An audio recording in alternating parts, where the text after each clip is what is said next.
Stately, plump Buck Mulligan came from the stairhead, bearing a bowl of lather on which a mirror and a razor lay crossed.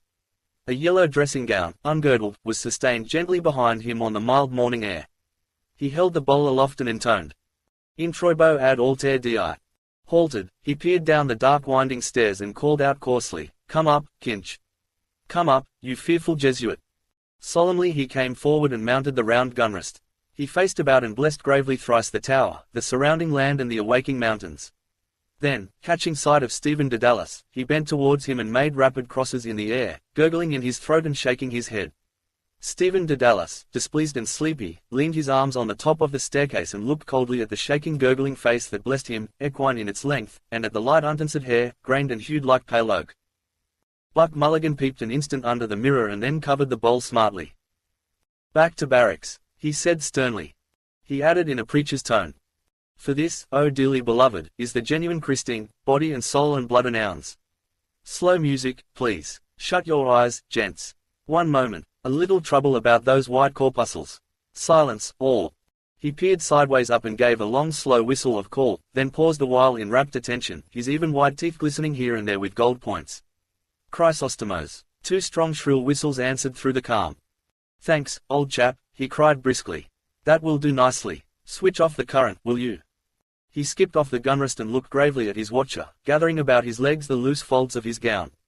The plump shadowed face and sullen oval jowl recalled a prelate, patron of arts in the Middle Ages. A pleasant smile broke quietly over his lips. "The mockery of it," he said gaily. "Your absurd name, an ancient Greek." He pointed his finger in friendly jest and went over to the parapet, laughing to himself. Stephen Dedalus stepped up, followed him wearily halfway and sat down on the edge of the gunrest, watching him still as he propped his mirror on the parapet, dipped the brush in the bowl and lathered cheeks and neck. Buck Mulligan's gay voice went on. "My name is absurd too, Malachi Mulligan, 2 dactyls. But it has a Hellenic ring, hasn't it? Tripping and sunny like the Buck himself. We must go to Athens. Will you come if I can get the aunt to fork out 20 quid? He laid the brush aside and, laughing with delight, cried, "Will he come?" The jejune Jesuit. Ceasing, he began to shave with care. "Tell me, Mulligan," Stephen said quietly. "Yes, my love. How long is Hines going to stay in this tower?" Buck Mulligan showed a shaven cheek over his right shoulder. "God, isn't he dreadful?" he said frankly. "A ponderous Saxon. He thinks you're not a gentleman. God, these bloody English. Bursting with money and indigestion. Because he comes from Oxford. You know, Dedalus, you have the real Oxford manner. He can't make you out. Oh, my name for you is the best, Kinch, the knife blade." He shaved warily over his chin. "He was raving all night about a Black Panther," Stephen said. "Where is his gun case?" "A waffle lunatic," Mulligan said. "Were you in a funk?" "I was," Stephen said with energy and growing fear. "Out here in the dark with a man I don't know raving and moaning to himself about shooting a Black Panther. You saved men from drowning. I'm not a hero, however. If he stays on here I am off." Buck Mulligan frowned at the lather on his razor blade. He hopped down from his perch and began to search his trouser pockets hastily. "Scudder," he cried thickly. He came over to the gunrest and, thrusting a hand into Stephen's upper pocket, said, "Lend us a loan of your noserag to wipe my razor." Stephen suffered him to pull out and hold up on show by its corner a dirty crumpled handkerchief. Buck Mulligan wiped the razor blade neatly. Then, gazing over the handkerchief, he said, "The Bard's noserag, a new art color for our Irish poets, Snotgrin. You can almost taste it, can't you?" He mounted to the parapet again and gazed out over Dublin Bay, his fair oak pale hair stirring slightly. "God," he said quietly, "isn't the sea what Algie calls it, a great sweet mother?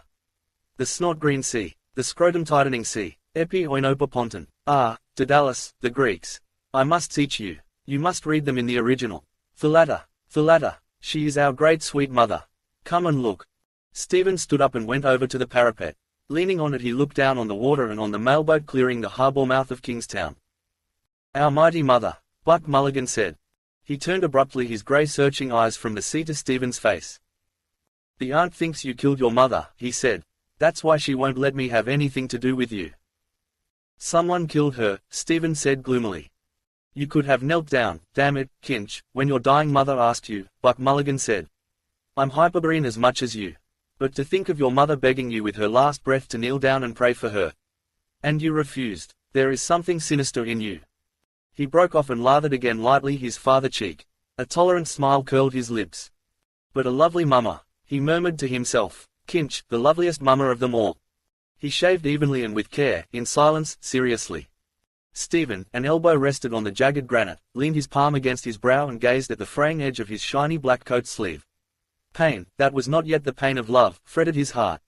Silently, in a dream she had come to him after her death, her wasted body within its loose brown graveclothes giving off an odor of wax and rosewood, her breath, that had bent upon him, mute, reproachful, a faint odor of wedded ashes. Across the threadbare cuff edge he saw the sea hailed as a great sweet mother by the whelped voice beside him. The ring of bay and skyline held a dull green mass of liquid. A bowl of white china had stood beside her deathbed holding the green sluggish billow which she had torn up from her rotting liver by fits of loud groaning vomiting. Buck Mulligan wiped again his razor blade. "Ah, poor dog's body," he said in a kind voice. "I must give you a shirt and a few noserags. How are the second-hand breeks?" "They fit well enough," Stephen answered. Buck Mulligan attacked the hollow beneath his underlip. "The mockery of it," he said contentedly. "Secondal they should be. God knows what poxy bowsy left 'em off. I have a lovely pair with a hair stripe, grey. You look spiffing in them. I'm not joking, Kinch. You look damn well when you're dressed." "Thanks," Stephen said. "I can't wear them if they are grey." "He can't wear them," Buck Mulligan told his face in the mirror. "Etiquette is etiquette. He kills his mother but he can't wear grey trousers." He folded his razor neatly and with stroking palps of fingers felt the smooth skin. Stephen turned his gaze from the sea into the plump face with its smoke-blue mobile eyes. "That fellow I was with in the ship last night," said Buck Mulligan, "says you have G.P.I. He's up in Dottyville with Connolly Norman. General paralysis of the insane." He swept the mirror a half-circle in the air to flash the tidings abroad in sunlight now radiant on the sea. His curling shaven lips laughed and the edges of his white glittering teeth. Laughter seized all his strong well-knit trunk. "Look at yourself," he said, "you dreadful bard." Stephen bent forward and peered at the mirror held out to him, cleft by a crooked crack. Hair on end, as he and others see me. Who chose this face for me? This dog's body to rid of vermin. It asks me to. I pinched it out of the skivvy's room, Buck Mulligan said. It does her all right. The aunt always keeps plain-looking servants for Malachi. Lead him not into temptation. And her name is Ursula. Laughing again, he brought the mirror away from Stephen's peering eyes. The rage of Caliban at not seeing his face in a mirror, he said. If Wilde were only alive to see you. Drawing back and pointing, Stephen said with bitterness, it is a symbol of Irish art. The cracked-looking glass of a servant. Buck Mulligan suddenly linked his arm in Stephen's and walked with him round the tower, his razor and mirror clacking in the pocket where he had thrust them. It's not fair to tease you like that, Kinch, is it? He said kindly. God knows you have more spirit than any of them. Parried again. He fears the lancet of my art as I fear that of his. The cold steelpan. Cracked looking glass of a servant. Tell that to the oxy chap downstairs and touch him for a guinea. He's stinking with money and thinks you're not a gentleman. His old fellow made his tin by selling jalap to Zulus or some bloody swindle or other. God, Kinch, if you and I could only work together we might do something for the island. Hellenize it. Cranley's arm. His arm. And to think of your having to beg from these swine. I'm the only one that knows what you are. Why don't you trust me more? What have you up your nose against me? Is it Hines? If he makes any noise here'll bring down Seymour and we'll give him a ragging worse than they gave Clive Kempthorpe. Young shouts are moneyed voices in Clive Kempthorpe's rooms. Pale faces, they hold their ribs with laughter, one clasping another. Oh, I shall expire.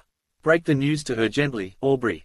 I shall die. With slit ribbons of his shirt whipping the air he hops and hobbles round the table, with trousers down at heels, chased by Addis of Magdalen with the tailor's shears. A scared calf's face gilded with marmalade. I don't want to be debagged. Don't you play the giddy ox with me. Shouts from the open window startling evening in the quadrangle. A deaf gardener, aproned, masked with Matthew Arnold's face, pushes his mower on the sombre lawn watching narrowly the dancing motes of grass harms. To ourselves. New paganism. Omphalos. Let him stay, Stephen said. There's nothing wrong with him except at night. Then what is it? Buck Mulligan asked impatiently. Cough it up. I'm quite frank with you. What have you against me now? They halted, looking towards the blunt cape of Brayhead that lay on the water like the snout of a sleeping whale. Stephen freed his arm quietly. Do you wish me to tell you? He asked. Yes, what is it? Buck Mulligan answered. I don't remember anything. He looked in Stephen's face as he spoke. A light wind passed his brow, fanning softly his fair uncombed hair and stirring silver points of anxiety in his eyes. Stephen, depressed by his own voice, said. Do you remember the first day I went to your house after my mother's death? Buck Mulligan frowned quickly and said, "What? Where? I can't remember anything. I remember only ideas and sensations. Why, what happened in the name of God?" "You were making tea," Stephen said, and went across the landing to get more hot water. "Your mother and some visitor came out of the drawing room. She asked you who was in your room." "Yes," Buck Mulligan said. "What did I say? I forget." "You said," Stephen answered, "oh, it's only Daedalus whose mother is beastly dead." A flush which made him seem younger and more engaging rose to Buck Mulligan's cheek. "Did I say that?" he asked. "Well, what harm is that?" He shook his constraint from him nervously. "And what is death?" he asked, "your mother's or yours or my own?" "You saw only your mother die. I see them pop off every day in the Mater and Richmond and cut up into tripes in the dissecting room.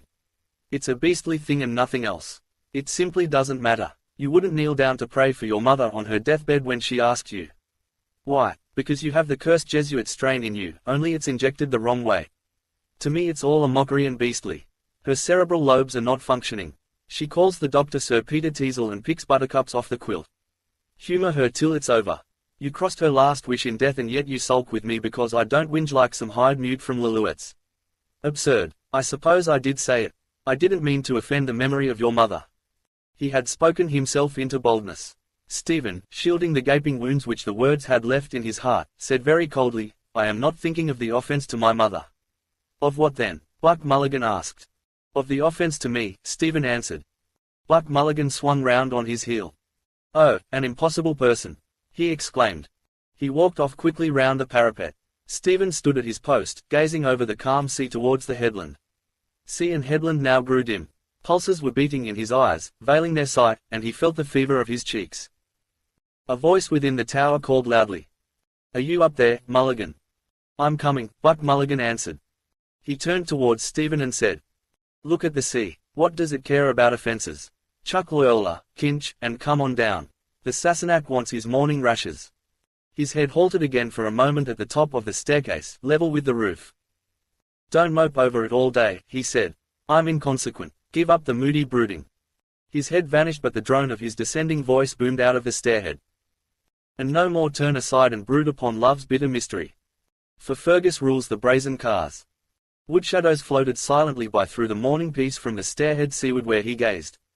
Inshore and farther out the mirror of water widened, spurned by light-shod hurrying feet. White breast of the dim sea. The twining stresses, 2 by 2. A hand plucking the harp strings, merging their twining chords. Wave-white wedded words shimmering on the dim tide. A cloud began to cover the sun slowly, wholly, shadowing the bay in deeper green. It lay beneath him, a bowl of bitter waters. Fergus' song, I sang it alone in the house, holding down the long dark chords. Her door was open, she wanted to hear my music. Silent with awe and pity I went to her bedside. She was crying in her wretched bed. For those words, Stephen, love's bitter mystery. Where now? Her secrets, old featherfans, tasselled dance guards, powdered with musk, a gourd of amber beads in her locked drawer. A birdcage hung in the sunny window of her house when she was a girl. She heard old Royce sing in the pantomime of Turco the Terrible and laughed with others when he sang. I am the boy that can enjoy invisibility. Phantasmal mirth, folded away, musk-perfumed. And no more turn aside and brood. Folded away in the memory of nature with her toys. Memories beset his brooding brain. Her glass of water from the kitchen tap when she had approached the sacrament. A cord apple, filled with brown sugar, roasting for her at the hob on a dark autumn evening. Her shapely fingernails reddened by the blood of squashed lice from the children's shirts. In a dream, silently, she had come to him, her wasted body within its loose graveclothes giving off an odor of wax and rosewood, her breath, bent over him with mute secret words, a faint odor of wetted ashes. Her glazing eyes, staring out at death, to shake and bend my soul. On me alone, the ghost candle to light her agony. Ghostly light on the tortured face. Her hoarse loud breath rattling in horror, while all prayed on their knees. Her eyes on me to strike me down. Liliata rutilantium te confessorum tuum circumdet, jubilantium te virginum chorus excipiat. Ghoul, chewer of corpses. No, mother, let me be and let me live. Kinch ahoy! Buck Mulligan's voice sang from within the tower. It came nearer up the staircase, calling again.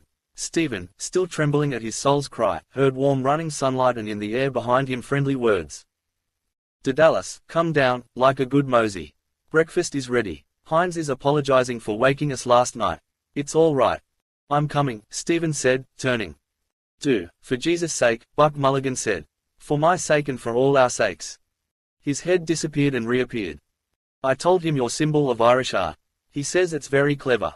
Touch him for a quid, will you? A guinea, I mean. I get paid this morning, Stephen said. The school kip, Buck Mulligan said. How much? 4 quid. Lend us one. If you want it, Stephen said.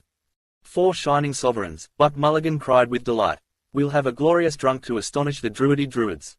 4 omnipotent sovereigns. He flung up his hands and tramped down the stone stairs, singing out of tune with a Cockney accent. Oh, won't we have a merry time, drinking whiskey, beer and wine. On Coronation. Coronation Day. Oh, won't we have a merry time on Coronation Day. Warm sunshine merrying over the sea. The nickel shaving bowl shone, forgotten, on the parapet. Why should I bring it down? Or leave it there all day, forgotten friendship.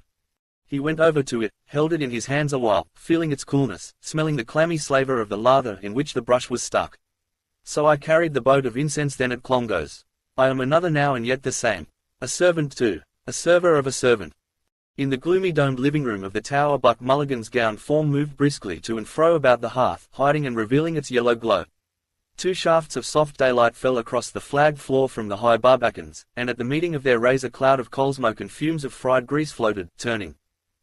We'll be choked, Buck Mulligan said. Hines, open the door, will you? Stephen laid the shaving bowl on the locker. A tall figure rose from the hammock where it had been sitting, went to the doorway and pulled open the inner doors. Have you the key? A voice asked. Dallas has it, Buck Mulligan said. Janie Mac, I'm choked. He howled, without looking up from the fire. Kinch. It's in the lock, Stephen said, coming forward. The key scraped round harshly twice and, when the heavy door had been set ajar, welcome light and bright air entered. Hines stood at the doorway, looking out. Stephen hailed his upended valise to the table and sat down to wait. Buck Mulligan tossed the fry onto the dish beside him. Then he carried the dish and a large teapot over to the table, set them down heavily and sighed with relief. I'm melting, he said, as the candle remarked when. But, hush, not a word more on that subject. Kinch, wake up. Bread, butter, honey. Hines, come in. The grub is ready. Bless us, O Lord, and these thy gifts. Where's the sugar? Oh, Jay, there's no milk. Stephen fetched the loaf and the pot of honey and the butter cooler from the locker. Buck Mulligan sat down in a sudden pet. What sort of a kip is this? He said. I told her to come after 8. We can drink it black, Stephen said thirstily. There's a lemon in the locker. Oh, damn you and your Paris fads. Buck Mulligan said. I want Sandy Cove milk. Hines came in from the doorway and said quietly, that woman is coming up with the milk. The blessings of God on you. Buck Mulligan cried, jumping up from his chair. Sit down. Pour out the tea there. The sugar is in the bag. Here, I can't go fumbling at the damned eggs. He hacked through the fry on the dish and slapped it out on 3 plates, saying, In nomine Patris et Filii et Spiritus Sancti. Hines sat down to pour out the tea. I'm giving you 2 lumps each, he said. But, I say, Mulligan, you do make strong tea, don't you? Buck Mulligan, hewing thick slices from the loaf, said in an old woman's wheedling voice. When I makes tea, as old Mother Grogan said. And when I makes water. By Jove, it is tea, Hines said. Buck Mulligan went on hewing and wheedling. So I do, Mrs. Cahill, says she. Begob, ma'am, says Mrs. Cahill, God send you don't make 'em in the one pot. He lunged towards his messmates in turn a thick slice of bread, impaled on his knife. That's folk, he said very earnestly, for your book, Hines. 5 lines of text and 10 pages of notes about the folk and the fish gods of Dundrum. Printed by the Weird Sisters in the year of the big wind. He turned to Stephen and asked in a fine puzzled voice, lifting his brows, can you recall, brother, is Mother Grogan's tea and water pot spoken of in the Mabinogion or is it in the Upanishads? I doubt it, said Stephen gravely. Do you now? Buck Mulligan said in the same tone. Your reasons, pray. I fancy, Stephen said as he ate, it did not exist in or out of the Mabinogion. Mother Grogan was, one imagines, a kinswoman of Mary Ann. Buck Mulligan's face smiled with delight. Charming, he said in a finical sweet voice, showing his white teeth and blinking his eyes pleasantly. Do you think she was? Quite charming. Then, suddenly overclouding all his features, he growled in a hoarse and rasping voice as he hewed again vigorously at the loaf. For old Mary Ann. She doesn't care a damn. But, hissing up her petticoats. He crammed his mouth with fry and munched and droned. The doorway was darkened by an entering form. The milk, sir. Come in, ma'am, Mulligan said. Kinch, get the jug. An old woman came forward and stood by Stephen's elbow. That's a lovely morning, sir, she said. Glory be to God. To whom? Mulligan said, glancing at her. Ah, to be sure. Stephen reached back and took the milk jug from the locker. The islanders, Mulligan said to Hines casually, speak frequently of the collector of prepuces. How much, sir? Asked the old woman. A quart, Stephen said. He watched her pour into the measure and thence into the jug rich white milk, not hers. Old shrunken paps. She poured again a measureful and a tilly. Old and secret she had entered from a morning world, maybe a messenger. She praised the goodness of the milk, pouring it out. Crouching by a patient cow at daybreak in the lush field, a witch on her toadstool, her wrinkled fingers quick at the squirting dugs. They lowed about her whom they knew, dewsilky cattle. Silk of the kine and poor old woman, names given her in old times. A wandering crone, lowly form of an immortal serving her conqueror and her gay betrayer, their common cook-queen, a messenger from the secret morning. To serve or to upbraid, whether he could not tell, but scorned to beg her favor. It is indeed, ma'am, Buck Mulligan said, pouring milk into their cups. Taste it, sir, she said. He drank at her bidding. If we could live on good food like that, he said to her somewhat loudly, we wouldn't have the country full of rotten teeth and rotten guts. Living in a bog swamp, eating cheap food and the streets paved with dust, horsedung and consumptive spits. Are you a medical student, sir? The old woman asked. I am, ma'am, Buck Mulligan answered. Look at that now, she said. Stephen listened in scornful silence. She bows her old head to a voice that speaks to her loudly, her bonesetter, her medicineman, me she slights. To the voice that will shrive an oil for the grave all there is of her but her woman's unclean loins, of man's flesh made not in God's likeness, the serpent's prey. And to the loud voice that now bids her be silent with wondering unsteady eyes. Do you understand what he says? Stephen asked her. Is it French you are talking, sir? The old woman said to Hines. Hines spoke to her again a longer speech, confidently. Irish, Buck Mulligan said. Is there Gaelic on you? I thought it was Irish, she said, by the sound of it. Are you from the West, sir? I am an Englishman, Hines answered. He's English, Buck Mulligan said, and he thinks we ought to speak Irish in Ireland. Sure we ought to, the old woman said, and I'm ashamed I don't speak the language myself. I'm told it's a grand language by them that knows. Grand is no name for it, said Buck Mulligan. Wonderful entirely. Fill us out some more tea, Kinch.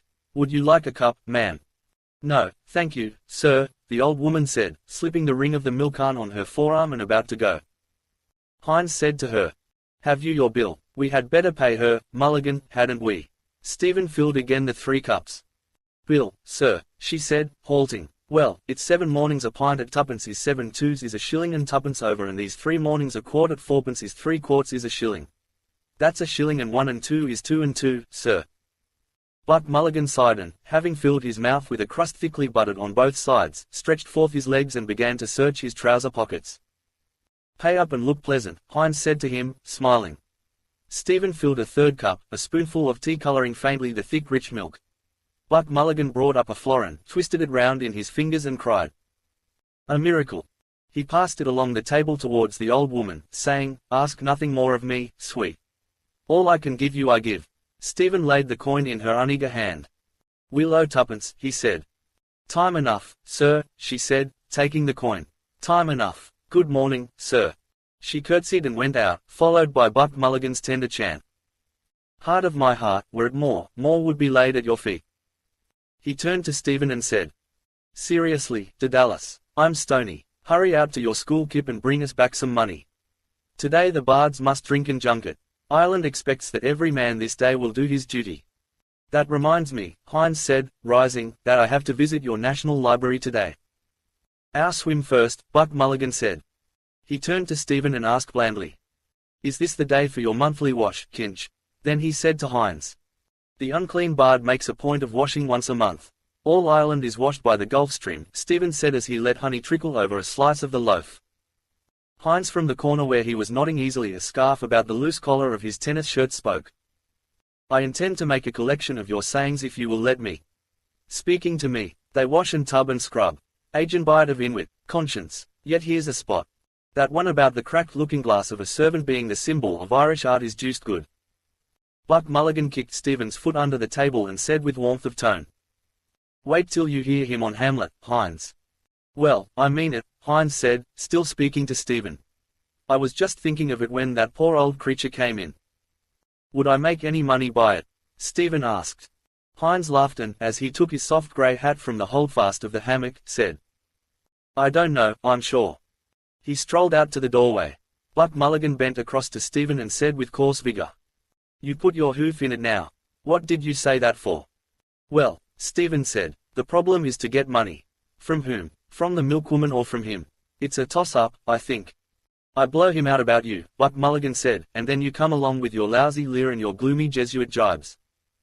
"I see little hope," Stephen said, "from her or from him." Buck Mulligan sighed tragically and laid his hand on Stephen's arm. "From me, Kinch," he said. In a suddenly changed tone he added, "To tell you the God's truth, I think you're right. Damn all else they are good for. Why don't you play them as I do? To hell with them all. Let us get out of the kip."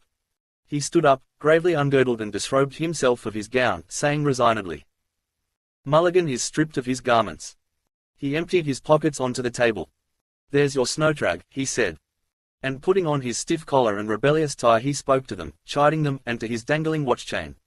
His hands plunged and rummaged in his trunk while he called for a clean handkerchief. "God, we'll simply have to dress the character. I want puce gloves and green boots."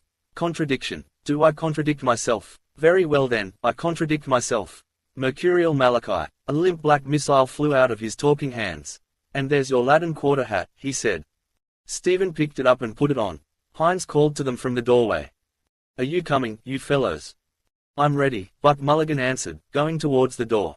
"Come out, Kinch. You have eaten all we left, I suppose." Resigned he passed out with grave words and gait, saying, well nigh with sorrow. And going forth he met Butterly. Stephen, taking his ash plant from its leaning place, followed them out and, as they went down the ladder, pulled to the slow iron door and locked it. He put the huge key in his inner pocket. At the foot of the ladder Buck Mulligan asked, "Did you bring the key?" "I have it," Stephen said, preceding them. He walked on. Behind him he heard Buck Mulligan club with his heavy bath towel the leader shoots of ferns or grasses. "Down, sir. How dare you, sir?" Hines asked. "Do you pay rent for this tower?" 12 quid, Buck Mulligan said. To the Secretary of State for War, Stephen added over his shoulder. They halted while Hines surveyed the tower and said at last, "Rather bleak in wintertime, I should say." "Martello you call it. Billy Pitt had 'em built," Buck Mulligan said, "when the French were on the sea. But ours is the Omphalos." "What is your idea of Hamlet?" Hines asked Stephen. No, Buck Mulligan shouted in pain. "I'm not equal to Thomas Aquinas and the 55 reasons he has made out to prop it up. Wait till I have a few pints in me first." He turned to Stephen, saying, as he pulled down neatly the peaks of his primrose waistcoat, "You couldn't manage it under 3 pints, Kinch, could you?" "It has waited so long," Stephen said listlessly, "it can wait longer." "You pique my curiosity," Hines said amiably. "Is it some paradox?" "Pooh," Buck Mulligan said. "We have grown out of Wilden paradoxes. It's quite simple. He proves by algebra that Hamlet's grandson is Shakespeare's grandfather and that he himself is the ghost of his own father." "What?" Hines said, beginning to point at Stephen. "He himself." Buck Mulligan slung his towel stolewise round his neck and, bending in loose laughter, said to Stephen's ear, "Oh, shade of Kinch the elder. Jaffet in search of a father.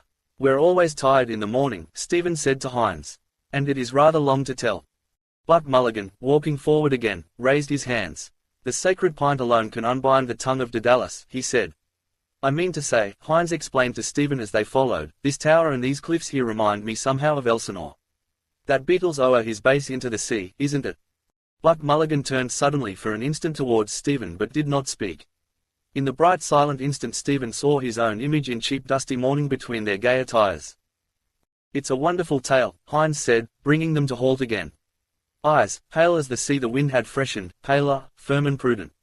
The sea's ruler, he gazed southward over the bay, empty save for the smoke plume of the mailboat vague on the bright skyline and a sail tacking by the Muglins. "I read a theological interpretation of it somewhere," he said bemused. "The father and the son idea. The son striving to be atoned with the father." Buck Mulligan at once put on a blithe broadly smiling face. He looked at them, his well-shaped mouth open happily, his eyes, from which he had suddenly withdrawn all shrewd sense, blinking with mad gaiety. He moved a doll's head to and fro, the brims of his Panama hat quivering, and began to chant in a quiet happy foolish voice. "I'm the queerest young fellow that ever you heard. My mother's a Jew, my father's a bird. With Joseph the joiner I cannot agree. So here's to disciples and Calvary." He held up a forefinger of warning. "If anyone thinks that I am divine, He'll get no free drinks when I'm making the wine but have to drink water and wish it were plain that I make when the wine becomes water again. He tugged swiftly at Stephen's ash plant in farewell and, running forward to a brow of the cliff, fluttered his hands at his sides like fins or wings of one about to rise in the air, and chanted, "Goodbye, now, goodbye. Write down all I said and tell Tom, Dick and Harry I rose from the dead. What's bred in the bone cannot fail me to fly an Olivet's breezy. Goodbye, now, goodbye." He capered before them down towards the 40-foot hole, fluttering his wing-like hands, leaping nimbly, Mercury's hat quivering in the fresh wind that bore back to them his brief bird-sweet cries. Hines, who had been laughing guardedly, walked on beside Stephen and said, "We oughtn't to laugh, I suppose. He's rather blasphemous. I'm not a believer myself, that is to say. Still his gaiety takes the harm out of it somehow, doesn't it?" "What did he call it?" "Joseph the Joiner. The Ballad of Joking Jesus," Stephen answered. "Oh," Hines said, "you have heard it before." "3 times a day, after meals," Stephen said dryly. "You're not a believer, are you?" Hines asked. "I mean, a believer in the narrow sense of the word. Creation from nothing and miracles and a personal God." "There's only one sense of the word, it seems to me," Stephen said. Hines stopped to take out a smooth silver case in which twinkled a green stone. He sprang it open with his thumb and offered it. "Thank you," Stephen said, taking a cigarette. Hines helped himself and snapped the case to. He put it back in his cider pocket and took from his waistcoat pocket a nickel tinderbox, sprang it open too, and, having lit his cigarette, held the flaming spunk towards Stephen in the shell of his hands. "Yes, of course," he said, as they went on again. "Either you believe or you don't, isn't it? Personally I couldn't stomach that idea of a personal God. You don't stand for that, I suppose." "You behold in me," Stephen said with grim displeasure, "a horrible example of free thought." He walked on, waiting to be spoken to, trailing his ash plant by his side. Its ferrule followed lightly on the path, squealing at his heels. "My familiar, after me, calling, Stephen." A wavering line along the path. "They will walk on it tonight, coming here in the dark. He wants that key. It is mine. I paid the rent. Now I eat his salt bread. Give him the key too. All. He will ask for it." That was in his eyes. "After all," Hines began. Stephen turned and saw that the cold gaze which had measured him was not all unkind. "After all, I should think you are able to free yourself. You are your own master, it seems to me." "I am a servant of 2 masters," Stephen said, "an English and an Italian." "Italian," Hines said. "A crazy queen, old and jealous. Kneel down before me." "And a third," Stephen said, "there is who wants me for odd jobs." "Italian," Hines said again. "What do you mean?" "The Imperial British State," Stephen answered, his color rising, "and the Holy Roman Catholic and Apostolic Church." Hines detached from his underlip some fibers of tobacco before he spoke. "I can quite understand that," he said calmly. "An Irishman must think like that, I dare say. We feel in England that we have treated you rather unfairly. It seems history is to blame." The proud potent titles clanged over Stephen's memory, the triumph of their brazen bells, et unum sanctum Catholicum et apostolicum ecclesiam, the slow growth and change of rite and dogma like his own rare thoughts, a chemistry of stars. Symbol of the apostles in the Mass for Pope Marcellus, the voices blended, singing alone loud in affirmation, and behind their chant the vigilant angel of the church militant disarmed and menaced her heresy archers. A horde of heresies fleeing with Midas awry, Photius and the brood of mockers of whom Mulligan was one, and Arius, warring his life long upon the consubstantiality of the Son with the Father, and Valentine, spurning Christ's terrene body, and the subtle African heresiarch Sibelius who held that the Father was himself his own Son. Words Mulligan had spoken a moment since in mockery to the stranger. Idle mockery. The void awaits surely all them that weave the wind, a menace, a disarming and a worsting from those embattled angels of the Church, Michael's host, who defend her ever in the hour of conflict with their lances and their shields. Here, prolonged applause. Zut, nom de Dieu. "Of course I'm a Britisher," Hines's voice said, "and I feel as one. I don't want to see my country fall into the hands of German Jews either. That's our national problem, I'm afraid, just now." 2 men stood at the verge of the cliff, watching, businessman, boatman. "She's making for Bullock Harbour." The boatman nodded towards the north of the bay with some disdain. "There's 5 fathoms out there," he said. "It'll be swept up that way when the tide comes in about 1. It's 9 days today." The man that was drowned. A sail veering about the blank bay waiting for a swollen bundle to bob up, roll over to the sun, a puffy face, salt white. "Here I am." They followed the winding path down to the creek. Buck Mulligan stood on a stone, in shirt sleeves, his unclipped tie rippling over his shoulder. A young man clinging to a spur of rock near him, moved slowly frogwise his green legs in the deep jelly of the water. Is the brother with you, Malachi? Down in Westmeath, with the Bannons. Still there. I got a card from Bannon. Says he found a sweet young thing down there. Photo girl he calls her. Snapshot, A. Brief exposure. Buck Mulligan sat down to unlace his boots. An elderly man shot up near the spur of rock, a glowing red face. He scrambled up by the stones, water glistening on his pate and on its garland of grey hair, water rilling over his chest and paunch and spilling jets out of his black sagging loincloth. Buck Mulligan made way for him to scramble past and, glancing at Hines and Stephen, crossed himself piously with his thumbnail at brow and lips and breastbone. Seymour's back in town, the young man said, grasping again his spur of rock. Chucked medicine and going in for the army. Ah, go to God. Buck Mulligan said. Going over next week to stew. You know that Red Carlisle girl, Lily? Yes. Spooning with him last night on the pier. The father is rotto with money. Is she up the pole? Better ask Seymour that. Seymour a bleeding officer, Buck Mulligan said. He nodded to himself as he drew off his trousers and stood up, saying tritely. Red-headed women buck like goats. He broke off in alarm, feeling his side under his flapping shirt. My 12th rib is gone, he cried. I'm the Ubermensch, Toothless Kinch and I, the Supermen. He struggled out of his shirt and flung it behind him to where his clothes lay. Are you going in here, Malachi? Yes, make room in the bed. The young man shoved himself backward through the water and reached the middle of the creek in 2 long clean strokes. Hines sat down on a stone, smoking. Are you not coming in? Buck Mulligan asked. Later on, Hines said. Not on my breakfast. Stephen turned away. I'm going, Mulligan, he said. Give us that key, Kinch, Buck Mulligan said, to keep my chemise flat. Stephen handed him the key.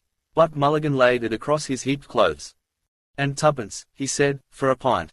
Throw it there. Stephen threw 2 pennies on the soft heap. Dressing, undressing. Buck Mulligan erect, with joined hands before him, said solemnly. He who stealeth from the poor lendeth to the Lord. Thus spake Zarathustra. His plump body plunged. We'll see you again, Hines said, turning as Stephen walked up the path and smiling at Wild Irish. Horn of a bull, hoof of a horse, smile of a Saxon. The ship, Buck Mulligan cried. 12:30. Good, Stephen said. He walked along the upward curving path. Liliata rutilantium, turma circumdet. Jubilantium te virginum. The priest's grey nimbus in a niche where he dressed discreetly. I will not sleep here tonight. Home also I cannot go. A voice, sweet-toned and sustained, called to him from the sea. Turning the curve he waved his hand. It called again, a sleek brown head, a seal's, far out on the water, round. Usurper. You, Cochrane, what city sent for him? Tarentum, sir. Very good. Well. There was a battle, sir. Very good. Where? The boy's blank face asked the blank window. Fabled by the daughters of memory. And yet it was in some way if not as memory fabled it. A phrase, then, of impatience, thud of Blake's wings of excess. I hear the ruin of all space, shattered glass and toppling masonry, and time one livid final flame. What's left us then? I forget the place, sir. 279 BC. Asculum, Stephen said, glancing at the name and date in the Gauze card book. Yes, sir, and he said, another victory like that and we are done for. That phrase the world had remembered. A dull ease of the mind. From a hill above a corpse-strewn plain a general speaking to his officers leaned upon his spear. Any general to any officers. They lend ear. You, Armstrong, Stephen said. What was the end of Pyrrhus? End of Pyrrhus, sir. I know, sir. Ask me, sir, Cummins said. Wait, you, Armstrong, do you know anything about Pyrrhus? A bag of fig rolls lay snugly in Armstrong's satchel. He curled them between his palms at whiles and swallowed them softly. Crumbs adhered to the tissue of his lips. A sweetened boy's breath. Well-off people, proud that their eldest son was in the navy.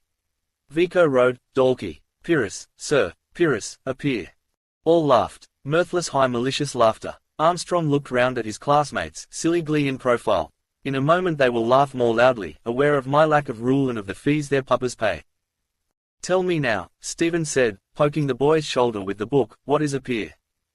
A pier, sir, Armstrong said. A thing out in the water. A kind of a bridge. Kingstown Pier, sir. Some laughed again, mirthless but with meaning. 2 in the back bench whispered. Yes, they knew, had never learned nor ever been innocent. All, with envy he watched their faces, Edith, Ethel, Gertie, Lily. Their likes, their breaths, too, sweetened with tea and jam, their bracelets tittering in the struggle. Kingstown Pier, Stephen said. Yes, a disappointed bridge.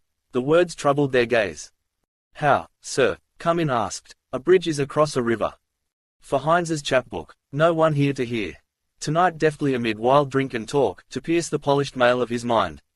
What then? A jester at the court of his master, indulged and disesteemed, winning a clement master's praise. Why had they chosen all that part? Not wholly for the smooth caress. For them too history was a tale like any other too often heard, their land a pawnshop. Had Pyrrhus not fallen by a beldame's hand in Argos or Julius Caesar not been knifed to death? They are not to be thought away. Time has branded them and fettered, they are lodged in the room of the infinite possibilities they have ousted. But can those have been possible seeing that they never were? Or was that only possible which came to pass? Weaver of the wind. Tell us a story, sir. Oh, sir. A ghost story. Where do you begin in this? Stephen asked, opening another book. Weep no more, come in said. Go on then, Talbot. And the story, sir. After, Stephen said. Go on, Talbot. A swarthy boy opened a book and propped it nimbly under the breastwork of his satchel. He recited jerks of verse with odd glances at the text. Weep no more, waffle shepherds, weep no more for Lycidas, your sorrow is not dead. Sunk though he be beneath the watery floor. It must be a movement then, an actuality of the possible as possible. Aristotle's phrase formed itself within the gabbled verses and floated out into the studious silence of the library of St. Genevieve where he had read, sheltered from the sin of Paris, night by night. By his elbow a delicate Siamese conned a handbook of strategy. Fed and feeding brains about me, under glow lamps, impaled, with faintly beating feelers, and in my mind's darkness a sloth of the underworld, reluctant, shy of brightness, shifting her dragon scaly folds. Thought is the thought of thought. Tranquil brightness. The soul is in a manner all that is, the soul is the form of forms. Tranquility sudden, vast, candescent, form of forms. Talbot repeated. Through the dear might of him that walked the waves, through the dear might. Turn over, Stephen said quietly. I don't see anything. What, sir? Talbot asked simply, bending forward. His hand turned the page over. He leaned back and went on again, having just remembered. Of him that walked the waves. Here also over these craven hearts his shadow lies, and on the scoffer's heart and lips and on mine. It lies upon their eager faces who offered him a coin of the tribute. To Caesar what is Caesar's, to God what is God's. A long look from dark eyes, a riddling sentence to be woven and woven on the church's looms. Riddle me, Randy wrote. My father gave me seeds to sow. Talbot slid his closed book into his satchel. Have I heard all? Stephen asked. Yes, sir. Hockey at 10, sir. Half day, sir. Thursday. Who can answer a riddle? Stephen asked. They bundled their books away, pencils clacking, pages rustling. Crowding together they strapped and buckled their satchels, all gabbling gaily. A riddle, sir. Ask me, sir. Oh, ask me, sir. A hard one, sir. This is the riddle, Stephen said. The cock crew.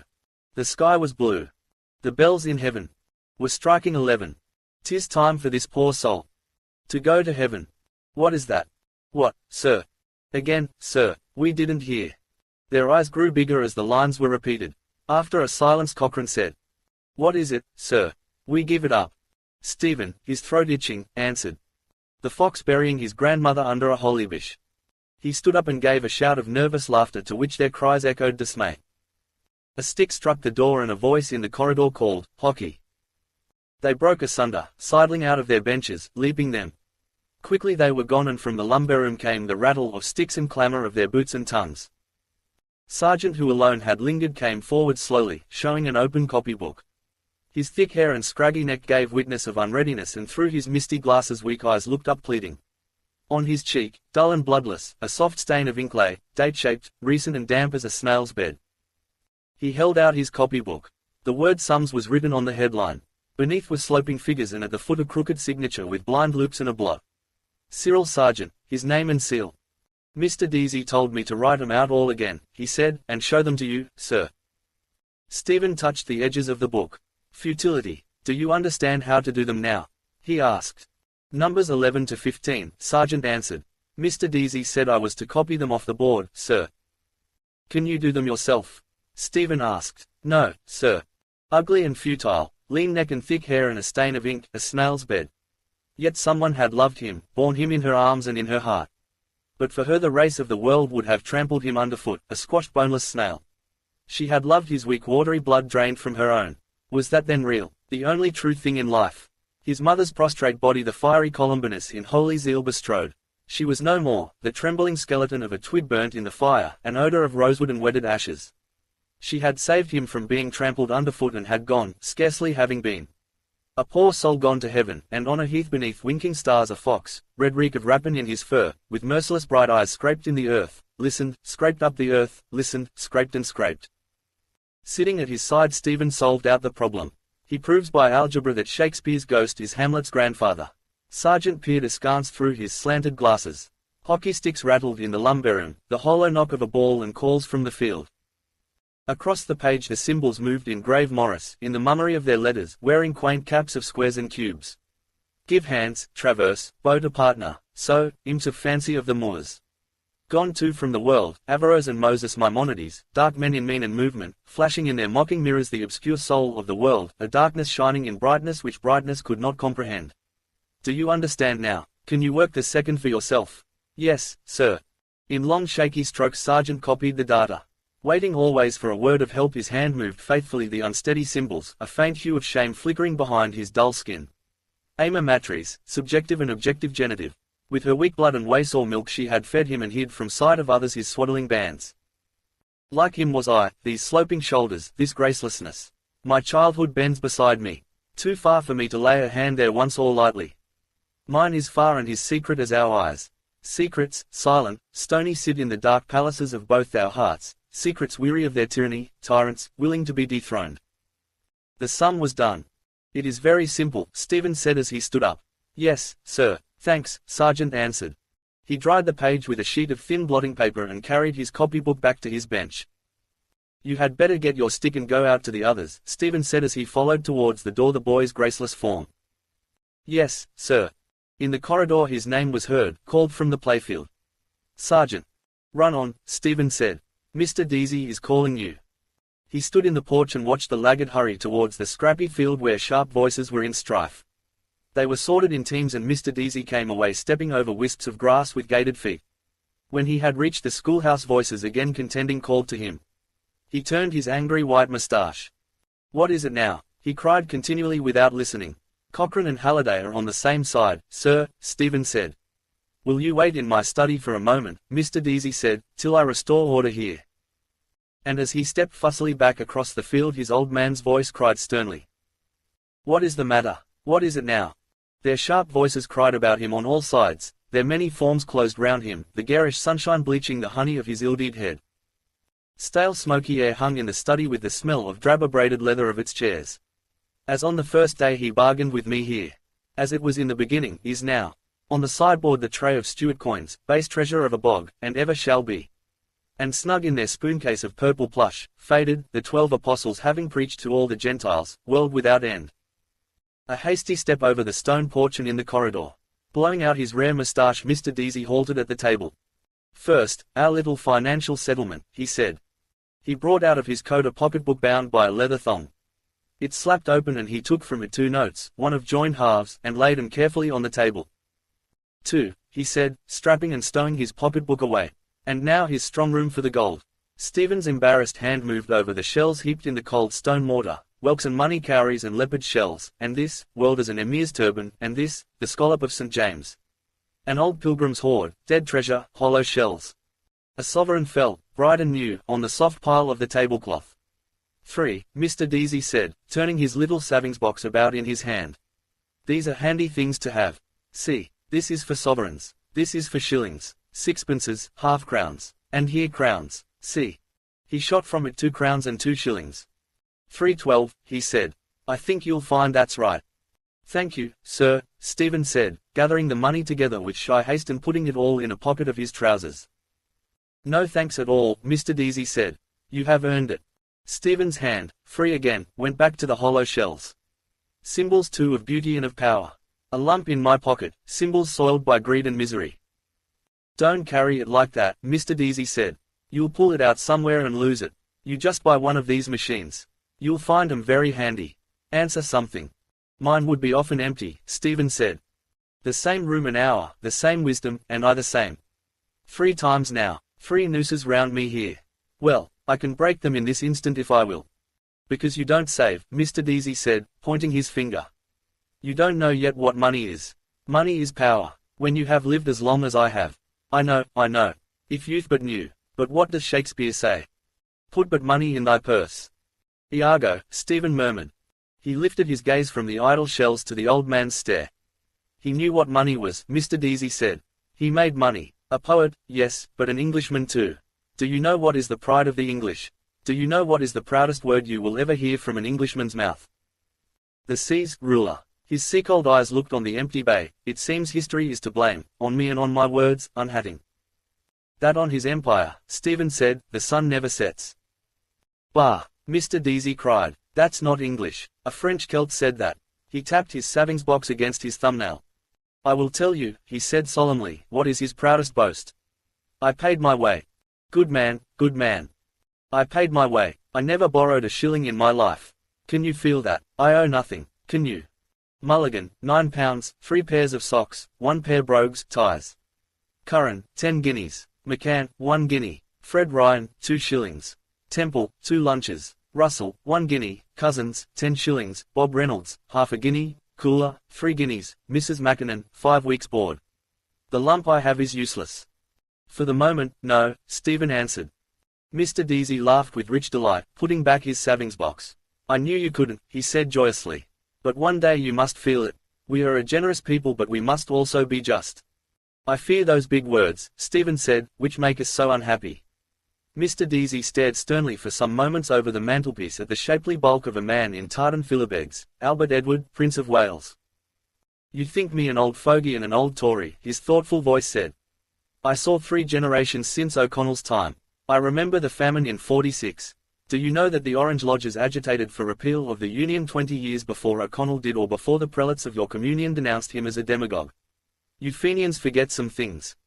Glorious, pious and immortal memory. The Lodger Diamond in Armagh, the splendid Behung with corpses of papishes. Horse, masked and armed, the Planter's Covenant.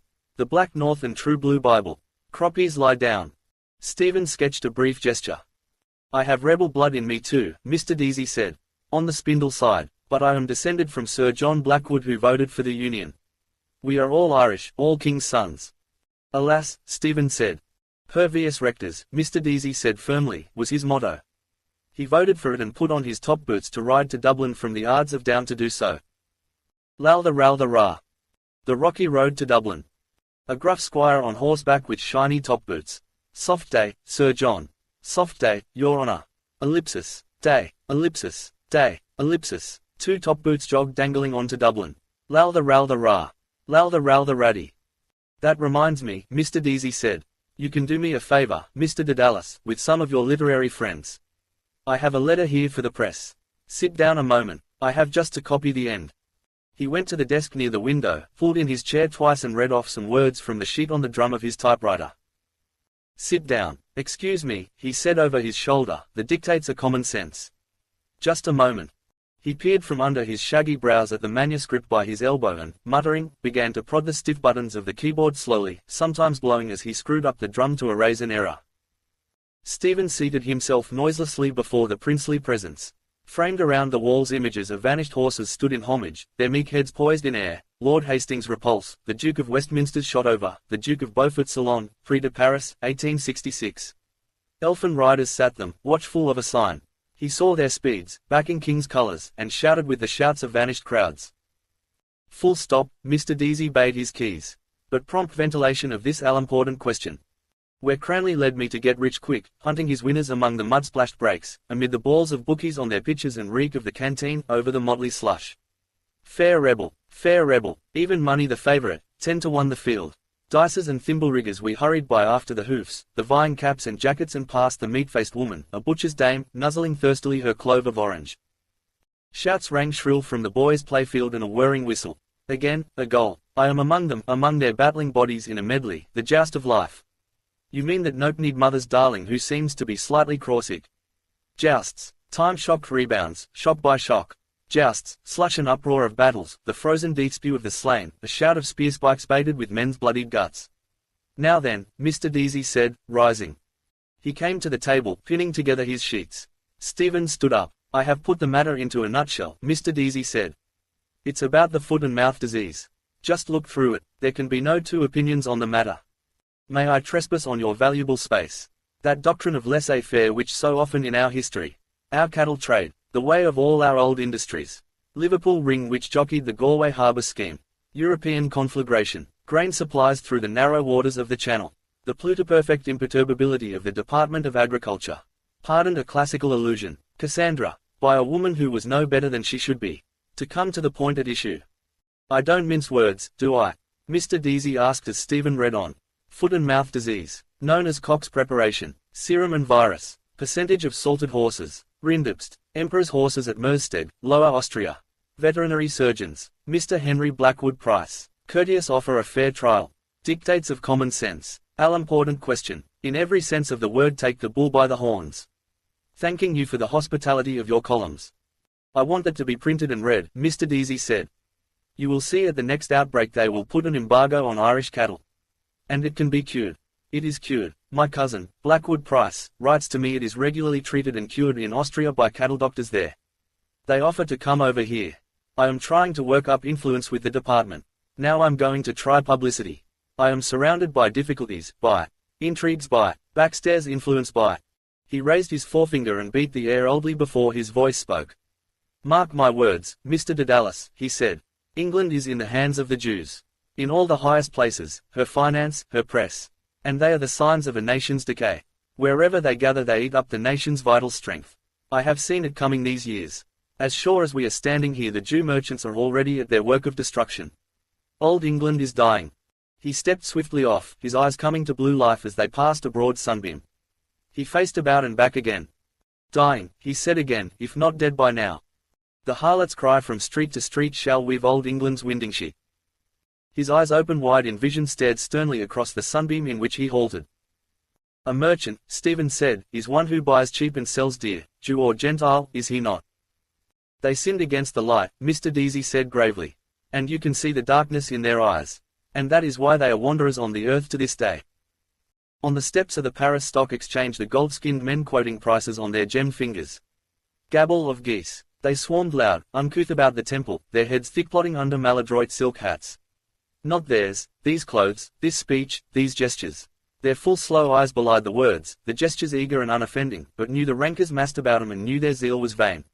Vain patience to heap and hoard. Time surely would scatter all. A hoard heaped by the roadside, plundered and passing on. Their eyes knew their years of wandering and, patient, knew the dishonors of their flesh. Who has not? Stephen said. What do you mean? Mr. Deasy asked. He came forward a pace and stood by the table. His underjaw fell sideways open uncertainly. Is this old wisdom? He waits to hear from me. History, Stephen said, is a nightmare from which I am trying to awake. From the playfield the boys raised a shout. A whirring whistle, goal. What if that nightmare gave you a backkick? The ways of the Creator are not our ways, Mr. Deasy said. All human history moves towards one great goal, the manifestation of God. Stephen jerked his thumb towards the window, saying, that is God. Hooray! Pfui. What? Mr. Deasy asked. A shout in the street, Stephen answered, shrugging his shoulders. Mr. Deasy looked down and held for a while the wings of his nose tweaked between his fingers. Looking up again he set him free. I am happier than you are, he said. We have committed many errors and many sins. A woman brought sin into the world. For a woman who was no better than she should be, Helen, the runaway wife of Menelaus, 10 years the Greeks made war on Troy. A faithless wife first brought the strangers to our shore here, McMurrough's wife and her leman, O'Rourke, Prince of Breffni. A woman too brought Parnell low. Many errors, many failures but not the one sin. I am a struggler now at the end of my days. But I will fight for the right till the end. For Ulster will fight. And Ulster will be right. Stephen raised the sheets in his hand. Well, sir, he began. I foresee, Mr. Deasy said, that you will not remain here very long at this work. You were not born to be a teacher, I think. Perhaps I am wrong. A learner rather, Stephen said. And here what will you learn more? Mr. Deasy shook his head. Who knows, he said. To learn one must be humble. But life is the great teacher. Stephen rustled the sheets again. As regards these, he began. Yes, Mr. Deasy said. You have 2 copies there. If you can have them published at once. Telegraph, Irish Homestead. I will try, Stephen said, and let you know tomorrow. I know 2 editors slightly. That will do, Mr. Deasy said briskly. I wrote last night to Mr. Field, MP. There is a meeting of the Cattle Traders Association today at the City Arms Hotel. I asked him to lay my letter before the meeting. You see if you can get it into your 2 papers. What are they? The Evening Telegraph. That will do, Mr. Deasy said. There is no time to lose. Now I have to answer that letter from my cousin. Good morning, sir, Stephen said, putting the sheets in his pocket. Thank you. Not at all, Mr. Deasy said as he searched the papers on his desk. I like to break a lance with you, old as I am. Good morning, sir, Stephen said again, bowing to his bent back. He went out by the open porch and down the gravel path under the trees, hearing the cries of voices and crack of sticks from the playfield. The lions chant on the pillars as he passed out through the gate, toothless terrors. Still I will help him in his fight. Mulligan will dub me a new name, the bullock-befriending bard. Mr. Dedalus. Running after me. No more letters, I hope. Just one moment. Yes, sir, Stephen said, turning back at the gate. Mr. Deasy halted, breathing hard and swallowing his breath. I just wanted to say, he said. Ireland, they say, has the honor of being the only country which never persecuted the Jews. Do you know that? No. And do you know why? He frowned sternly on the bright air. Why, sir? Stephen asked, beginning to smile. Because she never let them in, Mr. Deasy said solemnly. A corball of laughter leaped from his throat, dragging after it a rattling chain of phlegm. He turned back quickly, coughing, laughing, his lifted arms waving to the air. She never let him in, he cried again through his laughter as he stamped on gated feet over the gravel of the path. That's why. On his wise shoulders through the checkerwork of leaves the sun flung spangles, dancing coins. Ineluctable modality of the visible, at least that if no more, thought through my eyes. Signatures of all things I am here to read, Seaspawn and Shorak, the nearing tide, that rusty boot. Snot green, blue silver, rust, colored signs. Limits are the diaphane, but he adds, in bodies. Then he was aware of them bodies before of them colored. How? By knocking his sconce against them, sure. Go easy. Bald he was and a millionaire, maestro di color che sano. Limit of the diaphane in. Why in? Diaphane, a diaphane. If you can put your 5 fingers through it, it is a gate, if not a door. Shut your eyes and see. Stephen closed his eyes to hear his boots crush crackling rack and shells. You are walking through it howsomever. I am, a stride at a time. A very short space of time through very short times of space. 5, 6, the Nashinanda. Exactly, and that is the ineluctable modality of the audible. Open your eyes. No, Jesus. If I fell over a cliff that beetles o'er his base, fell through the Nebuninanda ineluctably. I am getting on nicely in the dark. My ash sword hangs at my side. Tap with it, they do. My 2 feet in his boots are at the ends of his legs, Nebuninanda. Sounds solid, made by the mallet of lost demiurgos. Am I walking into eternity along Sandymount Strand? Crush, crack, crick, crick. Wild sea money. Domini Deasy kens them a. Won't you come to Sandymount, Madeline the mare? Rhythm begins, you see. I hear. A catalectic tetrameter of iams marching. No, a gallop, Deline the mare.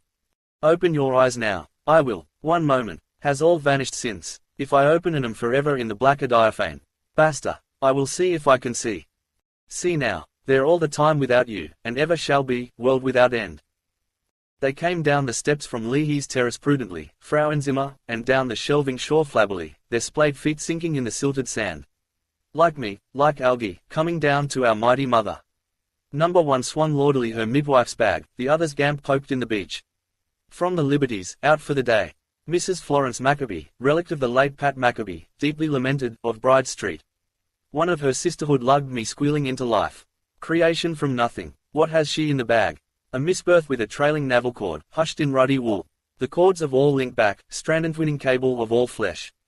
That is why mystic monks. Will you be as gods? Gaze in your omphalos. Hello, Kinch here. Put me on to Edenville. Aleph, Alpha, Naught, Naught, 1.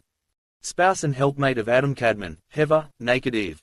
She had no navel. Gaze. Belly without blemish, bulging big, a buckler of taut vellum, no, white-heaped corn, orient and immortal, standing from everlasting to everlasting. Womb of sin. Wombed in sin darkness I was too, made not begotten. By them, the man with my voice and my eyes and a ghost woman with ashes on her breath. They clasped and sundered, did the couple as will. From before the ages he willed me and now may not will me away or ever. A lex eterna stays about him. Is that then the divine substance wherein Father and Son are consubstantial? Where is poor dear Arius to try conclusions? Warring his life long upon the contransmagnificant ubangtantiality. Il starat heresiarch, in a Greek watercloset he breathed his last, euthanasia. With beaded mitre and with crozier, stalled upon his throne, widower of a widowed sea, with upstiffed omophorian, with clotted hinderparts. Airs romped round him, nipping and eager airs. They are coming, waves. The whiteman sea-horses, champing, bright wind bridled, the steeds of Manannan. I mustn't forget his letter for the press. And after, the ship, 12:30. By the way, go easy with that money like a good young imbecile. Yes, I must. His pace slackened. Here, am I going to Aunt Sarah's or not? My consubstantial father's voice. Did you see anything of your artist brother Stephen lately? No, sure he's not down in Strasbourg Terrace with his Aunt Sally. Couldn't he fly a bit higher than that, eh? And tell us, Stephen, how is Uncle C? Oh, weeping God, the things I married into. De boys up in de hayloft. The drunken little costrawer and his brother, the cornered player. Highly respectable gondoliers. And skewered Walter searing his father, no less. Sir, yes, sir, no, sir, Jesus wept, and no wonder, by Christ. I pull the wheezy bell of their shuttered cottage, and wait. They take me for a dun, peer out from a coign of vantage. It's Stephen, sir. Let him in, let Stephen in. A bolt drawn back and Walter welcomes me. We thought you were someone else. In his broad bed Nuncle Richie, pillowed and blanketed, extends over the hillock of his knees a sturdy forearm. Clean-chested, he has washed the upper moiety. Morrow, nephew. He lays aside the lapboard whereon he drafts his bills of costs for the eyes of Master Goff and Master Chaplain Tandy, filing consents and common searches and a reducus tecum. A bogoak frame over his bald head, wilds requiescat. The drone of his misleading whistle brings Walter back. Yes, sir. Malt for Richie and Stephen, tell mother. Where is she? Bathing Chrissy, sir. Papa's little bedpal, lump of love. No, Uncle Richie. Call me Richie. Damn your lithia water. It lowers. Husky. Uncle Richie, really. Sit down or by the law Harry I'll knock you down. Walter squints vainly for a chair. He has nothing to sit down on, sir. He has nowhere to put it, you mug. Bring in our Chippendale chair. Would you like a bite of something? None of your damned Lordy-door airs here. The rich of a rasher fried with a herring. Sure, so much the better. We have nothing in the house but backache pills. Alita. He drones bars of Ferrando's aria di sortita. The grandest number, Stephen, in the whole opera. Listen. His tuneful whistle sounds again, finely shaded, with rushes of the air, his fists big drumming on his padded knees. This wind is sweeter. Houses of decay, mine, his and all. You told the Clongowes gentry you had an uncle a judge and an uncle a general in the army. Come out of them, Stephen. Beauty is not there, nor in the stagnant bay of Marsh's library where you read the fading prophecies of Wickham Abbas. For whom? The hundred-headed rabble of the cathedral close. A hater of his kind ran from them to the wood of madness, his mane foaming in the moon, his eyeballs stars. How inanimate, hoarse and nostrilled, the oval equine faces, Temple, Buck Mulligan, Foxy Campbell, Lantern Jaws. Abbas' father, Furious Dean, what offence laid fire to their brains?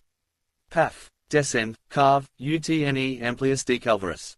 A garland of grey hair on his comminated head see him me clambering down to the footpace descend, clutching a monstrance, basiliscide. Get down, Paul. A choir gives back menace and echo, assisting about the altar's horns, the snorted Latin of jack priests moving burly in their albs, tonsured and oiled and gelded, fat with the fat of kidneys of wheat. And at the same instant perhaps a priest round the corner is elevating it. Dring, and 2 streets off another locking it into a pyx. Dring, and in a lady chapel another taking housel all to his own cheek. Dring, down, up, forward, back. Dan Ockham thought of that, invincible doctor.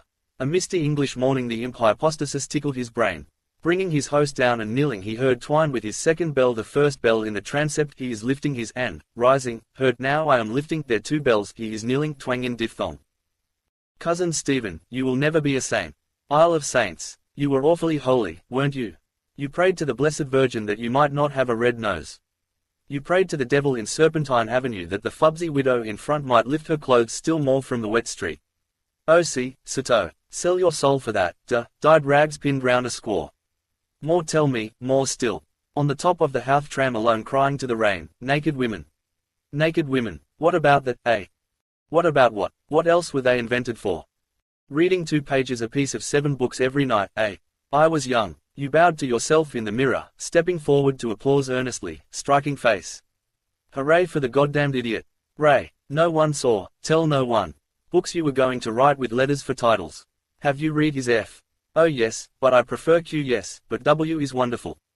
Oh yes, remember your epiphanies written on green oval leaves, deeply deep, copies to be sent if you died to all the great libraries of the world, including Alexandria. Someone was to read 'em there after a few thousand years, a Mahammanvantara. Pico della Mirandola like. Very like a whale. When one reads these strange pages of one long gone one feels that one is at one with one who once. The grainy sand had gone from under his feet. His boots trod again a damp crackling mast, razor shells, squeaking pebbles, that on the unnumbered pebbles beats, would sieve by the shipworm, lost armada. Unwholesome sandflats waited to suck his treading soles, breathing upward sewage breath, a pocket of seaweed smoldered in seafire under a midden of man's ashes. He coasted them, walking warily. A porter bottle stood up, stogged to its waist, in the cakey sand dough. A sentinel, isle of dreadful thirst. Broken hoops on the shore, at the land amaze a dark cunning nets, farther away chalk-scrawled back doors and on the higher beach a drying line with 2 crucified shirts. Ringsend, wigwams of brown steersmen and master mariners. Human shells. He halted. I have passed the way to Aunt Sarah's. Am I not going there? Seems not. No one about. He turned northeast and crossed the firmer sand towards the pigeon house. Qui vous a mis dans cette fichue position? Sailor pigeon, Joseph. Patrice, home on furlough, lapped warm milk with me in the bar McMahon. Son of the wild goose, Kevin Egan of Paris.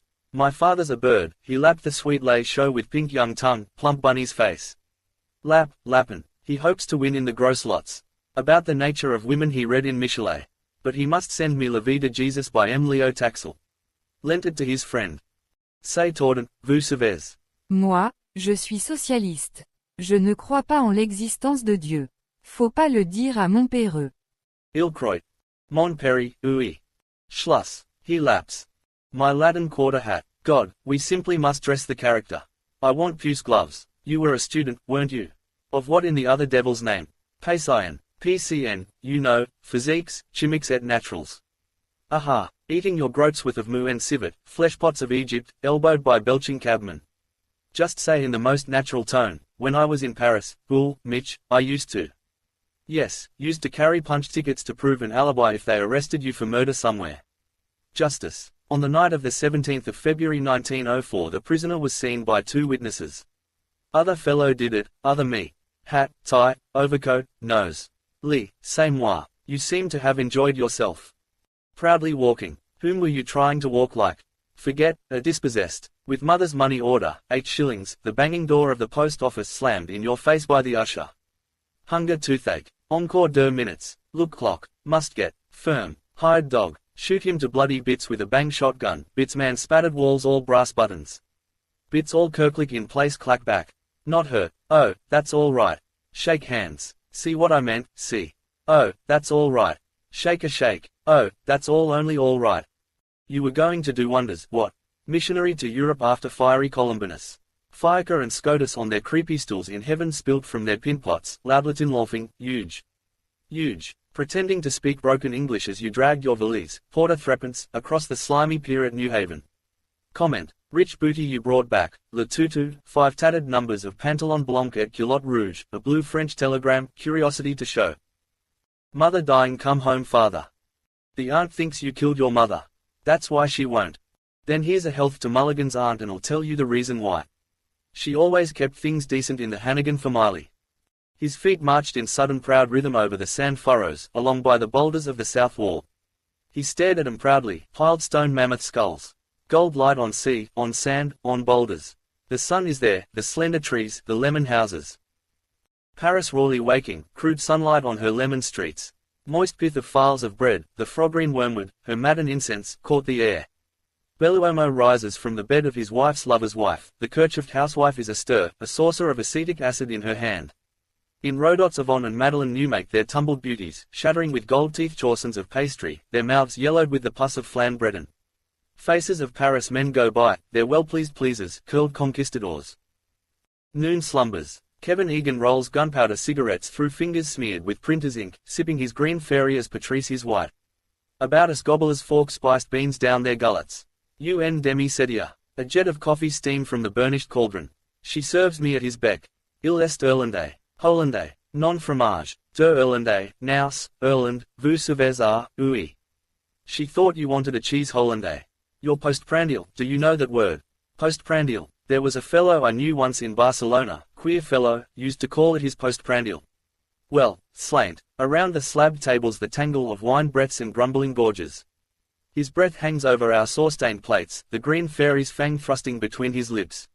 Of Ireland, the Dalkatians, of hopes, conspiracies, of Arthur Griffith now, A.E. Pimender, good shepherd of men. To yoke me as his yokefellow, our crimes our common cause. You're your father's son, I know the voice, his fustian shirt, sanguine-flowered, trembles its Spanish tassels at his secrets. M. Drummond, famous journalist, Drummond, know what he called Queen Victoria. Old hag with the yellow teeth. Veal ogress with the dense jawns. Maud Gone, beautiful woman, La Patrie, M. Millevoye, Felix Faure, know how he died. Licentious men, the Froken, Bonnetout fair, who rubs male nakedness in the bath at Uppsala. Moi fair, she said, tous les messieurs. Not this monsieur, I said. Most licentious custom, bath a most private thing. I wouldn't let my brother, not even my own brother, most lascivious thing. Green eyes, I see you. Fang, I feel, lascivious people. The blue fuse burns deadly between hands and burns clear. Loose tobacco shreds catch fire, a flame and acrid smoke light our corner. Raw facebones under his peep of day boy's hat. How the head centre got away, authentic version. Got up as a young bride, man, veil, arranged blossoms, drove out the road to Malahide. Did, faith. Of lost leaders, the betrayed, wild escapes. Disguises, clutched it, gone, not here. Spurned lover, I was a strapping young gossoon at that time, I tell you. I'll show you my likeness one day. I was, faith, lover, for her love he prowled with Colonel Richard Burke, tannest of his sept, under the walls of Clerkenwell and, crouching, saw a flame of vengeance hurl them upward in the fog. Shattered glass and toppling masonry.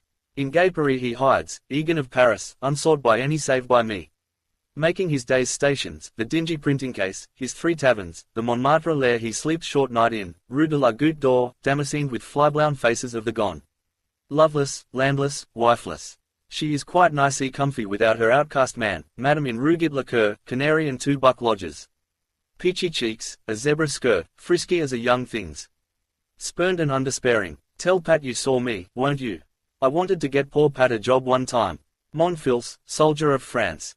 I taught him to sing the boys of Kilkenny a stout roaring blades. Know that old lay, I taught Patrice that, old Kilkenny, St. Canis, Strongbow's castle on the Nore. Goes like this, oh, oh he takes me, Napper Tandy, by the hand. Oh, oh the boys of Kilkenny. Weak wasting hand on mine. They have forgotten Kevin Egan, not he them. Remembering thee, oh Sion. He had come nearer the edge of the sea and wet sand slapped his boots. The new air greeted him, harping in wild nerves, wind of wild air of seeds of brightness. Here, I am not walking out to the Kish lightship, am I? He stood suddenly, his feet beginning to sink slowly in the quaking soil. Turn back. Turning, he scanned the shore south, his feet sinking again slowly in new sockets. The cold domed room of the tower waits. Through the barbacans the shafts of light are moving ever, slowly ever as my feet are sinking, creeping duskward over the dial floor. Blue dusk, nightfall, deep blue night. In the darkness of the dome they wait, their pushed-back chairs, my obelisk valise, around a board of abandoned platters. Who to clear it? He has the key. I will not sleep there when this night comes.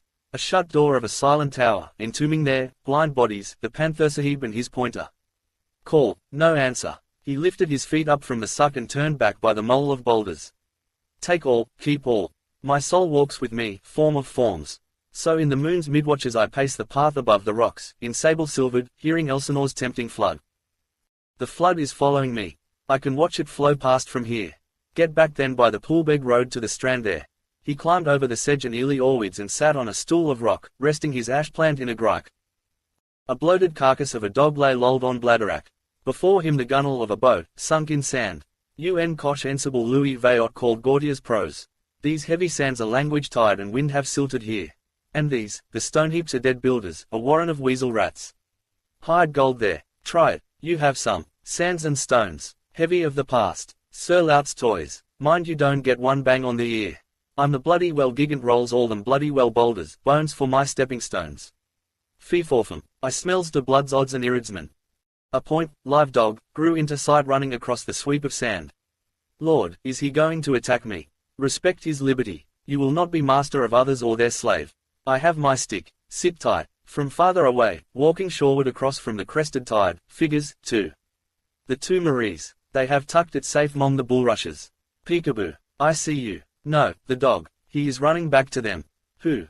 Galleys of the Lochlands ran here to beach, in quest of prey, their blood-beaked prows riding low on a molten pewter surf. Dane Vikings, talks of tomahawks glitter on their breasts when Malachi wore the collar of gold.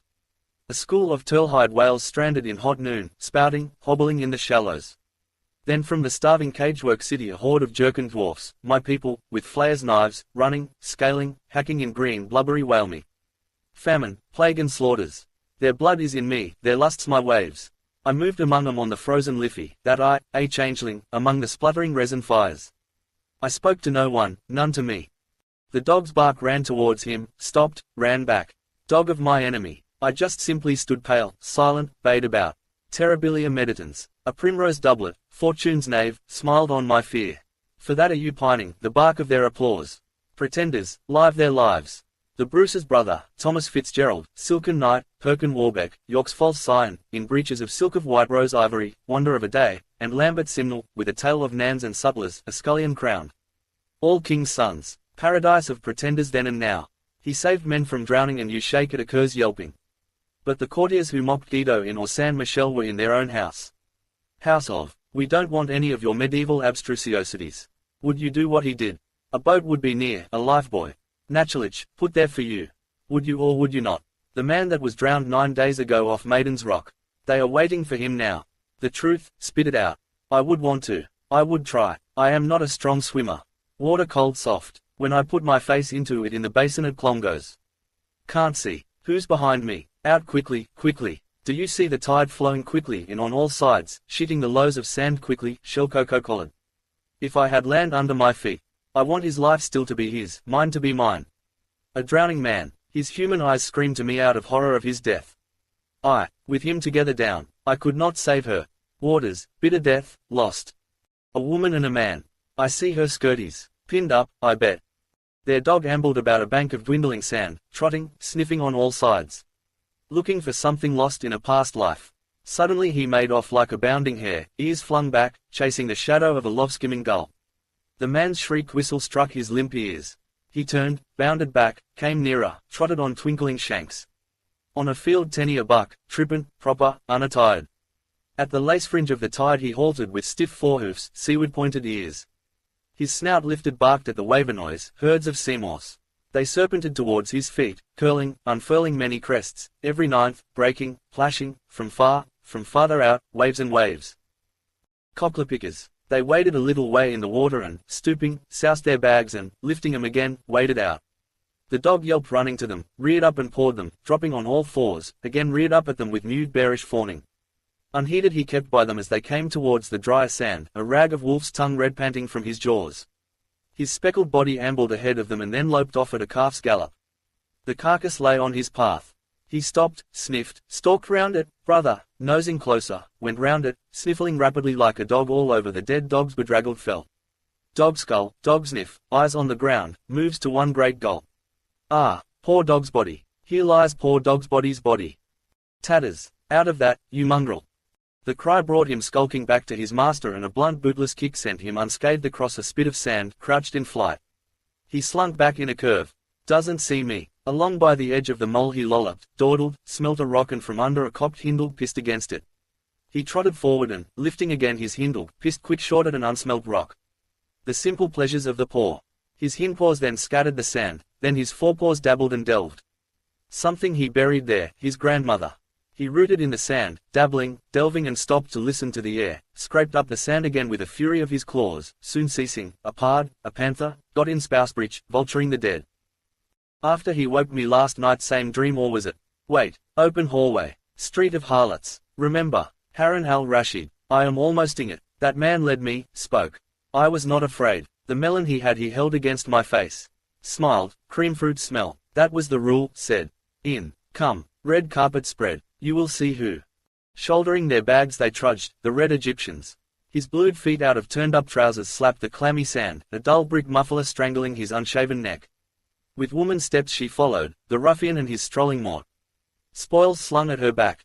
Loose sand and shellgrit crusted her bare feet. About her windrow face hair trailed. Behind her lord, his helpmate, being a wasp to Romeville. When night hides her body's flaws calling under her brown shawl from an archway where dogs have mired. Her fancyman is treating two royal Dublins in a Lachlan's of Blackpits.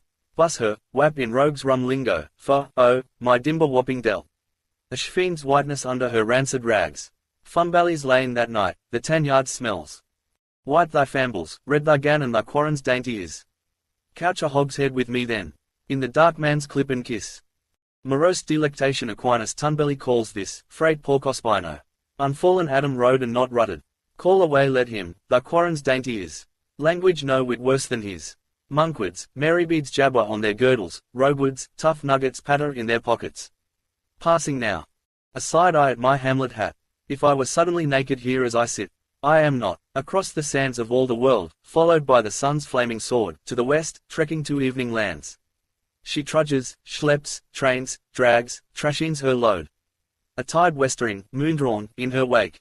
Tides, myriad-islanded, within her, blood not mine, Oinopoponton, a wine-dark sea. Behold the handmaid of the moon.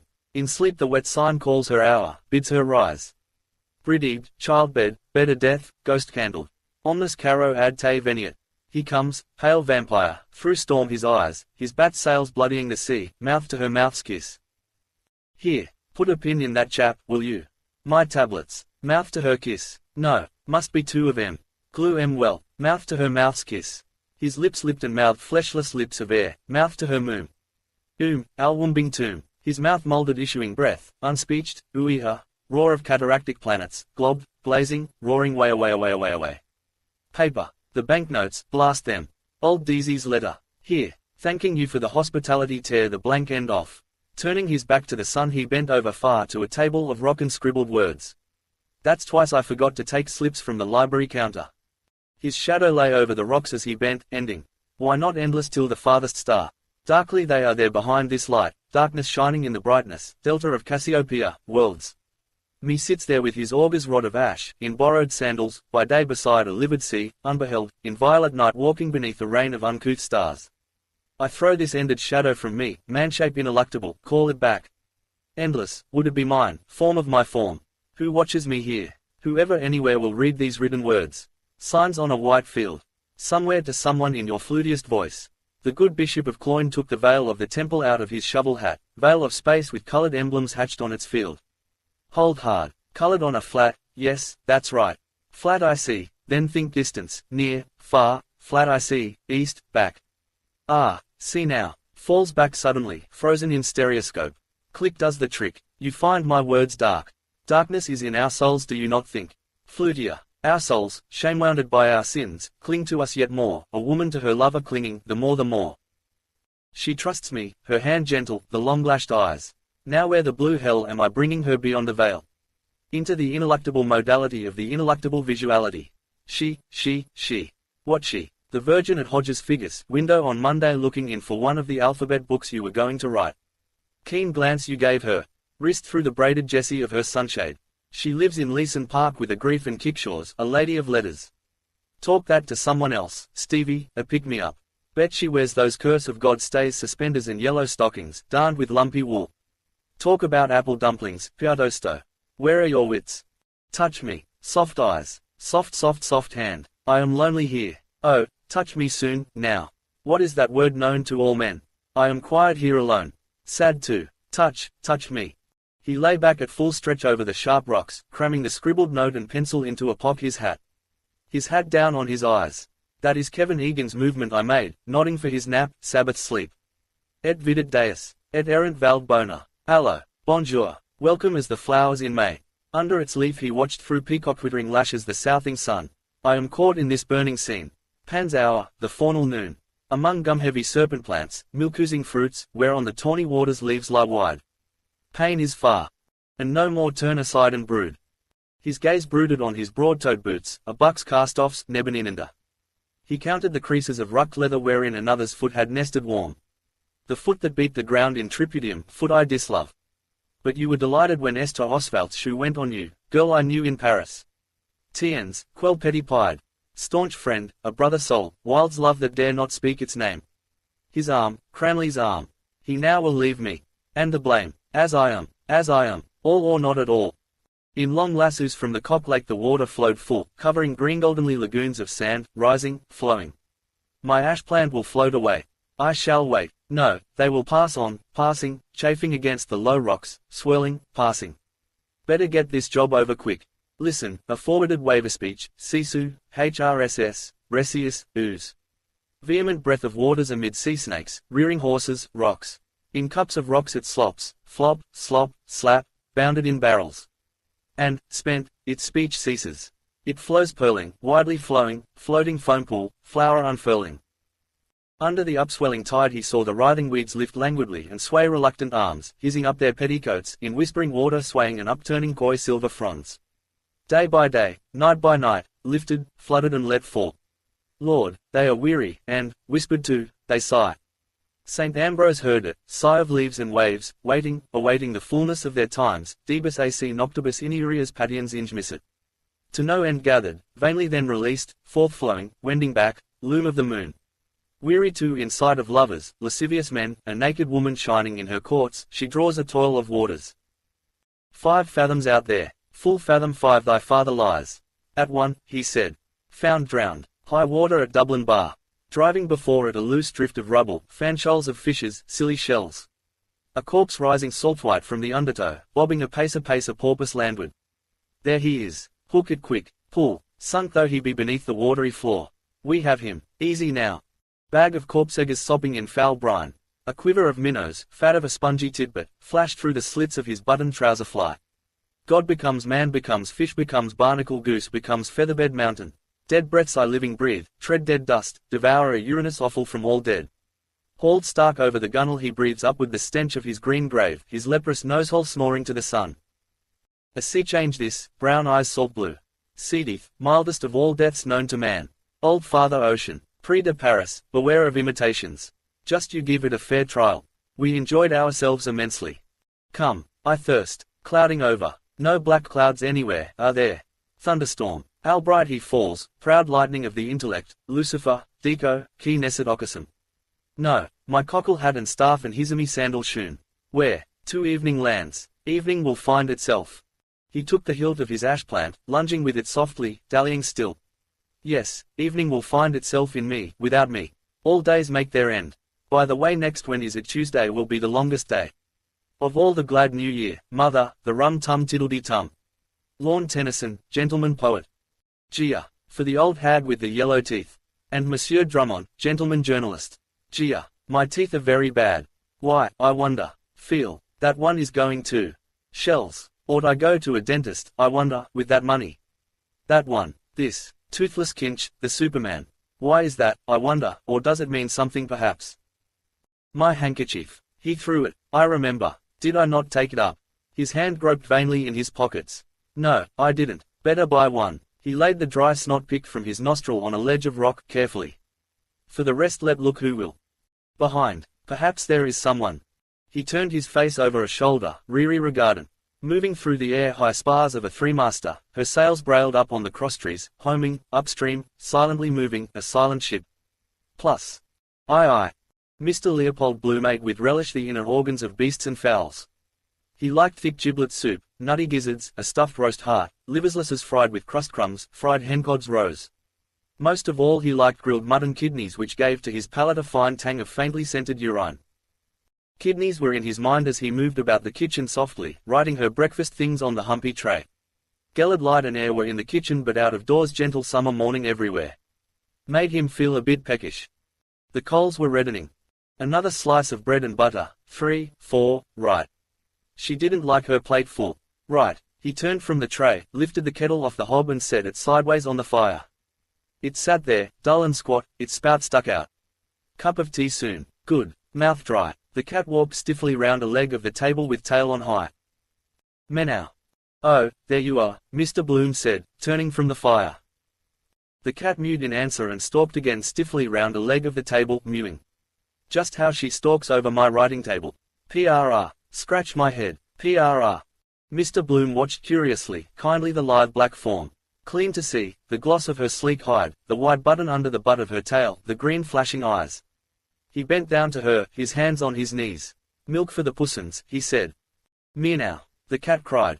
They call them stupid. They understand what we say better than we understand them. She understands all she wants to.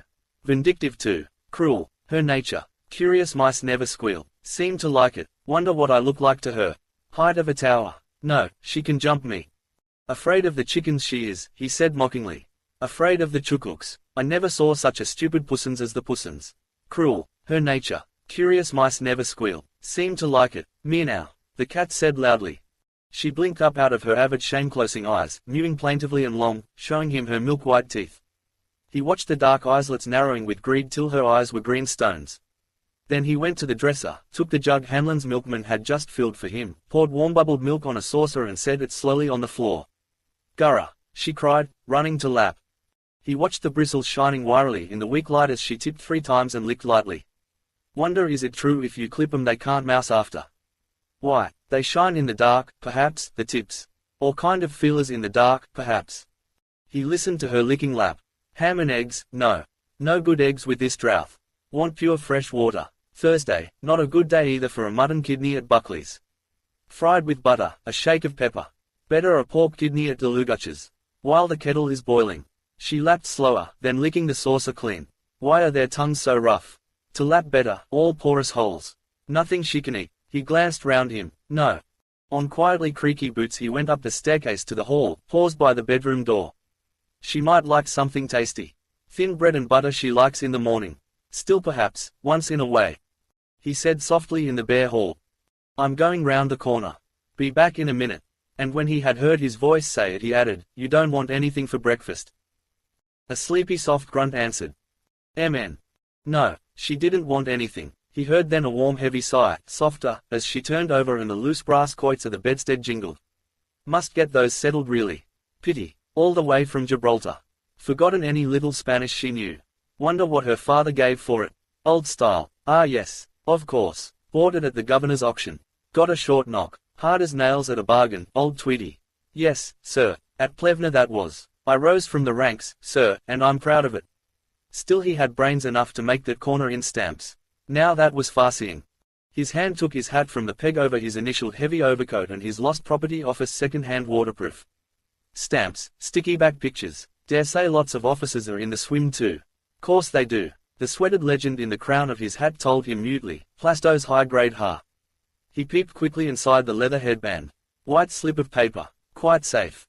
On the doorstep he felt in his hip pocket for the latchkey. Not there. In the trousers I left off.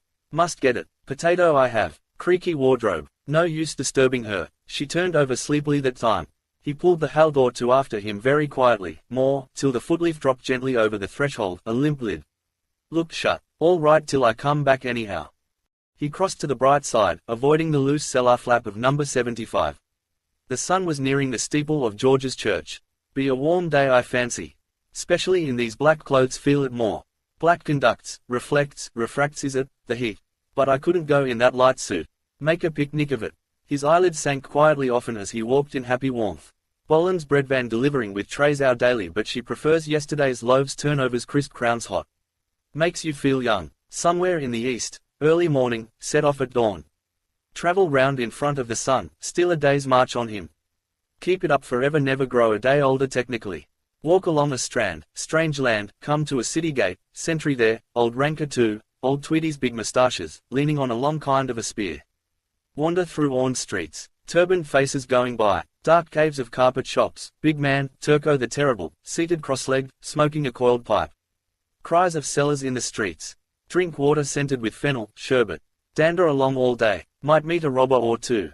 Well, meet him, getting on to sundown. The shadows of the mosques among the pillars, priest with a scroll rolled up. A shiver of the trees, signal, the evening wind. I pass on, fading gold sky. A mother watches me from her doorway. She calls her children home in their dark language. High wall, beyond strings twanged. Night sky, moon, violet, color of Molly's new garters.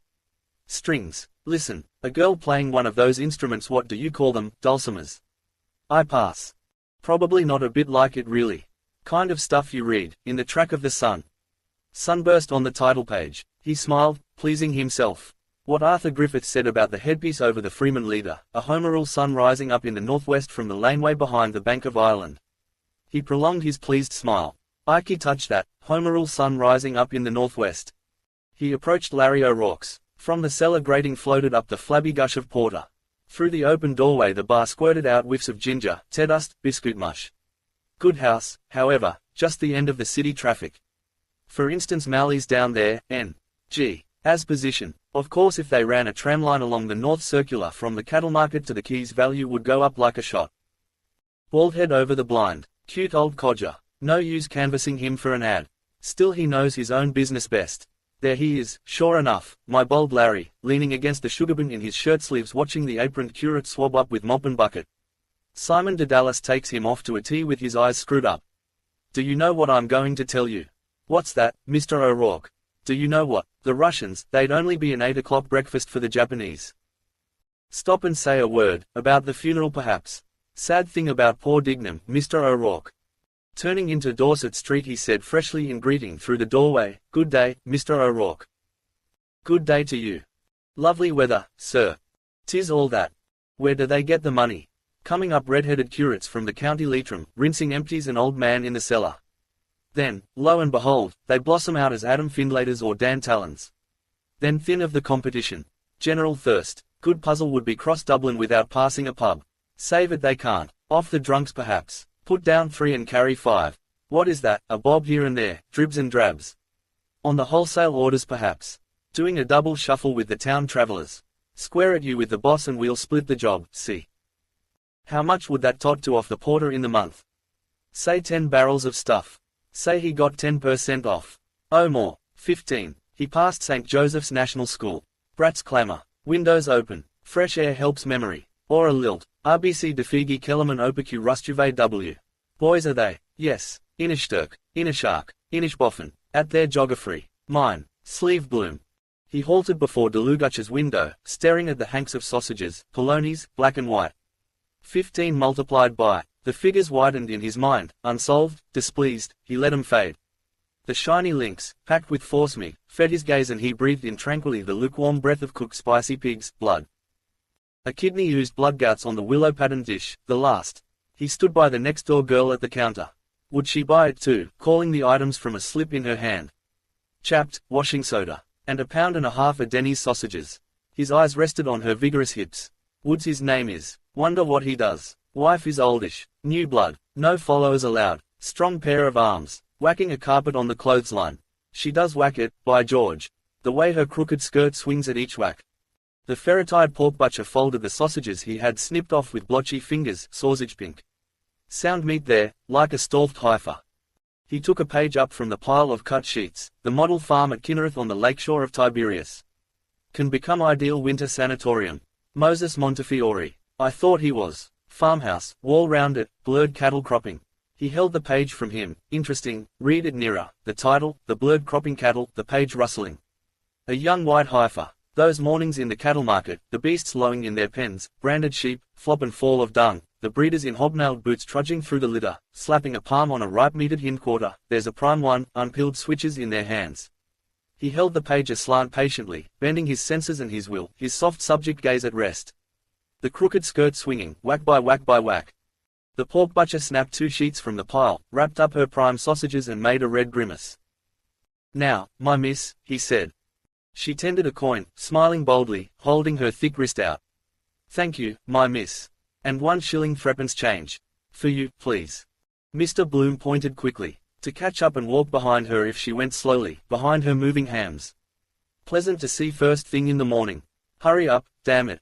Make hay while the sun shines. She stood outside the shop in sunlight and sauntered lazily to the right. He sighed down his nose. They never understand. Soda-capped hands. Crusted toenails too. Brown scapulars in tatters, defending her both ways.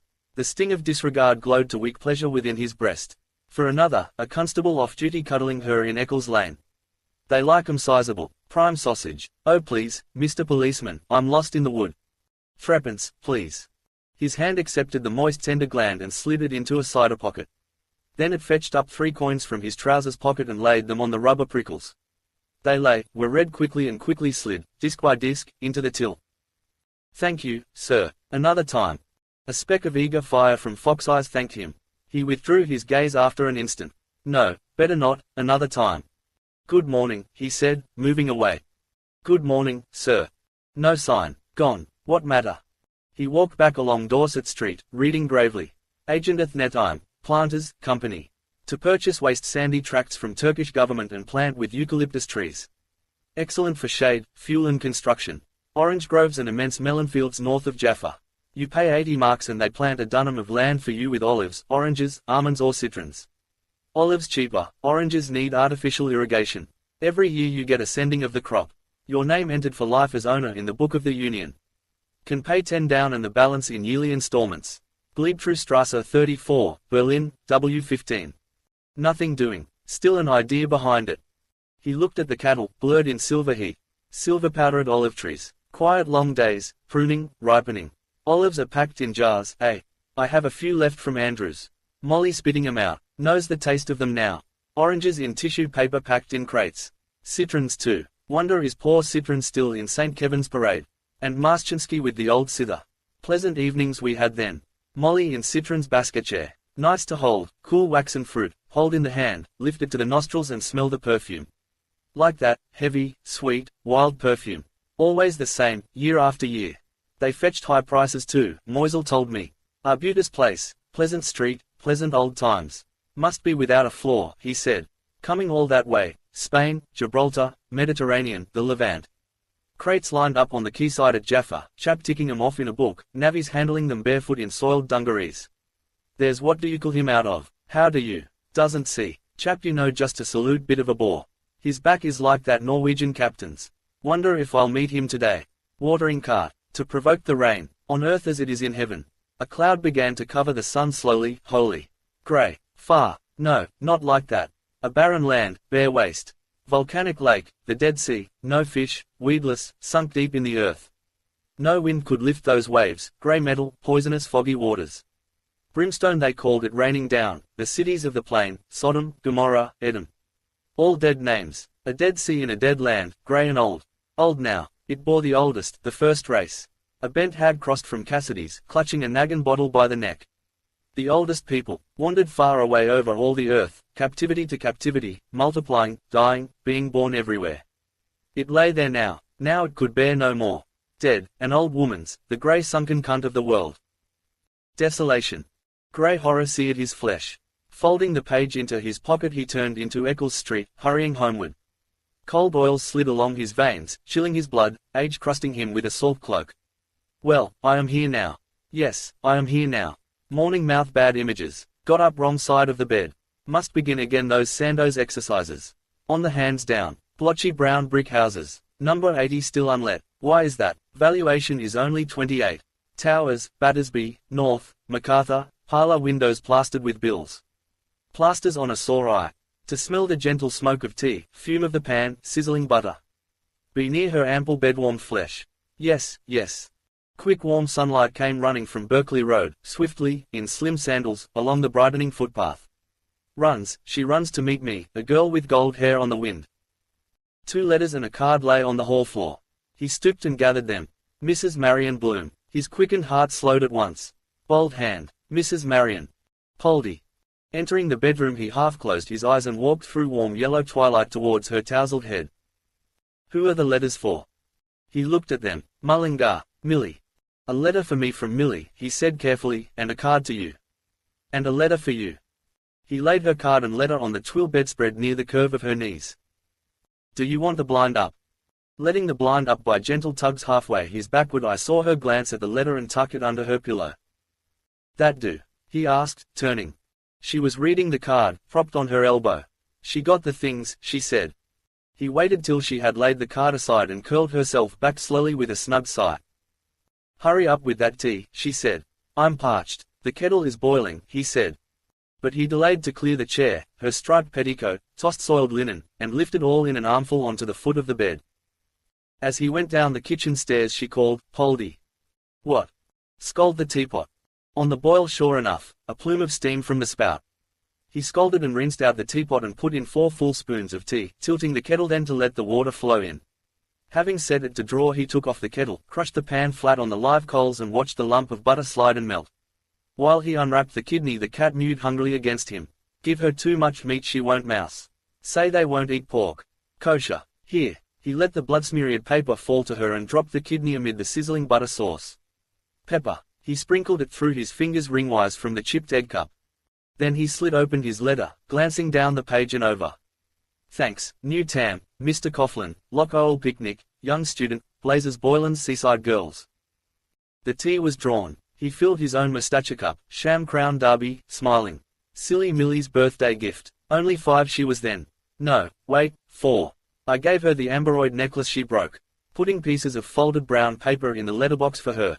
He smiled, pouring. Oh, Millie Bloom, you are my darling. You are my looking glass from night to morning. I'd rather have you without a farthing than Katie Keogh with her arson garden.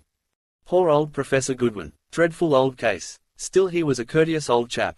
Old-fashioned way he used to bow Molly off the platform. And the little mirror in his silk hat. The night Millie brought it into the parlor. Oh, look what I found in Professor Goodwin's hat. All we laughed. Sex breaking out even then. Pert little piece she was. He prodded a fork into the kidney and slapped it over, then fitted the teapot on the tray. Its hump bumped as he took it up. Everything on it. Bread and butter, sugar, spoon, her cream. Yes, he carried it upstairs, his thumb hooked in the teapot handle. Nudging the door open with his knee he carried the tray in and set it on the chair by the bedhead. What a time you were, she said. She set the brasses jingling as she raised herself briskly, an elbow on the pillow. He looked calmly down on her bulk and between her large soft bubs, sloping within her nightdress like a she-goat's udder. The warmth of her couched body rose on the air, mingling with the fragrance of the tea she poured. A strip of torn envelope peeped from under the dimpled pillow. In the act of going he stayed to straighten the bedspread. Who was the letter from? He asked. Bold hand. Marion. Oh, Boylan, she said. He's bringing the program. What are you singing? La Chi Darum with J.C. Doyle, she said, and Love's Old Sweet Song. Her full lips, drinking, smiled. Rather stale smell that incense leaves next day. Like foul flower water. Would you like the window open a little? She doubled a slice of bread into her mouth, asking, what time is the funeral? 11, I think, he answered. I didn't see the paper. Following the pointing of her finger he took up a leg of her soiled drawers from the bed. No, then, a twisted grey garter looped round a stocking, rumpled, shiny sole. No, that book. Other stocking, her petticoat. It must have fell down, she said. He felt here and there. Voglio e non vorrei. Wonder if she pronounces that right, voglio. Not in the bed, must have slid down. He stooped and lifted the valance. The book, fallen, sprawled against the bulge of the arranged guide chamber pot. Show here, she said. I put a mark in it. There's a word I wanted to ask you. She swallowed a draught of tea from her cup held by Northindale and, having wiped her fingertips smartly on the blanket, began to search the text with the hairpin till she reached the word. Met him what? He asked. Here, she said. What does that mean? He leaned downward and read near her polished thumbnail. Metempsychosis. Yes, who's he when he's at home? Metempsychosis, he said, frowning. It's Greek, from the Greek. That means the transmigration of souls. Oh, rocks, she said. Tell us in plain words. He smiled, glancing askance at her mocking eyes. The same young eyes. The first night after the charades. Dolphin's Barn. He turned over the smudged pages. Ruby, the pride of the ring. Hello, illustration. Fierce Italian with carriage whip. Must be Ruby pride of the on the floor naked. She'd kindly lent. The monster Maffei desisted and flung his victim from him with an oath. Cruelty behind it all. Doped animals. Trapeze at Hengeler's. Had to look the other way. Mob gaping. Break your neck and we'll break our sides. Families of them. Bone 'em young so they metempsychosis. That we live after death. Our souls. That a man's soul after he dies. Dignum's soul. Did you finish it? He asked. Yes, she said. There's nothing smutty in it. Is she in love with the first fellow all the time? Never read it. Do you want another? Yes, get another of Paul de Kock's. Nice name he has. She poured more tea into her cup, watching it flow sideways. Must get that Capel Street Library book renewed or they'll write to Kearney, my guarantor. Reincarnation, that's the word. Some people believe, he said, that we go on living in another body after death, that we lived before. They call it reincarnation, that we all lived before on the earth thousands of years ago or some other planet. They say we have forgotten it. Some say they remember their past lives. The sluggish cream wound curdling spirals through her tea. Bet remind her of the word, metempsychosis. An example would be better. An example. The bath of the nymph over the bed. Given away with the Easter number of photo bits, splendid masterpiece in art colors. Tea before you put milk in. Not unlike her with her hair down, slimmer. 3 and 6 I gave for the frame. She said it would look nice over the bed. Naked nymphs, Greece, and for instance all the people that lived then.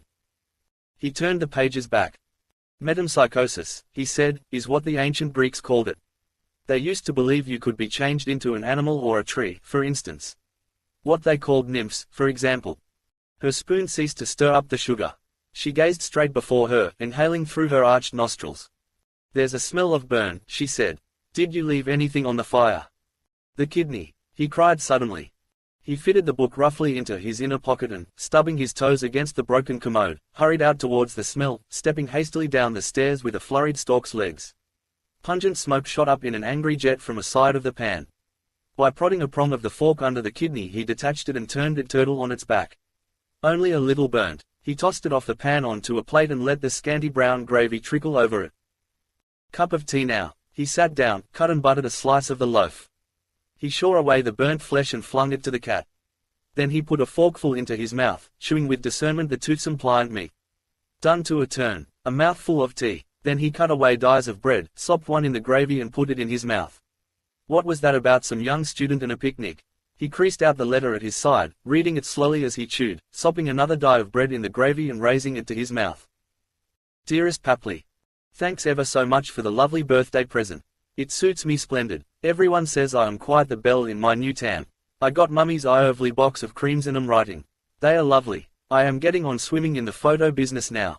Mr. Coughlin took one of me and Mrs. will send when developed. We did great biz yesterday. Fair day and all the beef to the heels were in. We are going to Loch Owel on Monday with a few friends to make a scrap picnic. Give my love to Mummy and to yourself a big kiss and thanks. I hear them at the piano downstairs. There is to be a concert in the Greville Arms on Saturday. There is a young student comes here some evenings named Bannon, his cousins or something, a big swells, and he sings Boylan's. I was on the pop of writing Blazes Boylan's song about those seaside girls. Tell him Silly Millie sends my best respects. I must now close with fondest love. Your fond daughter, Millie. P.S. Excuse bad writing, am in hurry. Bybie, M. 15 yesterday. Curious, 15th of the month too. Her first birthday away from home. Separation. Remember the summer morning she was born, running to knock up Mrs. Thornton in Denzille Street. Jolly old woman. Lot of babies she must have helped into the world. She knew from the first poor little Rudy wouldn't live. Well, God is good, sir. She knew at once. He would be 11 now if he had lived. His vacant face stared pityingly at the postscript. Excuse bad writing. Hurry. Piano downstairs. Coming out of her shell. Row with her in the XL cafe about the bracelet. Wouldn't eat her cakes or speak or look. Saucebox. He sopped other dies of bread in the gravy and ate piece after piece of kidney. 12 and 6 a week. Not much. Still, she might do worse. Music hall stage. Young student. He drank a draught of cooler tea to wash down his meal. Then he read the letter again, twice. Oh, well, she knows how to mind herself. But if not, no, nothing has happened. Of course it might. Wait in any case till it does. A wild piece of goods. Her slim legs running up the staircase. Destiny. Ripening now. Vain, very. He smiled with troubled affection at the kitchen window. Day I caught her in the street pinching her cheeks to make 'em red. Anemic a little. Was given milk too long. On the errands king that day round the kish. Damned old tub pitching about. Not a bit funky. Her pale blue scarf loose in the wind with her hair. All dimpled cheeks and curls, your head it simply swirls. Seaside girls. Torn envelope. Hands stuck in his trousers pockets, Jarvie off for the day, singing. Friend of the family. Swirls, he says. Pier with lamps, summer evening, band. Those girls, those lovely seaside girls. Millie too. Young kisses, the first. Far away now past. Mrs. Marion. Redding, lying back now, counting the strands of her hair, smiling, braiding. A soft qualm, regret, flowed down his backbone, increasing. Will happen, yes. Prevent. Useless, can't move. Girl's sweet light lips. Will happen too. He felt the flowing qualm spread over him. Useless to move now. Lips kissed, kissing, kissed. Full bluey woman's lips. Better where she is down there, away. Occupy her. Wanted a dog to pass the time. Might take a trip down there. August bank holiday, only 2 and 6 return. 6 weeks off, however. Might work a press pass. All through McCoy. The cat, having cleaned all her fur, returned to the meat-stained paper, nosed at it and stalked to the door. She looked back at him, mewing. Wants to go out. Wait before a door, sometime it will open. Let her wait. Has the fidgets. Electric. Thunder in the air. Was washing at her ear with her back to the fire too. He felt heavy, full, then a gentle loosening of his bowels. He stood up, undoing the waistband of his trousers. The cat mewed to him. Meow, he said in answer. Wait till I'm ready. Heaviness, hot day coming. Too much trouble to fag up the stairs to the landing. A paper. He liked to read at stool. Hope no ape comes knocking just as I'm. In the table drawer he found an old number of tidbits. He folded it under his armpit, went to the door and opened it. The cat went up in soft bounds. Wanted to go upstairs, curl up in a ball on the bed. Listening, he heard her voice. Come, pussy. Come. He went out through the back door into the garden, stood to listen towards the next garden. No sound, perhaps hanging clothes out to dry. The maid was in the garden. Fine morning. He bent down to regard a lean file of spearmint growing by the wall. Make a summerhouse here. Scarlet runners, Virginia creepers, want to manure the whole place over, scabby soil. A coat of liver of sulfur. All soil like that without dung. Household slops. Loam, what is this that is? The hens in the next garden, their droppings are very good top dressing. Best of all though are the cattle, especially when they are fed on those oil cakes. Mulch of dung, best thing to clean ladies' kid gloves. Dirty cleans. Ashes too. Reclaim the whole place. Grow peas in that corner there. Lettuce. Always have fresh greens then. Still gardens have their drawbacks. That be or bluebottle here with Monday. He walked on. Where is my hat, by the way? Must have put it back on the peg. Or hanging up on the floor. Funny I don't remember that. Hall stand too full. 4 umbrellas, her raincloak. Picking up the letters. Drago's shop bell ringing. Queer, I was just thinking that moment. Brown brilliantined hair over his collar. Just had a wash and brush up. Wonder have I time for a bath this morning. Tara Street. Chap in the paybox there got away, James Stevens, they say. O'Brien. Deep voice that fellow Deluguch has. Agenteth, what is it? Now, my miss. Enthusiast. He kicked open the crazy door of the Jakes. Better be careful not to get these trousers dirty for the funeral. He went in, bowing his head under the low lintel. Leaving the door ajar, amid the stench of mouldy limewash and stale cobwebs he undid his braces. Before sitting down he peered through a chink up at the next door windows. The king was in his counting house. Nobody. Asquat on the cookstool he folded out his paper, turning its pages over on his bared knees. Something new and easy. No great hurry. Keep it a bit. Our prize tidbit, Matcham's masterstroke. Written by Mr. Philip Beaufoy, Playgoers, Club, London. Payment at the rate of 1 guinea a column has been made to the writer. 3.5. £3 3. £3, 13 and 6. Quietly he read, restraining himself, the first column and, yielding but resisting, began the second. Midway, his last resistance yielding, he allowed his bowels to ease themselves quietly as he read, reading still patiently, that slight constipation of yesterday quite gone. Hope it's not too big, bring on piles again. No, just right, so, Kostiv, one tabloid of Cascara Sagrada.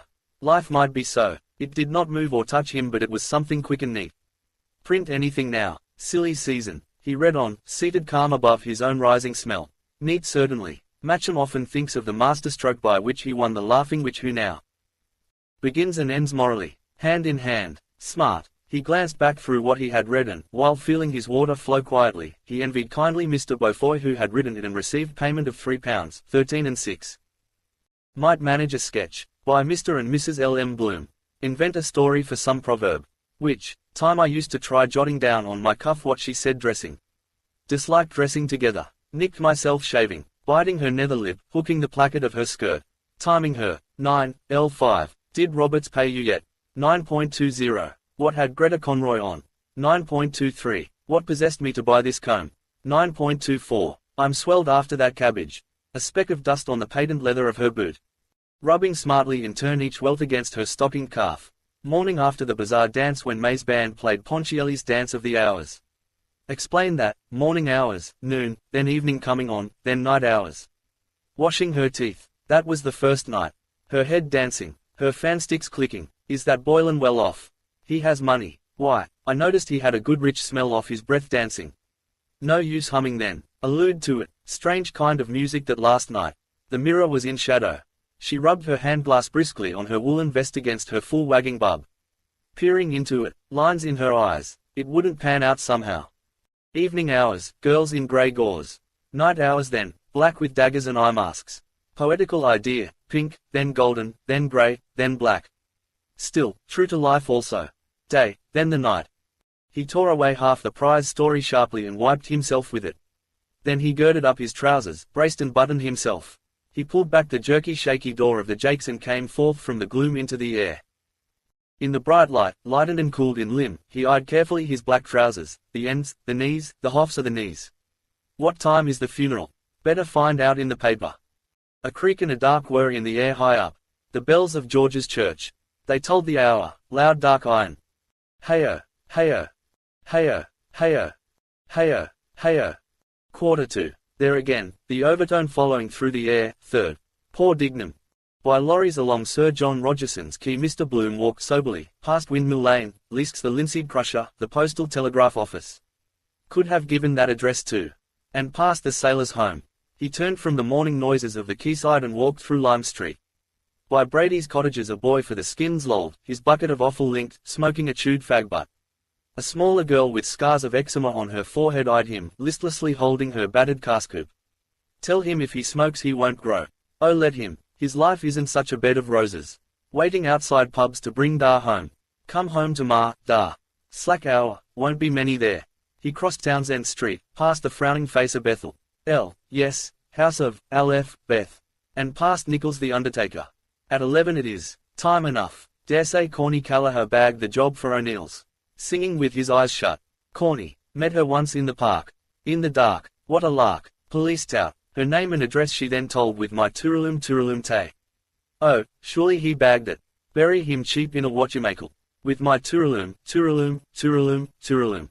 In Westland Row he halted before the window of the Belfast and Oriental Tea Company and read the legends of lead-papered packets, choice blend, finest quality, family tea.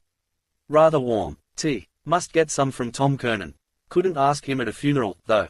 While his eyes still read blandly he took off his hat quietly inhaling his hair oil and sent his right hand with slow grace over his brow and hair. Very warm morning. Under their dropped lids his eyes found the tiny bow of the leather headband inside his high-grade ha. Just there. His right hand came down into the bowl of his hat. His fingers found quickly a card behind the headband and transferred it to his waistcoat pocket. So warm. His right hand once more slowly went over his brow and hair. Then he put on his hat again, relieved, and read again. Choice blend, made of the finest Ceylon brands. The Far East. Lovely spot it must be, the garden of the world, big lazy leaves to float about on, cactuses, flowery meads, snaky lianas they call them. Wonder is it like that? Those Sinhalese lobbing about in the sun in Dolce Far Niente, not doing a hand's turn all day. Sleep 6 months out of 12. Too hot to quarrel. Influence of the climate. Lethargy. Flowers of idleness. The air feeds most. Azotes. Hothouse in botanic gardens. Sensitive plants. Water lilies. Petals too tired to. Sleeping sickness in the air. Walk on rose leaves. Imagine trying to eat tripe and cowhill. Where was the chap I saw in that picture somewhere? Ah yes, in the Dead Sea floating on his back, reading a book with a parasol open. Couldn't sink if you tried, so thick with salt. Because the weight of the water, no, the weight of the body in the water is equal to the weight of the what? Or is it the volume is equal to the weight? It's a law something like that. Vance in high school cracking his finger joints, teaching. The college curriculum, cracking curriculum. What is weight really when you say the weight? 32 feet per second per second. Law of falling bodies, per second per second. They all fall to the ground. The earth. It's the force of gravity of the earth is the weight. He turned away and sauntered across the road. How did she walk with her sausages?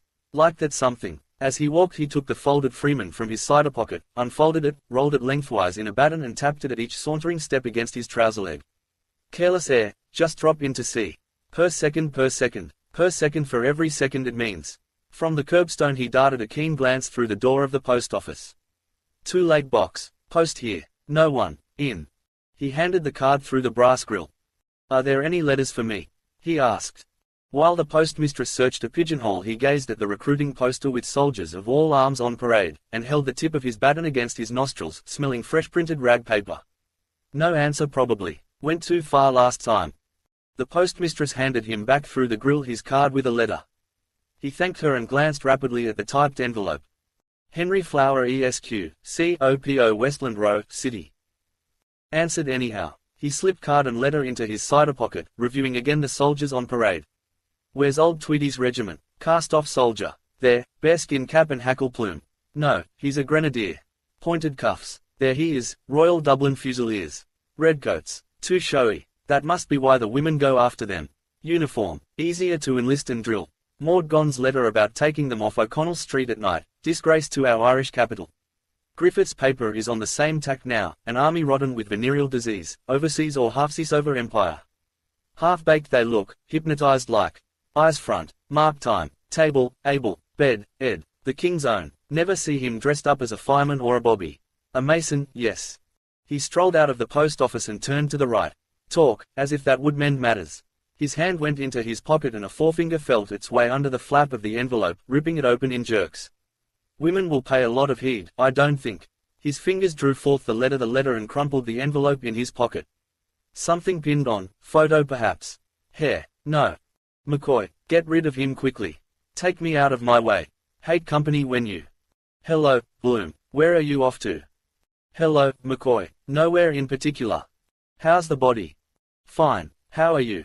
Just keeping alive, McCoy said.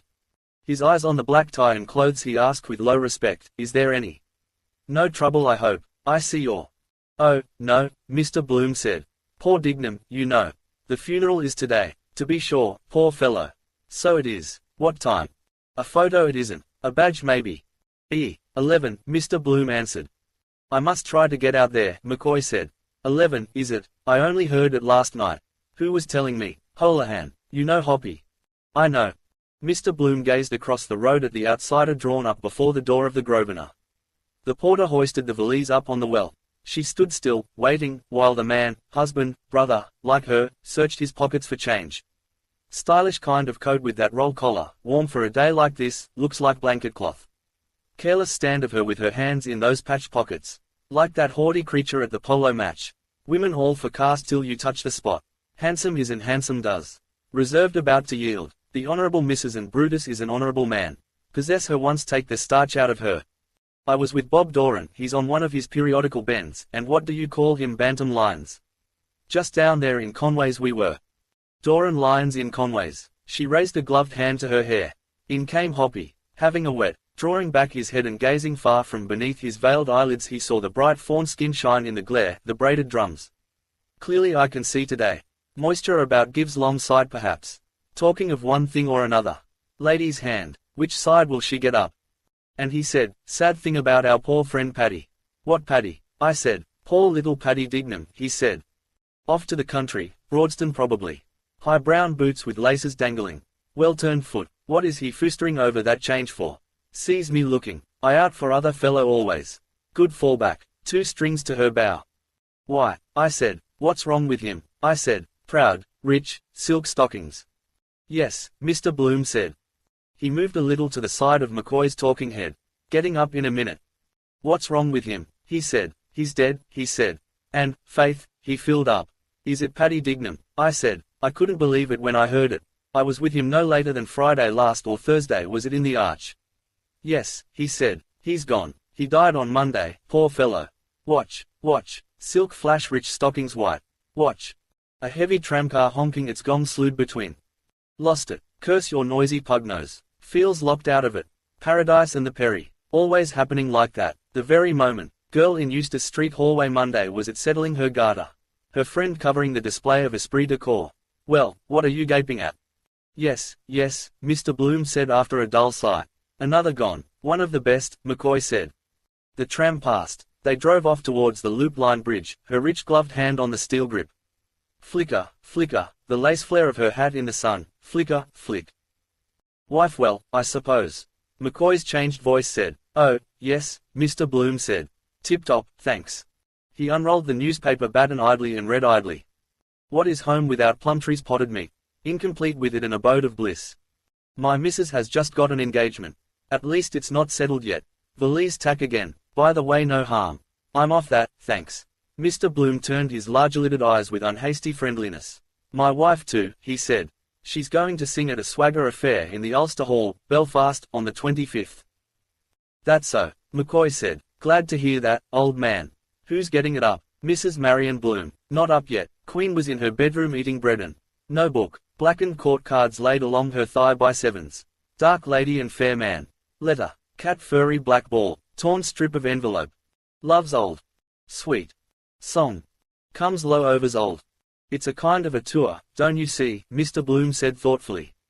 Sweet song. There's a committee formed. Part shares and part profits. McCoy nodded, picking at his mustache stubble. Oh, well, he said. That's good news. He moved to go. Well, glad to see you looking fit, he said. Meet you knocking around. Yes, Mr. Bloom said. Tell you what, McCoy said. You might put down my name at the funeral, will you? I'd like to go but I mightn't be able, you see.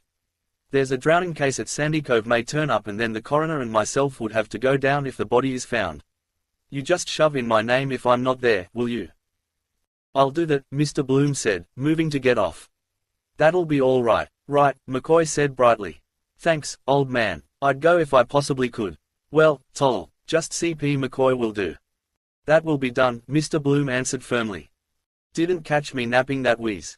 The quick touch, soft mark. I'd like my job. Valise I have a particular fancy for. Leather, capped corners, riveted edges, double action lever lock. Bob Cowley lent him his for the Wicklow Regatta concert last year and never heard tidings of it from that good day to this. Mr. Bloom, strolling towards Brunswick Street, smiled. My missus has just gotten. Reedy freckled soprano. Cheese-paring nose. Nice enough in its way, for a little ballad. No guts in it. You and me, don't you know, in the same boat. Soft soaping. Give you the needle that would. Can't he hear the difference? Think is that way inclined a bit.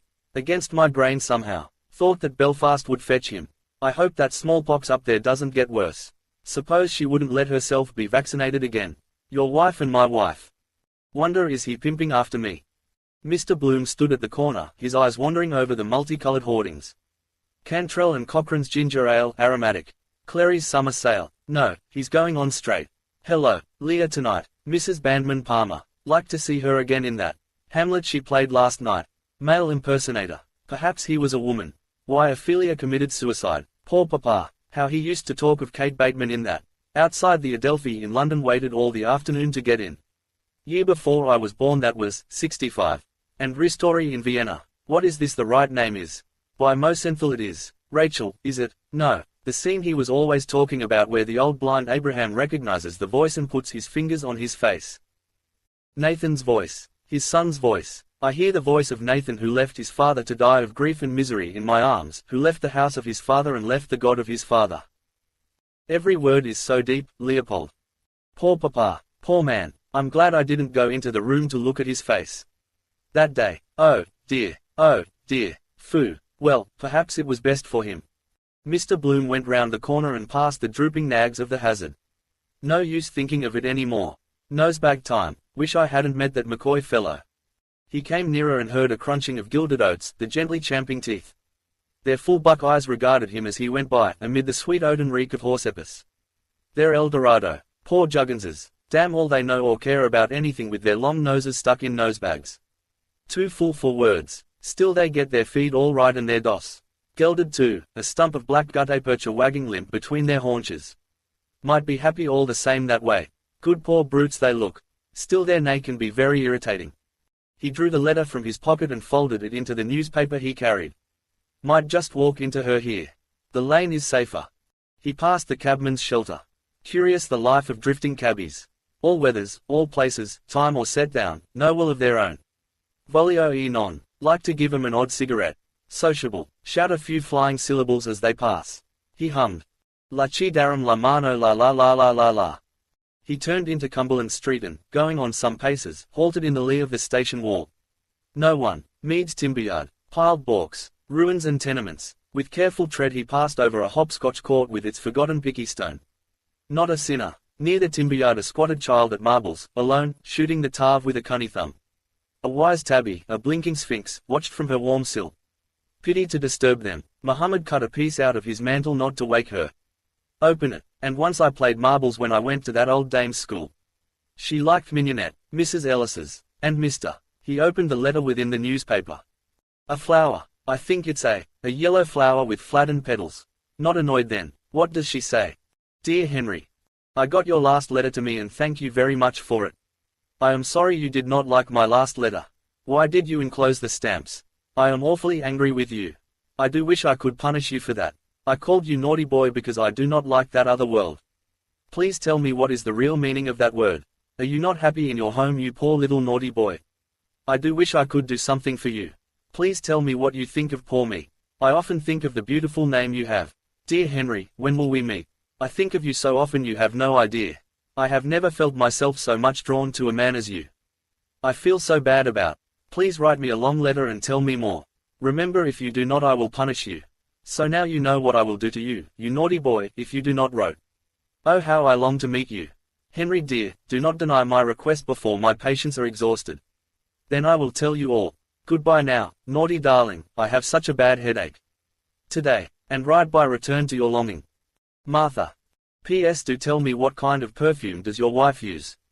I want to know. He tore the flower gravely from its pinhole, smelt its almost no smell and placed it in his hard pocket. Language of flowers. They like it because no one can hear. Or a poison bouquet to strike him down. Then walking slowly forward he read the letter again, murmuring here and there a word. Angry tulips with you darling manflower, punish your cactus if you don't please, Paul, forget me not how I long violets to dear roses when we soon anemone meet, all naughty night stalk wife Martha's perfume. Having read it all he took it from the newspaper and put it back in his cider pocket. Weak Joy opened his lips. Changed since the first letter. Wonder did she wrote it herself. Doing the indignant, a girl of good family like me, respectable character. Could meet one Sunday after the rosary. Thank you, not having any. Usual love scrimmage. Then running round corners. Bad as a row with Molly. Cigar has a cooling effect. Narcotic. Go further next time. Naughty boy, punish, afraid of words, of course. Brutal, why not? Try it anyhow. A bit at a time. Fingering still the letter in his pocket he drew the pin out of it. Common pin, eh? He threw it on the road. Out of her clothes somewhere, pinned together. Queer the number of pins they always have. No roses without thorns. Flat Dublin voices bawled in his head. Those two sluts that night in the coombe, linked together in the rain. Oh, Mary lost the pin of her drawers. She didn't know fat to do. To keep it up. To keep it up. It, them, such a bad headache, has her roses probably, or sitting all day typing. Eye focus bad for stomach nerves. What perfume does your wife use? Now could you make out a thing like that? To keep it up. Martha, Mary, I saw that picture somewhere, I forget now, old master or fake for money. He is sitting in their house, talking. Mysterious. Also the two sluts in the coombe would listen. To keep it up. Nice kind of evening feeling. No more wandering about. Just loll there, quiet dusk, let everything rip. Forget. Tell about places you have been, strange customs. The other one, jar on her head, was getting the supper, fruit, olives, lovely cool water out of a well, stone cold like the hole in the wall at Ashtown. Must carry a paper goblet next time I go to the trotting matches. She listens with big dark soft eyes. Tell her, more and more, all. Then a sigh, silence. Long rest. Going under the railway arch he took out the envelope, tore it swiftly in shreds and scattered them towards the road. The shreds fluttered away, sank in the dank air, a white flutter, then all sank. Henry Flower. You could tear up a cheque for £100 in the same way. Simple bit of paper. Lord Ivy once cashed a 7-figure cheque for £1 million in the Bank of Ireland. Shows you the money to be made out of porter. Still the other brother Lord Idlelorn has to change his shirt 4 times a day, they say. Skin breeds lice or vermin. £1 million, wait a moment. 2d a pint, 4d a quart, 8d a gallon of porter, no, 1 and 4d a gallon of porter. 1 and 4 into 20, 15 about. Yes, exactly. 15 millions of barrels of porter. What am I saying, barrels? Gallons. About 1 million barrels all the same. An incoming train clanked heavily above his head, coach after coach. Barrels bumped in his head, dull porter slopped and churned inside. The boomholes sprang open and a huge dull flood leaked out, flowing together, winding through mudflats all over the level land, a lazy pooling swirl of liquor bearing along wide-leaved flowers of its froth. He had reached the open back door of All Hallows. Stepping into the porch he doffed his hat, took the card from his pocket and tucked it again behind the leather headband. Damn it, I might have tried to work McCoy for a pass to Mullingar. Same notice on the door. Sermon by the Very Reverend John Conmee S.J. on St. Peter Claver S.J. and the African Mission. Prayers for the conversion of Gladstone they had too when he was almost unconscious. The Protestants are the same. Convert Dr. William J. Walsh D.D. to the true religion. Save China's millions. Wonder how they explain it to the heathen Chinese. Prefer an ounce of opium. Celestials. Rank heresy for them. Buddha their god lying on his side in the museum. Taking it easy with hand under his cheek. Joss sticks burning. Not like Ecce Homo. Crown of thorns and cross. Clever idea St. Patrick the Shamrock. Chopsticks. Conmee. Martin Cunningham knows him, distinguished looking. Sorry I didn't work him about getting Molly into the choir instead of that Father Farley who looked a fool but wasn't. They're taught that. He's not going out in bluey specs with the sweat rolling off him to baptize blacks, is he? The glasses would take their fancy, flashing. Like to see them sitting round in a ring with blub lips, entranced, listening. Still life. Lap it up like milk, I suppose. The cold smell of sacred stone called him. He trod the worn steps, pushed the swing door and entered softly by the reary. Something going on, some sodality. Pity so empty. Nice discreet place to be next some girl. Who is my neighbor? Jammed by the hour to slow music. That woman at midnight mass. Seventh heaven. Women knelt in the benches with crimson halters round their necks, heads bowed. A batch knelt at the altar rails. The priest went along by them, murmuring, holding the thing in his hands. He stopped at each, took out a communion, shook a drop or two, are they in water? Offered and put it neatly into her mouth. Her hat and head sank. Then the next one. Her hat sank at once. Then the next one, a small old woman. The priest bent down to put it into her mouth, murmuring all the time. Latin. The next one. Shut your eyes and open your mouth. What? Corpus, body, corpse. Good idea the Latin. Stupefies them first. Hospice for the dying. They don't seem to chew it, only swallow it down. Rum idea, eating bits of a corpse. Why the cannibals cotton to it. He stood aside watching their blind masks pass down the aisle, one by one, and seek their places. He approached a bench and seated himself in its corner, nursing his hat and newspaper. These pots we have to wear. We ought to have hats modelled on our heads. They were about him here and there, with heads still bowed in their crimson halters, waiting for it to melt in their stomachs. Something like those matzoth, it's that sort of bread, unleavened shoe bread. Look at them, now I bet it makes 'em feel happy. Lollipop, it does. Yes, bread of angels it's called. There's a big idea behind it, kind of kingdom of God is within you feel. First communicants, hockey pokey penny a lump, then feel all like one family party, same in the theatre, all in the same swim. They do, I'm sure of that, not so lonely, in our confraternity, then come out a bit spreeish. Let off steam. Thing is if you really believe in it. Lourdes cure, waters of oblivion, and a knock apparition, statues bleeding. Old fellow asleep near that confession box. Hence those snores. Blind faith. Safe in the arms of kingdom come. Lulls all pain. Wake this time next year. He saw the priest stow the communion cup away, well in, and kneel an instant before it, showing a large grey boot sole from under the lace affair he had on. Suppose he lost the pin of his. He wouldn't know what to do to. Bald spot behind. Letters on his back, INRI. No, IHS Molly told me one time I asked her. I have sinned, or no, I have suffered, it is. And the other one, iron nails ran in. Meet one Sunday after the rosary. Do not deny my request. Turn up with a veil and black bag. Dusken the light behind her. She might be here with a ribbon round her neck and do the other thing all the same on the sly. Their character. That fellow that turned Queen's evidence on the Invincibles he used to receive the, Carey was his name, the communion every morning. This very church. Peter Carey, yes. No, Peter Claver I am thinking of. Dennis Carey. And just imagine that, wife and 6 children at home. And plotting that murder all the time. Those crawthumpers, now that's a good name for them, there's always something shifty looking about them. They're not straight men of business either. Oh, no, she's not here. The flower, no, no. By the way, did I tear up that envelope? Yes, under the bridge. The priest was rinsing out the chalice, then he tossed off the dregs smartly. Wine makes it more aristocratic than for example if he drank what they are used to Guinness's porter or some temperance beverage Whitley's Dublin hop bitters or Cantrell and Cochrane's ginger ale aromatic. Doesn't give 'em any of it, show wine, only the other. Cold comfort, pious fraud but quite right, otherwise they'd have one old boozer worse than another coming along, cadging for a drink. Queer the whole atmosphere of the. Quite right, perfectly right that is. Mr. Bloom looked back towards the choir. Not going to be any music. Pity. Who has the organ here I wonder? Old Glyn he knew how to make that instrument talk, the vibrato, £50 a year they say he had in Gardiner Street. Molly was in fine voice that day, the Stabat Mater of Rossini. Father Bernard Vaughan's sermon first. Christ or Pilate, Christ, but don't keep us all night over it. Music they wanted. Foot drill stopped. Could hear a pin drop. I told her to pitch her voice against that corner. I could feel the thrill in the air, the full, the people looking up, quis est homo. Some of that old sacred music splendid. Mercadante, 7 last words. Mozart's 12th Mass, Gloria in that. Those old popes keen on music, on art and statues and pictures of all kinds. Palestrina for example too. They had a gay old time while it lasted. Healthy too, chanting, regular hours, then brew liqueurs. Benedictine, green chartreuse. Still, having eunuchs in their choir that was coming it a bit thick. What kind of voice is it? Must be curious to hear after their own strong bases.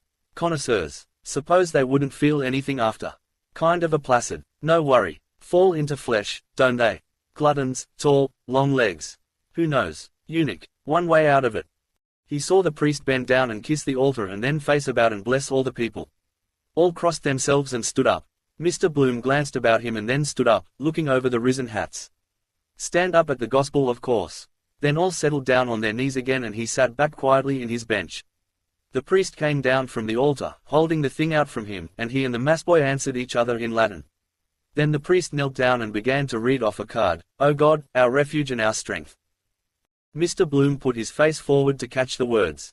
English. Throw them the bone. I remember slightly. How long since your last mass? Glorious and Immaculate Virgin. Joseph, her spouse. Peter and Paul. More interesting if you understood what it was all about. Wonderful organization certainly. Goes like clockwork. Confession. Everyone wants to. Then I will tell you all. Penance. Punish me, please. Great weapon in their hands. More than doctor or solicitor. Woman dying too. And I scush shish shish. And did you cha-cha-cha-cha-cha? And why did you? Look down at her ring to find an excuse. Whispering gallery walls have ears. Husband learned to his surprise. God's little joke. Then out she comes. Repentance skin deep. Lovely shame. Pray at an altar. Hail Mary and Holy Mary. Flowers, incense, candles melting. Hide her blushes. Salvation Army blatant imitation. Reformed prostitute will address the meeting. How I found the Lord. Square-headed chaps those must be in Rome, they work the whole show. And don't they rake in the money too? Bequests also, to the PP for the time being in his absolute discretion. Masses for the repose of my soul to be said publicly with open doors. Monasteries and convents. The priest in that Fermanar will case in the witness box. No browbeating him, he had his answer pat for everything. Liberty and exaltation of our Holy Mother the Church. The doctors of the Church, they mapped out the whole theology of it. The priest prayed. Blessed Michael, Archangel, defend us in the hour of conflict. Be our safeguard against the wickedness and snares of the devil. May God restrain him, we humbly pray, and do thou, O Prince of the heavenly host, by the power of God thrust Satan down to hell and with him those other wicked spirits who wander through the world for the ruin of souls. The priest and the mass boy stood up and walked off. All over. The women remained behind, thanksgiving. Better be shoving along, Brother Buzz. Come around with the plate perhaps. Pay your Easter duty. He stood up. Hello, were those two buttons of my waistcoat open all the time? Women enjoy it, never tell you. But we. Excuse, miss, there's a WHH. Just a WHH. Fluff. Or their skirt behind, placard unhooked. Glimpses of the moon. Annoyed if you don't. Why didn't you tell me before? Still like you better untidy. Good job it wasn't farther south. He passed, discreetly buttoning, down the aisle and out through the main door into the light. He stood a moment unseeing by the cold black marble bowl while before him and behind two worshippers dipped furtive hands in the low tide of holy water. Trans, a car of Prescott's Dyeworks, a widow in her weeds. Notice because I'm in mourning myself. He covered himself. How goes the time? 1:15. Time enough yet. Better get that lotion made up. Where is this? Ah yes, the last time. Sweeney's in Lincoln Place. Chemists rarely move. Their green and gold beacon jars too heavy to stir. Hamilton Longs, founded in the year of the flood. Huguenot churchyard near there. Visit some day. He walked southward along Westland Row. But the recipe is in the other trousers. Oh, and I forgot that latchkey too. Bore this funeral affair. Oh well, poor fellow, it's not his fault. When was it I got it made up last? Wait, I changed a sovereign I remember. First of the month it must have been or the second. Oh, he can look it up in the prescriptions book. The chemist turned back page after page. Sandy shriveled smell he seems to have. Shrunken skull. And old. Quest for the philosopher's stone. The alchemists. Drugs age you after mental excitement. Lethargy then. Why? Reaction. A lifetime in a night. Gradually changes your character. Living all the day among herbs, ointments, disinfectants. All his alabaster lilypots. Mortar and pestle. AQ. Dist. Fol. Law. Te virid. Smell almost cure you like the dentist's doorbell. Dr. Whack. He ought to physic himself a bit. A lectuary or emulsion. The first fellow that picked an herb to cure himself had a bit of pluck. Simples. Want to be careful. Enough stuff here to chloroform you. Test. Turns blue litmus paper red. Chloroform. Overdose of laudanum. Sleeping draughts. Lovafiltres. Paregoric poppy syrup bad for cough. Clogs the pores or the phlegm. Poison's the only cures. Remedy where you least expect it. Clever of nature. About a fortnight ago, sir. Yes, Mr. Bloom said. He waited by the counter, inhaling slowly the keen reek of drugs, the dusty dry smell of sponges and loofahs. Lot of time taken up telling your aches and pains. Sweet almond oil and tincture of benzoin, Mr. Bloom said, and then orange flower water. It certainly did make her skin so delicate white like wax. And white wax also, he said. Brings out the darkness of her eyes. Looking at me, the sheet up to her eyes, Spanish, smelling herself, when I was fixing the links in my cuffs. Those homely recipes are often the best, strawberries for the teeth, nettles and rainwater, oatmeal they say steeped in buttermilk. Skinfoot, one of the old Queen's sons, Duke of Albany was it. Had only one skin. Leopold, yes. 3 we have. Warts, bunions and pimples to make it worse. But you want a perfume too. What perfume does your Peau d'Espagne? That orange flower water is so fresh. Nice smell these soaps have. Pure curd soap. Time to get a bath round the corner. Hammam, Turkish, massage. Dirt gets rolled up in your navel. Nicer if a nice girl did it. Also I think I do it in the bath. Curious longing I water to water. Combine business with pleasure. Pity no time for massage. Feel fresh then all the day. Funeral be rather glum. Yes, sir, the chemist said. That was 2 and 9.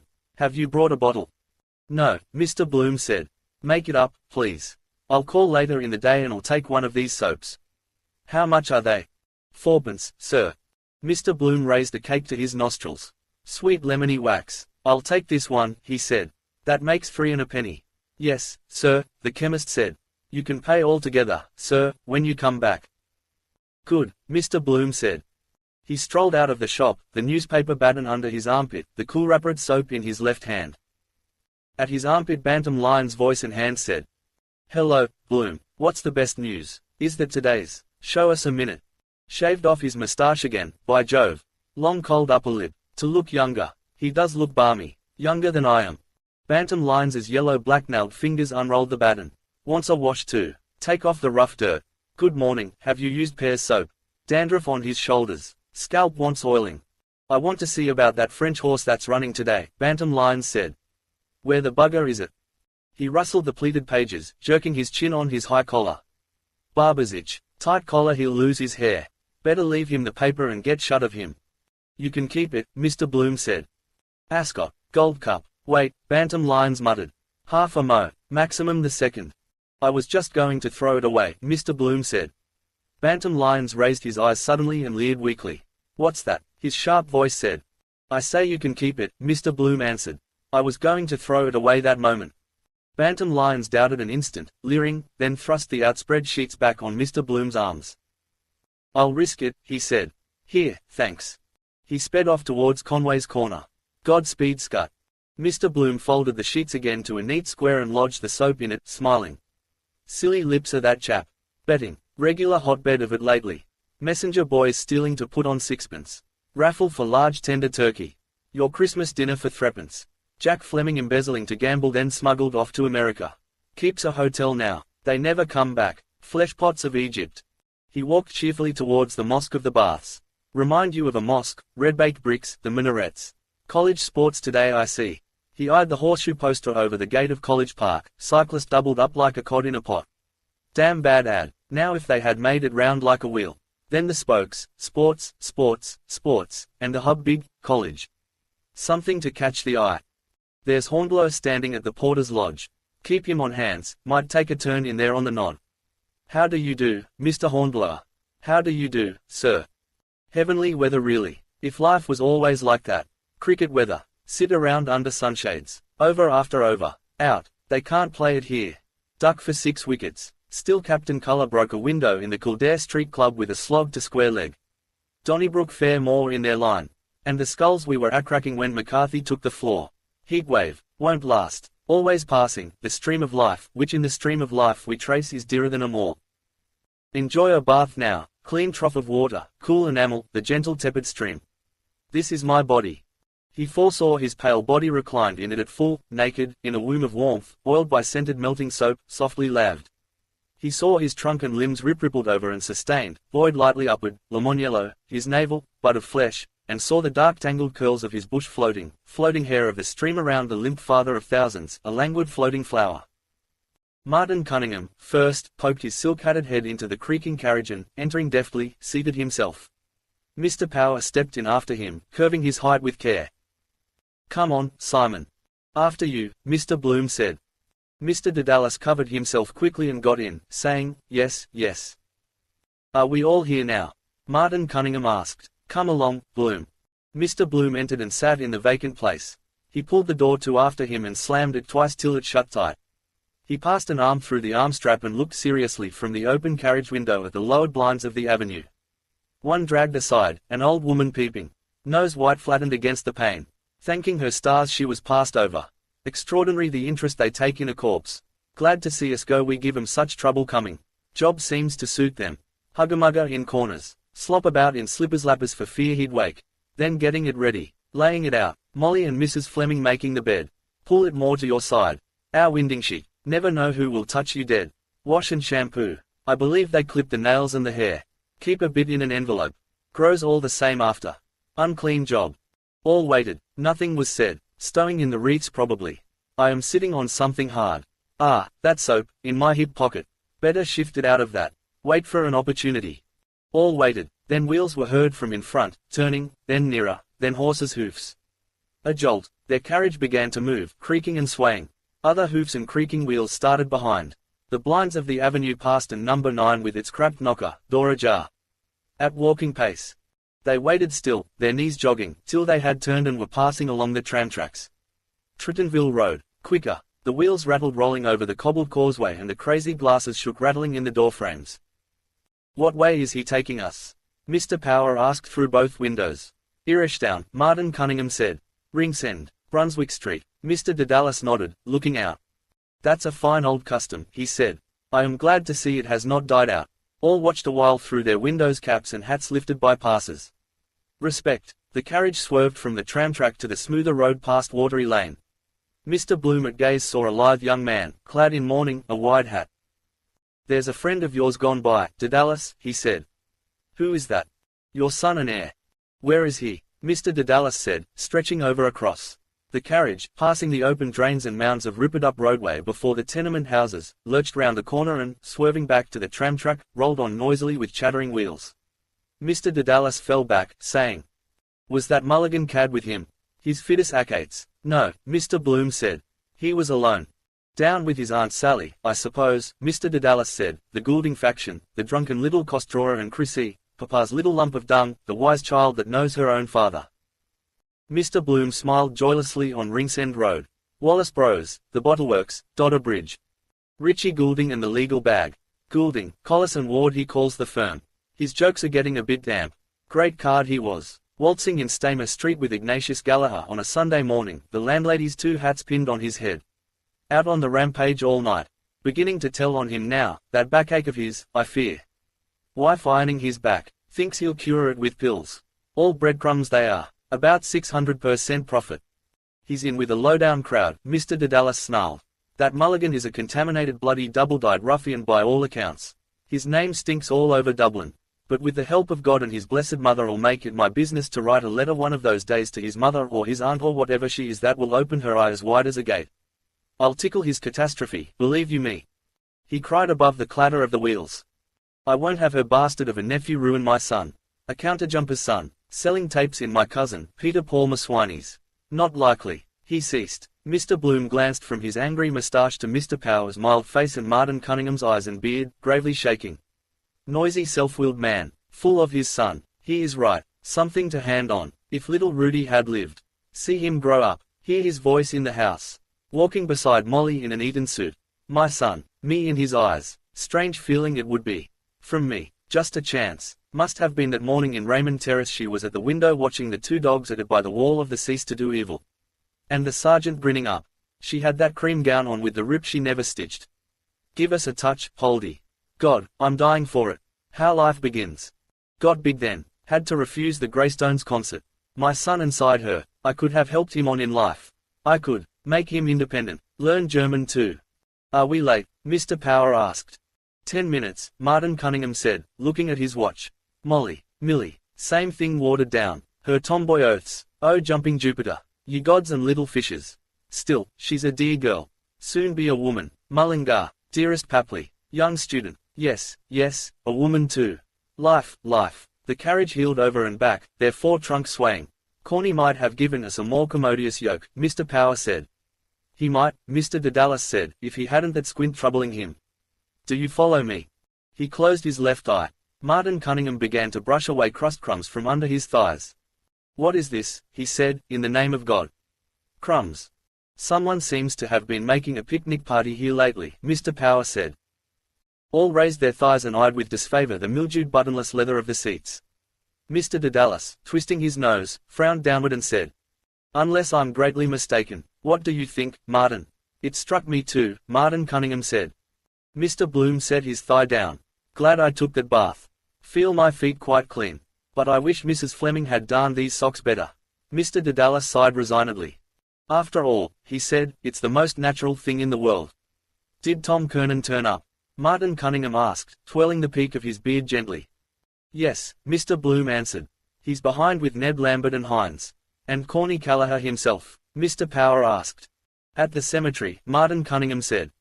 I met McCoy this morning, Mr. Bloom said. He said he'd try to come. The carriage halted short. What's wrong? We're stopped. Where are we? Mr. Bloom put his head out of the window. The Grand Canal, he said. Gasworks. Whooping cough they say it cures. Good job Millie never got it. Poor children. Doubles them up black and blue in convulsions. Shame really. Got off lightly with illnesses compared. Only measles. Flaxseed tea. Scarlatina. Influenza epidemics. Canvassing for death. Don't miss this chance. Dog's home over there. Poor old Athos. Be good to Athos, Leopold, is my last wish. Thy will be done. We obey them in the grave. A dying scrawl. He took it to heart, pined away. Quiet brute. Old men's dogs usually are. A raindrop spat on his hat. He drew back and saw an instant of shower spray dots over the grey flags. Apart. Curious. Like through a colander. I thought it would. My boots were creaking, I remember now. The weather is changing, he said quietly. A pity it did not keep up fine, Martin Cunningham said. Wanted for the country, Mr. Power said. There's the sun again coming out. Mr. Dedalus, peering through his glasses towards the veiled sun, hurled a mute curse at the sky. It's as uncertain as a child's bottom, he said. We're off again. The carriage turned again its stiff wheels and their trunk swayed gently. Martin Cunningham twirled more quickly the peak of his beard. Tom Kernan was immense last night, he said. And Paddy Leonard taking him off to his face. Oh, draw him out, Martin, Mr. Power said eagerly. Wait till you hear him, Simon, on Ben Dollard's singing of the Croppy Boy. Immense, Martin Cunningham said pompously. His singing of that simple ballad, Martin, is the most trenchant rendering I ever heard in the whole course of my experience. Trenchant, Mr. Power said laughing. He's dead nuts on that. And the retrospective arrangement. Did you read Dan Dawson's speech? Martin Cunningham asked. I did not then, Mr. Dedalus said. Where is it? In the paper this morning. Mr. Bloom took the paper from his inside pocket. That book I must change for her. No, no, Mr. Dedalus said quickly. Later on please. Mr. Bloom's glance travelled down the edge of the paper, scanning the deaths, Callan, Coleman, Dignam, Fawcett, Lowry, Nauman, Peake. What Peake is that? Is it the chap was in Crosby and Allen's? No, Sexton, Urbright. Inked characters fast fading on the frayed breaking paper. Thanks to the little flower. Sadly missed. To the inexpressible grief of his. Aged 88 after a long and tedious illness. Month's mind, Quinlan. On whose soul sweet Jesus have mercy. It is now a month since dear Henry fled to his home up above in the sky while his family weeps and mourns his loss hoping someday to meet him on high. I tore up the envelope. Yes, where did I put her letter after I read it in the bath? He patted his waistcoat pocket. They're all right. Dear Henry fled. Before my patients are exhausted. National School. Meads Yard. The Hazard. Only two there now. Nodding. Full as a tick. Too much bone in their skulls. The other trotting round with a fare. An hour ago I was passing there. The Jarvies raised their hats. A pointsman's back straightened itself upright suddenly against a tramway standard by Mr. Bloom's window. Couldn't they invent something automatic so that the wheel itself much handier? Well, but that fellow would lose his job then. Well, but then another fellow would get a job making the new invention. Ante and concert rooms. Nothing on there. A man in a buff suit with a crepe armlet. Not much grief there. Quarter morning. People in law perhaps. They went past the bleak pulpit of St. Mark's, under the railway bridge, past the Queen's Theatre, in silence. Hoardings. Eugene Stratton, Mrs. Bandman Palmer.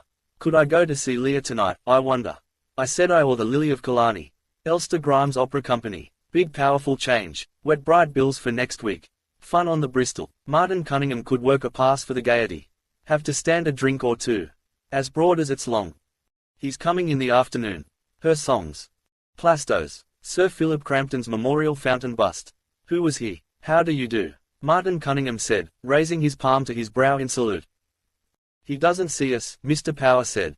Yes, he does. How do you do? Who? Mr. Dedalus asked. Blazes Boylan, Mr. Power said. There he is airing his quiff. Just that moment I was thinking. Mr. Dedalus bent across to salute. From the door of the Red Bank the white disk of a straw hat flashed reply, spruce figure, past. Mr. Bloom reviewed the nails of his left hand, then those of his right hand. The nails, yes. Is there anything more in him that she sees? Fascination. Worst man in Dublin. That keeps him alive. They sometimes feel what a person is. Instinct. But a type like that. My nails. I am just looking at 'em, well paired. And after, thinking alone. Body getting a bit softy. I would notice that, from remembering. What causes that? I suppose the skin can't contract quickly enough when the flesh falls off. But the shape is there.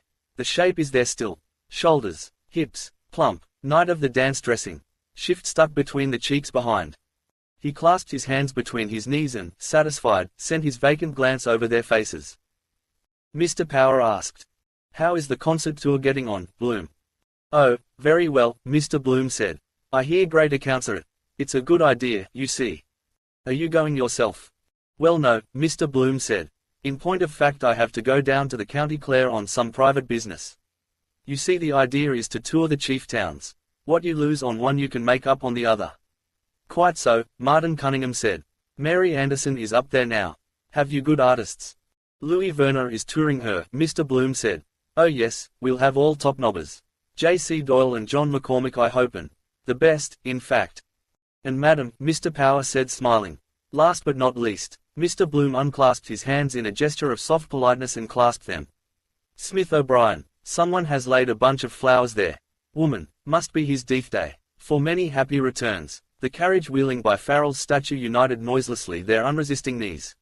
Ood, a dull-garbed old man from the curbstone tendered his wares, his mouth opening, ood. 4 bootlaces for a penny.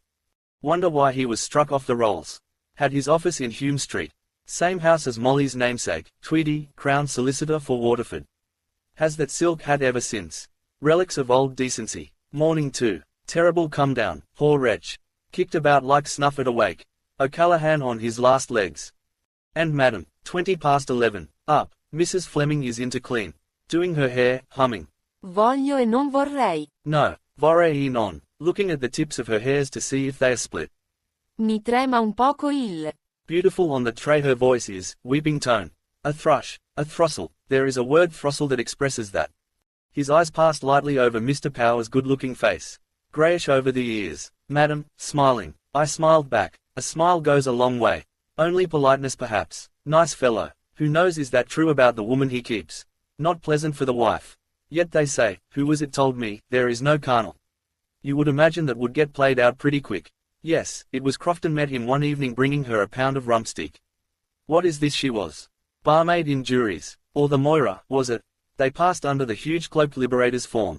Martin Cunningham nudged Mr. Power. Of the tribe of Reuben, he said. A tall black-bearded figure, bent on a stick, stumping round the corner of Elvery's elephant house, showed them a curved hand open on his spine. In all his pristine beauty, Mr. Power said. Mr. Dedalus looked after the stumping figure and said mildly, the devil break the hasp of your back. Mr. Power, collapsing in laughter, shaded his face from the window as the carriage passed Gray's statue. We have all been there, Martin Cunningham said broadly. His eyes met Mr. Bloom's eyes. He caressed his beard, adding, well, nearly all of us. Mr. Bloom began to speak with sudden eagerness to his companions' faces. That's an awfully good one that's going the rounds about Reuben J. and the Son. About the boatman, Mr. Power asked. Yes, isn't it awfully good? What is that? Mr. Dedalus asked. I didn't hear it.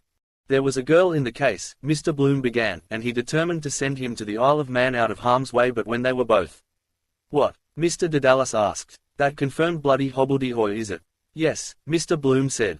They were both on the way to the boat and he tried to drown. Drown Barabbas, Mr. Dedalus cried. I wish to Christ he did. Mr. Power sent a long laugh down his shaded nostrils. No, Mr. Bloom said, the son himself. Martin Cunningham thwarted his speech rudely. Reuben and the son were picking it down the quay next the river on their way to the Isle of Man boat, and the young chiseler suddenly got loose and over the wall with him into the Liffey. "For God's sake," Mr. Dedalus exclaimed in fright. "Is he dead?" "Dead," Martin Cunningham cried. "Not he. A boatman got a pole and fished him out by the slack of the breeches, and he was landed up to the father on the quay more dead than alive. Half the town was there." "Yes," Mr. Bloom said. "But the funny part is—" "And Reuben J.," Martin Cunningham said, "gave the boatman a florin for saving his son's life." A stifled sigh came from under Mr. Power's hand. "Oh, he did," Martin Cunningham affirmed. "Like a hero. A silver florin. Isn't it awfully good?" Mr. Bloom said eagerly. 1 and 8 too much, Mr. Dedalus said dryly. Mr. Power's choked laugh burst quietly in the carriage. "Nelson's pillar. 8 plums a penny. 8 for a penny." "We had better look a little serious," Martin Cunningham said. Mr. Dedalus sighed. "Ah, then indeed," he said, "poor little Paddy wouldn't grudge us a laugh. Many a good one," he told himself. "The Lord forgive me," Mr. Power said, wiping his wet eyes with his fingers. "Poor Paddy. I little thought a week ago when I saw him last and he was in his usual health that I'd be driving after him like this. He's gone from us. As decent a little man as ever wore a hat," Mr. Dedalus said. "He went very suddenly." "Breakdown," Martin Cunningham said. "Heart." He tapped his chest sadly. "Blazing face, red hot. Too much John Barleycorn. Cure for a red nose. Drink like the devil till it turns Adelaide. A lot of money he spent colouring it." Mr. Power gazed at the passing houses with rueful apprehension. "He had a sudden death, poor fellow," he said. "The best death," Mr. Bloom said. Their wide-open eyes looked at him. "No suffering," he said. "A moment and all is over. Like dying in sleep." No one spoke. Dead side of the street this. Dull business by day, land agents, Temperance Hotel, Falconer's Railway Guide, Civil Service College, Jules, Catholic Club, the Industrious Blind. Why, some reason, sun or wind. At night too. Chummies and slavies. Under the patronage of the late Father Matthew. Foundation stone for Parnell. Breakdown. Heart. White horses with white frontlet plumes came round the rotunda corner, galloping. A tiny coffin flashed by. In a hurry to bury. A mourning coach. Unmarried. Black for the married. Piebald for bachelors. Done for a nun. Sad, Martin Cunningham said. A child. A dwarf's face, mauve and wrinkled like little Rudy's was. Dwarf's body, weak as putty, in a white-lined deal box. Burial-friendly society pays. Penny a week for a sod of turf. Our little beggar baby meant nothing. Mistake of nature. If it's healthy it's from the mother. If not from the man. Better luck next time. Poor little thing, Mr. Dedalus said. It's well out of it. The carriage climbed more slowly the hill of Rutland Square. Rattle his bones. Over the stones. Only a pauper. Nobody owns. In the midst of life, Martin Cunningham said. But the worst of all, Mr. Power said, is the man who takes his own life. Martin Cunningham drew out his watch briskly, coughed and put it back. The greatest disgrace to have in the family, Mr. Power added. Temporary insanity, of course, Martin Cunningham said decisively. We must take a charitable view of it. They say a man who does it is a coward, Mr. Dedalus said. It is not for us to judge, Martin Cunningham said. Mr. Bloom, about to speak, closed his lips again. Martin Cunningham's large eyes, looking away now, sympathetic human man he is. Intelligent, like Shakespeare's face, always a good word to say. They have no mercy on that hero or infanticide. Refuse Christian burial. They used to drive a stake of wood through his heart in the grave. As if it wasn't broken already. Yet sometimes they repent too late. Found in the riverbed clutching rushes. He looked at me, and that awful drunkard of a wife of his. Setting up house for her time after time and then pawning the furniture on him every Saturday almost. Leading him the life of the damned. Wear the heart out of a stone, that Monday morning. Start afresh. Shoulder to the wheel. Lord, she must have looked a sight that night. Dedalus told me he was in there. Drunk about the place and capering with Martin's umbrella. And they call me the jewel of Asia, The geisha. He looked away from me. He knows. Rattle his bones. That afternoon of the inquest. The red labelled bottle on the table. The room in the hotel with hunting pictures. Stuffy it was. Sunlight through the slats of the Venetian blind. The coroner's sunlit ears, big and hairy. Boots giving evidence. Thought he was asleep first. Then saw like yellow streaks on his face. Had slipped down to the foot of the bed. Verdict, overdose. Death by misadventure. The letter. For my son Leopold. No more pain. Wake no more. Nobody owns. The carriage rattled swiftly along Blessington Street. Over the stones. We are going the pace, I think, Martin Cunningham said. God grant he doesn't upset us on the road, Mr. Power said. I hope not, Martin Cunningham said. That will be a great race tomorrow in Germany. The Gordon Bennett. Yes, by Jove, Mr. Dedalus said. That will be worth seeing, Faith. As they turned into Berkeley Street, a street again near the basin sent over and after him a rollicking rattling song of the halls. Has anybody here seen Kelly? K-E-double-L way. Dead march from Saul. He's as bad as old Antonio. He left me on my Arneo. Pirouette, the Mater Misericordiae. Eccles Street. My house down there. Big place. Ward for incurables there. Very encouraging. Our Lady's Hospice for the dying. Dead house handy underneath. Where old Mrs. Reardon died. They look terrible, the women. Her feeding cup and rubbing her mouth with the spoon. Then the screen round her bed for her to die. Nice young student that was dressed that bite the bee gave me. He's gone over to the lying in hospital, they told me. From one extreme to the other. The carriage galloped round a corner, stopped. What's wrong now? A divided drove of branded cattle passed the windows, lowing, slouching by on padded hoofs, whisking their tails slowly on their clotted bony croups. Outside them and through them ran raddled sheep bleating their fear. Emigrants, Mr. Power said. Hurrah! The drover's voice cried, his switch sounding on their flanks. Hurrah! Out of that. Thursday, of course. Tomorrow is killing day. Springers. Cuff sold them about 27 quid each. For Liverpool probably. Roast beef for old England. They buy up all the juicy ones. And then the fifth quarter lost. All that raw stuff, hide, hair, horns. Comes to a big thing in a year. Dead meat trade. Byproducts are the slaughterhouses for tanneries, soap, margarine. Wonder if that dodge works now, getting dicky meat off the train at Clonsilla. The carriage moved on through the drove. I can't make out why the corporation doesn't run a tramline from the park gate to the quays, Mr. Bloom said. All those animals could be taken in trucks down to the boats. Instead of blocking up the thoroughfare, Martin Cunningham said. Quite right, they ought to.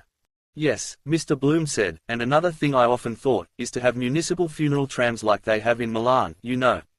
Run the line out to the cemetery gates and have special trams, hearse and carriage and all. Don't you see what I mean? Oh, that'd be damned for a story, Mr. Dedalus said. Pullman car and saloon dining room. A poor lookout for Corny, Mr. Power added. Why? Mr. Bloom asked, turning to Mr. Dedalus. Wouldn't it be more decent than galloping two abreast? Well, there's something in that, Mr. Dedalus granted. And, Martin Cunningham said, we wouldn't have scenes like that when the hearse capsized round Dunphy's and upset the coffin onto the road. That was terrible, Mr. Power's shocked face said, and the corpse fell about the road. Terrible.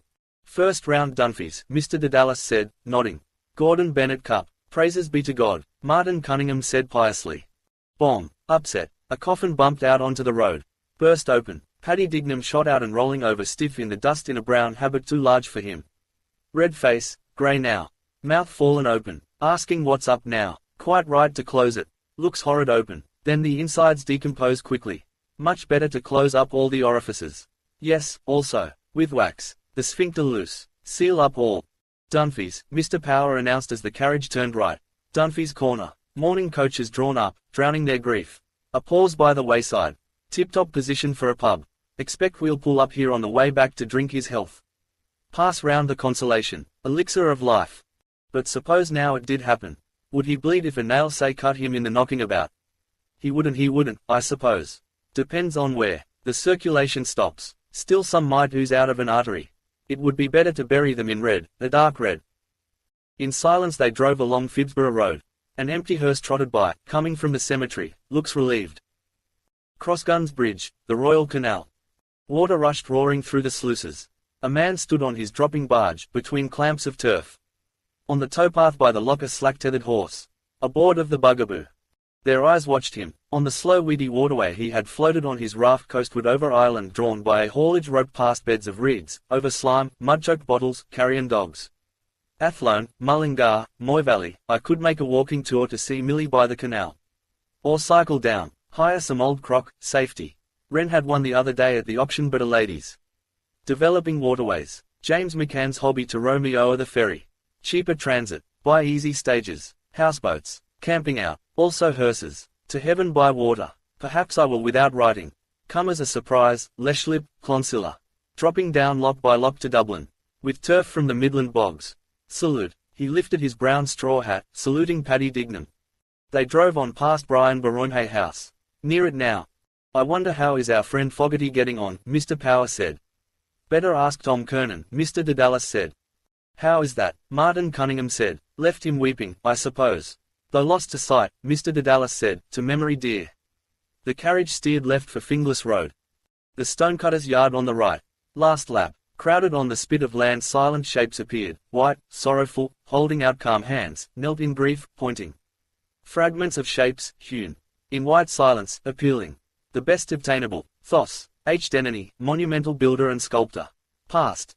On the curbstone before Jimmy Geary, the sexton's, an old tramp sat, grumbling, emptying the dirt and stones out of his huge dust-brown yawning boot. After life's journey. Gloomy gardens then went by, one by one, gloomy houses. Mr. Power pointed. That is where Childs was murdered, he said. The last house. So it is, Mr. Dedalus said. A gruesome case. Seymour Bush got him off. Murdered his brother. Or so they said. The Crown had no evidence, Mr. Power said. Only circumstantial, Martin Cunningham added. That's the maxim of the law. Better for 99 guilty to escape than for one innocent person to be wrongfully condemned. They looked. Murderer's ground. It passed darkly. Shuttered, tenantless, unweeded garden. Whole place gone to hell. Wrongfully condemned. Murder. The murderer's image in the eye of the murdered. They love reading about it. Man's head found in a garden. Her clothing consisted of. How she met her death. Recent outrage. The weapon used. Murderer is still at large. Clues. A shoelace. The body to be exhumed. Murder will out. Cramped in this carriage. She mightn't like me to come that way without letting her know. Must be careful about women. Catch 'em once with their pants down. Never forgive you after. 15. The high railings of Prospect rippled past their gaze. Dark poplars, rare white forms. Forms more frequent, white shapes thronged amid the trees, white forms and fragments streaming by mutely, sustaining vain gestures on the air. The felly harshed against the curbstone, stopped. Martin Cunningham put out his arm and, wrenching back the handle, shoved the door open with his knee. He stepped out. Mr. Power and Mr. Dedalus followed. Change that soap now. Mr. Bloom's hand unbuttoned his hip pocket swiftly and transferred the paper-stuck soap to his inner handkerchief pocket. He stepped out of the carriage, replacing the newspaper his other hand still held. Paltry funeral, coach and 3 carriages. It's all the same. Pallbearers, gold reins, requiem mass, firing a volley. Pomp of death. Beyond the hind carriage a hawker stood by his barrow of cakes and fruit. Simnel cakes those are, stuck together, cakes for the dead. Dog biscuits. Who ate them? Mourners coming out. He followed his companions. Mr. Kernan and Ned Lambert followed, Hines walking after them. Corny Callagher stood by the opened hearse and took out the 2 wreaths. He handed one to the boy. Where is that child's funeral disappeared to? A team of horses passed from Finglas with toiling plodding tread, dragging through the funereal silence a creaking wagon on which lay a granite block. The wagoner marching at their head saluted. Coffin now, got here before us, dead as he is. Horse looking round at it with his plume skeways. Dull eye, collar tied on his neck, pressing on a blood vessel or something. Do they know what they cart out here every day? Must be 20 or 30 funerals every day. Then Mount Jerome for the Protestants. Funerals all over the world everywhere every minute. Shoveling 'em under by the cartload double quick. Thousands every hour. Too many in the world. Mourners came out through the gates, woman and a girl. Lean-jawed harpy, hard woman at a bargain, her bonnet awry. Girl's face stained with dirt and tears, holding the woman's arm, looking up at her for a sign to cry. Fisher's face, bloodless and livid. The mutes shouldered the coffin and bore it in through the gates. So much dead weight, felt heavier myself stepping out of that bath. First the stiff, then the friends of the stiff. Corny Callagher and the boy followed with their wreaths. Who is that beside them? Ah, the brother-in-law. All walked after. Martin Cunningham whispered. I was in mortal agony with you talking of suicide before Bloom. What? Mr. Power whispered. How so? His father poisoned himself, Martin Cunningham whispered. Had the Queen's Hotel in Ennis. You heard him say he was going to Clare. Anniversary. Oh God, Mr. Power whispered. First I heard of it. Poisoned himself. He glanced behind him to where a face with dark thinking eyes followed towards the Cardinal's mausoleum. Speaking. Was he insured? Mr. Bloom asked. I believe so, Mr. Kernan answered. But the policy was heavily mortgaged. Martin is trying to get the youngster into Artane. How many children did he leave? 5. Ned Lambert says he'll try to get one of the girls into Todd's. A sad case, Mr. Bloom said gently. 5 young children. A great blow to the poor wife, Mr. Kernan added. Indeed yes, Mr. Bloom agreed. Has the laugh at him now. He looked down at the boots he had blacked and polished. She had outlived him, lost her husband, more dead for her than for me. One must outlive the other. Wise men say, there are more women than men in the world. Condole with her. Your terrible loss. I hope you'll soon follow him. For Hindu widows only. She would marry another. Him. No. Yet who knows after. Widowhood not the thing since the old queen died. Drawn on a gun carriage. Victoria and Albert. Frogmore Memorial Morning. But in the end she put a few violets in her bonnet. Vain in her heart of hearts. All for a shadow. Consort not even a king. Her son was the substance. Something new to hope for, not like the past she wanted back, waiting. It never comes. One must go first, alone, under the ground, and lie no more in her warm bed. How are you, Simon? Ned Lambert said softly, clasping hands. Haven't seen you for a month of Sundays. Never better. How are all in Cork's own town? I was down there for the Cork Park races on Easter Monday, Ned Lambert said. Same old 6 and 8pence. Stopped with Dick Tivy. And how is Dick, the solid man? Nothing between himself and heaven, Ned Lambert answered. By the Holy Paul, Mr. Dedalus said in subdued wonder. Dick Tivy bawled. Martin is going to get up a whip for the youngsters, Ned Lambert said, pointing ahead. A few bob a skull. Just to keep 'em going till the insurance is cleared up. Yes, Mr. Dedalus said dubiously. Is that the eldest boy in front? Yes, Ned Lambert said, with the wife's brother. John Henry Mentone is behind. He put down his name for a quid. I'll engage he did, Mr. Dedalus said. I often told poor Paddy he ought to mind that job. John Henry is not the worst in the world. How did he lose it? Ned Lambert asked. Liquor. What? Many a good man's fault, Mr. Dedalus said with a sigh. They halted about the door of the mortuary chapel. Mr. Bloom stood behind the boy with the wreath, looking down at his sleek-combed hair and at the slender furrowed neck inside his brand-new collar. Poor boy, was he there when the father? Both unconscious. Lighten up at the last moment and recognize for the last time. All he might have done. I owe 3 shillings to O'Grady. Would he understand? The mutes bore the coffin into the chapel. Which end is his head? After a moment he followed the others in, blinking in the screened light. The coffin lay on its bier before the chancel, 4 tall yellow candles at its corners. Always in front of us. Corny Callagher, laying a wreath at each 4 corner, beckoned to the boy to kneel. The mourners knelt here and there in praying desks. Mr. Bloom stood behind near the font and, when all had knelt, dropped carefully his unfolded newspaper from his pocket and knelt his right knee upon it. He fitted his black hat gently on his left knee and, holding its brim, bent over piously. A server bearing a brass bucket with something in it came out through a door. The white-smocked priest came after him, tidying his stole with one hand, balancing with the other a little book against his toad's belly. Who'll read the book? I, said the rook. They halted by the bier and the priest began to read out of his book with a fluent croak. Father Coffee. I knew his name was like a coffin. Domini Namine. Bully about the muzzle he looks.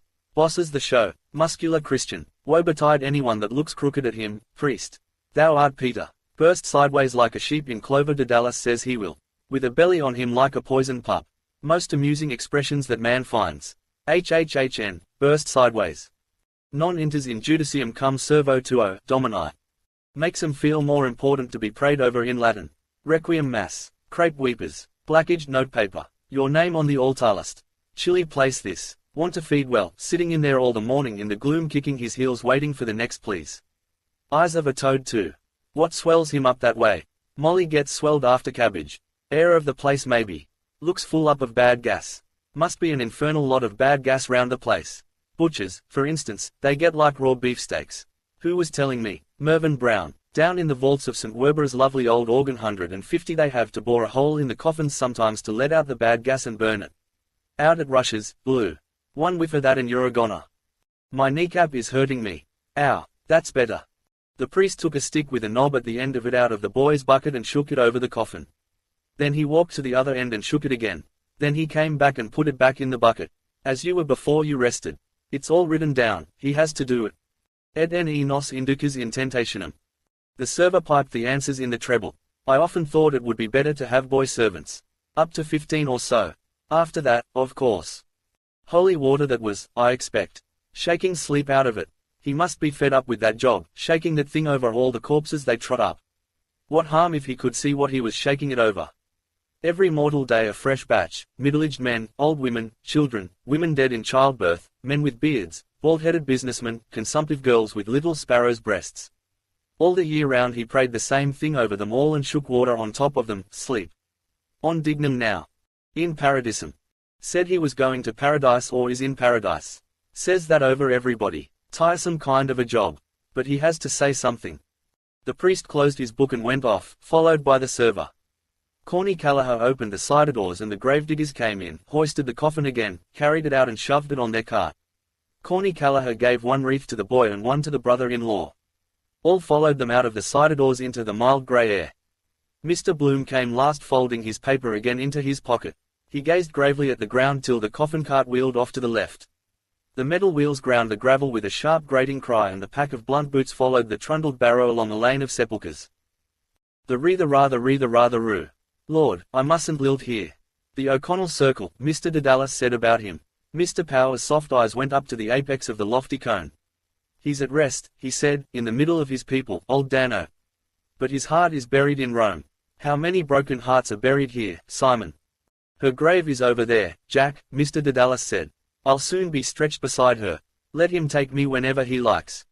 Breaking down, he began to weep to himself quietly, stumbling a little in his walk. Mr. Power took his arm. She's better where she is, he said kindly. I suppose so, Mr. Dedalus said with a weak gasp. I suppose she is in heaven if there is a heaven. Corny Callagher stepped aside from his rank and allowed the mourners to plod by. Sad occasions, Mr. Kernan began politely. Mr. Bloom closed his eyes and sadly twice bowed his head. The others are putting on their hats, Mr. Kernan said. I suppose we can do so too. We are the last. This cemetery is a treacherous place. They covered their heads. The reverend gentleman read the service too quickly, don't you think? Mr. Kernan said with reproof. Mr. Bloom nodded gravely, looking in the quick bloodshot eyes. Secret eyes, secret searching. Mason, I think, not sure. Beside him again. We are the last. In the same boat. Hope he'll say something else. Mr. Kernan added. The service of the Irish Church used in Mount Jerome is simpler, more impressive, I must say. Mr. Bloom gave prudent assent. The language of course was another thing. Mr. Kernan said with solemnity. I am the resurrection and the life. That touches a man's inmost heart. It does, Mr. Bloom said. Your heart perhaps, but what price the fellow in the 6 feet by 2 with his toes to the daisies? No touching that. Seat of the affections. Broken heart. A pump after all, pumping thousands of gallons of blood every day. One fine day it gets bunged up, and there you are. Lots of them lying around here. Lungs, hearts, livers. Old rusty pumps, damn the thing else. The resurrection and the life. Once you are dead you are dead. That last day idea, knocking 'em all up out of their graves. Come forth, Lazarus. And he came fifth and lost the job. Get up, last day. Then every fellow mousing around for his liver and his lights and the rest of his traps. Find damn all of himself that morning. Pennyweight of powder in a skull. 12 grams 1 pennyweight. Troy measure. Corny Callagher fell into step at their side. Everything went off A1, he said. What? He looked on 'em from his drawling eye. Policeman's shoulders. With your tooraloom. As it should be, Mr. Kernan said. What, eh? Corny Callagher said. Mr. Kernan assured him. Who is that chap behind with Tom Kernan? John Henry Mentone asked. I know his face. Ned Lambert glanced back. Bloom, he said, Madame Marion Tweedy that was, the soprano. She's his wife. Oh, to be sure, John Henry Mentone said. I haven't seen her for some time. He was a finner-looking woman. I danced with her, 15-17 golden years ago, at Matt Dillon's in Roundtown. And a good armful she was. He looked behind through the others. What is he? He asked. What does he do? Wasn't he in the stationary line? I fell foul of him one evening, I remember, at bowls. Ned Lambert smiled. Yes, he was, he said, in Wisdom Hellies. A traveller for blotting paper. In God's name, John Henry Mentone said, what did she marry a coon like that for? She had plenty of game in her then. Has still, Ned Lambert said. He does some canvassing for ads. John Henry Mentone's large eyes stared ahead. The barrow turned into a side lane. A portly man, ambushed among the grasses, raised his hat in homage. The gravediggers touched their caps. John O'Connell, Mr. Power said pleased. He never forgets a friend. Mr. O'Connell shook all their hands in silence. Mr. Dedalus said, I am come to pay you another visit. My dear Simon, the caretaker answered in a low voice. I don't want your custom at all. Saluting Ned Lambert and John Henry Mentone, he walked on at Martin Cunningham's side, puzzling 2 long keys at his back. Did you hear that one? He asked them, about Mulcahy from the Coombe. I did not, Martin Cunningham said. They bent their silk hats in concert and Hines inclined his ear. The caretaker hung his thumbs in the loops of his gold watch chain and spoke in a discreet tone to their vacant smiles.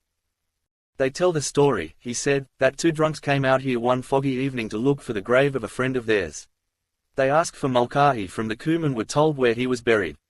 After traipsing about in the fog they found the grave sure enough. One of the drunks spelled out the name, Terence Mulcahy. The other drunk was blinking up at a statue of our Saviour the widow had got put up. The caretaker blinked up at one of the sepulchres they passed. He resumed. And, after blinking up at the sacred figure, not a bloody bit like the man, says he. That's not Mulcahy, says he, whoever done it. Rewarded by smiles he fell back and spoke with Corny Callagher, accepting the dockets given him, turning them over and scanning them as he walked. That's all done with a purpose, Martin Cunningham explained to Hines. I know, Hines said. I know that. To cheer a fellow up, Martin Cunningham said. It's pure good-heartedness, damn the thing else. Mr. Bloom admired the caretaker's prosperous bulk. All want to be on good terms with him. Decent fellow, John O'Connell, real good sort. Keys, like Keys's ad, no fear of anyone getting out. No pass-out checks, habeas corpus. I must see about that ad after the funeral. Did I write Ballsbridge on the envelope I took to cover when she disturbed me writing to Martha? Hope it's not chucked in the dead letter office. Be the better of a shave. Grey sprouting beard, that's the first sign when the hairs come out grey.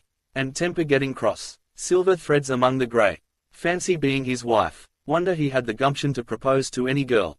Come out and live in the graveyard. Dangle that before her. It might thrill her first. Courting death. Shades of night hovering here with all the dead stretched about. The shadows of the tombs when churchyards yawn, and Daniel O'Connell must be a descendant I suppose. Who is this used to say he was a queer breedy man, great Catholic all the same, like a big giant in the dark. Will-o'-the-wisp. Gas of Graves. Want to keep her mind off it to conceive it all. Women especially are so touchy.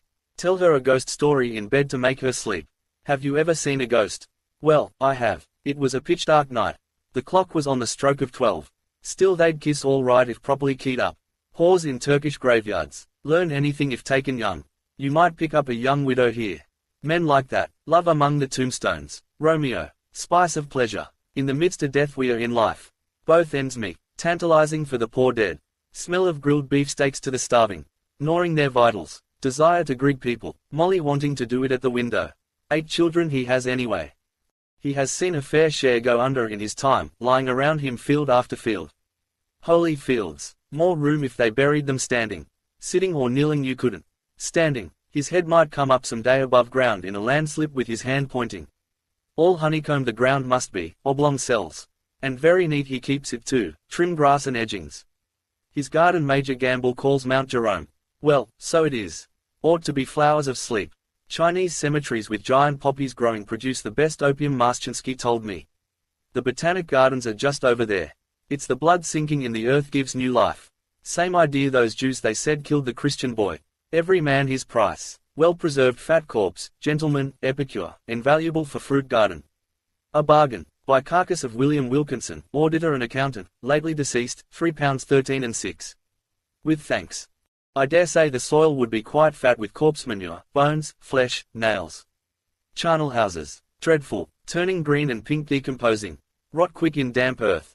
The lean old ones tougher. Then a kind of a tallowy kind of a cheesy. Then begin to get black treacle oozing out of them. Then dried up. Death moths. Of course the cells or whatever they are go on living. Changing about. Live forever practically. Nothing to feed on themselves. But they must breed a devil of a lot of maggots. Soil must be simply swirling with them. Your head it simply swirls. Those pretty little seaside girls. He looks cheerful enough over it. Gives him a sense of power seeing all the others go under first. Wonder how he looks at life. Cracking his jokes too, warms the cockles of his heart. The one about the bulletin. Spurgeon went to heaven 4 a.m. this morning. 11 p.m. closing time. Not arrived yet. Peter. The dead themselves, the men anyhow, would like to hear an odd joke, or the women to know what's in fashion. A juicy pear or ladies' punch, hot, strong and sweet. Keep out the damp. You must laugh sometimes, so better do it that way. Gravediggers in Hamlet. Shows the profound knowledge of the human heart. Daren't joke about the dead for 2 years at least. De mortuis nil nisi prius. Go out of mourning first. Hard to imagine his funeral. Seems a sort of a joke. Read your own obituary notice, they say you live longer. Gives you second wind. New lease of life. How many have you for tomorrow? The caretaker asked. 2, Corny Callagher said. 10:30 and 11. The caretaker put the papers in his pocket. The barrow had ceased to trundle. The mourners split and moved to each side of the hole, stepping with care round the graves. The gravediggers bore the coffin and set its nose on the brink, looping the bands round it. Burying him. We come to bury Caesar. His Ides of March or June. He doesn't know who is here nor care. Now who is that lanky-looking galoot over there in the Macintosh? Now who is he, I'd like to know. Now I'd give a trifle to know who he is. Always someone turns up you never dreamt of. A fellow could live on his lonesome all his life. Yes, he could. Still he'd have to get someone to sod him after he died, though he could dig his own grave. We all do. Only man buries. No, ants too. First thing strikes anybody. Bury the dead. Say Robinson Crusoe was true to life. Well then Friday buried him. Every Friday buries a Thursday if you come to look at it. Oh, poor Robinson Crusoe. How cold you possibly do so. Poor Dignam. His last lie on the earth in his box. When you think of them all, it does seem a waste of wood. All gnawed through. They could invent a handsome bier with a kind of panel sliding, let it down that way. Aye, but they might object to be buried out of another fellow's. They're so particular. Lay me in my native earth. Bit of clay from the Holy Land. Only a mother and dead-born child ever buried in the one coffin. I see what it means. I see. To protect him as long as possible even in the earth. The Irishman's house is his coffin. Embalming in catacombs, mummies, the same idea. Mr. Bloom stood far back, his hat in his hand, counting the bared heads. 12. I'm 13. No, the chap in the Macintosh is 13. Death's number. Where the deuce did he pop out of? He wasn't in the chapel, that I'll swear. Silly superstition that about 13. Nice soft tweed Ned Lambert has in that suit. Tinge of purple. I had one like that when we lived in Lombard Street West. Dressy fellow he was once. Used to change 3 suits in the day. Must get that grey suit of mine turned by Mesias. Hello, it's died. His wife I forgot is not married, or his landlady ought to have picked out those threads for him. The coffin dived out of sight, eased down by the men straddled on the graver trestles. They struggled up and out, and all uncovered. 20. Pause. If we were all suddenly somebody else. Far away a donkey brayed. Rain. No such ass. Never see a dead one, they say. Shame a death. They hide. Also poor papa went away. Gentle sweet air blew round the bared heads in a whisper.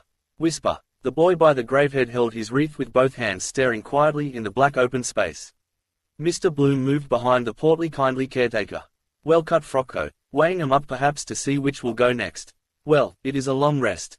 Feel no more. It's the moment you feel. Must be damned unpleasant. Can't believe it at first. Mistake must be, someone else. Try the house opposite. Wait, I wanted to. I haven't yet. Then darkened death chamber. Light they want, whispering around you. Would you like to see a priest? Then rambling and wandering. Delirium all you hid all your life. The death struggle. His sleep is not natural. Press his lower eyelid. Watching, is his nose pointed, is his jaw sinking, are the soles of his feet yellow? Pull the pillow away and finish it off on the floor, since is doomed. Devil in that picture of sinner's death, showing him a woman. Dying to embrace her in his shirt. Last act of Lucia. Shall I nevermore behold thee? Bam. He expires. Gone at last. People talk about you a bit. Forget you. Don't forget to pray for him. Remember him in your prayers. Even Parnell. Ivy Day dying out. Then they follow, dropping into a hole, one after the other. We are praying now for the repose of his soul. Hoping you're well and not in hell. Nice change of air. Out of the frying pan of life into the fire of purgatory. Does he ever think of the hole waiting for himself?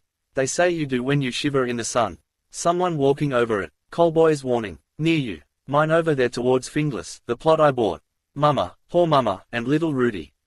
The gravediggers took up their spades and flung heavy clods of clay in on the coffin. Mr. Bloom turned away his face. And if he was alive all the time. Phew. By jingo, that would be awful. No, no, he is dead, of course. Of course he is dead. Monday he died. They ought to have some law to pierce the heart and make sure, or an electric clock or a telephone in the coffin and some kind of a canvas airhole. Flag of distress. 3 days. Rather long to keep them in summer. Just as well to get shut of them as soon as you are sure there's no. The clay fell softer. Begin to be forgotten. Out of sight, out of mind. The caretaker moved away a few paces and put on his hat. Had enough of it. The mourners took heart of grace, one by one, covering themselves without show. Mr. Bloom put on his hat and saw the portly figure make its way deftly through the maze of graves. Quietly, sure of his ground, he traversed the dismal fields.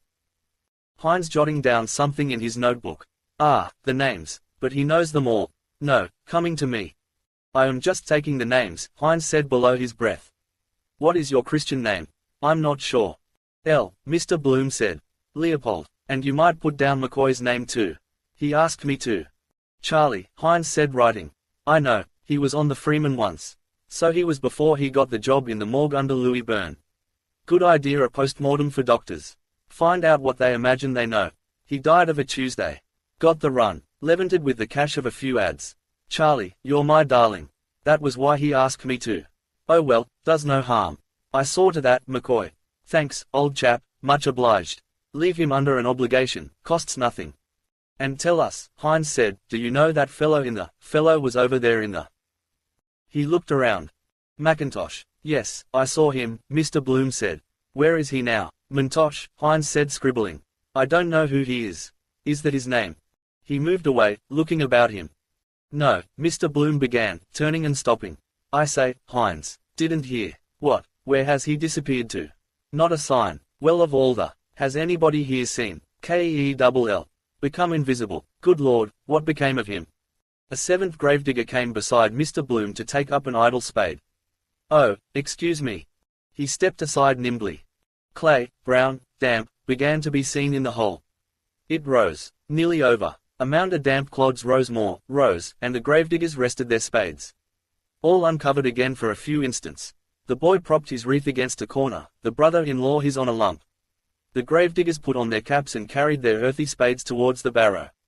Then knocked the blades lightly on the turf, clean. One bent to pluck from the haft a long tuft of grass. One, leaving his mates, walked slowly on with shouldered weapon, its blade blue-glancing. Silently at the gravehead another coiled the coffin band. His navel cord. The brother-in-law, turning away, placed something in his free hand. Thanks in silence. Sorry, sir, trouble. Headshake. I know that, for yourselves just. The mourners moved away slowly without aim, by devious paths, staying at whiles to read a name on a tomb. Let us go round by the chief's grave, Hines said. We have time. Let us, Mr. Power said. They turned to the right, following their slow thoughts. With awe Mr. Power's blank voice spoke. Some say he is not in that grave at all. That the coffin was filled with stones. That one day he will come again. Hines shook his head. Parnell will never come again, he said. He's there, all that was mortal of him. Peace to his ashes. Mr. Bloom walked unheeded along his grove by saddened angels, crosses, broken pillars, family vaults, stone hopes praying with upcast eyes, old Ireland's hearts and hands. More sensible to spend the money on some charity for the living. Pray for the repose of the soul of. Does anybody really? Plant him and have done with him. Like down a coal chute, then lump 'em together to save time. All Souls' Day, 27th I'll be at his grave. 10 shillings for the gardener. He keeps it free of weeds. Old man himself, bent down double with his shears clipping. Near death's door. Who passed away, who departed this life, as if they did it of their own accord. Got the shove, all of them. Who kicked the bucket, more interesting if they told you what they were. So and so, wheelwright. I travelled for Cork Lino. I paid 5 shillings in the pound. Or a woman's with her saucepan. I cook good Irish stew. Eulogy in a country churchyard, it ought to be. That poem of whose is it, Wordsworth or Thomas Campbell? Entered into rest the Protestants put it. Old Dr. Murrins, the great physician, called him home. Well, it's God's acre for them. Nice country residence, newly plastered and painted. Ideal spot to have a quiet smoke and read the church times. Marriage ads they never try to beautify. Rusty wreaths hung on knobs, garlands of bronzefoil. Better value that for the money. Still, the flowers are more poetical. The other gets rather tiresome, never withering. Expresses nothing. Immortelles. A bird sat tamely perched on a poplar branch. Like stuffed. Like the wedding present Alderman Hooper gave us. Who? Not a budge out of him. Knows there are no catapults to let fly at him. Dead animal even sadder. Silly Millie burying the little dead bird in the kitchen matchbox, a daisy chain and bits of broken chainies on the grave. The Sacred Heart that is, showing it. Heart on his sleeve. Ought to be sideways and red, it should be painted like a real heart. Ireland was dedicated to it, or whatever that. Seems anything but pleased. Why this infliction? Would birds come then and peck like the boy with the basket of fruit? But he said no, because they ought to have been afraid of the boy. Apollo that was. How many? All these here once walked round Dublin. Faithful departed. As you are now, so once were we. Besides, how could you remember everybody? Eyes, walk, voice. Well, the voice, yes, gramophone. Have a gramophone in every grave or keep it in the house. After dinner on a Sunday. Put on poor old Greek grandfather. Krarak. Hello am awfully glad. Krak awfully glad us again. Hello a mouth cryptist. Remind you of the voice like the photograph reminds you of the face. Otherwise you couldn't remember the face after 15 years, say. For instance, who? For instance, some fellow that died when I was in Wisdom Hellies. RTSTSTR. A rattle of pebbles. Wait, stop. He looked down intently into a stone crypt. Some animal. Wait, there he goes. An obese grey rat toddled along the side of the crypt, moving the pebbles. An old stager, great-grandfather, he knows the ropes. The grey alive crushed itself in under the plinth, wriggled itself in under it. Good hiding place for treasure. Who lives there? Laid the remains of Robert Emery. Robert Emmett was buried here by torchlight, wasn't he? Making his rounds. Tail gone now. One of those chaps would make short work of a fellow. Pick the bones clean no matter who it was. Ordinary meat for them. A corpse is meat gone bad. Well, and what's cheese? Corpse of milk. I read in that Voyages in China that the Chinese say a white man smells like a corpse. Cremation better. Priests dead against it. Deviling for the other firm. Wholesale burners and Dutch oven dealers. Time of the plague. Quicklime feather pits to eat them. Lethal chamber. Ashes to ashes. Or bury at sea. Where is that Parsi tower of silence? Eaten by birds. Earth, fire, water. Drowning they say is the pleasantest. See your whole life in a flash. But being brought back to life no. Can't bury in the air however. Out of a flying machine. Wonder does the news go about whenever a fresh one is let down. Underground communication. We learned that from them. Wouldn't be surprised. Regular square feed for them. Flies come before he's well dead. Got wind of dignum. They wouldn't care about the smell of it. Salt white crumbling mush of corpse. Smell. Taste like raw white turnips. The gates glimmered in front, still open. Back to the world again. Enough of this place. Brings you a bit nearer every time. Last time I was here was Mrs. Sinico's funeral. Poor Papa too. The love that kills. And even scraping up the earth at night with a lantern like that case I read of to get at fresh buried females or even putrefied with running gravisaurs. Give you the creeps after a bit. I will appear to you after death. You will see my ghost after death. My ghost will haunt you after death. There is another world after death named hell. I do not like that other world she wrote. No more do I plenty to see and hear and feel yet. Feel live warm beings near you. Let 'em sleep in their maggoty beds. They are not going to get me this innings. Warm beds, warm full-blooded life. Martin Cunningham emerged from a sidepath, talking gravely. Solicitor, I think. I know his face. Mentone, John Henry, solicitor, commissioner for oaths and affidavits. Dignam used to be in his office. Matt Dillon's long ago. Jolly Matt. Convivial evenings. Cold fowl, cigars, the Tantalus glasses. Heart of gold really. Yes, Mentone. Got his rag out that evening on the bowling green because I sailed inside him. Pure fluke of mine, the bias. Why he took such a rooted dislike to me. Hate at first sight. Molly and Floey Dillon linked under the lilac tree, laughing. Fella always like that, mortified if women are by. Got a dinge in the side of his hat. Carriage probably. Excuse me, sir, Mr. Bloom said beside them. They stopped. Your hat is a little crushed, Mr. Bloom said pointing. John Henry Mentone stared at him for an instant without moving. There, Martin Cunningham helped, pointing also. John Henry Mentone took off his hat, bulged out the dinge and smoothed the nap with care on his coat sleeve. He clapped the hat on his head again. It's all right now, Martin Cunningham said. John Henry Mentone jerked his head down in acknowledgement. Thank you, he said shortly. They walked on towards the gates. Mr. Bloom, chapfallen, drew behind a few paces so as not to overhear. Martin laying down the law. Martin could wind a sappy head like that round his little finger, without his seeing it. Oyster eyes. Never mind. Be sorry after perhaps when it dawns on him. Get the pull over him that way. Thank you. How grand we are this morning. In the heart of the Hibernian metropolis. Before Nelson's pillar trams slowed, shunted, changed trolley, started for Blackrock, Kingstown and Dalkey, Clonsky, Rathgar and Terranure, Palmerston Park and Upper Rathmines, Sandymount Green, Rathmines, Ringsend and Sandymount Tower, Harold's Cross. The Horse Dublin United Tramway Company's timekeeper bawled them off, Rathgar and Terranure. Come on, Sandymount Green. Right and left parallel clanging ringing a double-decker and a single-deck moved from their railheads, swerved to the down line, glided parallel. Start, Palmerston Park. The wearer of the crown. Under the porch of the General Post Office shoeblacks called and polished. Parked in North Princes Street His Majesty's vermilion mailcars, bearing on their sides the royal initials, ER, received loudly flung sacks of letters, postcards, lettercards, parcels, insured and paid, for local, provincial, British and overseas delivery. Gentlemen of the press. Gross-booted draymen rolled barrels dull-thudding out of Prince's stores and bumped them up on the brewery float. On the brewery float bumped dull-thudding barrels rolled by gross-booted draymen out of Prince's stores. There it is, Red Murray said. Alexander Keys. Just cut it out, will you? Mr. Bloom said, and I'll take it round to the telegraph office. The door of Rutledge's office creaked again. Davy Stevens, minute in a large capecoat, a small felt hat crowning his ringlets, passed out with a roll of papers under his cape, a King's Courier. Red Murray's long shears sliced out the advertisement from the newspaper in 4 clean strokes. Scissors and paste. I'll go through the printing works, Mr. Bloom said, taking the cut square. Of course, if he wants a par, Red Murray said earnestly, a pen behind his ear, we can do him one. Right, Mr. Bloom said with a nod. I'll rub that in. William Braden, Esquire, of Oaklands, Sandymount. Red Murray touched Mr. Bloom's arm with the shears and whispered, Braden. Mr. Bloom turned and saw the liveried porter raise his leaded cap as a stately figure entered between the newsboards of the Weekly Freeman and National Press and the Freeman's Journal and National Press. Dull thudding Guinness's barrels. It passed statelily up the staircase, steered by an umbrella, a solemn beard-framed face. The broadcloth back ascended each step, back. All his brains are in the nape of his neck, Simon de Dallas says. Welts of flesh behind on him. Fat folds of neck, fat neck. Don't you think his face is like our Saviour? Red Murray whispered. The door of Rutledge's office whispered, Cree. They always build one door opposite another for the wind to. Way in, way out.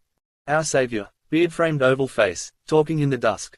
Mary, Martha, steered by an umbrella soared to the footlights, Mario the tenor. Or like Mario, Mr. Bloom said. Yes, Red Murray agreed. But Mario was said to be the picture of our Saviour. Jesus Mario with rugy cheeks, doublet and spindle legs. Hand on his heart. In Martha. Co-ome thou lost one. Co-ome thou dear one. The crozier and the pen.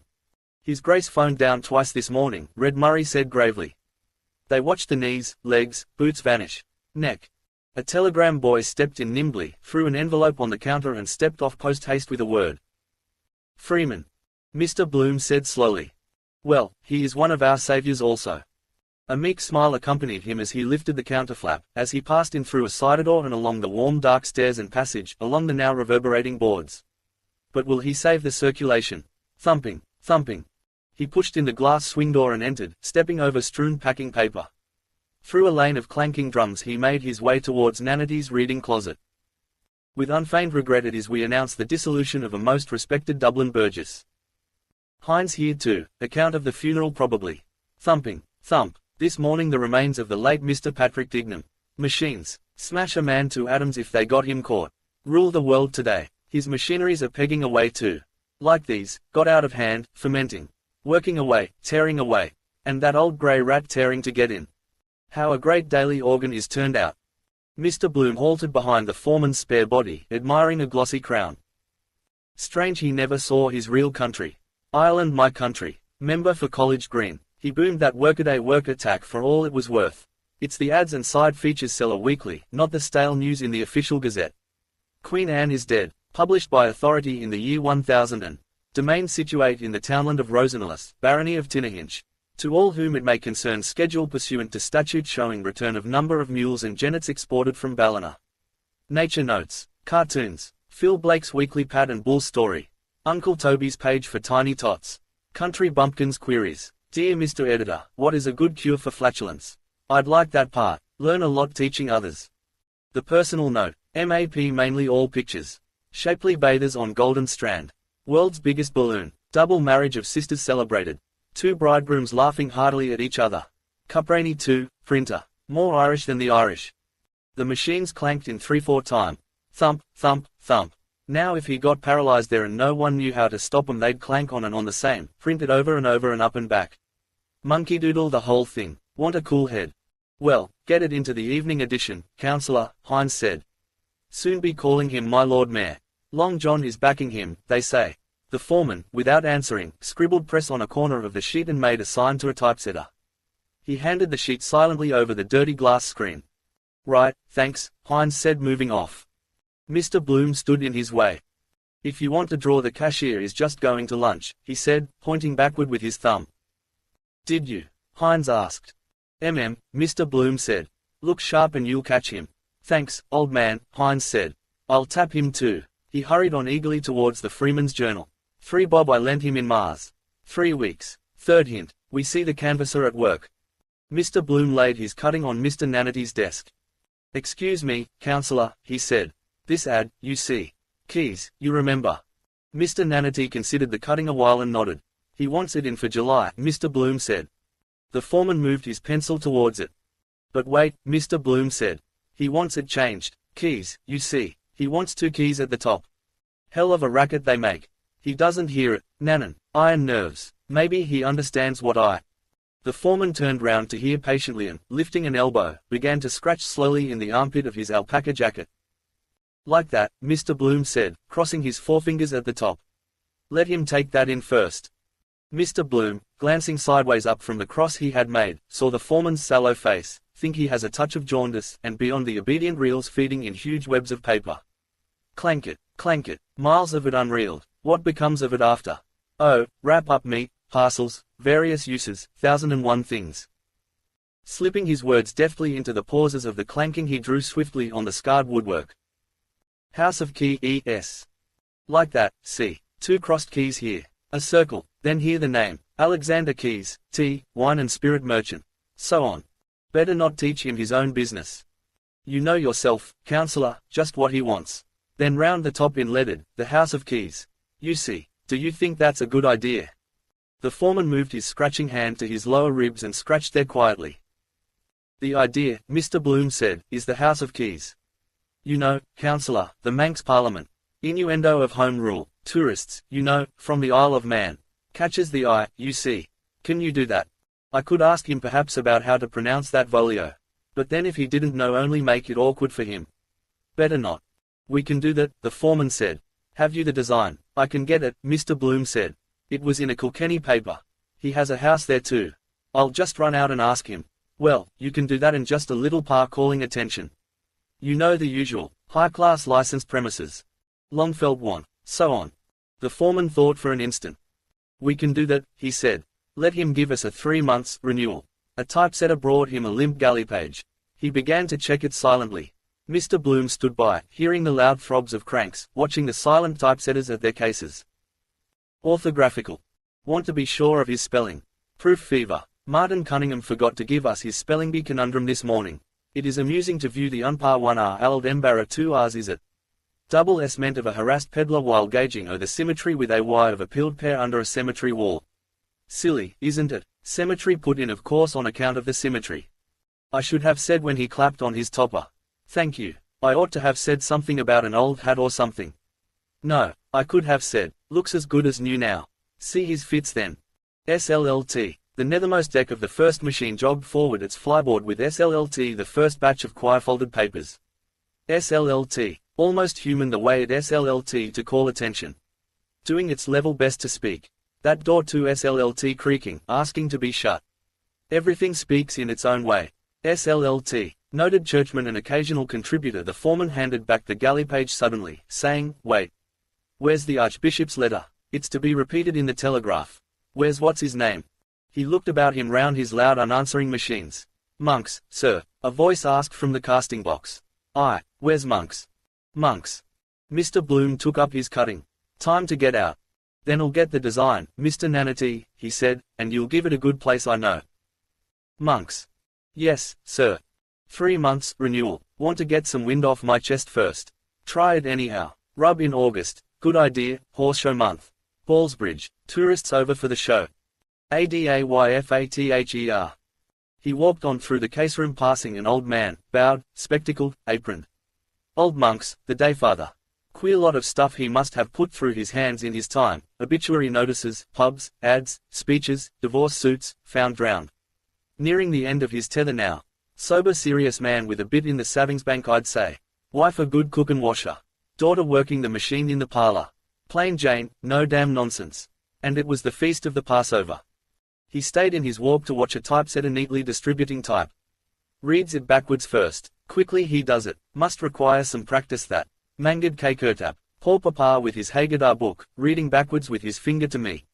Pesach. Next year in Jerusalem. Dear, oh dear. All that long business about that brought us out of the land of Egypt and into the house of bondage. Alleluia.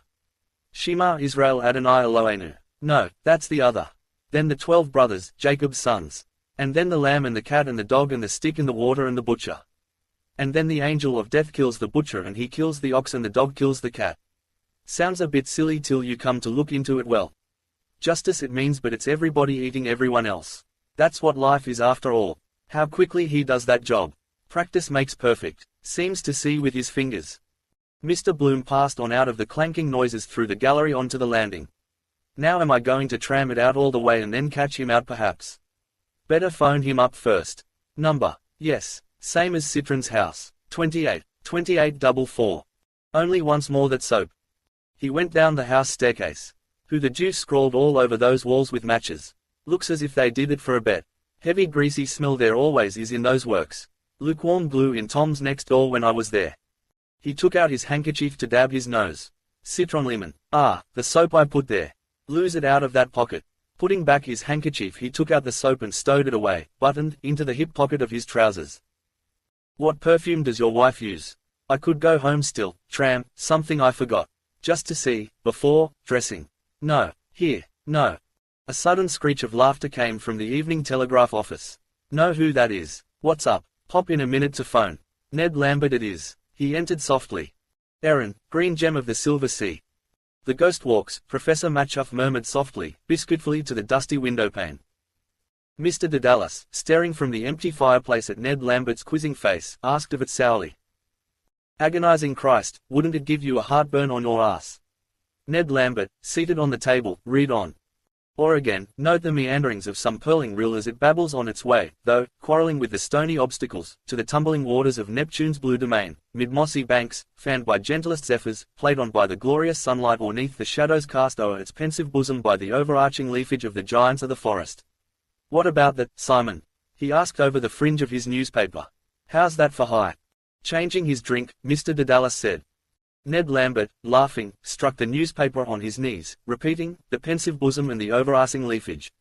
Oh boys, and Xenophon looked upon Marathon, Mr. Dedalus said, looking again on the fireplace and to the window, and Marathon looked on the sea. That will do, Professor Matchuff cried from the window. I don't want to hear any more of the stuff. He ate off the crescent of water biscuit he had been nibbling and, hungered, made ready to nibble the biscuit in his other hand. Highfalutin stuff, bladderbags. Ned Lambert is taking a day off I see.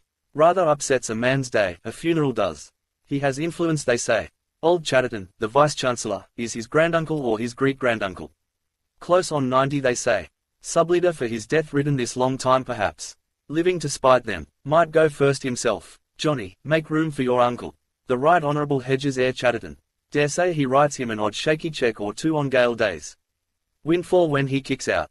Alleluia. Just another spasm, Ned Lambert said. What is it? Mr. Bloom asked. A recently discovered fragment of Cicero, Professor Matchuff answered with pomp of tone. Our lovely land, short but to the point. Whose land? Mr. Bloom said simply. Most pertinent question, the professor said between his chews. With an accent on the whose. Dan Dawson's land, Mr. Dedalus said. Is it his speech last night? Mr. Bloom asked. Ned Lambert nodded. But listen to this, he said. The doorknob hit Mr. Bloom in the small of the back as the door was pushed in. Excuse me, J.J. O'Molloy said, entering. Mr. Bloom moved nimbly aside.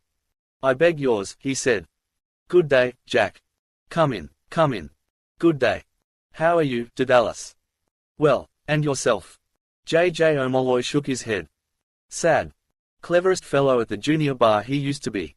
Decline, poor chap. That hectic flush spells finis for a man. Touch and go with him. What's in the wind, I wonder? Money worry. Or again if we but climb the serried mountain peaks. You're looking extra. Is the editor to be seen? J.J. O'Molloy asked, looking towards the inner door. Very much so, Professor Matchuff said. To be seen and heard. He's in his sanctum with Lenehan. J.J. O'Molloy strolled to the sloping desk and began to turn back the pink pages of the file. Practice dwindling. I might have been. Losing heart. Gambling. Debts of honor. Reaping the whirlwind. Used to get good retainers from D&T Fitzgerald. Their wigs to show the grey matter. Brains on their sleeve like the statue in Glasnevin. Believe he does some literary work for the Express with Gabrielle Conroy. Well-read fellow. Miles Crawford began on The Independent. Funny the way those newspaper men veer about when they get wind of a new opening. Weathercocks. Hot and cold in the same breath. Wouldn't know which to believe. One story good till you hear the next. Go for one another bald-headed in the papers and then all blows over. Hail fellow well met the next moment. Ah, listen to this for God, Sake, Ned Lambert pleaded. Or again if we but climb the serried mountain peaks. Bombast, the professor broke in testily. Enough of the inflated windbag. Peaks, Ned Lambert went on, towering high on high, to bathe our souls, as it were. Bathe his lips, Mr. Dedalus said. Blessed and eternal God, yes, is he taking anything for it? As 'twere, in the peerless panorama of Ireland's portfolio, unmatched, despite their well-praised prototypes in other vaunted prize regions, for very beauty, of bosky grove and undulating plain and luscious pastureland of vernal green, steeped in the transcendent translucent glow of our mild mysterious Irish twilight. His native Doric. The moon, Professor Matchuff said. He forgot Hamlet, that mantles the vista far and wide and wait till the glowing orb of the moon shine forth to irradiate her silver effulgence. Oh, Mr. Dedalus cried, giving vent to a hopeless groan. Shite and onions, that'll do, Ned, life is too short. He took off his silk hat and, blowing out impatiently his bushy moustache, welshcombed his hair with raking fingers. Ned Lambert tossed the newspaper aside, chuckling with delight. An instant after a hoarse bark of laughter burst over Professor Matchuff's unshaven black-spectacled face. "Doe-daw," he cried. What weather upset. All very fine to jeer at it now in cold print, but it goes down like hotcake, that stuff. He was in the bakery line too, wasn't he? Why, they call him Doe-daw. Feathered his nest well anyhow. Daughter engaged to that chap in the Inland Revenue Office with the motor. Hook that nicely. Entertainments. Open house. Big blowout. Weatherup always said that. Get a grip of them by the stomach. The inner door was opened violently and a scarlet-beaked face, crested by a comb of feathery hair, thrust itself in. The bold blue eyes stared about him and the harsh voice asked, "What is it?" And here comes the sham squire himself. Professor Matchuff said grandly. "Get an out that, you bloody old pedagogue," the editor said in recognition. "Come, Ned," Mr. Dedalus said, putting on his hat. "I must get a drink after that." "Drink," the editor cried. "No drink served before Mass." "Quite right too," Mr. Dedalus said, going out. "Come on, Ned." Ned Lambert sidled down from the table. The editor's blue eyes roved towards Mr. Bloom's face, shadowed by a smile. "Will you join us, Miles?" Ned Lambert asked. Memorable battles recalled. "North Cork militia," the editor cried, striding to the mantelpiece. "We won every time, North Cork and Spanish officers." "Where was that, Miles?" Ned Lambert asked with a reflective glance at his toecaps. "In Ohio," the editor shouted. "So it was, beggared," Ned Lambert agreed. Passing out he whispered to J.J. O'Molloy. "Incipient jigs. Sad case." "Ohio," the editor crowed in high treble from his uplifted scarlet face. "My Ohio." "A perfect critic," the professor said. "Long, short and long. Oh, harp EOLIAN." He took a reel of dental floss from his waistcoat pocket and, breaking off a piece, twanged it smartly between two and two of his resonant unwashed teeth. Bing bang, bang bang. Mr. Bloom, seeing the coast clear, made for the inner door. "Just a moment, Mr. Crawford," he said. "I just want to phone about an ad." He went in. "What about that leader this evening?" Professor Matchuff asked, coming to the editor and laying a firm hand on his shoulder. "That'll be all right," Miles Crawford said more calmly. "Never you fret. Hello, Jack. That's all right." "Good day, Miles," J.J. O'Molloy said, letting the pages he held slip limply back on the file. "Is that Canada swindle case on today?" The telephone word inside. 28. No, 20. 44. Yes. Spot the winner. Lenihan came out of the inner office with sports tissues. "Who wants a dead cert for the Gold Cup?" he asked. "Scepter with O Madden up." He tossed the tissues onto the table. Screams of newsboys barefoot in the hall rushed near and the door was flung open. "Hush," Lenihan said. "I hear feet stoops." Professor Matchuff strode across the room and seized the cringing urchin by the collar as the others scampered out of the hall and down the steps. The tissues rustled up in the draft, floated softly in the air blue scrawls and under the table came to earth. "It wasn't me, sir. It was the big fellow shoved me, sir." "Throw him out and shut the door," the editor said. "There's a hurricane blowing."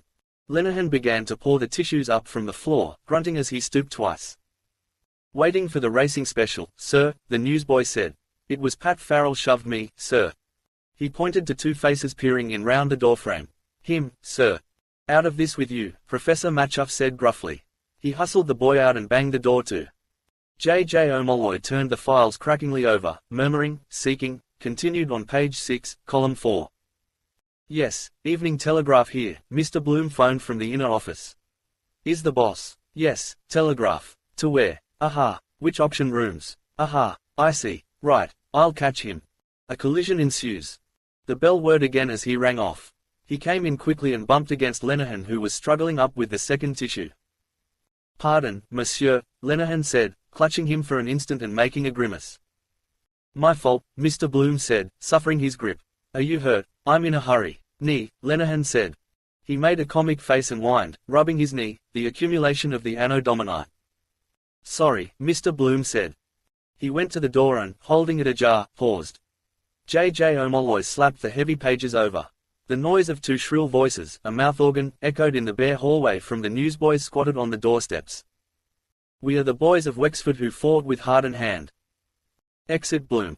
"I'm just running round to Bachelor's Walk," Mr. Bloom said, "about this out of Keys's. Want to fix it up. They tell me he's round there in Dillon's." He looked indecisively for a moment at their faces.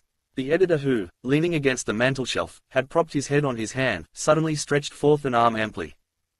"Begone," he said, "the world is before you." "Back in no time," Mr. Bloom said, hurrying out. J.J. O'Molloy took the tissues from Lenehan's hand and read them, blowing them apart gently, without comment. "He'll get that advertisement," the professor said, staring through his black-rimmed spectacles over the crossblind. "Look at the young scamps after him." "Show, where?" Lenehan cried, running to the window. "A street cortege." Both smiled over the crossblind at the file of capering newsboys in Mr. Bloom's wake, the last zigzagging white on the breeze, a mocking kite, a tail of white bowknots. "Look at the young guttersnipe behind him hue and cry," Lenehan said, "and you'll kick. Oh, my rib risible." Taking off his flat sporgs and the walk. Small nines. Steel upon larks. He began to mazurka in swift caricature across the floor on sliding feet past the fireplace to J.J. O'Molloy, who placed the tissues in his receiving hands. "What's that?" Miles Crawford said with a start. "Where are the other two gone?" "Who?" the professor said, turning. "They're gone round to the Oval for a drink. Paddy Hooper is there with Jack Hall. Came over last night." "Come on then," Miles Crawford said. "Where's my hat?" He walked jerkily into the office behind, parting the vent of his jacket, jingling his keys in his back pocket. They jingled then in the air and against the wood as he locked his desk drawer. "He's pretty well on," Professor Matchuff said in a low voice. "Seems to be," J.J. O'Molloy said, taking out a cigarette case in murmuring meditation, "but it is not always as it seems. Who has the most matches?" "The Calumet of Peace." He offered a cigarette to the professor and took one himself. Lenehan promptly struck a match for them and lit their cigarettes in turn. J.J. O'Molloy opened his case again and offered it. "Thank-you, Lenehan said, helping himself. The editor came from the inner office, a straw hat awry on his brow. He declaimed in song, pointing sternly at Professor Matchuff. "'Twas rank and fame that tempted thee, 'twas empire charmed thy heart." The professor grinned, locking his long lips. You bloody old Roman Empire," Miles Crawford said. He took a cigarette from the open case. Lenehan, lighting it for him with quick grace, said, "Silence for my brand new riddle." "Imperium Romanum," J.J. O'Molloy said gently. "It sounds nobler than British or Brixton. The word reminds one somehow of fat in the fire." Miles Crawford blew his first puff violently towards the ceiling. "That's it," he said. "We are the fat. You and I are the fat in the fire. We haven't got the chance of a snowball in hell. The grandeur that was Rome." "Wait a moment," Professor Matchuff said, raising two quiet claws. "We mustn't be led away by words, by sounds of words. We think of Rome, imperial, imperious, imperative." He extended elocutionary arms from frayed stained shirt cuffs, pausing. "What was their civilization? Vast, I allow, but vile. Cloaca, sewers. The Jews in the wilderness and on the mountaintop said, 'It is meet to be here. Let us build an altar to Jehovah.' The Roman, like the Englishman who follows in his footsteps, brought to every new shore on which he set his foot. On our shore he never said it, only his cloacal obsession. He gazed about him in his toga and he said, 'It is meet to be here. Let us construct a water closet.' Which they accordingly did do," Lenehan said. "Our old ancient ancestors, as we read in the first chapter of Guinness's, were partial to the running stream. They were nature's gentlemen," J.J. O'Molloy murmured. "But we have also Roman law. And Pontius Pilate is its prophet," Professor Matchuff responded. "Do you know that story about Chief Baron Pals?" J.J. O'Molloy asked. "It was at the Royal University dinner. Everything was going swimmingly." "First my riddle," Lenehan said. "Are you ready?" Mr. O'Madden Burke, tall in copious grey Donegal tweed, came in from the hallway. Stephen de Dallas, behind him, uncovered as he entered. "Entree, mise en fond," Lenehan cried. "I escort a suppliant," Mr. O'Madden Burke said melodiously. "Youth led by experience visits notoriety." "How do you do?" the editor said, holding out a hand. "Come in. Your governor is just gone. Lenehan said to all. Silence. What opera resembles a railway line? Reflect, ponder, excogitate, reply. Stephen handed over the typed sheets, pointing to the title and signature. Who? The editor asked. Bid torn off. Mr. Garrett Deasy, Stephen said. That old pelters, the editor said. Who tore it? Was he short taken? On swift sail flaming from storm and south he comes, pale vampire, mouth to my mouth. Good day, Stephen, the professor said, coming to peer over their shoulders. Foot and mouth. Are you turned? Bullock befriending bard. Shindy in well-known restaurant. Good day, sir, Stephen answered blushing. The letter is not mine. Mr. Garrett Deasy asked me to. Oh, I know him, Miles Crawford said, and I knew his wife too. The bloodiest old tartar God ever made. By Jesus, she had the foot and mouth disease and no mistake. The night she threw the soup in the waiter's face in the Star and Garter. Oh ho! A woman brought sin into the world. For Helen, the runaway wife of Menelaus, 10 years the Greeks. O'Rourke, Prince of Breffni. Is he a widower? Stephen asked. Aye, a grass one, Miles Crawford said, his eye running down the typescript. Emperor's horses. Habsburg. An Irishman saved his life on the ramparts of Vienna.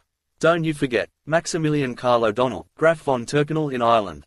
Sent his heir over to make the king an Austrian field marshal now. Going to be trouble there one day. Wild geese. Oh yes, every time. Don't you forget that. The moot point is, did he forget it? J.J. O'Molloy said quietly, turning a horseshoe paperweight. Saving Prance is a thank you job. Professor Matchuff turned on him. And if not, he said. I'll tell you how it was, Miles Crawford began. A Hungarian it was one day. Lost causes. Noble Marquis mentioned. We were always loyal to lost causes, the professor said. Success for us is the death of the intellect and of the imagination. We were never loyal to the successful. We serve them. I teach the blatant Latin language. I speak the tongue of a race the acme of whose mentality is the maxim, time is money. Material domination. Dominus. Lord. Where is the spirituality? Lord Jesus. Lord Salisbury. A sofa in a West End club. But the Greek. Kyrie eleison. A smile of light brightened his dark-rimmed eyes, lengthened his long lips. The Greek. He said again. Kyrios. Shining word. The vowels the Semite and the Saxon know not. Kyrie. The radiance of the intellect. I ought to profess Greek, the language of the mind. Kyrie eleison. The closet maker and the cloaca maker will never be lords of our spirit. We are liege subjects of the Catholic chivalry of Europe that founded at Trafalgar and of the empire of the spirit, not an imperium that went under with the Athenian fleets at Aegospotami.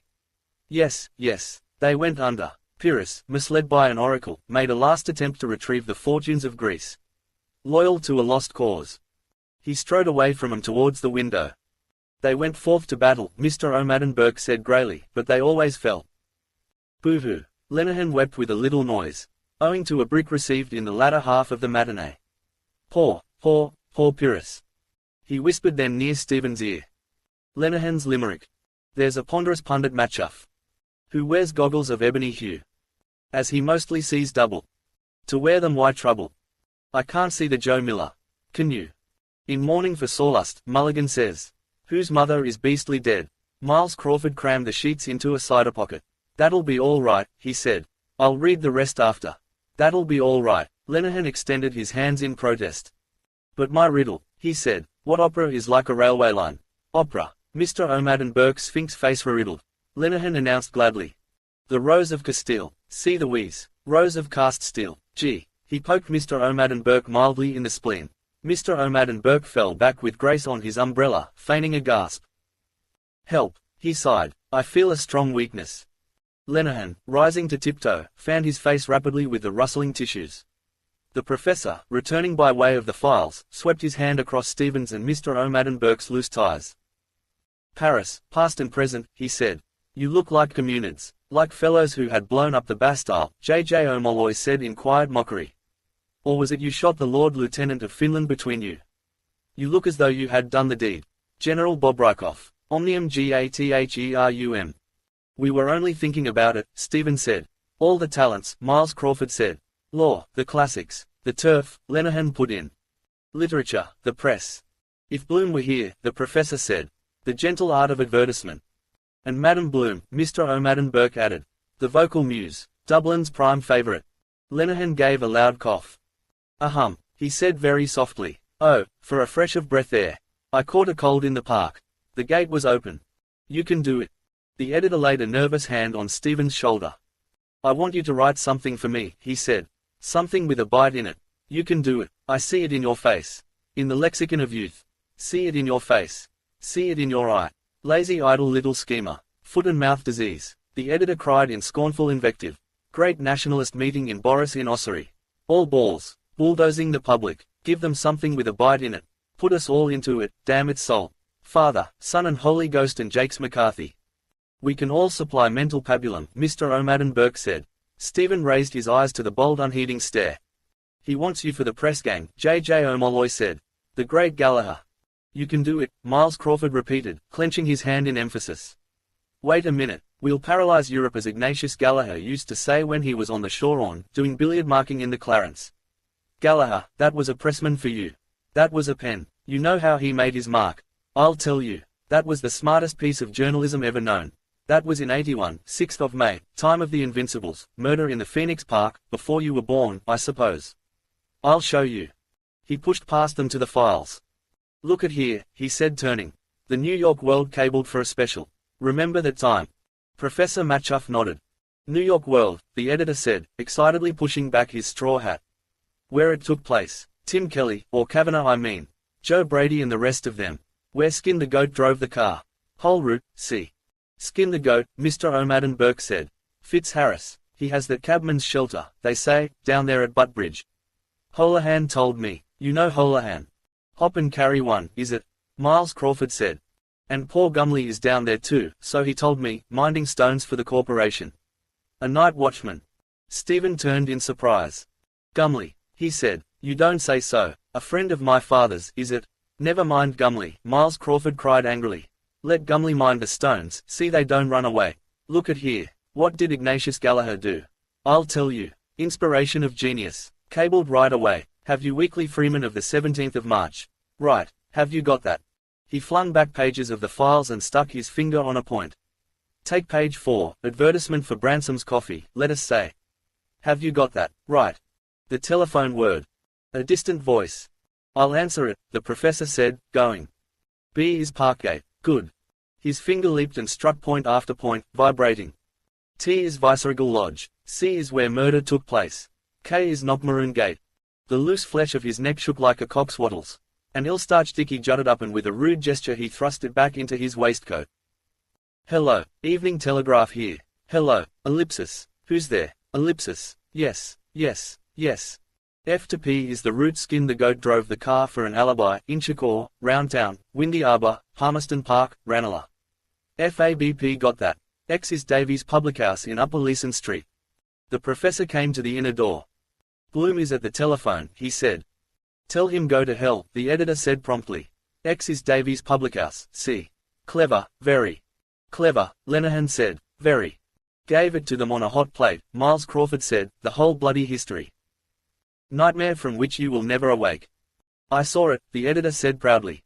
I was present. Dick Adams, the best-hearted bloody corkman the Lord ever put the breath of life in, and myself. Lenihan bowed to a shape of air, announcing, Madam, I'm Adam. And able was I ere I saw Elba. History. Miles Crawford cried. The old woman of Prince's Street was there first. There was weeping and gnashing of teeth over that. Out of an advertisement. Gregor Gray made the design for it. That gave him the leg up. Then Paddy Hooper worked Taipei, who took him onto the Star. Now he's got in with Blumenfeld. That's press. That's talent. Pyatt. He was all their daddies. The father of scare journalism, Lenihan confirmed, and the brother-in-law of Chris Callanan. Hello, Ellipsis. Are you there? Ellipsis. Yes, he's here still. Come across yourself. Where do you find a pressman like that now, eh? The editor cried. He flung the pages down. Clam diva, Lenihan said to Mr. O'Madden Burke. Very smart, Mr. O'Madden Burke said.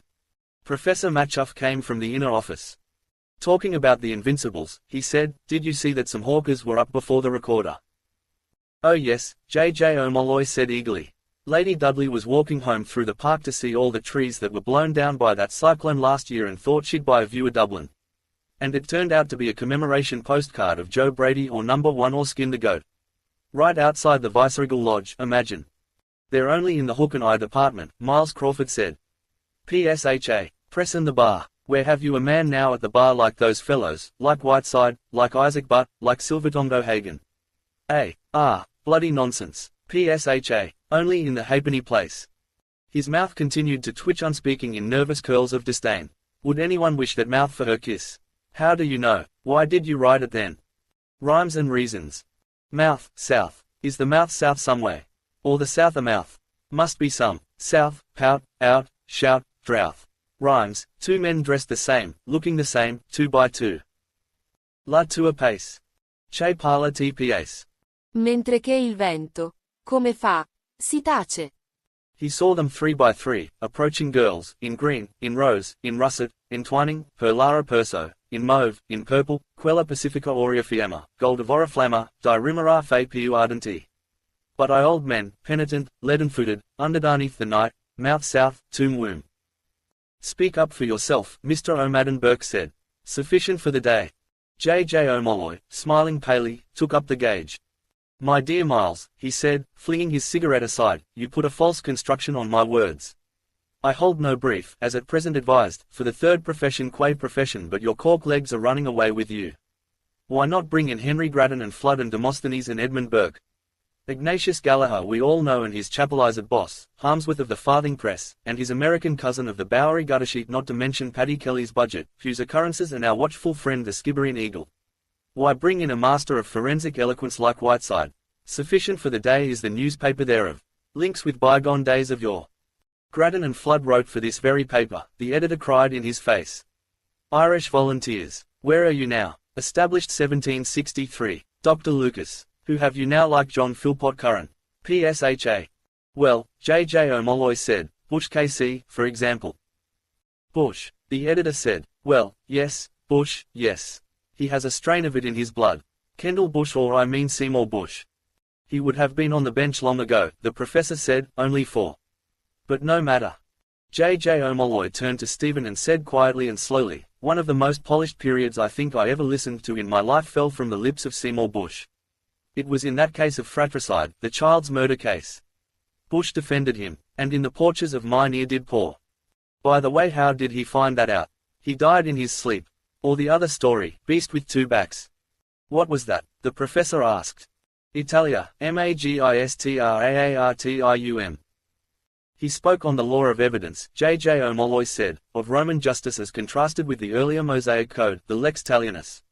And he cited the Moses of Michelangelo in the Vatican. Ha! A few well-chosen words, Lenihan prefaced. Silence. Pause. J. O'Molloy took out his cigarette case. False lull. Something quite ordinary. Messenger took out his matchbox thoughtfully and lit his cigar. I have often thought since, on looking back over that strange time, that it was that small act, trivial in itself, that striking of that match, that determined the whole aftercourse of both our lives. A polished period, J. O'Molloy resumed, moulding his words. He said of it, that stony effigy in frozen music, horned and terrible, of the human form divine, that eternal symbol of wisdom and of prophecy which, if aught that the imagination or the hand of sculptor has wrought in marble of soul transfigured and of soul transfiguring deserves to live, deserves to live. His slim hand with a wave graced echo and fall. Fine, Miles Crawford said at once. The divine afflatus, Mr. O'Madden Burke said. You like it? J. O'Molloy asked Stephen. Stephen, his blood wooed by grace of language and gesture, blushed. He took a cigarette from the case. J. O'Molloy offered his case to Miles Crawford. Lenihan lit their cigarettes as before and took his trophy, saying, Muchibus thankibus. A man of high morale. Professor McGuinness was speaking to me about you, J. O'Molloy said to Stephen. What do you think really of that hermetic crowd, the opal hush poets, a.e. the master mystic? That Blavatsky woman started it. She was a nice old bag of tricks. A.E. has been telling some Yankee interviewer that you came to him in the small hours of the morning to ask him about planes of consciousness. McGuinness thinks you must have been pulling her e's leg. He is a man of the very highest morale, McGuinness. Speaking about me, what did he say? What did he say? What did he say about me? Don't ask. No, thanks, Professor Matchuff said, waving the cigarette case aside. Wait a moment, let me say one thing. The finest display of oratory I ever heard was a speech made by John F. Taylor at the College Historical Society. Mr. Justice Fitzgibbon, the present Lord Justice of Appeal, had spoken, and the paper under debate was an essay new for those days advocating the revival of the Irish tongue. He turned towards Miles Crawford and said, You know Gerald Fitzgibbon, then you can imagine the style of his discourse. He is sitting with Tim Healy, J. O'Molloy said, rumor has it, on the Trinity College Estates Commission. He is sitting with a sweet thing, Miles Crawford said, in a child's frock. Go on. Well. It was the speech, mark you, the professor said, of a finished orator, full of courteous haughtiness and pouring in chastened diction I will not say the vials of his wrath but pouring the proud man's contumely upon the new movement. It was then a new movement. We were weak, therefore worthless. He closed his long thin lips an instant but, eager to be on, raised an outspanned hand to his spectacles and, with trembling thumb and ring finger touching lightly the black rims, steadied them to a new focus.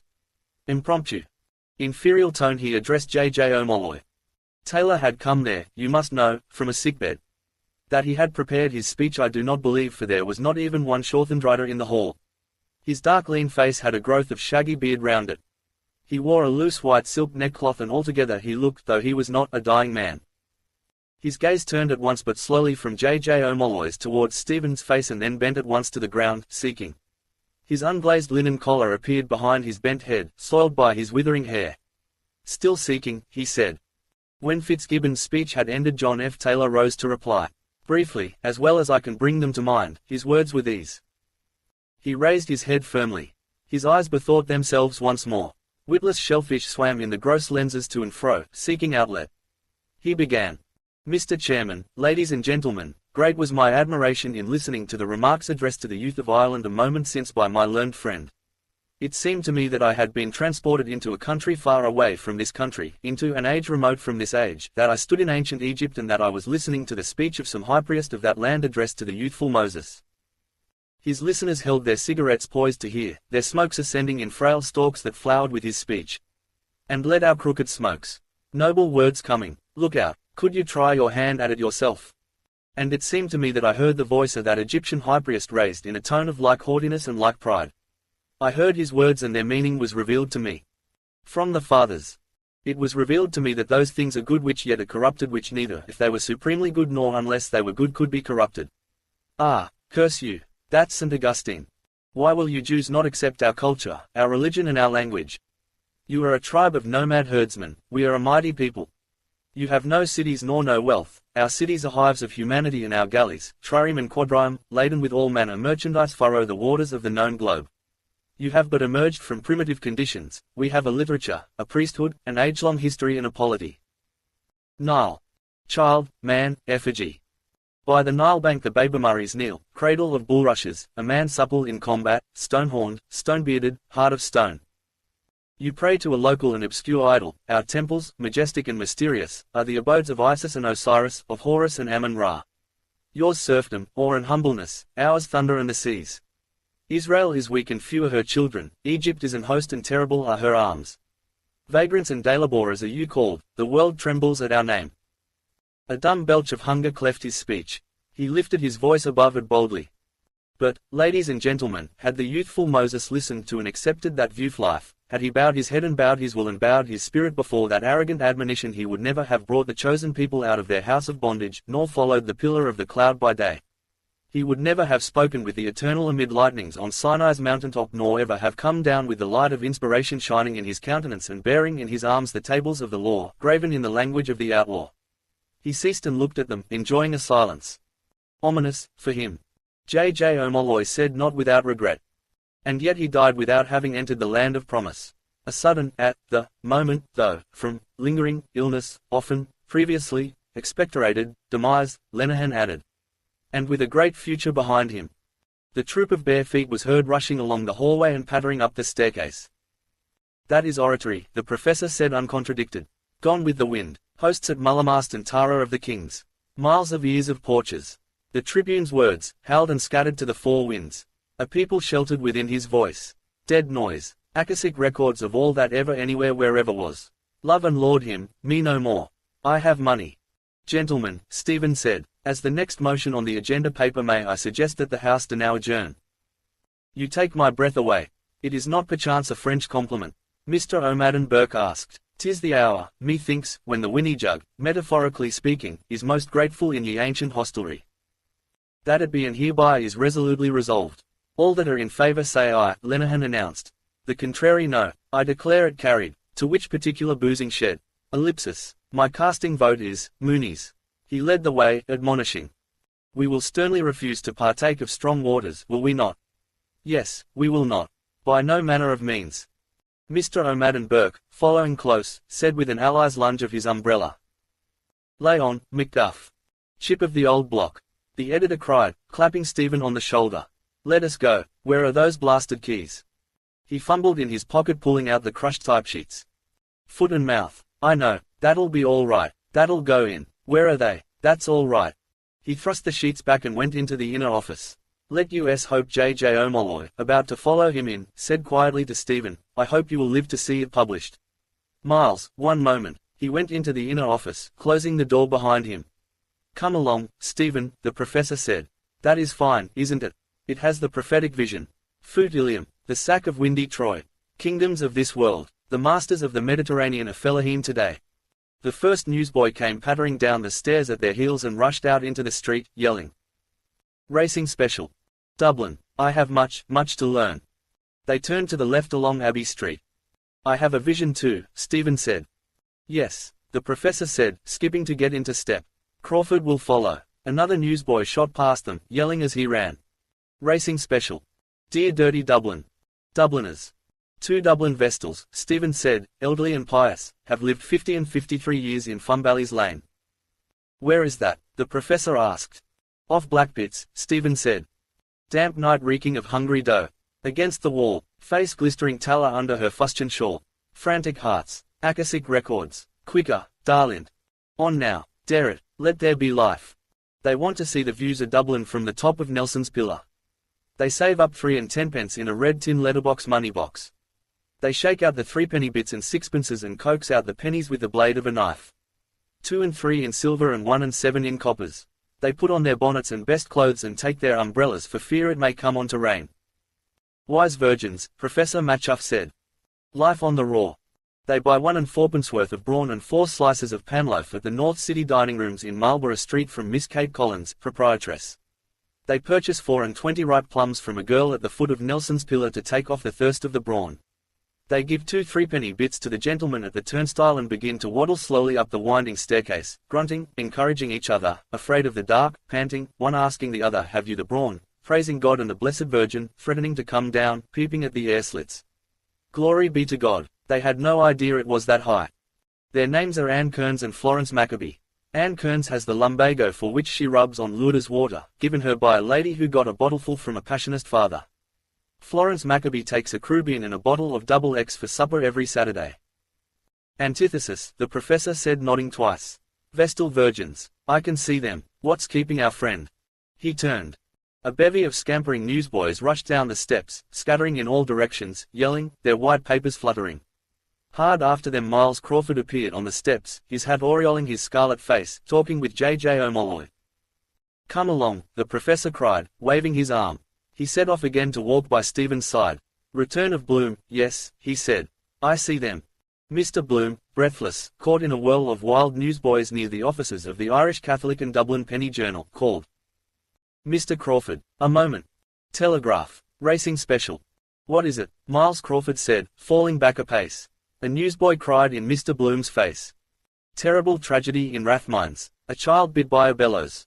Interview with the editor. Just this ad, Mr. Bloom said, pushing through towards the steps, puffing, and taking the cutting from his pocket. I spoke with Mr. Keyes just now. He'll give a renewal for 2 months, he says. After he'll see. But he wants a part to call attention in the Telegraph too, the Saturday Pink. And he wants it copied if it's not too late. I told Councillor Nanity from the Kilkenny people. I can have access to it in the National Library. House of Keys, don't you see? His name is Keys. It's a play on the name. But he practically promised he'd give the renewal. But he wants just a little puff. What will I tell him, Mr. Crawford? KMA. Will you tell him he can kiss my ass? Miles Crawford said, throwing out his arm for emphasis. Tell him that straight from the stable.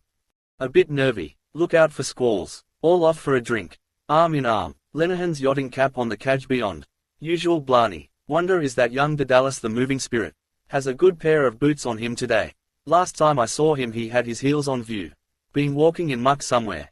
Careless chap. What was he doing in Irishtown? Well, Mr. Bloom said, his eyes returning, if I can get the design I suppose it's worth a short par. He'd give the ad, I think. I'll tell him. KMRIA. He can kiss my Royal Irish ass, Miles Crawford cried loudly over his shoulder. Any time he likes, tell him. While Mr. Bloom stood weighing the point and about to smile, he strode on jerkily. Raising the wind. Nulla bona, Jack, he said, raising his hand to his chin. I'm up to here. I've been through the hoop myself. I was looking for a fellow to back a bill for me no later than last week. Sorry, Jack, you must take the will for the deed. With a heart and a half if I could raise the wind anyhow. J.J. O'Molloy pulled a long face and walked on silently. They caught up on the others and walked abreast. When they have eaten the brawn and the bread and wiped their 20 fingers in the paper the bread was wrapped in, they go nearer to the railings. Something for you, the professor explained to Miles Crawford. 2 old Dublin women on the top of Nelson's pillar.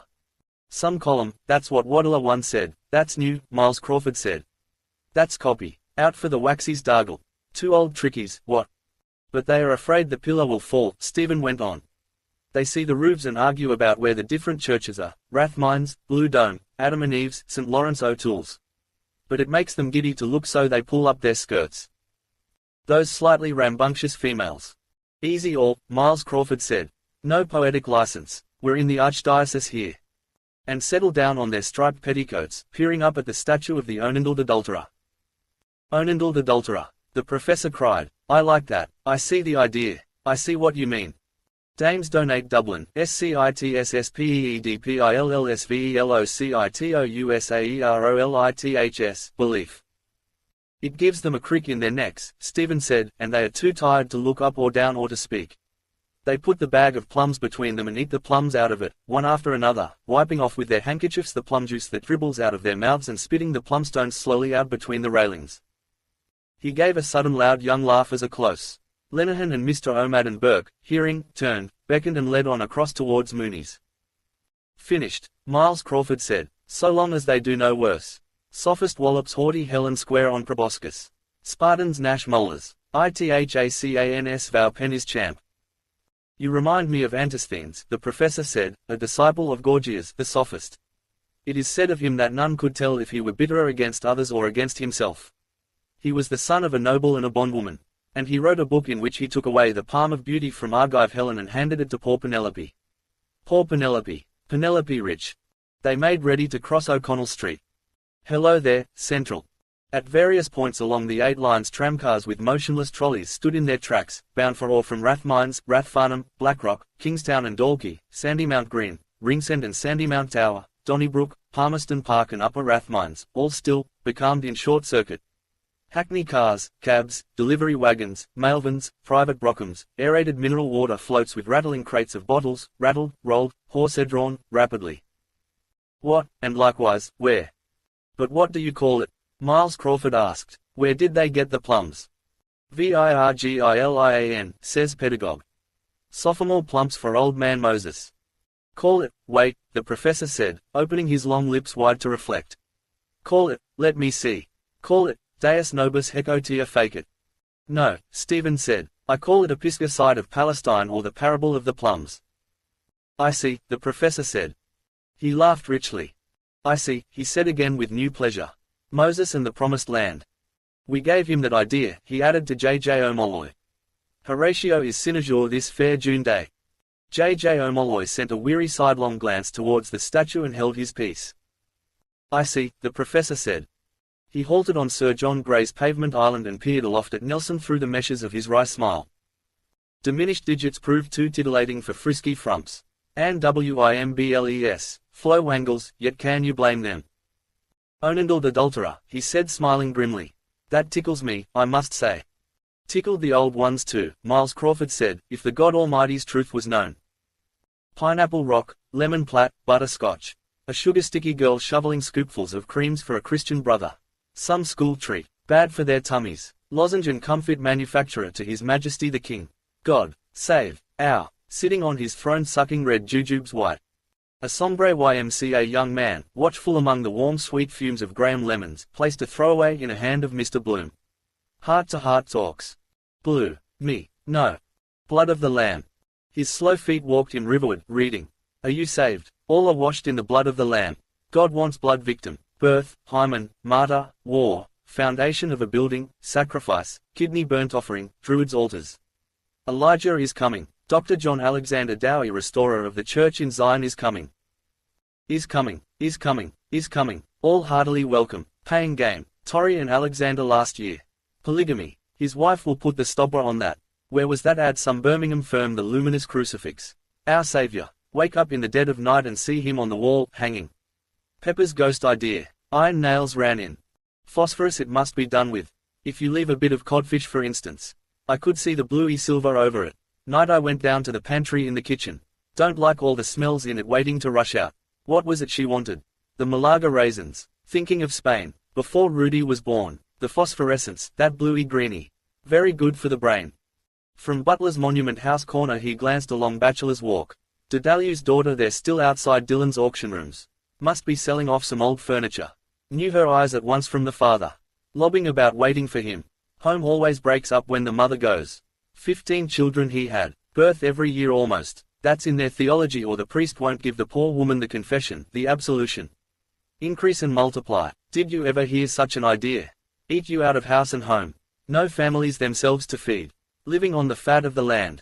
Their butteries and larders. I'd like to see them do the black fast Yom Kippur. Crossbuns. 1 meal and a collation for fear he'd collapse on the altar. A housekeeper of one of those fellows if you could pick it out of her. Never pick it out of her.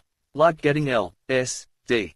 out of him. Does himself well. No guests. All for number 1. Watching his water. Bring your own bread and butter. His reverence, mum's the word. Good Lord, that poor child's dress is in flitters. Underfed she looks too. Potatoes and marge and potatoes. It's after they feel it. Proof of the pudding. Undermines the Constitution. As he set foot on O'Connell Bridge a puffball of smoke plumed up from the parapet. Brewery barge with export stout. England. Sea air sours it, I heard. Be interesting someday get a pass through Hancock to see the brewery. Regular world in itself. VATs of porter wonderful. Rats get in too. Drink themselves bloated as big as a collie floating. Dead drunk on the porter. Drink till they puke again like Christians. Imagine drinking that. Rats, VATS. Well, of course, if we knew all the things. Looking down he saw flapping strongly, wheeling between the gaunt quay walls, gulls. Rough weather outside. If I threw myself down. Reuben J's son must have swallowed a good bellyful of that sewage. 1 and 8pence too much. HHHHM. It's the droll way he comes out with the things. Knows how to tell a story too. They wheeled lower, looking for grub. Wait. He threw down among them a crumpled paper ball. Elijah 32 feet per sec is calm. Not a bit. The ball bobbed unheeded on the wake of swells, floated under by the bridge piers. Not such damn fools. Also the day I threw that stale cake out of the Erin's King picked it up in the wake 50 yards astern. Live by their wits. They wheeled, flapping. The hungry famished gull flaps o'er the waters dull. That is how poets write, the similar sounds. But then Shakespeare has no rhymes, blank verse. The flow of the language it is. The thoughts, solemn. Hamlet, I am thy father's spirit. Doomed for a certain time to walk the earth. 2 apples a penny, 2 for a penny. His gaze passed over the glazed apples serried on her stand. Australians they must be this time of year. Shiny peels, polishes them up with a rag or a handkerchief. Wait, those poor birds. He halted again and bought from the old applewoman 2 Banbury cakes for a penny and broke the brittle paste and threw its fragments down into the liffey. See that, the gulls swooped silently, too, then all from their heights, pouncing on prey. Gone, every morsel. Aware of their greed and cunning he shook the powdery crumb from his hands. They never expected that, manna, live on fish, fishy flesh they have, all seabirds, gulls, sea goose. Swans from Liffey swim down here sometimes to preen themselves. No accounting for tastes. Wonder what kind is swanmeat. Robinson Crusoe had to live on them. They wheeled flapping weakly. I'm not going to throw any more.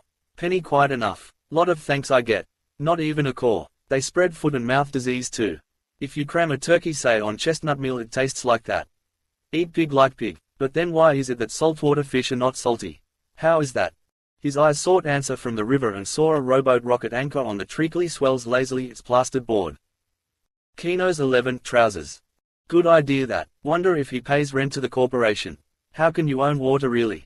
It's always flowing in a stream, never the same, which in the stream of life we trace. Because life is a stream. All kinds of places are good for ads. That quack doctor for the clap used to be stuck up in all the greenhouses. Never see it now. Strictly confidential. Dr. High Franks. Didn't cost him a red like Magini the dancing master self-advertisement. Got fellows to stick him up or stick him up himself for that matter on the queue.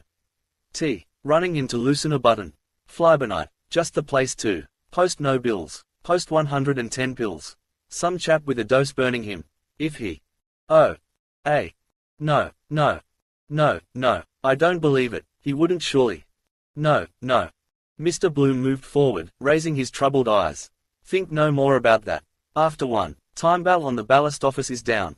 Dunsink time. Fascinating little book that is of Sir Robert Ball's. Parallax. I never exactly understood. There's a priest. Could ask him. It's Greek. Parallel, parallax. Met him pike hoses she called it till I told her about the transmigration. Oh rocks. Mr. Bloom smiled. Oh rocks at 2 windows of the ballast office. She's right after all. Only big words for ordinary things on account of the sound. She's not exactly witty. Can be rude too. Blurt out what I was thinking. Still, I don't know. She used to say Ben Dollard had a bass baritone voice. He has legs like barrels and you'd think he was singing into a barrel. Now, isn't that wit? They used to call him Big Ben. Not half as witty as calling him bass baritone. Appetite like an albatross. Get outside of a baron of beef. Powerful man he was at stowing away number 1 bass. Barrel of bass. See, it all works out. A procession of white-smocked sandwichmen marched slowly towards him along the gutter, scarlet sashes across their boards. Bargains. Like that priest there this morning, we have sinned, we have suffered. He read the scarlet letters on their 5 tall white hats, HELYS Wisdom Hellies. Y lagging behind drew a chunk of bread from under his foreboard, crammed it into his mouth and munched as he walked. Our staple food. 3 bob a day, walking along the gutters, street after street. Just keep skin and bone together, bread and skilly. They are not Boyle, no, M. Glade's men.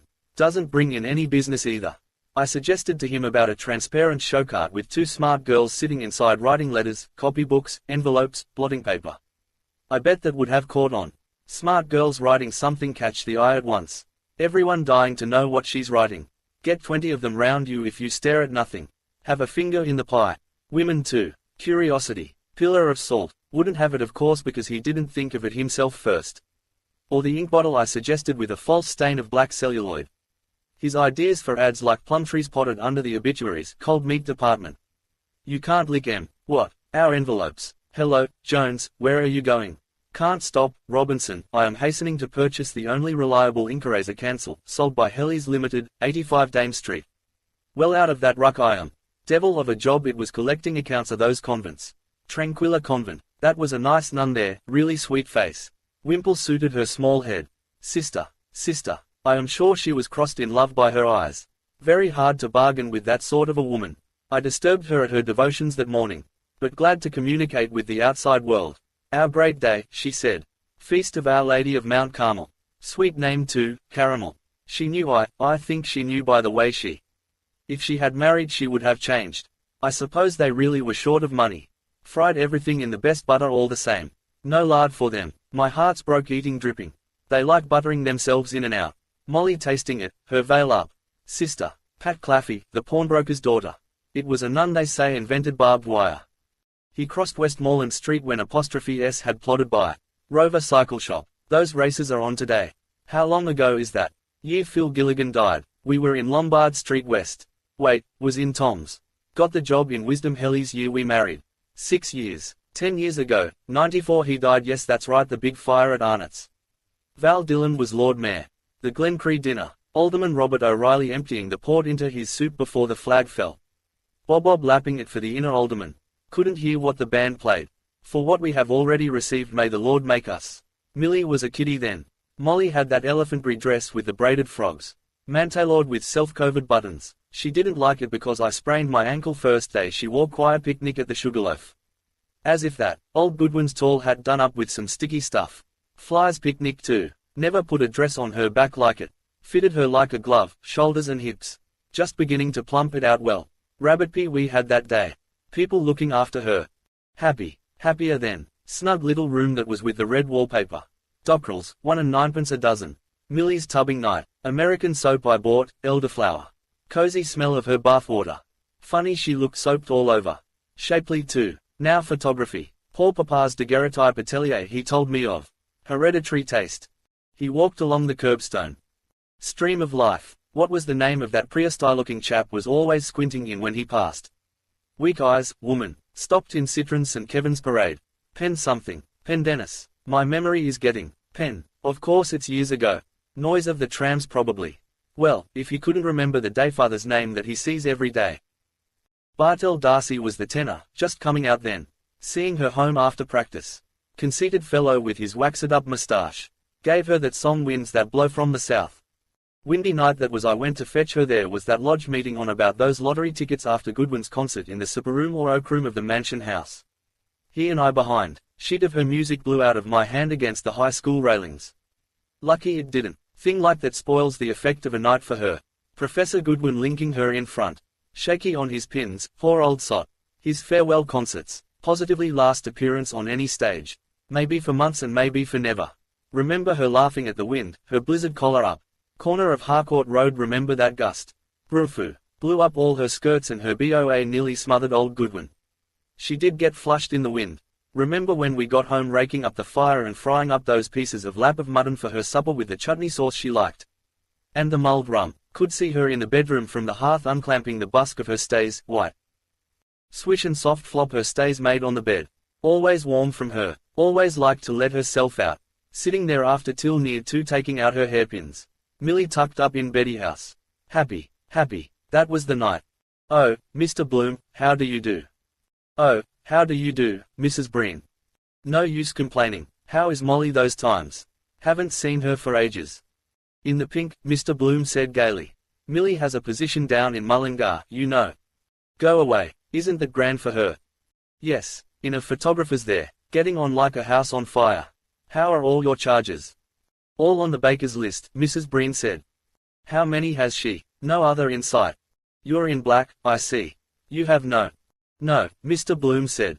I have just come from a funeral. Going to crop up all day, I foresee.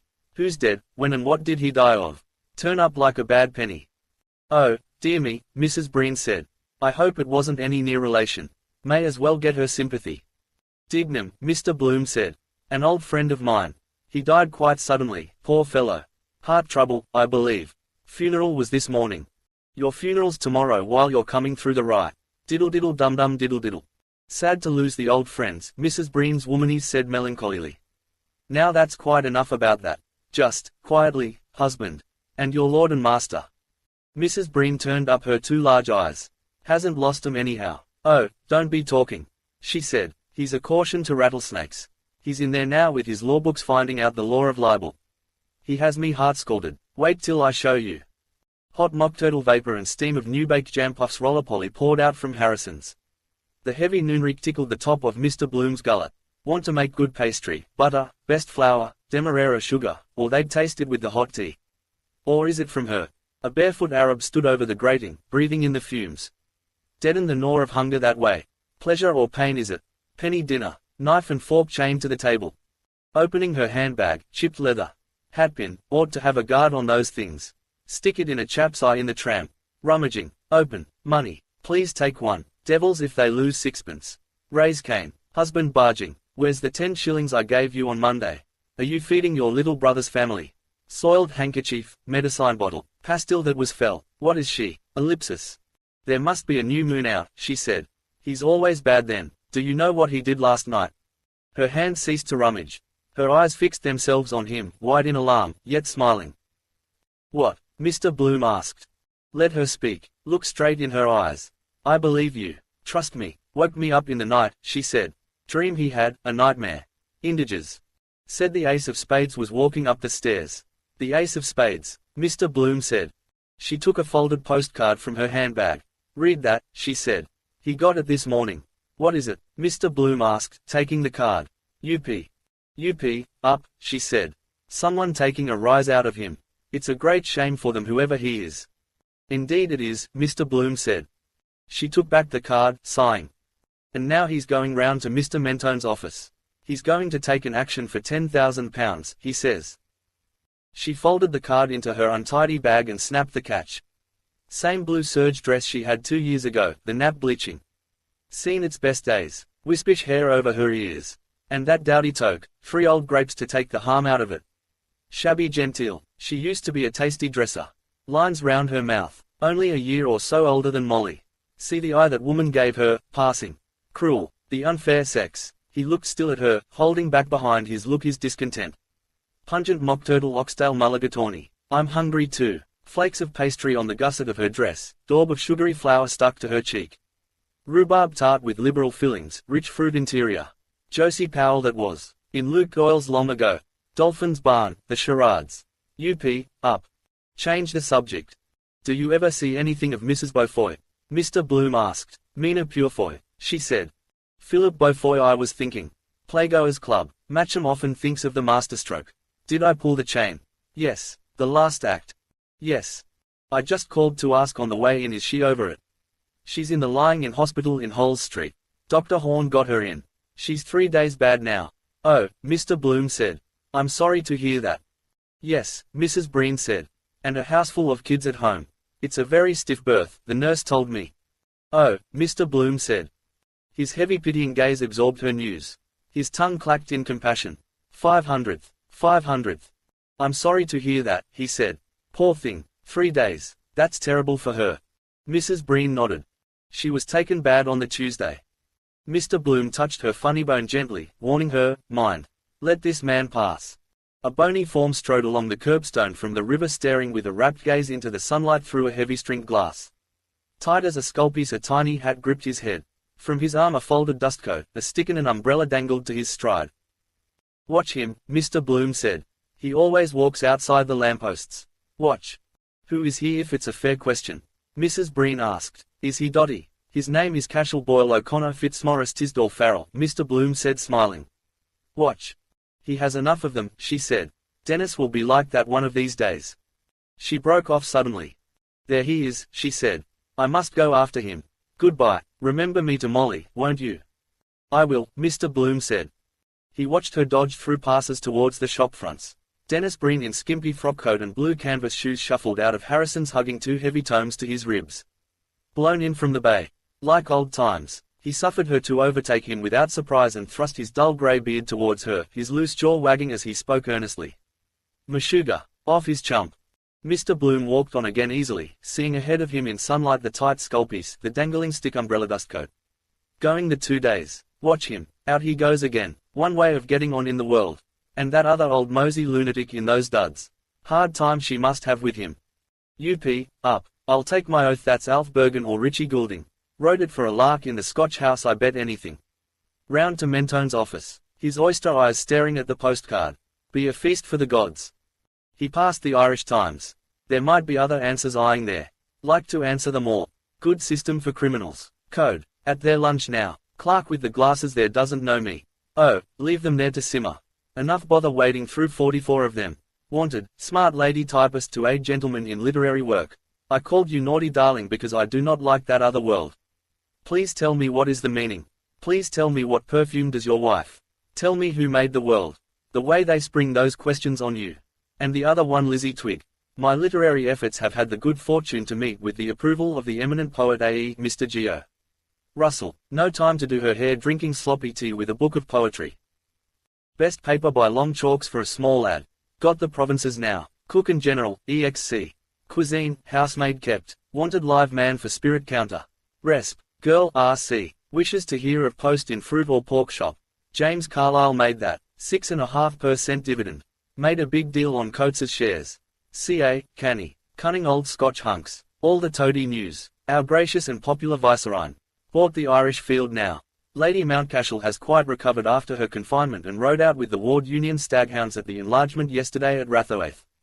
Uneatable fox. Pothunters too. Fear injects juices, make it tender enough for them. Riding astride. Sit her horse like a man. Weight-carrying huntress. No side saddle or pillion for her, not for Joe. First to the meet and in at the death. Strong as a brood mare, some of those horsey women.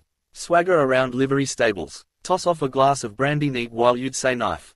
That one at the Grosvenor this morning. Up with her on the car, wish swish. Stonewall or 5-barred gate put her mount to it. Think that Pugno's driver did it out of spite. Who is this, she was like. Oh yes, Mrs. Miriam Dandrade that sold me her old wraps and black underclothes in the Shelbourne Hotel. Divorced Spanish-American. Didn't take a feather out of her my handling them. As if I was her clothes horse. Saw her in the viceregal party when Stubbs the park ranger got me in with Whelan of the Express. Scavenging what the quality left. High tea. Mayonnaise I poured on the plums thinking it was custard. Her ears ought to have tingled for a few weeks after. Want to be a bull for her. Born courtesan. No nursery work for her, thanks. Poor Mrs. Purefoy, Methodist husband, method in his madness, saffron bun and milk and soda lunch in the educational dairy. YMCA eating with a stopwatch, 32 chews to the minute. And still his mutton chop whiskers grew. Supposed to be well connected. Theodore's cousin in Dublin Castle. One Tony relative in every family. Hardy annuals he presents her with. Saw him out at the Three Jolly Topers marching along bareheaded and his eldest boy carrying one in a market net. The squallers, poor thing, then having to give the breast year after year all hours of the night. Selfish those teas are. Dog in the manger. Only one lump of sugar in my tea, if you please. He stood at Fleet Street crossing. Luncheon interval, a sixpenny at Rose. Must look up that ad in the National Library. An eightpenny in the Burden. Better. On my way. He walked on past Bolton's Westmoreland house. Tea. I forgot to tap Tom Kernan. SS's. 500th, DTH. 3 days. Imagine groaning on a bed with a vinegared handkerchief round her forehead, her belly swollen out. Phew. Dreadful simply. Child's head too big, forceps. Doubled up inside her trying to butt its way out blindly, groping for the way out. Kill me that would. Lucky Molly got over hers lightly. They ought to invent something to stop that. Life with hard labor. Twilight sleep idea. Queen Victoria was given that. 9 she had. A good layer. Old woman that lived in a shoe she had so many children. Suppose he was consumptive. Time someone thought about it instead of gassing about the what was at the pensive bosom of the silver effulgence. Flapdoodle to feed fools on. They could easily have big establishments whole thing quite painless out of all the taxes give every child born 5 quid at compound interest up to 21.5% is 100 shillings and 5 tiresome pounds multiply by 20 decimal system encourage people to put by money save 110 and a bit 21 years want to work it out on paper come to a tidy sum more than you think. Not stillborn of course, they are not even registered. Trouble for nothing. Funny sight 2 of them together, their bellies out. Molly and Mrs. Moisel, mothers meeting. Thesis retires for the time being, then returns. How flat they look all of a sudden after. Peaceful eyes, weight off their mind. Old Mrs. Thornton was a jolly old soul. All my babies, she said. The spoon of pap in her mouth before she fed them. Oh, that's Nehemiah. Got her hand crushed by old Tom Wall's son. His first bow to the public. Head like a prize pumpkin. Snuffy drive murrin. People knocking 'em up at all hours. For God, sake, doctor. Wife in her throes. Then keep 'em waiting months for their fee. To attendance on your wife. No gratitude in people. Humane doctors, most of them. Before the huge high door of the Irish House of Parliament a flock of pigeons flew. Their little frolic after meals. Who will we do it on? I picked the fellow in black. Here goes. Here's good luck. Must be thrilling from the air. Apjohn, myself and Owen Goldberg up in the trees near Goose Green playing the monkeys. Mackerel they called me. A squad of constables debouched from College Street, marching in Indian file. Goose a step. Foot-heated faces, sweating helmets, patting their truncheons. After their feed with a good load of fat soup under their belts. Policeman's lot is off to happy one. They split up in groups and scattered, saluting, towards their beats. Led out to graze. Best moment to attack one in pudding time. A punch in his dinner. A squad of others, marching irregularly, rounded Trinity railings making for the station. Bound for their troughs. Prepared to receive cavalry. Prepared to receive soup. He crossed under Tommy Moore's roguish finger. They did right to put him up over a urinal, meeting of the waters. Ought to be places for women. Running into cake shops. Settle my hat straight. There is not in this wide world a valley. Great song of Julia Mawkins. Kept her voice up to the very last. Pupil of Michael Balfe's, wasn't she? He gazed after the last broad tunic. Nasty customers to tackle. Jack Power could a tale unfold. Father A.G. man. If a fellow gave them trouble being lagged they let him have it hot and heavy in the bridewell. Can't blame 'em after all with the job they have especially the young hornies. That horse policeman the day Joe Chamberlain was given his degree in Trinity he got a run for his money. My word he did. His horse's hoofs clattering after us down Abbey Street. Lucky I had the presence of mind to dive into Manning's or I was souped. He did come a wallop, by George. Must have cracked his skull on the cobblestones. I oughtn't to have got myself swept along with those medicals. And the Trinity jibs in their mortarboards. Looking for trouble. Still I got to know that young Dixon who dressed that sting for me in the Mater and now he's in Hull Street where Mrs. Purefoy. Wheels within wheels. Police whistle in my ears still. All skedaddled. Why he fixed on me. Give me in charge. Right here it began. Up the bores. 3 cheers for DeWitt. We'll hang Joe Chamberlain on a surapple tree. Silly billies. Mob of young cubs yelling their guts out. Vinegar Hill. The butter exchange band. Few years time half of them magistrates and civil servants. War comes on, into the army helter-skelter, same fellows used to. Whether on the scaffold high. Never know who you're talking to. Corny Callagher, he has Harvey Duff in his eye. Like that Peter or Dennis or James Carey that blew the gaff on the Invincibles. Member of the corporation too. Egging raw youths on to get in the know all the time, drawing Secret Service pay from the castle. Drop him like a hot potato. Why, those plainclothes men are always courting slavies. Easily twig a man used to uniform. Square pushing up against a back door. Maul her a bit, then the next thing on the menu. And who is the gentleman does be visiting there? Was the young master saying anything? Peeping Tom through the keyhole. Decoy duck. Hot-blooded young student fooling round her fat arms ironing. Are those yours, Mary? I don't wear such things. Stop or I'll tell the missus on you. Out half the night. There are great times coming, Mary. Wait till you see. Ah, get on with your great times coming. Barmaids too. Tobacco shop girls. James Stephen's idea was the best. He knew them. Circles of 10 so that a fellow couldn't round on more than his own ring. Sinn Fein. Back out you get the knife. Hidden hand. Stay in. The firing squad. Turnkey's daughter got him out of Richmond, off from Lusk. Putting up in the Buckingham Palace Hotel under their very noses. Garibaldi. You must have a certain fascination, Parnell. Arthur Griffith is a square-headed fellow, but he has no go in him for the mob. Or gas about our lovely land. Gammon and spinach. Dublin Bakery Company's tea room. Debating societies. That republicanism is the best form of government. That the language question should take precedence of the economic question. Have your daughters inveigling them to your house. Stuff 'em up with meat and drink. Michaelmas goose. Here's a good lump of thyme seasoning under the apron for you. Have another quart of gooseberries before it gets too cold. Haft enthusiasts. Penny roll and a walk with the band. No grace for the carver. The thought that the other chap pays best sauce in the world. Make themselves thoroughly at home. Show us over those apricots, meaning peaches. The not far distant day. Homeral sun rising up in the northwest. His smile faded as he walked, a heavy cloud hiding the sun slowly, shadowing Trinity's surly front. Trams passed one another, ingoing, outgoing, clanging. Useless words. Things go on same, day after day, squads of police marching out, back, trams in, out. Those two loonies mooching about. Dignam carted off. Mina Purefoy swollen belly on a bed groaning to have a child tugged out of her. One born every second somewhere. Other dying every second. Since I fed the birds 5 minutes. 300 kicked the bucket. Other 300 born, washing the blood off, all are washed in the blood of the lamb, bawling ma. City full passing away, other city full coming, passing away too, other coming on, passing on. Houses, lines of houses, streets, miles of pavements, piled up bricks, stones. Changing hands. This owner, that. Landlord never dies they say. Other steps into his shoes when he gets his notice to quit. They buy the place up with gold and still they have all the gold. Swindle in it somewhere. Piled up in cities, worn away age after age. Pyramids in sand, built on bread and onions. Slaves Chinese wall, Babylon, big stones left, round towers, rest rubble, sprawling suburbs, jerry-built. Kerwin's mushroom houses built of breeze. Shelter, for the night. No one is anything. This is the very worst hour of the day. Vitality, dull, gloomy, hate this hour. Feel as if I had been eaten and spewed. Provost's house. The Reverend Dr. Salmon, tinned salmon.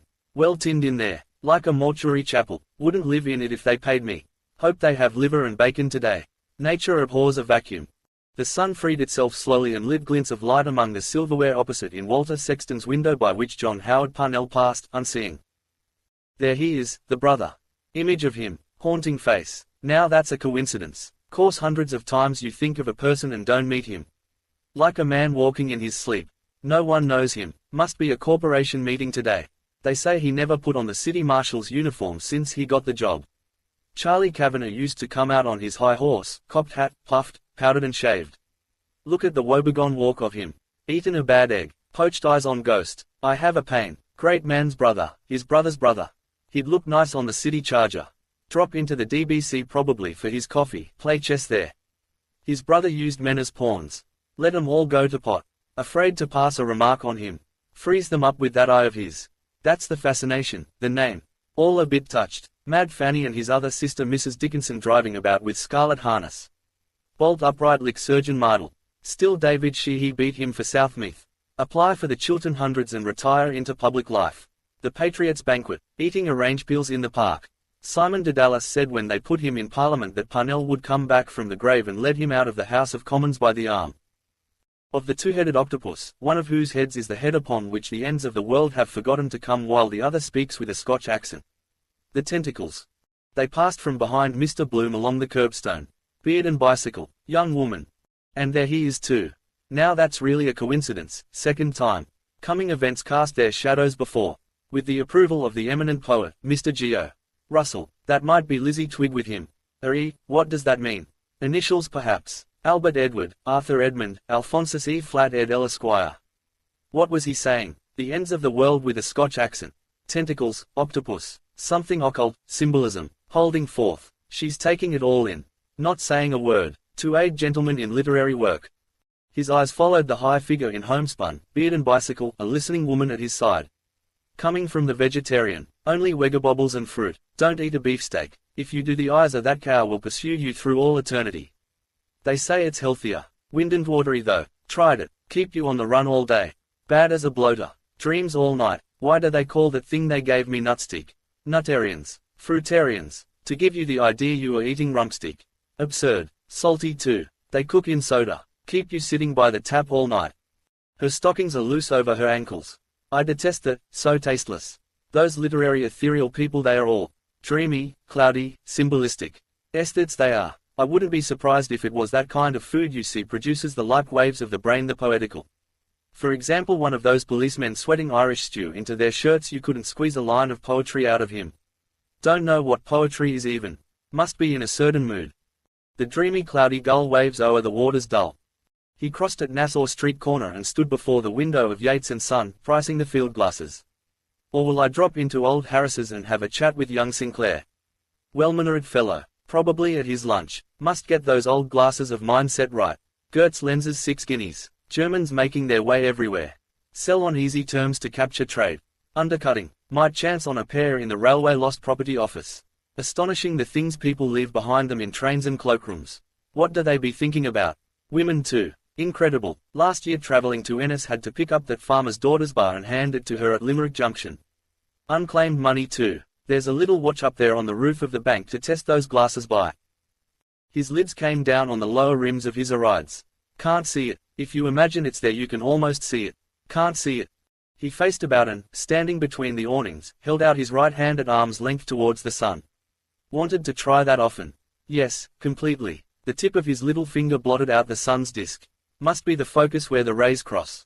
If I had black glasses. Interesting. There was a lot of talk about those sunspots when we were in Lombard Street West. Looking up from the back garden. Terrific explosions they are. There will be a total eclipse this year, autumn sometime. Now that I come to think of it, that ball falls at Greenwich time. It's the clock is worked by an electric wire from Dunsink. Must go out there some first Saturday of the month. If I could get an introduction to Professor Joly or learn up something about his family. That would do too. Man always feels complimented. Flattery where least expected. Nobleman proud to be descended from some king's mistress. His foremother. Lay it on with a trowel. Cap in hand goes through the land. Not go in and blurt out what you know you're not to. What's parallax? Show this gentleman the door. Ah. His hand fell to his side again. Never know anything about it. Waste of time. Gas bells spinning about, crossing each other, passing. Same old ding-dong always. Gas, then solid, then world, then cold, then dead shell drifting around, frozen rock, like that pineapple rock. The moon. Must be a new moon out, she said. I believe there is. He went on by La Maison Claire. Wait, the full moon was the night we were Sunday fortnight exactly. There is a new moon. Walking down by the Tolka. Not bad for a Fairview moon. She was humming. The young May moon, she's beaming, love. The other side of her. Elbow, arm, he. Glowworm's la amp is gleaming, love. Touch, fingers, asking, answer, yes. Stop, stop, if it was it was. Must. Mr. Bloom, quick-breathing, slowly walking past Adam Court. With a keep quiet relief his eyes took note. This is the street here, middle of the day of Bob Doran's bottle shoulders. On his annual bend, M. Coy said. They drink in order to say or do something or chiches la femme. Up in the coombe with chummies and streetwalkers and then the rest of the year sober as a judge. Yes, thought so. Sloping into the Empire. Gone. Plain soda would do him good. Where Pat Kinsella had his harp theatre before Whitbread ran the Queen's. Broth of a boy. Dion Boucicault business with his harvest moon face in a pokey bonnet. 3 purty maids from school. How time flies, eh? Showing long red pantaloons under his skirts. Drinkers, drinking, laughed spluttering, their drink against their breath. More power, pat. Coarse red, fun for drunkards, guffaw and smoke. Take off that white hat. His parboiled eyes. Where is he now? Beggar somewhere. The harp that once did starve us all. I was happier then. Or was that I? Or am I now I? 28 I was. She 23. When we left Lombard Street West something changed. Could never like it again after Rudy. Can't bring back time. Like holding water in your hand. Would you go back to then?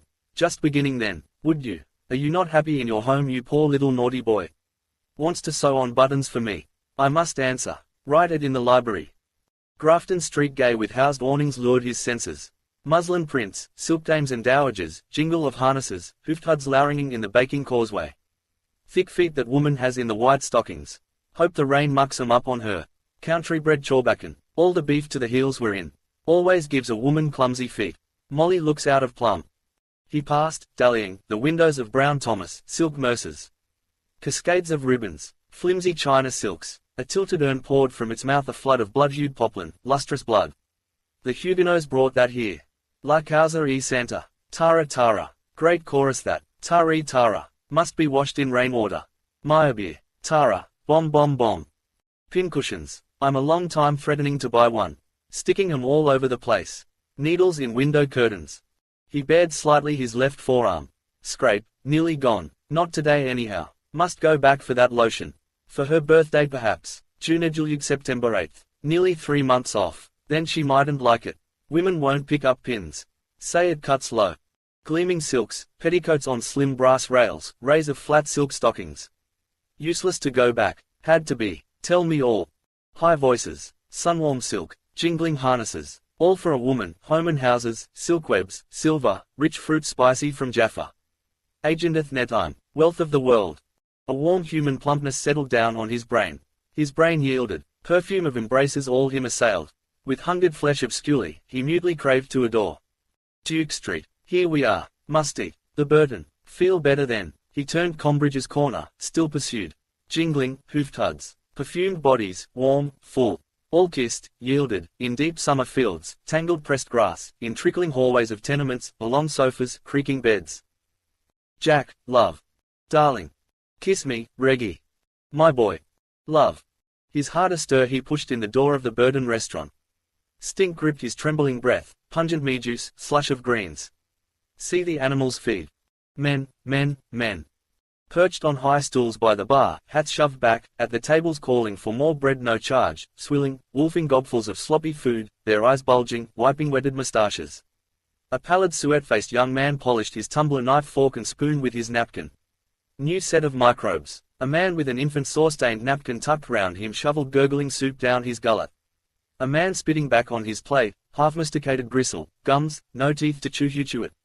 Chump chop from the grill. Bolting to get it over. Sad boozer's eyes, bitten off more than he can chew. Am I like that? See ourselves as others see us. Hungry man is an angry man. Working tooth and jaw. Don't. Oh, a bone. That last pagan king of Ireland Cormac in the Shulpoan choked himself at Sletty southward of the Boyne. Wonder what he was eating. Something galoptious. St. Patrick converted him to Christianity. Couldn't swallow it all however. Roast beef and cabbage. One stew. Smells of men. His gorge rose. Spaden sawdust, sweetish warmish cigarette smoke, reek of plug, spilled beer, men's beery piss, the stale of ferment. Couldn't eat a morsel here. Fellow sharpening knife and fork to eat all before him, old chap picking his tootles. Slight spasm, full, chewing the cud. Before and after. Grace after meals. Look on this picture then on that. Scoffing up stew gravy with sopping sippets of bread. Lick it off the plate, man. Get out of this. He gazed round the stooled and tabled eaters, tightening the wings of his nose. 2 stouts here. 1 corned and cabbage. That fellow ramming a knifeful of cabbage down as if his life depended on it. Good stroke. Give me the fidgets to look. Safer to eat from his 3 hands. Tear it limb from limb. Second nature to him, born with a silver knife in his mouth. That's witty, I think. Or no, silver means born rich, born with a knife, but then the illusion is lost. An ill-girt server gathered sticky clattering plates. Rock, the head bailiff, standing at the bar blew the foamy crown from his tankard. Well up, it splashed yellow near his boot. A diner, knife and fork upright, elbows on table, ready for a second helping stared towards the footlift across his stained square of newspaper. Other chap telling him something with his mouth full. Sympathetic listener. Table talk. I munched un2 unched a bunk un munched a. Ha, did you, Faith? Mr. Bloom raised 2 fingers doubtfully to his lips. His eyes said, not here. Don't see him. Out, I hate dirty eaters. He backed towards the door. Get a light snack in Davy Burns. Stopgap, keep me going, had a good breakfast. Roast and mashed here. Pint of stout. Every fellow for his own, tooth and nail. Gulp, grub, gulp, gobstuff. He came out into clearer air and turned back towards Grafton Street. Eat or be eaten, kill, kill. Suppose that communal kitchen years to come perhaps. All trotting down with porringers and tommycans to be filled. Devour contents in the street. John Howard Parnell example the Provost of Trinity every mother's son don't talk of your provosts and Provost of Trinity women and children cabmen priests parsons field marshals archbishops. From Aylesbury Road, Clyde Road, artisans, dwellings, North Dublin Union, Lord Mayor in his gingerbread coach, old Queen in a bath chair. My plate's empty. After you with our incorporated drinking cup. Like Sir Philip Crampton's fountain. Rub off the microbes with your handkerchief. Next chap rubs on a new batch with his. Father O'Flynn would make hares of them all. Have rows all the same. All for number 1. Children fighting for the scrapings of the pot. Want a souped as big as the Phoenix Park. Harpooning flitches and hindquarters out of it. Hate people all round you. City Arms Hotel table d'hote she called it. Soup, joint and sweet. Never know whose thoughts you're chewing. Then who'd wash up all the plates and forks? Might be all feeding on tabloids that time. Teeth getting worse and worse. After all there's a lot in that vegetarian fine flavor of things from the earth. Garlic of course it stinks after Italian organgrinders, crisp of onions, mushrooms, truffles. Pain to the animal too. Pluck and draw foul. Wretched brutes there at the cattle market waiting for the poleaxe to split their skulls open. Moo. Poor trembling calves. Mare. Staggering bob. Bubble and squeak. Butcher's buckets, wobbly lights. Give us that brisket off the hook. Plup. Rawhead and bloody bones. Flayed glass-eyed sheep hung from their haunches, sheep snouts bloody papered, snivelling nose Asian on sawdust. Top and lashes going out. Don't maul them pieces, young one. Hot fresh blood they prescribe for decline. Blood always needed. Insidious. Lick it up smoking hot, thick sugary. Famished ghosts. Ah, I'm hungry. He entered Davy Burns' moral pub. He doesn't chat, stands a drink now and then. But in leap year once in 4. Cashed a check for me once. What will I take now? He drew his watch. Let me see now. Shandygaff. Hello, Bloom, Nosy Flynn said from his nook. Hello, Flynn. How's things? Tip-top. Let me see. I'll take a glass of Burgundian. Let me see. Sardines on the shelves. Almost taste them by looking. Sandwich. Ham and his descendants mustard and bread there. Potted meats. What is home without Plumtree's potted meat? Incomplete. What a stupid ad. Under the obituary notices they stuck it. All up a Plumtree. Dignam's potted meat. Cannibals would with lemon and rice. White missionary too salty. Like pickled pork. Expect the chief consumes the parts of honor. Ought to be tough from exercise. His wives in a row to watch the effect. There was a right royal old nigger. Who ate or something the somethings of the Reverend Mr. MacTrigger. With it an abode of bliss. Lord knows what concoction. Calls mouldy tripes windpipes faked and minced up. Puzzle find the meat. Kosher. No meat and milk together. Hygiene that was what they call now. Yom Kippur fast spring cleaning of inside. Peace and war depend on some fellow's digestion. Religions. Christmas turkeys and geese. Slaughter of innocents. Eat drink and be merry. Then casual wards full after. Heads bandaged. Cheese digests all but itself. Mati cheese. Have you a cheese sandwich? Yes, sir. Like a few olives too if they had them. Italian I prefer. Good glass of Burgundy take away that. Lubricate. A nice salad, cool as a cucumber, Tom Kernan can dress. Puts gusto into it. Pure olive oil. Millie served me that cutlet with a sprig of parsley. Take 1 Spanish onion. God made food, the devil the cooks. Deviled crab. Wife well. Quite well, thanks. A cheese sandwich, then. Gorgonzola, have you? Yes, sir. Nosy Flynn sipped his grog. Doing any singing those times? Look at his mouth. Could whistle in his own ear. Flap ears to match. Music. Knows as much about it as my coachman. Still better tell him. Does no harm. Free ad. She's engaged for a big tour end of this month. You may have heard perhaps. No. Oh, that's the style. Who's getting it up? The curate served. How much is that? 7d, sir. Thank you, sir. Mr. Bloom cut his sandwich into slender strips. Mr. MacTrigger. Easier than the dreamy creamy stuff. His 500 wives. Had the time of their lives. Mustard, sir. Thank you. He stuttered under each lifted strip yellow blobs. Their lives. I have it. It grew bigger and bigger and bigger. Getting it up, he said. Well, it's like a company idea, you see. Part shares and part profits. Now I remember, Nosy Flynn said, putting his hand in his pocket to scratch his groin. Who is this was telling me? Isn't Blazes Boylan mixed up in it? A warm shock of air heat of mustard hanched on Mr. Bloom's heart. He raised his eyes and met the stare of a bilious clock. 2. Pub clock 5 minutes fast. Time going on, hands moving. 2. Not yet. His midriff yearned then upward, sank within him, yearned more longingly. Wine. He smell-sipped the cordial juice and, bidding his throat strongly to speed it, set his wineglass delicately down. Yes, he said, he's the organizer in point of fact. No fear, no brains. Nosy Flynn snuffled and scratched. Flea having a good square meal. He had a good slice of luck, Jack Mooney was telling me, over that boxing match Myla Keogh won again that soldier in the Portobello barracks. By God, he had the little kipper down in the County Carlo he was telling me. Hope that dewdrop doesn't come down into his glass. No, snuffled it up. For near a month, man, before it came off. Sucking duck eggs by God till further orders. Keep him off the booze, see. Oh, by God, Blazes is a hairy chap. Davy Byrne came forward from the hin bar in tuck-stitched shirt sleeves, cleaning his lips with 2 wipes of his napkin.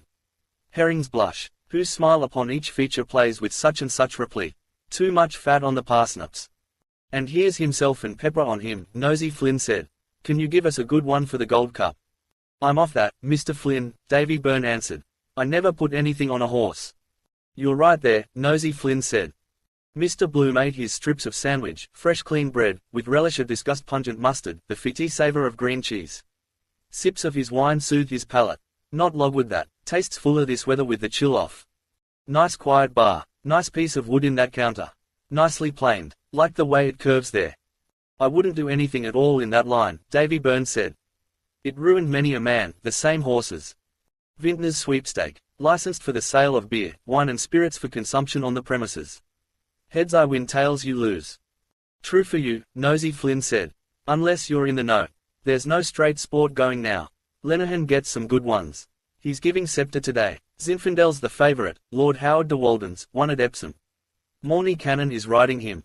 I could have got 7-1 against St. Amand a fortnight before. That's so, Davy Byrne said. He went towards the window and, taking up the petty cash book, scanned its pages. I could, faith, Nosy Flynn said, snuffling.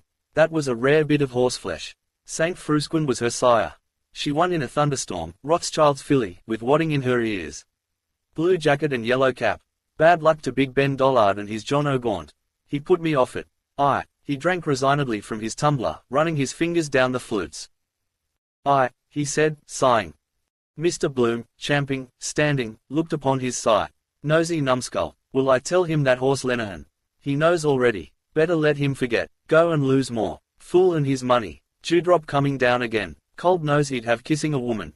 Still they might like. Prickly beards they like. Dogs cold noses. Old Mrs. Reardon with the rumbling stomach Skye Terrier in the City Arms Hotel. Molly fondling him in her lap. Oh, the big doggy bo wowsy wowsy. Wine-soaked and softened rolled pith of bread mustard a moment mawkish cheese. Nice wine it is. Taste it better because I'm not thirsty.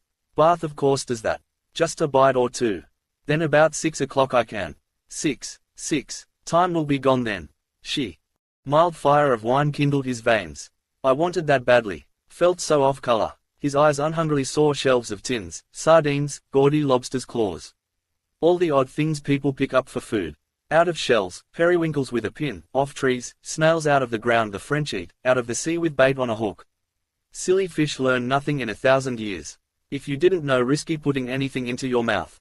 Poisonous berries, Johnny Maggeries, roundness you think good, gaudy color warns you off.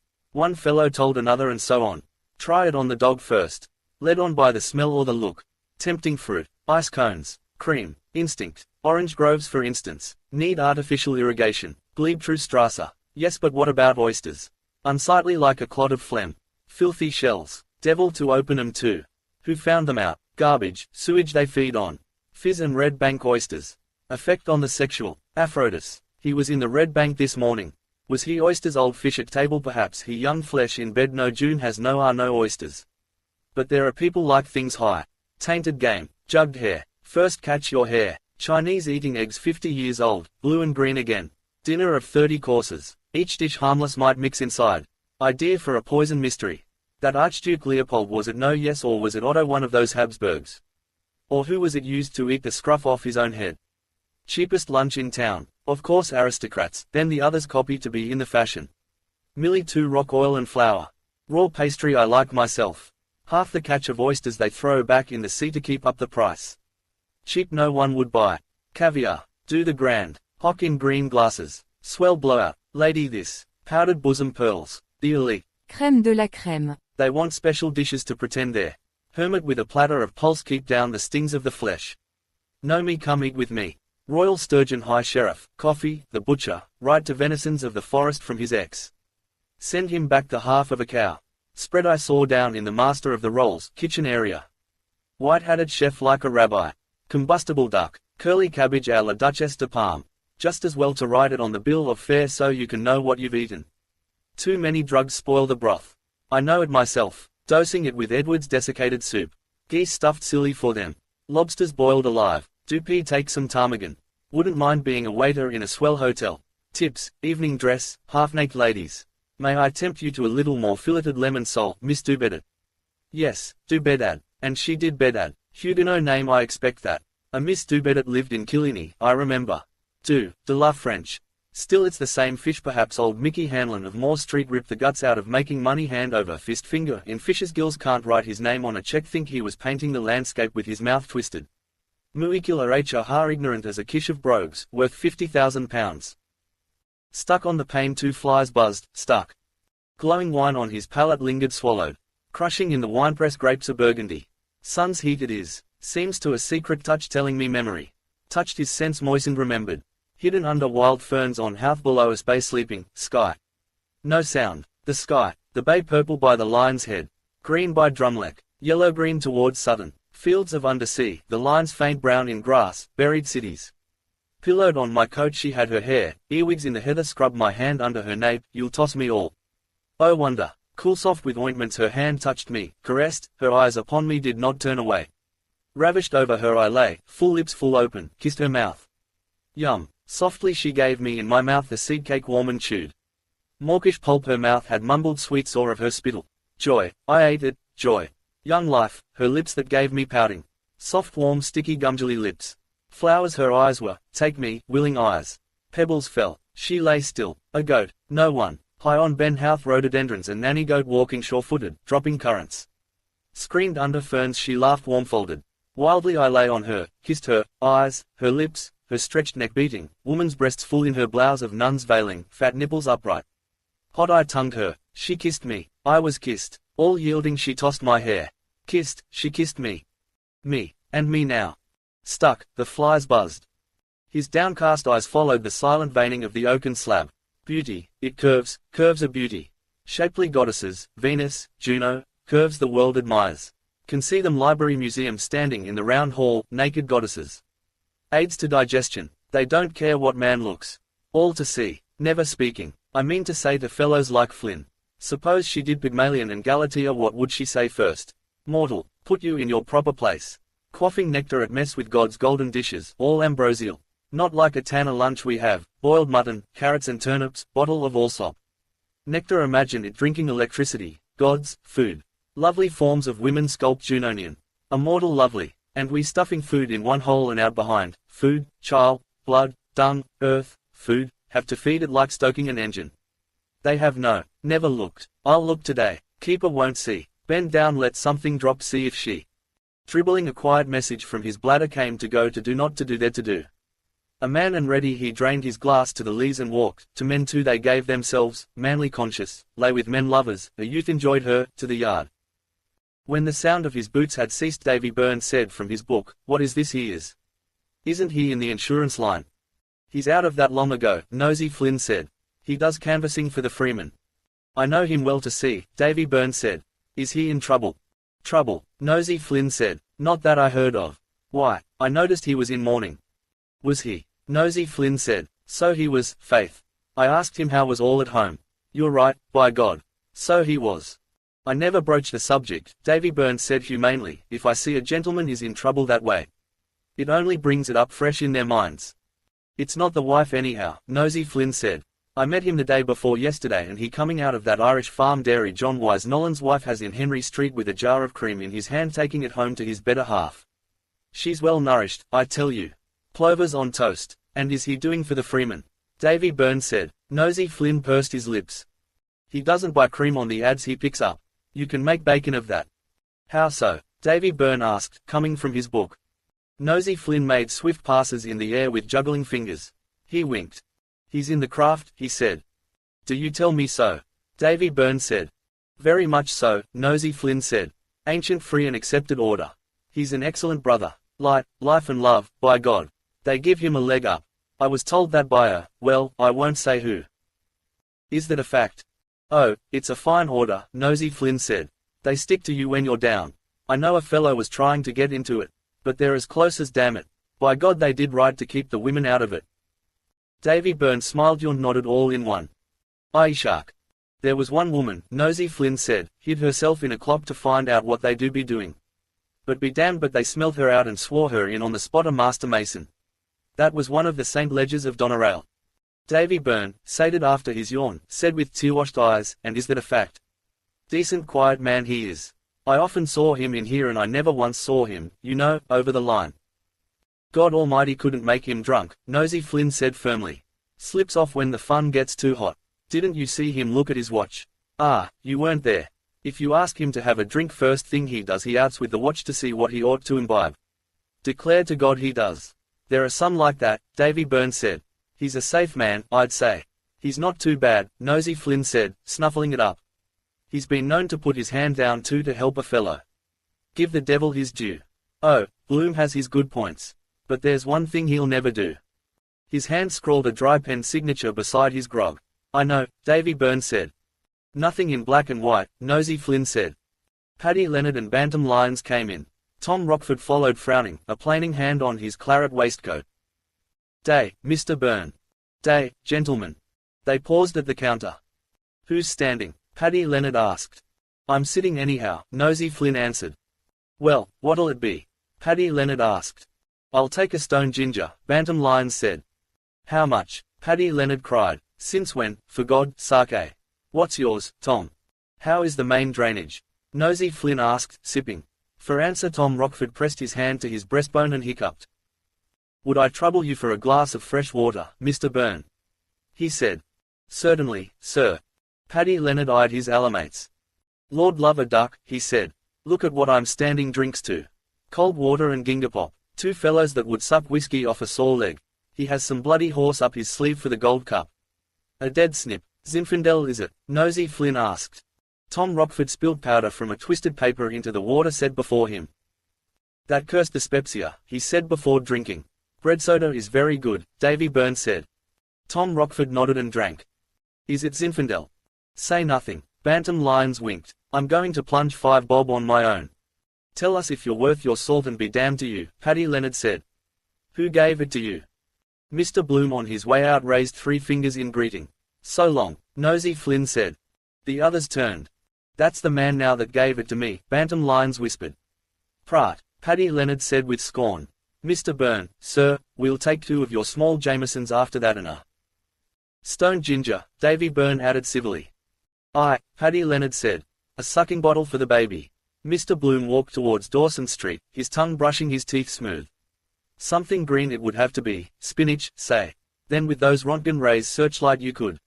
At Duke Lane a ravenous terrier choked up a sick knuckly cud on the cobblestones and lapped it with new zest. Surfeit returned with thanks having fully digested the contents. First sweet then savory. Mr. Bloom coasted warily. Ruminants. His second course. Their upper jaw they move. Wonder if Tom Rockford will do anything with that invention of his. Wasting time explaining it to Flynn's mouth. Lean people long mouths. Ought to be a hall or a place where inventors could go in and invent free. Course then you'd have all the cranks pestering. He hummed, prolonging in solemn echo the closes of the bars, Don Giovanni, a Sena Teco Manvita Feel better. Burgundy. Good pick me up. Who distilled first? Some chap in the blues. Dutch courage. That Kilkenny people in the National Library now I must. Bare clean closes tools waiting in the window of William Miller, plumber, turned back his thoughts. They could, and watch it all the way down, swallow a pin sometimes come out of the ribs years after, chew around the body changing biliary duct spleen squirting liver gastric juice coils of intestines like pipes. But the poor buffer would have to stand all the time with his insides entrails on show. Science. A cena teco. What does the teco mean? Tonight perhaps. Don Giovanni, thou hast me invited to come to supper tonight. The rumdum. Doesn't go properly. Keys, 2 months if I get Nanity too. That'll be £2.10 about £2.8. 3 Hines owes me, 2.11, Prescott's Dyeworks van over there. If I get Billy Prescott's ad, 2.15. 5 guineas about, on the pig's back. Could buy one of those silk petticoats for Molly, colour of her new garters. Today, not think. Tour the south then, what about English watering places? Brighton, Margate, Piers by moonlight, her voice floating out, those lovely seaside girls. Against John Long's a drowsing loafer lounged in heavy thought, gnawing a crusted knuckle. Handy man wants job, small wages, will eat anything. Mr. Bloom turned at Gray's confectioner's window of unbought tarts and passed the Reverend Thomas Connellan's bookstore. Why I left the Church of Rome. Bird's nest. Women run him. They say they used to give pauper children soup to change to Protestants in the time of the potato blight. Society over the way Papa went to for the conversion of poor Jews. Same bait. Why we left the Church of Rome. A blind stripling stood tapping the curbstone with his slender cane. No tram in sight. Wants to cross. Do you want to cross? Mr. Bloom asked. The blind stripling did not answer. His wall face frowned weakly. He moved his head uncertainly. You're in Dawson Street, Mr. Bloom said. Molesworth Street is opposite. Do you want to cross? There's nothing in the way. The cane moved out trembling to the left. Mr. Bloom's eye followed its line and saw again the Dyeworks van drawn up before Drago's. Where I saw his brilliantine hair just when I was. Horse drooping. Driver in John Long's. Slaking his drought. There's a van there, Mr. Bloom said, but it's not moving. I'll see you across. Do you want to go to Molesworth Street? Yes, the stripling answered. South Frederick Street. Come, Mr. Bloom said. He touched the thin elbow gently, then took the limp seeing hand to guide it forward. Say something to him. Better not do the condescending. They mistrust what you tell them. Pass a common remark. The rain kept off. No answer. Stains on his coat. Slobbers his food, I suppose. Tastes all different for him. Have to be spoon-fed first. Like a child's hand, his hand. Like Millie's was. Sensitive. Sizing me up I dare say from my hand. Wonder if he has a name. Van. Keep his cane clear of the horse's legs. Tired drudge get his doze. That's right. Clear. Behind a bull, in front of a horse. Thanks, sir. Knows I'm a man. Voice. Right now. First turn to the left. The blind stripling tapped the curbstone and went on his way, drawing his cane back, feeling again. Mr. Bloom walked behind the eyeless feet, a flat-cut suit of herringbone tweed. Poor young fellow. How on earth did he know that van was there? Must have felt it. See things in their forehead perhaps, kind of sense of volume. Weight or size of it, something blacker than the dark. Wonder would he feel it if something was removed. Feel a gap. Queer idea of Dublin he must have, tapping his way round by the stones. Could he walk in a beeline if he hadn't the cane? Bloodless pious face like a fellow going in to be a priest. Penrose. That was that chap's name. Look at all the things they can learn to do. Read with their fingers. Tune pianos. Or we are surprised they have any brains. Why we think a deformed person or a hunchback clever if he says something we might say. Of course the other senses are more.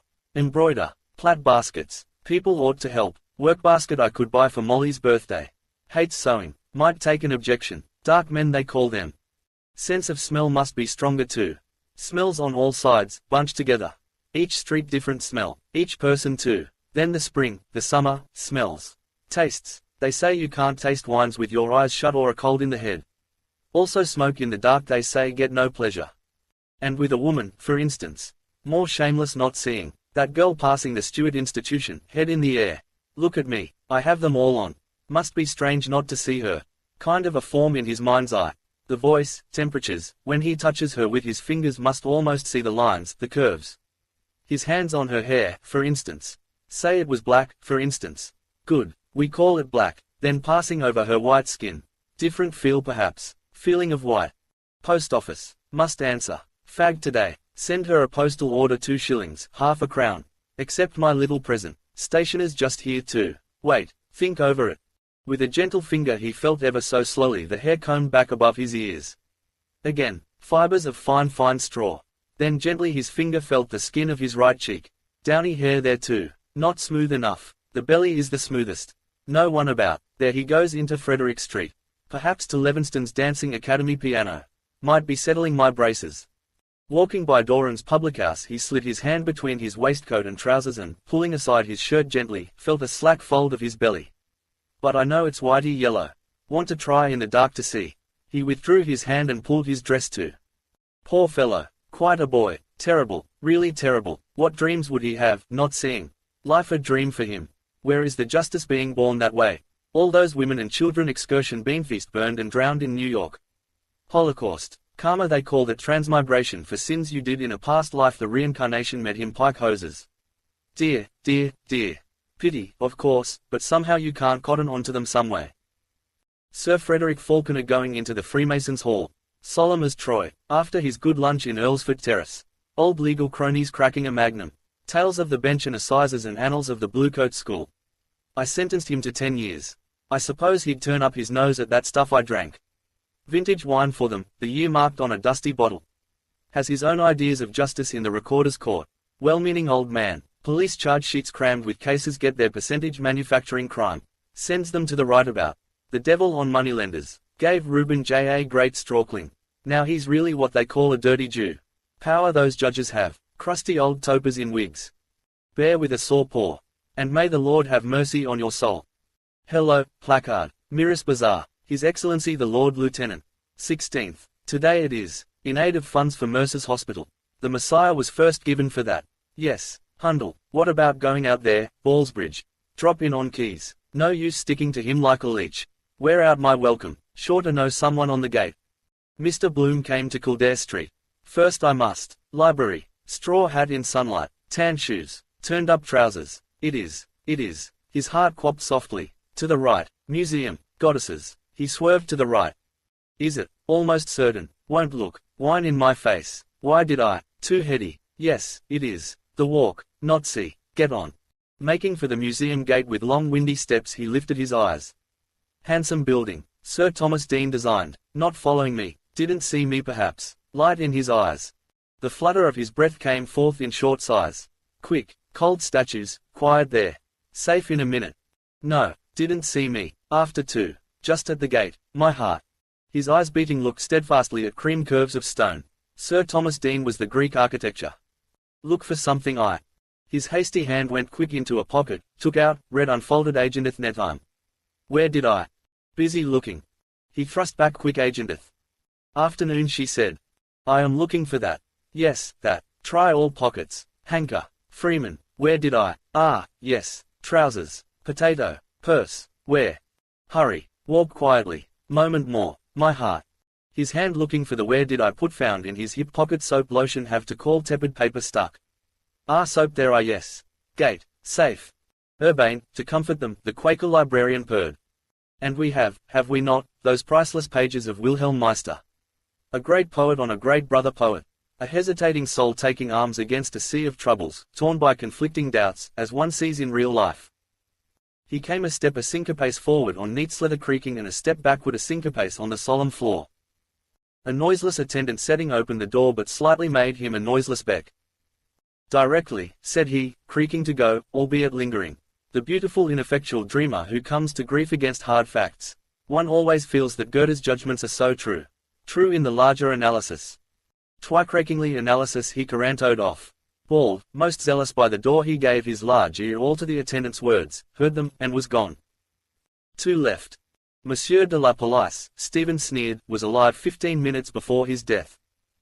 Have you found those 6 brave medicals, John Eglinton asked with elder's gall, to write Paradise Lost at your dictation? The sorrows of Satan he calls it. Smile, smile Cranley's smile. First he tickled her. Then he patted her. Then he passed the female catheter. For he was a medical. Jolly old Meddy. I feel you would need one more for Hamlet. 7 is dear to the mystic mind. The shining 7 WB calls them. Glitterade his rufous skull close to his green-capped desk lamp sought the face bearded amid dark greener shadow, and Olave, holly-eyed. He laughed low, a sizer's laugh of Trinity, unanswered. Orchestral Satan, weeping many a rude tears such as angels weep. Ed egli avea del cul fatto trombetta. He holds my follies hostage. Cranley's 11 true Wicklowmen to free their Sireland. Gap-toothed Kathleen, her 4 beautiful green fields, the stranger in her house. And one more to hail him, Avenue, Rabbi, the Tina Healy 12. In the shadow of the glen he cooees for them. My soul's youth I gave him, night by night. Godspeed, good hunting. Mulligan has my telegram. Folly, persist. Our young Irish bards, John Eglinton censured, have yet to create a figure which the world will set beside Saxon Shakespeare's Hamlet, though I admire him, as old Ben did, on this side idolatry. All these questions are purely academic, Russell oracled out of his shadow. I mean, whether Hamlet is Shakespeare or James I or Essex. Clergymen's discussions of the historicity of Jesus. Art has to reveal to us ideas, formless spiritual essences. The supreme question about a work of art is out of how deep a life does it spring. The painting of Gustave Moreau is the painting of ideas. The deepest poetry of Shelley, the words of Hamlet bring our minds into contact with the eternal wisdom, Plato's world of ideas. All the rest is the speculation of schoolboys for schoolboys. A.E. has been telling some Yankee interviewer. Wall, tarnation strike me. The Schulmen were schoolboys first, Stephen said super politely. Aristotle was once Plato's schoolboy. And has remained so, one should hope, John Eglinton sedately said. One can see him, a model schoolboy with his diploma under his arm. He laughed again at the now smiling bearded face. Formless spiritual, Father, Word and Holy Breath. Our Father, the heavenly man. Hyzos Christos, magician of the beautiful, the Logos who suffers in us at every moment. This verily is that, I am the fire upon the altar. I am the sacrificial butter. Dunlop, Judge, the noblest Roman of them all, A.E., Arvel, the name ineffable, in heaven height, K.H., their master, whose identity is no secret to adepts. Brothers of the Great White Lodge always watching to see if they can help. The Christ with the Briddy sister, moisture of light, born of an ensouled virgin, repentant Sophia, departed to the plain of Buddy. The life esoteric is not for ordinary person. O.P. must work off bad karma first. Mrs. Cooper Oakley once glimpsed our very illustrious sister H.P.B.'s elemental. Oh, fie, out on, Futurful, you naughtn't to look, Mrs., so you naughtn't when a lady's a showing of her elemental. Mr. Best entered, tall, young, mild, light. He bore in his hand with grace a notebook, new, large, clean, bright. That model schoolboy, Stephen said, would find Hamlet's musings about the afterlife of his princely soul, the improbable, insignificant and undramatic monologue, as shallow as Plato's. John Eglinton, frowning, said, waxing wroth. Upon my word it makes my blood boil to hear anyone compare Aristotle with Plato. Which of the two, Stephen asked, would have banished me from his commonwealth? Unsheathe your dagger definitions. Hoarseness is the whatness of our horse. Streams of tendency and eons they worship. God, noise in the street, very peripatetic. Space, what you damn well have to see. Through spaces smaller than red globules of man's blood they creepy crawl after Blake's buttocks into eternity of which this vegetable world is but a shadow. Hold to the now, the here, through which all future plunges to the past. Mr. Best came forward, amiable, towards his colleague. Hines is gone, he said. Is he? I was showing him Jubainville's book. He's quite enthusiastic, don't you know, about Hyde's love songs of Connacht. I couldn't bring him in to hear the discussion. He's gone to Jill's to buy it. Bound thee forth, my booklet, quick to greet the callous public. Writ, I ween, 'twas not my wish in lean unlovely English. The peat smoke is going to his head, John Eglinton opined. We feel in England, penitent thief, gone. I smoked his baccy, green twinkling stone, an emerald set in the ring of the sea. People do not know how dangerous love songs can be, the auric egg of Russell warned coldly. The movements which work revolutions in the world are born out of the dreams and visions in a peasant's heart on the hillside. For them the earth is not an exploitable ground but the living mother. The rarefied air of the academy and the arena produce the six-hilling novel, the music hall song. France produces the finest flower of corruption in Mallarme, but the desirable life is revealed only to the poor of heart, the life of Homer's Phaeacians. From these words Mr. Best turned an unoffending face to Stephen. Mallarme, don't you know, he said, has written those wonderful prose poems Stephen McKenna used to read to me in Paris. The one about Hamlet, he says, il se promène, lisant au livre de lui-même, don't you know, reading the book of himself. He describes Hamlet given in a French town, don't you know, a provincial town. They advertised it. His free hand graciously wrote tiny signs in air. Hamlet ou. Le Distrait. Piece de Shakespeare. He repeated to John Eglinton's new-gathered frown. Piece de Shakespeare, don't you know? It's so French, the French point of view. Hamlet ou. The absent-minded beggar, Stephen ended. John Eglinton laughed. Yes, I suppose it would be, he said. Excellent people, no doubt, but distressingly short-sighted in some matters. Sumptuous and stagnant exaggeration of murder. A deadsman of the soul Robert Greene called him, Stephen said. Not for nothing was he a butcher's son, wielding the sledded poleaxe and spitting in his palms. 9 lives are taken off for his father's one. Our Father who art in purgatory. Khaki Hamlets don't hesitate to shoot. The blood-boltered shambles in Act 5 is a forecast of the concentration camp sung by Mr. Swinburne. Cranley, I his mute orderly, following battles from afar. Whelps and dams of murderous foes whom none but we had spared. Between the Saxon smile and Yankee York, the devil and the deep sea, he will have it that Hamlet is a ghost story, John Eglinton said for Mr. Best's behoof. Like the fat boy in Pickwick he wants to make our flesh creep. List, list, oh list. My flesh hears him, creeping, hears. If thou didst ever. What is a ghost? Stephen said with tingling energy. One who has faded into impalpability through death, through absence, through change of manners. Elizabethan London lay as far from Stratford as corrupt Paris lies from virgin Dublin. Who is the ghost from limbo patrum, returning to the world that has forgotten him? Who is King Hamlet? John Eglinton shifted his spare body, leaning back to judge. Lifted. It is this hour of a day in mid-June, Stephen said, begging with a swift glance their hearing. The flag is up on the playhouse by the bankside. The bear Sackerson growls in the pit near it, Paris Garden. Canvas climbers who sailed with Drake chew their sausages among the groundlings. Local colour. Work in all you know. Make 'em accomplices. Shakespeare has left the Huguenot's house in Silver Street and walks by the Swan Mews along the riverbank. But he does not stay to feed the pen chivying her game of cygnets towards the rushes. The Swan of Avon has other thoughts. Composition of place. Ignatius Loyola, make haste to help me. The play begins. A player comes on under the shadow, made up in the cast-off mail of a court buck, a well-set man with a bass voice. It is the ghost, the king, a king and no king, and the player is Shakespeare who has studied Hamlet all the years of his life which were not vanity in order to play the part of the spectre. He speaks the words to Burbage, the young player who stands before him beyond the rack of cerecloth, calling him by a name. Hamlet, I am thy father's spirit. Bidding him list. To a son he speaks, the son of his soul, the prince, young Hamlet, and to the son of his body, Hamlet Shakespeare, who has died in Stratford that his namesake may live forever. Is it possible that that player Shakespeare, a ghost by absence, and in the vesture of buried Denmark, a ghost by death, speaking his own words to his own son's name, had Hamlet Shakespeare lived he would have been Prince Hamlet's twin? Is it possible, I want to know, or probable that he did not draw or foresee the logical conclusion of those premises? You are the dispossessed son, I am the murdered father. Your mother is the guilty queen, Anne Shakespeare, born Hathaway. But this prying into the family life of a great man, Russell began impatiently. Art thou there, Truepenny? Interesting only to the parish clerk. I mean, we have the plays. I mean when we read the poetry of King Lear, what is it to us how the poet lived? As for living, our servants can do that for us, Villiers de Lisle has said. Peeping and prying into greenroom gossip of the day, the poet's drinking, the poet's debts. We have King Lear, and it is immortal. Mr. Best's face, appealed to, agreed. Flow over them with your waves and with your waters, Mannanan, Maclear. How now, sirrah, that pound he lent you when you were hungry? Marry, I wanted it. Take thou this noble. Go to. You spent most of it in Georgina Johnson's bed, clergyman's daughter. Agent by it of Inwit. Do you intend to pay it back? Oh, yes. When? Now?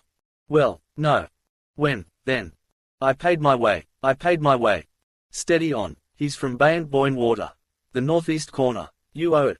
Wait. 5 months. Molecules all change. I am other I now. Other I got pound. Buzz.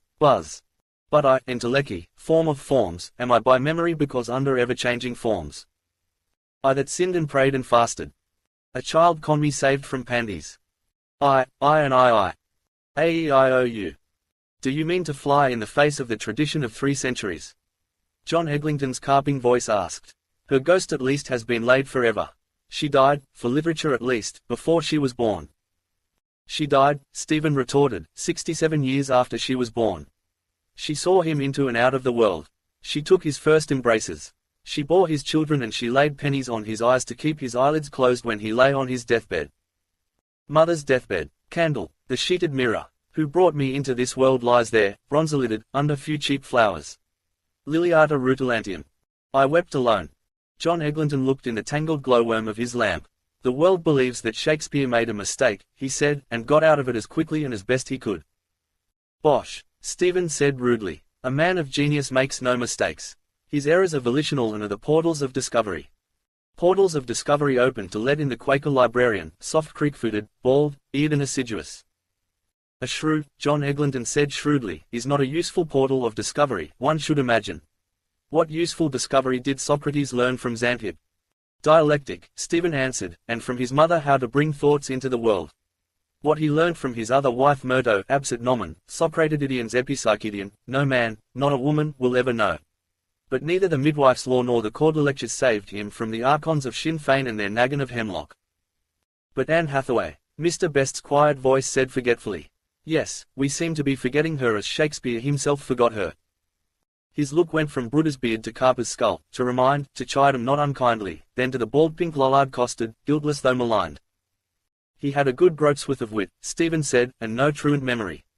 He carried a memory in his wallet as he trudged to Romeville whistling The Girl I Left Behind Me. If the earthquake did not time it we should know where to place poor Watt, sitting in his form, the cry of hounds, the studded bridle and her blue windows. That memory, Venus and Adonis, lay in the bedchamber of every light of love in London. Is Catherine the shrew ill-favoured? Hortensio calls her young and beautiful. Do you think the writer of Antony and Cleopatra, a passionate pilgrim, had his eyes in the back of his head that he chose the ugliest doxy in all Warwickshire to lie withal? Good, he left her and gained the world of men. But his boy-women are the women of a boy. Their life, thought, speech are lent them by males. He chose badly. He was chosen, it seems to me. If others have their will Anne Hathaway. By cock, she was to blame. She put the comether on him, sweet and 26. The grey-eyed goddess who bends over the boy Adonis, stooping to conquer, as prologue to the swelling act, is a bold-faced Stratford wench who tumbles in a cornfield a lover younger than herself.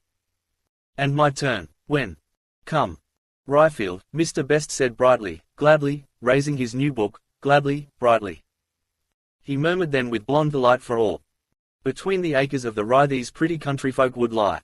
Paris, the well-pleased pleaser. A tall figure in bearded homespun rose from shadow and unveiled its cooperative watch. I am afraid I am due at the homestead. Whither away? Exploitable ground. Are you going? John Eglinton's active eyebrows asked. Shall we see you at Moores tonight? Piper is coming. Piper. Mr. Best piped. Is Piper back? Peter Piper pecked a peck of pickled pepper. I don't know if I can. Thursday. We have our meeting. If I can get away in time.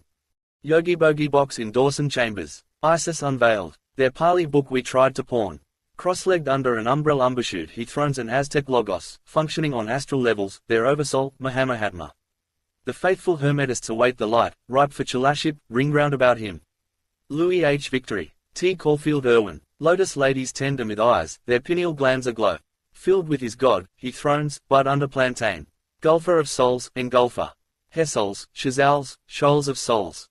Engulfed with wailing creekries, whirling, they bewail. In quintessential triviality.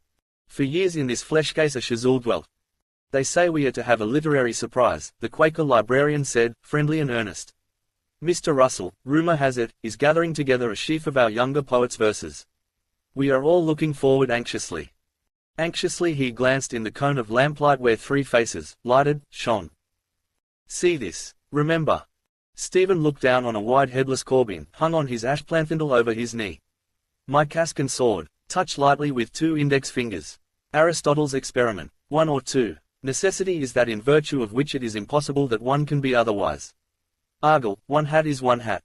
Listen. Young Colum and Starkey. George Roberts is doing the commercial part. Longworth will give it a good puff in the Express. Oh, will he? I liked Colum's Drover. Yes, I think he has that queer thing genius.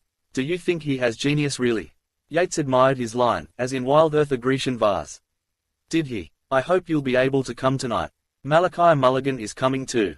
Moore asked him to bring Hines. Did you hear Miss Mitchell's joke about Moore and Martin? That Moore is Martin's Wild Oats. Awfully clever, isn't it? They remind one of Don Quixote and Sancho Panza. Our national epic has yet to be written, Dr. Sigerson says. Moore is the man for it. A knight of the rueful countenance here in Dublin. With a saffron kilt. O'Neill Russell. Oh, yes, he must speak the grand old tongue. And his Dulcinea. James Stephens is doing some clever sketches. We are becoming important, it seems. Cordelia. Cordelio. Lear's loneliest daughter. Nookshotten. Now your best French polish. Thank you very much, Mr. Russell, Stephen said, rising. If you will be so kind as to give the letter to Mr. Norman. Oh, yes, if he considers it important it will go in. We have so much correspondence. I understand, Stephen said. Thanks. God illed you. The pigs, paper, bullock befriending. Singh has promised me an article for Dana too. Are we going to be read? I feel we are. The Gaelic League wants something in Irish. I hope you will come round tonight. Bring Starkey. Stephen sat down. The Quaker librarian came from the leave-takers. Blushing, his mask said, Mr. Dedalus, your views are most illuminating. He creaked to and fro, tiptoeing up nearer heaven by the altitude of a chopin, and, covered by the noise of outgoing, said low. Is it your view, then, that she was not faithful to the poet? Alarmed face asks me, why did he come, courtesy or an inward light? Where there is a reconciliation, Stephen said, there must have been first a sundering. Yes. Christ Fox in leather trews, hiding, a runaway in blighted tree forks, from hue and cry. Knowing no vixen, walking lonely in the chase. Women he won to him, tender people, a whore of Babylon, ladies of justices, bully tapsters' wives. Fox and geese, and in new place a slack dishonored body that once was comely, once as sweet, as fresh as cinnamon, now her leaves falling, all, bare, frighted of the narrow grave and unforgiven. Yes, so you think. The door closed behind the outgoer. Rest suddenly possessed the discreet vaulted cell, rest of warm and brooding air. A vestal's lamp. Here he ponders things that were not, what Caesar would have lived to do had he believed the soothsayer, what might have been, possibilities of the possible as possible, things not known, what name Achilles bore when he lived among women. Coffined thoughts around me, in mummy cases, embalmed in spice of words. Thoth, god of libraries, a bird god, moony-crowned. And I heard the voice of that Egyptian high priest. In painted chambers loaded with tile books. They are still, once quick in the brains of men. Still, but an itch of death is in them, to tell me in my ear a maudlin tale, urge me to wreak their will. Certainly, John Eglinton mused, of all great men he is the most enigmatic. We know nothing but that he lived and suffered. Not even so much. Others abide our question. A shadow hangs over all the rest. But Hamlet is so personal, isn't it? Mr. Best pleaded. I mean, a kind of private paper, don't you know, of his private life. I mean, I don't care a button, don't you know, who is killed or who is guilty. He rested an innocent book on the edge of the desk, smiling his defiance. His private papers in the original. Tar and bad are and tear. Tame in Mo Shagat. Put Burla on it, Little John. Quoth Little John Eglinton. I was prepared for paradoxes from what Malachi Mulligan told us, but I may as well warn you that if you want to shake my belief that Shakespeare is Hamlet, you have a stern task before you. Bear with me. Stephen withstood the bane of miscreant eyes glinting stern under wrinkled brows. A basilisk, e quando vide l'uomo latisca. Messer Brunetto, I thank thee for the word. As we, or Mother Dana, weave and unweave our bodies, Stephen said, from day to day, their molecules shuttled to and fro, so does the artist weave and unweave his image. And as the mole on my right breast is where it was when I was born, though all my body has been woven of new stuff time after time, so through the ghost of the unquiet father the image of the unliving son looks forth. In the intense instant of imagination, when the mind, Shelley says, is a fading coal, that which I was is that which I am and that which in possibility I may come to be. So in the future, the sister of the past, I may see myself as I sit here now but by reflection from that which then I shall be. Drummond of Hawthornden helped you at that style. Yes, Mr. Best said youngly. I feel Hamlet quite young. The bitterness might be from the father but the passages with Ophelia are surely from the son. Has the wrong sow by the lug. He is in my father. I am in his son. That mole is the last to go, Stephen said, laughing. John Eglinton made a nothing-pleasing moe. If that were the birthmark of genius, he said, genius would be a drug in the market. The plays of Shakespeare's later years which Renan admired so much breathe another spirit. The spirit of reconciliation, the Quaker librarian breathed. There can be no reconciliation, Stephen said, if there has not been a sundering. Said that. If you want to know what are the events which cast their shadow over the hell of time of King Lear, Othello, Hamlet, Troilus and Cressida, look to see when and how the shadow lifts. What softens the heart of a man, shipwrecked in storms dire, tried, like another Ulysses, Pericles, Prince of Tyre. Head, red-cone-capped, buffeted, brine-blinded. A child, a girl, placed in his arms, Marina. The leaning of sophists towards the bypaths of Apocrypha is a constant quantity, John Eglinton detected. The highroads are dreary but they lead to the town. Good bacon, gone musty. Shakespeare Bacon's wild oats. Cipher jugglers going the highroads. Seekers on the great quest. What town, good masters? Mummed in names, A.E., Eon, McGee, John Eglinton. East of the sun, west of the moon, Tir Nanog. Booted the twain and staved. How many miles to Dublin? 60, sir. Will we be there by candlelight? Mr. Brands accepts it, Stephen said, as the first play of the closing period. Does he? What does Mr. Sidney Lee, or Mr. Simon Lazarus as some ever his name is, say of it? Marina, Stephen said, a child of storm, Miranda, a wonder, Perdita, that which was lost. What was lost is given back to him, his daughter's child. My dearest wife, Pericles says, was like this maid. Will any man love the daughter if he has not loved the mother? The art of being a grandfather, Mr. Bestgan murmur. L'art d'être grand. Will he not see reborn in her, with the memory of his own youth added, another image? Do you know what you are talking about? Love, yes. Word known to all men. Ama vero aliquid aliqui bonum vult undet eque concupiscimus. His own image to a man with that queer thing genius is the standard of all experience, material and moral. Such an appeal will touch him. The images of other males of his blood will repel him. He will see in them grotesque attempts of nature to foretell or to repeat himself. The benign forehead of the Quaker librarian enkindled rosily with hope. I hope Mr. Dedalus will work out his theory for the enlightenment of the public. And we ought to mention another Irish commentator, Mr. George Bernard Shaw. Nor should we forget Mr. Frank Harris. His articles on Shakespeare in the Saturday Review were surely brilliant. Oddly enough, he too draws for us an unhappy relation with the Dark Lady of the Sonnets. The favoured rival is William Herbert, Earl of Pembroke. I own that if the poet must be rejected, such a rejection would seem more in harmony with, what shall I say, our notions of what ought not to have been. Felicitously he ceased and held a meek head among them, Orc's egg, prize of their fray. He thous and these her with grave husbandwards. Dost love, Miriam, dost love thy man? That may be too, Stephen said. There's a saying of Goethe's which Mr. McGee likes to quote. Beware of what you wish for in youth because you will get it in middle life. Why does he send to one who is a bonnerober, a bay where all men ride, a maid of honor with a scandalous girlhood, a lordling to woo for him? He was himself a lord of language and had made himself a cloistral gentleman, and he had written Romeo and Juliet. Why, belief in himself has been untimely killed. He was overborne in a cornfield, first ryefield, I should say, and he will never be a victor in his own eyes after nor play victoriously the game of laugh and lie down. Assumed Dombiovanism will not save him. No later undoing will undo the first undoing. The tusk of the boar has wounded him there where love lies a bleeding. If the shrew is worsted, yet there remains to her woman's invisible weapon. There is, I feel in the words, some goad of the flesh driving him into a new passion, a darker shadow of the first, darkening even his own understanding of himself. A like fate awaits him, and the two rages commingle in a whirlpool. They list, and in the porches of their ears I pour. The soul has been before stricken mortally, a poison poured in the porch of a sleeping ear. But those who are done to death in sleep cannot know the manner of their quell unless their Creator endow their souls with that knowledge in the life to come. The poisoning and the beast with two backs that urged at King Hamlet's ghost could not know of were he not endowed with knowledge by his Creator. That is why the speech is lean unlovely English is always turned elsewhere, backward. Ravisher and ravished, what he would but would not, go with him from Lucrece's blue-circled ivory globes to Imogen's breast, bare, with its mole cinque spotted. He goes back, weary of the creation he has piled up to hide him from himself, an old dog licking an old sore. But, because loss is his gain, he passes on towards eternity in undiminished personality, untaught by the wisdom he has written or by the laws he has revealed.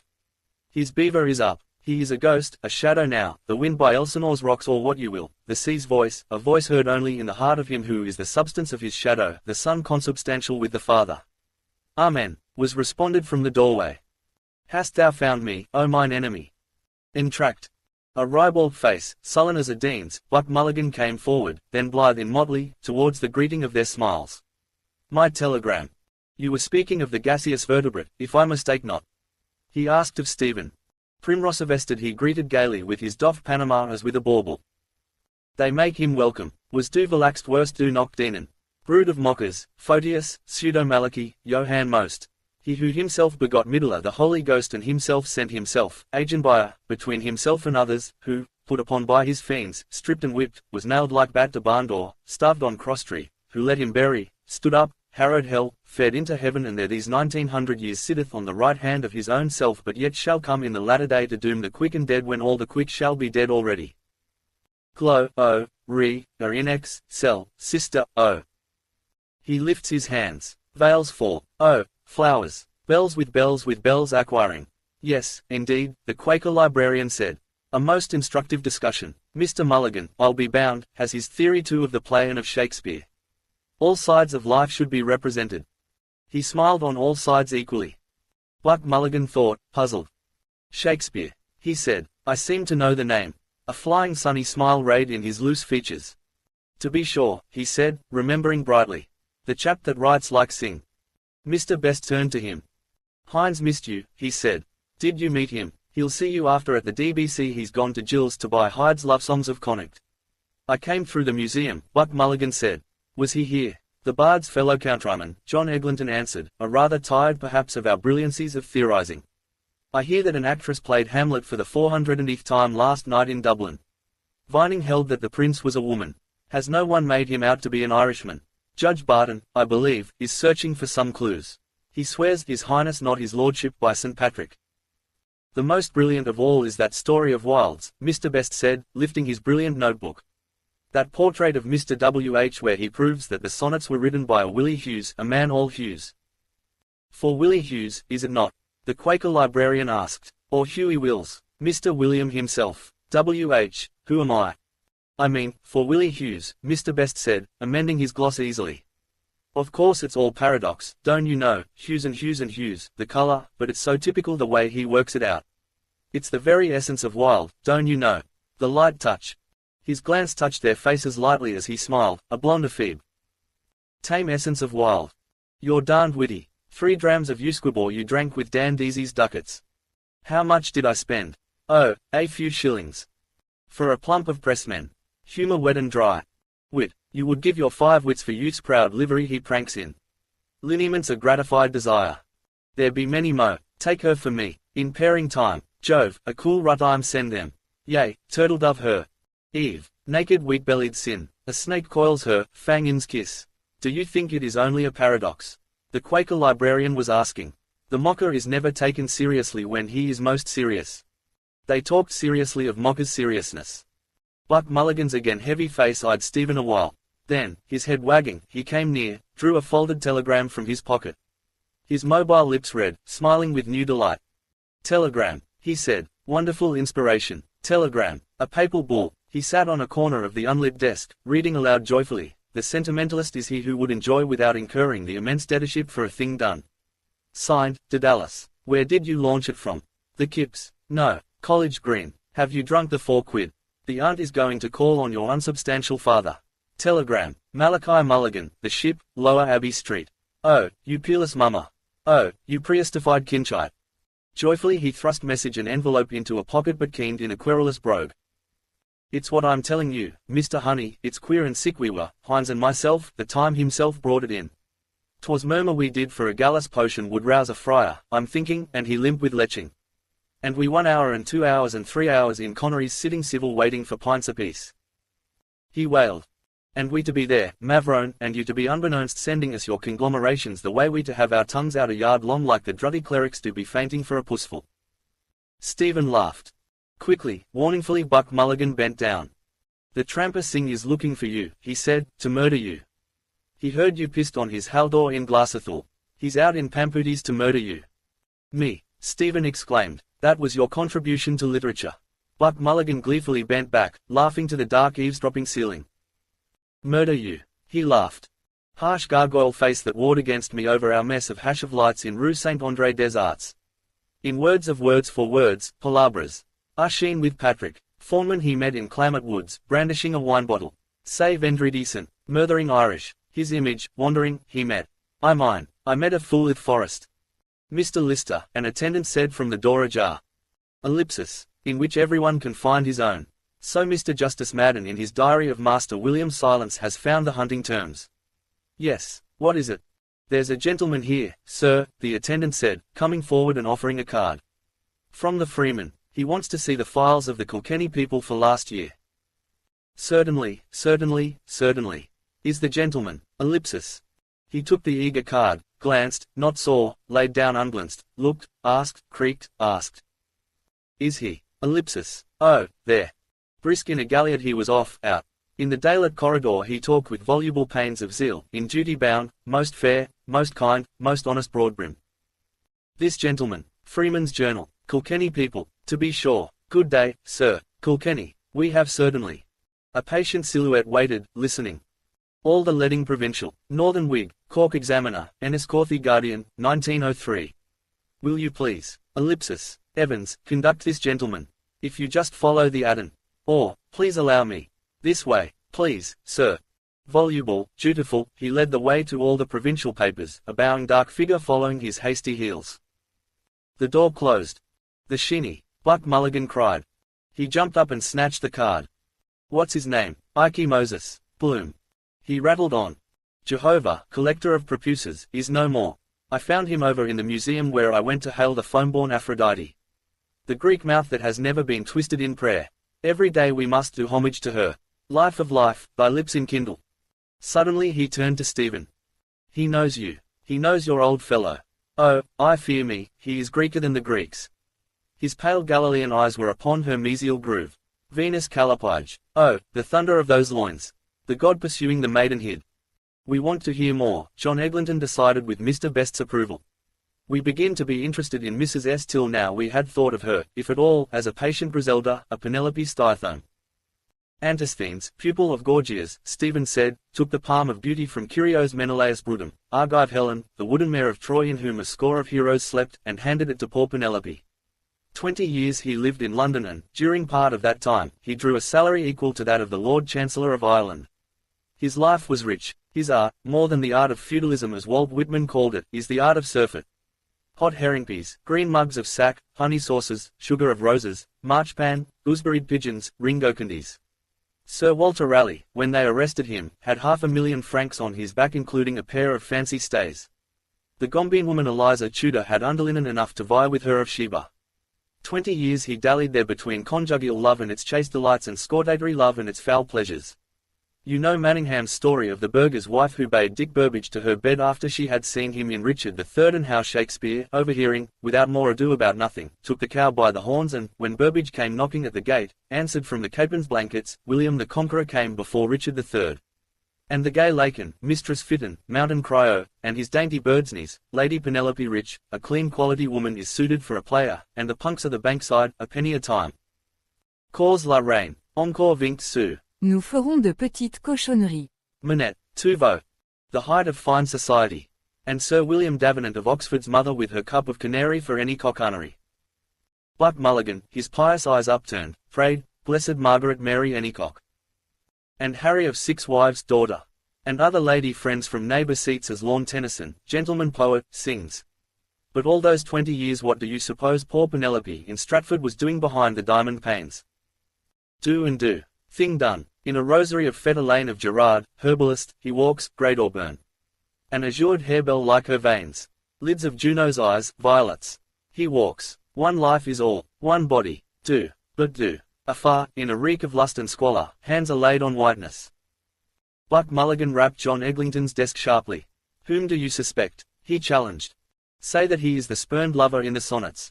Once spurned, twice spurned, but the court wanton spurned him for a lord, his dear me love. Love that dare not speak its name. As an Englishman, you mean, John Sturdy Eglinton put in, he loved a lord. Old wall where sudden lizards flash. At Charenton I watched them. It seems so, Stephen said, when he wants to do for him, and for all other and singular uneariad wombs, the holy office and osler does for the stallion. Maybe, like Socrates, he had a midwife to mother as he had a shrew to wife. But she, the giglot wanton, did not break a bed vow. 2 deeds are rank in that ghost's mind, a broken vow and the dull-brained yokel on whom her favour has declined, deceased husband's brother. Sweet Anne, I take it, was hot in the blood. Once a wooer, twice a wooer. Stephen turned boldly in his chair.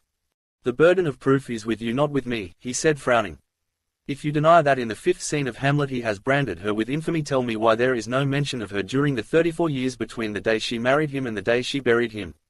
All those women saw their men down and under, Mary, her goodman John, Anne, her poor dear Willen, when he went and died on her, raging that he was the first to go, Joan, her 4 brothers, Judith, her husband and all her sons, Susan, her husband too, while Susan's daughter, Elizabeth, to use Grandaddy's words, wed her second, having killed her first. Oh, yes, mention there is. In the years when he was living richly in royal London to pay a debt she had to borrow 40 shillings from her father's shepherd. Explain you then. Explain the swan song too wherein he has commended her to posterity. He faced their silence. To whom thus Eglinton? You mean the will. But that has been explained, I believe, by jurists. she was entitled to her widow's dower at common law. His legal knowledge was great, our judges tell us. Him Satan fleers. Mocker. And therefore he left out her name from the first draft, but he did not leave out the presents for his granddaughter, for his daughters, for his sister, for his old cronies in Stratford and in London. And therefore when he was urged, as I believe, to name her, he left her his second best bed. Punct. Left the house. Second best. Left the house. Best abed. Second best. Left abed. Woa. Pretty country folk had few chattels then, John Eglinton observed, as they have still if our peasant plays are true to type. He was a rich country gentleman, Stephen said, with a coat of arms and landed estate at Stratford and a house in Ireland Yard, a capitalist shareholder, a bill promoter, a tither farmer. Why did he not leave her his best bed if he wished her to snore away the rest of her nights in peace? It is clear that there were two beds, a best and a second best, Mr. Second Best said finally. Separatio immensa et thalamo, bedded Buck Mulligan and was smiled on. Antiquity mentions famous beds, second Eglinton puckered, bed smelling. Let me think. Antiquity mentions that Staggerite Shulurchin and bald heathen sage, Stephen said, who when dying in exile frees and endows his slaves, pays tribute to his elders, wills to be laid in earth near the bones of his dead wife and bids his friends be kind to an old mistress, don't forget Nelgwyn Herpolis and let her live in his villa. Do you mean he died so? Mr. Best asked with slight concern. I mean, he died dead drunk, Buck Mulligan capped. A quart of ale is a dish for a king. Oh, I must tell you what Dowden said. What? Asked Best Eglinton. William Shakespeare and Company, Limited. The People's William. For terms apply, E. Dowden, Highfield House. Lovely. Buck Mulligan suspired amorously. I asked him what he thought of the charge of pederasty brought against the bard. He lifted his hands and said, all we can say is that life ran very high in those days. Lovely. Catamite. The sense of beauty leads us astray, said beautiful in sadness Best to Ugling Eglinton. Steadfast John replied severe. The doctor can tell us what those words mean. You cannot eat your cake and have it. Sayest thou so? Will they wrest from us, from me, the palm of beauty? And the sense of property, Stephen said. He drew Shylock out of his own long pocket. The son of a malt jobber and moneylender, he was himself a corn jobber and moneylender, with 10 tods of corn hoarded in the famine riots. His borrowers are no doubt those divers of worship mentioned by Chettle Falstaff who reported his uprightness a dealing. He sued a fellow player for the price of a few bags of malt and exacted his pound of flesh in interest for every money lent. How else could Aubrey's ostler and Colboy get rich quick? All events brought grist to his mill. Shylock chimes with the Jew-baiting that followed the hanging and quartering of the Queen's leech Lopez, his Jew's heart being plucked forth while the Sheeny was yet alive, Hamlet and Macbeth with the coming to the throne of a Scotch philosophaster with a turn for witch roasting. The Lost Armada is his jeer in Love's Labour Lost. His pageants, the histories, sail full-bellied on a tide of mafficking enthusiasm. Warwickshire Jesuits are tried and we have a Porter's theory of equivocation. The Sea Venture comes home from Bermudas and the play Renan admired is written with Patsy Caliban, our American cousin. The sugared sonnets follow Sydney's. As for Fay Elizabeth, otherwise Carroty Bess, the gross virgin who inspired the Merry Wives of Windsor, lets some mind her from Almany grope his life long for deeper meanings in the depths of the buckbasket. I think you're getting on very nicely. Just mix up a mixture of theologico-philological. Mingo, Minxi, Mictum, Mingir. Prove that he was a Jew, John Eglinton dared, expectantly. Your Dean of Studies holds he was a Holy Roman. Sufflaminandus sum. He was made in Germany, Stephen replied, as the champion French polisher of Italian scandals. A myriad-minded man, Mr. Best reminded. Coleridge called him myriad-minded. Amplius. In societate humana hoc est maxime necessarium ut sit amicitia inter multos. St. Thomas, Stephen began. Ora pro nobis, Monk Mulligan groaned, sinking to a chair. There he keened a wailing rune. Pogue Mahone, a Cushla McCree, it's destroyed we are from this day. It's destroyed we are surely. All smiled their smiles. St. Thomas, Stephen smiling said, whose gore-bellied works I enjoy reading in the original, writing of incest from a standpoint different from that of the New Viennese school Mr. McGee spoke of, likens it in his wise and curious way to an avarice of the emotions. He means that the love so given to one near in blood is covetously withheld from some stranger who, it may be, hungers for it. Jews, whom Christians tax with avarice, are of all races the most given to intermarriage. Accusations are made in anger. The Christian laws which built up the hordes of the Jews, for whom, as for the Lollards, storm was shelter, bound their affections too with hoops of steel. Whether these be sins or virtues old Nobodaddy will tell us at Doomsday Leap. But a man who holds so tightly to what he calls his rights over what he calls his debts will hold tightly also to what he calls his rights over her whom he calls his wife. No sir smile neighbour shall covet his ox or his wife or his manservant or his maidservant or his jackass. Or his jenny-ass, Buck Mulligan antiphoned. Gentle will is being roughly handled, gentle Mr. Best said gently. Which will? Gagged sweetly Buck Mulligan. We are getting mixed. The will to live, John Eglinton philosophized, for poor Anne, Will's widow, is the will to die. Requiescat, Stephen prayed. What of all the will to do? It has vanished long ago. She lies laid out in stark stiffness in that second-best bed, the mobled queen, even though you prove that a bed in those days was as rare as a motorcar is now and that its carvings were the wonder of 7 parishes. In old age she takes up with gospelers. One stayed with her at New Place and drank a quart of sack the town council paid for, but in which bed he slept it skills not to ask, and heard she had a soul. She read or had read to her his chapbooks, preferring them to the Merry Wives, and, loosing her nightly waters on the Jordan, she thought over hooks and eyes for believers' breeches and the most spiritual snuff-box to make the most devout souls sneeze. Venus has twisted her lips in prayer. Age and bite of inwit, remorse of conscience. It is an age of exhausted whoredom groping for its God. History shows that to be true, inquit Eglintonus chronologos. The ages succeed one another. But we have it on high authority that a man's worst enemies shall be those of his own house and family. I feel that Russell is right. What do we care for his wife or father? I should say that only family poets have family lives. Falstaff was not a family man. I feel that the fat knight is his supreme creation. Lean, he lay back. Shy, deny thy kindred, the uncoguid. Shy, supping with the godless, he sneaks the cup. A sire in Ultonian Antrim bade at him. Visits him here on quarter days. Mr. McGee, sir, there's a gentleman to see you. Me, says is your father, sir. Give me my Wordsworth. Enter McGee More Matthew, a rugged rough rug-headed kern, in strosses with a buttoned codpiece, his nether stocks bemired with clawber of 10 forests, a wand of wilding in his hand. Your own. He knows your old fellow. The widower. Hurrying to her squalid deflare from gay Paris on the quayside, I touched his hand. The voice, new warmth, speaking. Dr. Bob Kenny is attending her. The eyes that wish me well, but do not know me. A father, Stephen said, battling against hopelessness, is a necessary evil.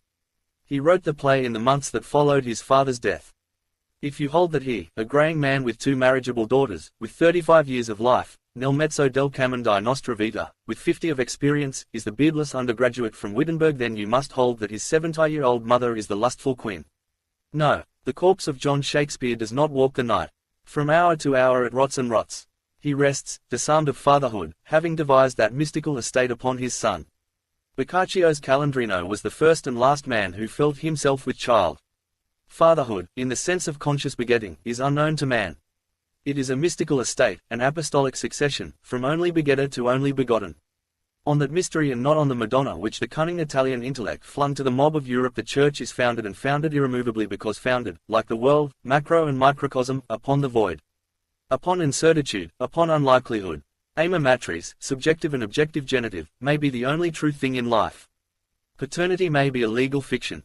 Who is the father of any son that any son should love him or he any son? What the hell are you driving at? I know, shut up, blast you. I have reasons.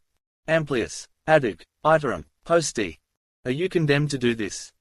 They are sundered by a bodily shame so steadfast that the criminal annals of the world, stained with all other incests and bestialities, hardly record its breach. Sons with mothers, sires with daughters, lesbic sisters, loves that dare not speak their name, nephews with grandmothers, jailbirds with keyholes, queens with prize bulls. The son unborn mars beauty, born, he brings pain, divides affection, increases care.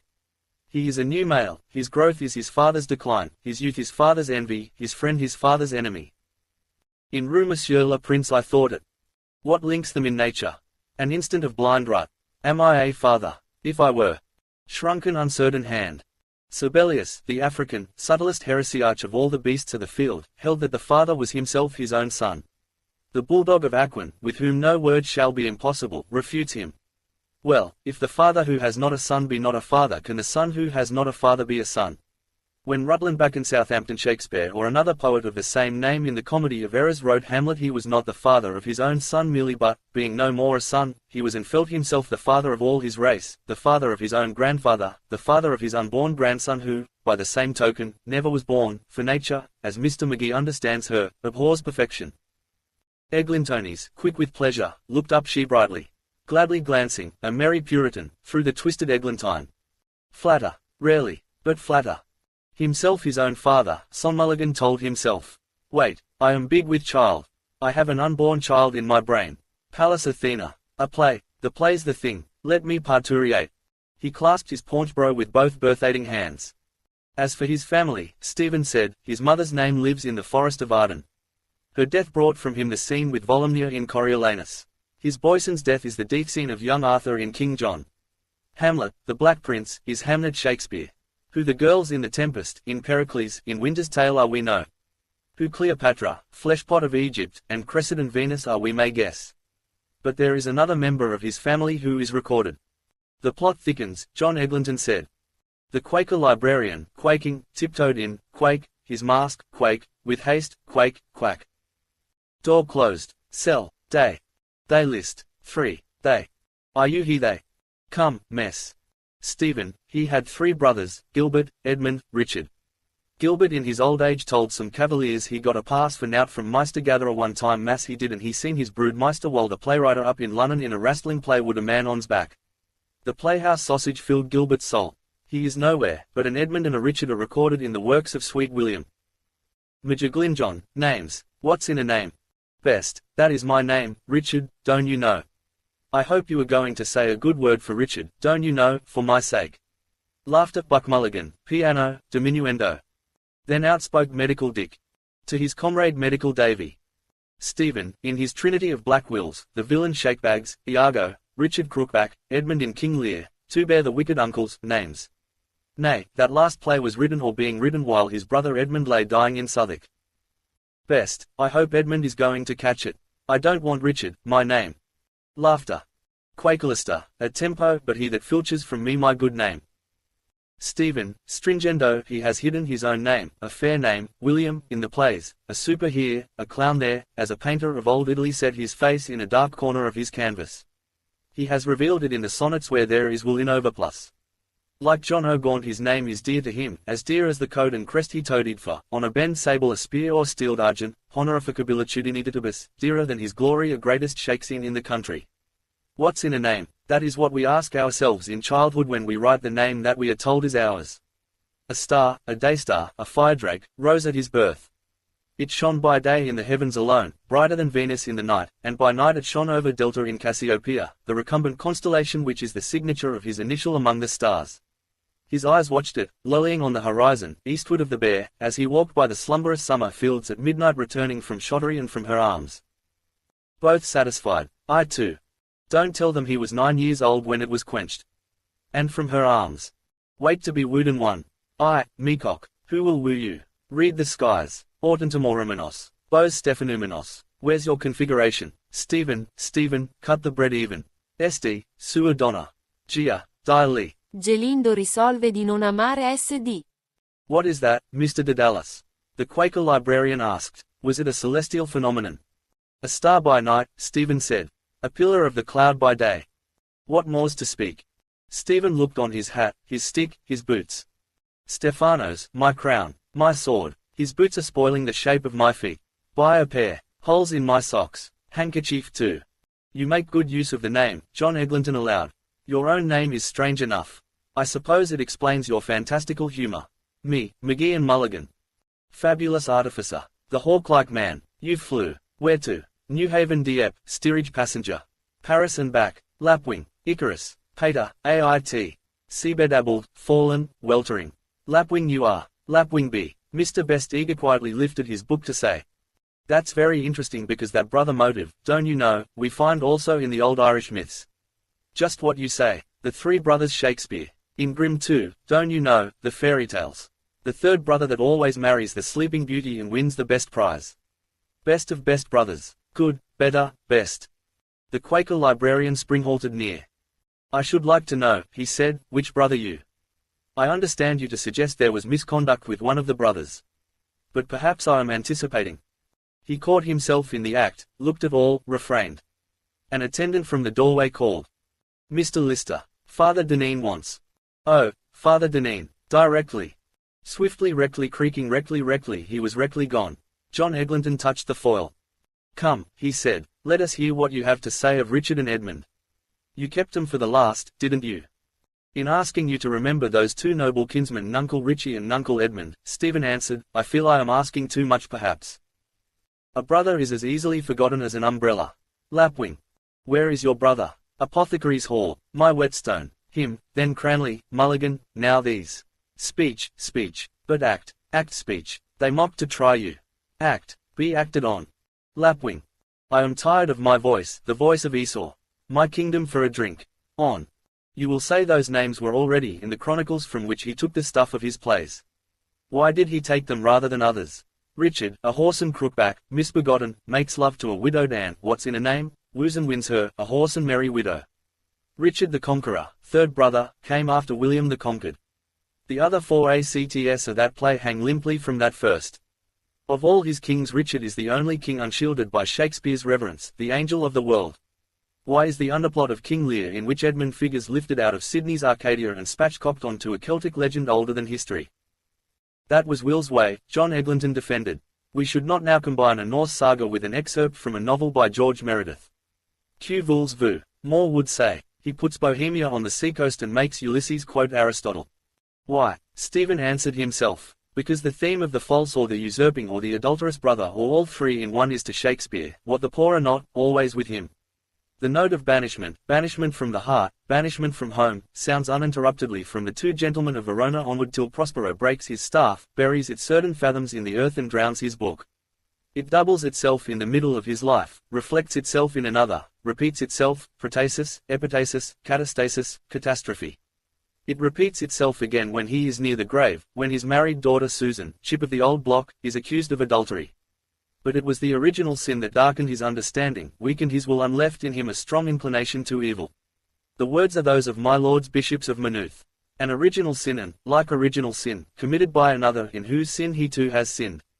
It is between the lines of his last written words, it is petrified on his tombstone under which her 4 bones are not to be laid. Age has not withered it. Beauty and peace have not done it away. It is in infinite variety everywhere in the world he has created, in Much Ado About Nothing, twice in As You Like It, in The Tempest, in Hamlet, in Measure for Measure, and in all the other plays which I have not read. He laughed to free his mind from his mind's bondage. Judge Eglinton summed up. The truth is midway, he affirmed. He is the ghost and the prince. He is all in all. He is, Stephen said. The boy of Act 1 is the mature man of Act 5. All in all. In Cymbeline, in Othello he is bored and cuckold. He acts and is acted on. Lover of an ideal or a perversion, like Jose he kills the real Carmen. His unremitting intellect is the horn-mad Iago ceaselessly willing that the more in him shall suffer. Cuckoo, cuckoo, Cook Mulligan clucked lewdly. Oh word of fear, dark dome received, reverbed. And what a character is Iago! Undaunted John Eglinton exclaimed, when all is said Duma Fils or is it Duma Peri? Is right, after God Shakespeare has created most. Man delights him not nor woman neither, Stephen said. He returns after a life of absence to that spot of earth where he was born, where he has always been, man and boy, a silent witness and there, his journey of life ended, he plants his mulberry tree in the earth. Then dies. The motion is ended. Gravediggers bury Hamlet Perry. And Hamlet Fils, a king and a prince at last in death, with incidental music. And, what though murdered and betrayed, bewept by all frail tender hearts for, Dane or Dubliner, sorrow for the dead is the only husband from whom they refuse to be divorced. If you like the epilogue look long on it, Prosperous Prospero, the good man rewarded, Lizzie, Grandpa's lump of love, and Nuncle Richie, the bad man taken off by poetic justice to the place where the bad niggers go. Strong curtain, he found in the world without as actual what was in his world within as possible. Maeterlinck says, if Socrates leave his house today he will find the sage seated on his doorstep. If Judas go forth tonight it is to Judas his steps will tend. Every life is many days, day after day. We walk through ourselves, meeting robbers, ghosts, giants, old men, young men, wives, widows, brothers in love, but always meeting ourselves.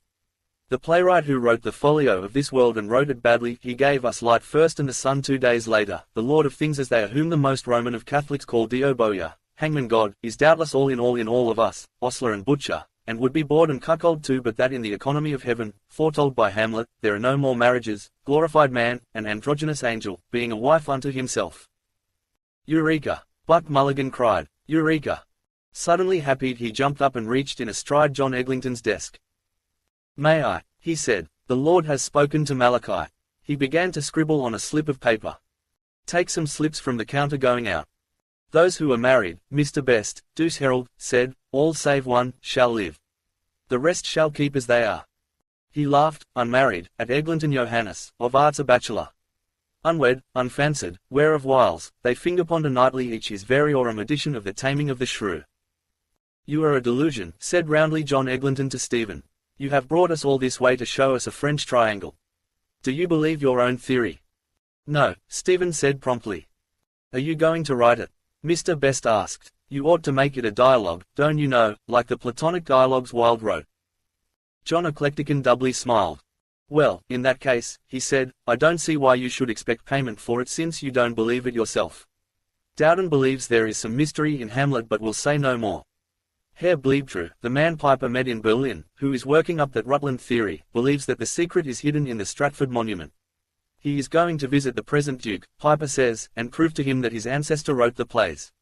It will come as a surprise to his grace. But he believes his theory. I believe, O Lord, help my unbelief. That is, help me to believe or help me to unbelieve. Who helps to believe? Egoman. Who to unbelieve? Other chap. You are the only contributor to Dana who asks for pieces of silver. Then I don't know about the next number. Fred Ryan wants space for an article on economics. Fradrin. 2 pieces of silver he lent me. Tide you over. Economics. For a guinea, Stephen said, you can publish this interview. Buck Mulligan stood up from his scribbling, laughing, and then gravely said, honeying malice. I called upon the bard Kinch at his summer residence in Upper Mecklenburgh Street and found him deep in the study of the Summa contra Gentiles in the company of 2 gonorrheal ladies, Fresh Nelly and Rosalie, the Colkie whore. He broke away. Come, Kinch, come, wandering Angus of the birds. Come, Kinch, you have eaten all we left. I will serve you your orts and offals. Stephen rose. Life is many days. This will end. We shall see you tonight, John Eglinton said. Notre Amy Moore says Malachi Mulligan must be there. Buck Mulligan flaunted his slip and Panama. Monsieur Moore, he said, lecturer on French letters to the youth of Ireland. I'll be there. Come, Kinch, the bards must drink. Can you walk straight? Laughing, he swilled till 11. Irish Night's entertainment. Lubber. Stephen followed a lubber. One day in the National Library we had a discussion. Shakes. After his lub back, I followed. I galled his kibe. Stephen, greeting, then all amort, followed a lubber jester, a well-kempt head, new-barbered, out of the vaulted cell into a shattering daylight of no thought. What have I learned? Of them, of me. Walk like hinds now. The constant reader's room. In the reader's book Cashel Boyle O'Connor Fitzmaurice Tisdall Farrell paraphs his polysyllables. Item, was Hamlet mad? The Quakers paid godlyly with a Priestine in book talk. Oh please do, sir. I shall be most pleased. Amused Buck Mulligan mused in pleasant murmur with himself, self-nodding. A pleased bottom. The turnstile. Is that, ellipsis, blue ribboned hat, idly writing, what, looked, ellipsis, the curving balustrade, smooth-slitting Mincius. Puck Mulligan, Panama helmeted, went step by step, I-aming, trolling, John Eglinton, my Joe, John, why won't you wed a wife? He spluttered to the air. Oh, the chinless Chinaman. Chin Chon E.G. Lin Tun. We went over to their playbox, Hines and I, the Plumbers' Hall. Our players are creating a new art for Europe like the Greeks or M. Maeterlinck. Abbey Theatre. I smell the pubic sweat of monks. He spat blank. Forgot, any more than he forgot the whipping lousy Lucy gave him. And left the Femme de Trent Anne's. And why no other children born? And his first child a girl. Afterward, go back. The dour recluse still there, he has his cake, and the douce youngerling, minion of pleasure, Fedot's toyable fair hair. I just wanted, I forgot, he. Longworth and McCurdy Atkinson were there. Puck Mulligan footed feebly, trilling. I hardly hear the purlieu cry. Or a Tommy talk as I pass one by. Before my thoughts begin to run. On F. McCurdy Atkinson. The same that had the wooden leg. And that filibustering Philibeg. That never dared to slake his drouth. McGee that had the chinless mouth. Being afraid to marry on earth. They masturbated for all they were worth. Jest on, know thyself. Halted, below me, a quizzer looks at me. I halt. Mournful mummer, Buck Mulligan moaned. Sing has left off wearing black to be like nature. Only crows, priests and English collar black. A laugh tripped over his lips.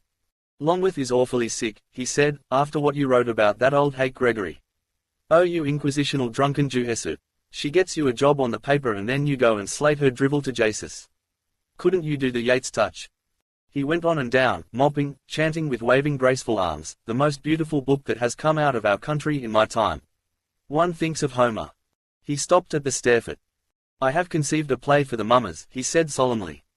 The pillared Moorish hall, shadows entwined. Gone the 9 men's Morris with caps of indices. In sweetly varying voices Buck Mulligan read his tablet, "Every Man His Own Wife or a Honeymoon in the Hand, A National Immorality in 3 Orgasms" by Balaky Mulligan. He turned a happy patch's smirk to Stephen, saying, "The disguise, I fear, is thin. But listen." He read, Marcato. Characters. Toady Tostoff, a ruined pole crab, a bushranger. Medical Dick. And 2 birds with 1 stone, Medical Davy. Mother Grogan, a water carrier, fresh Nelly. And Rosalie, the Colkey whore.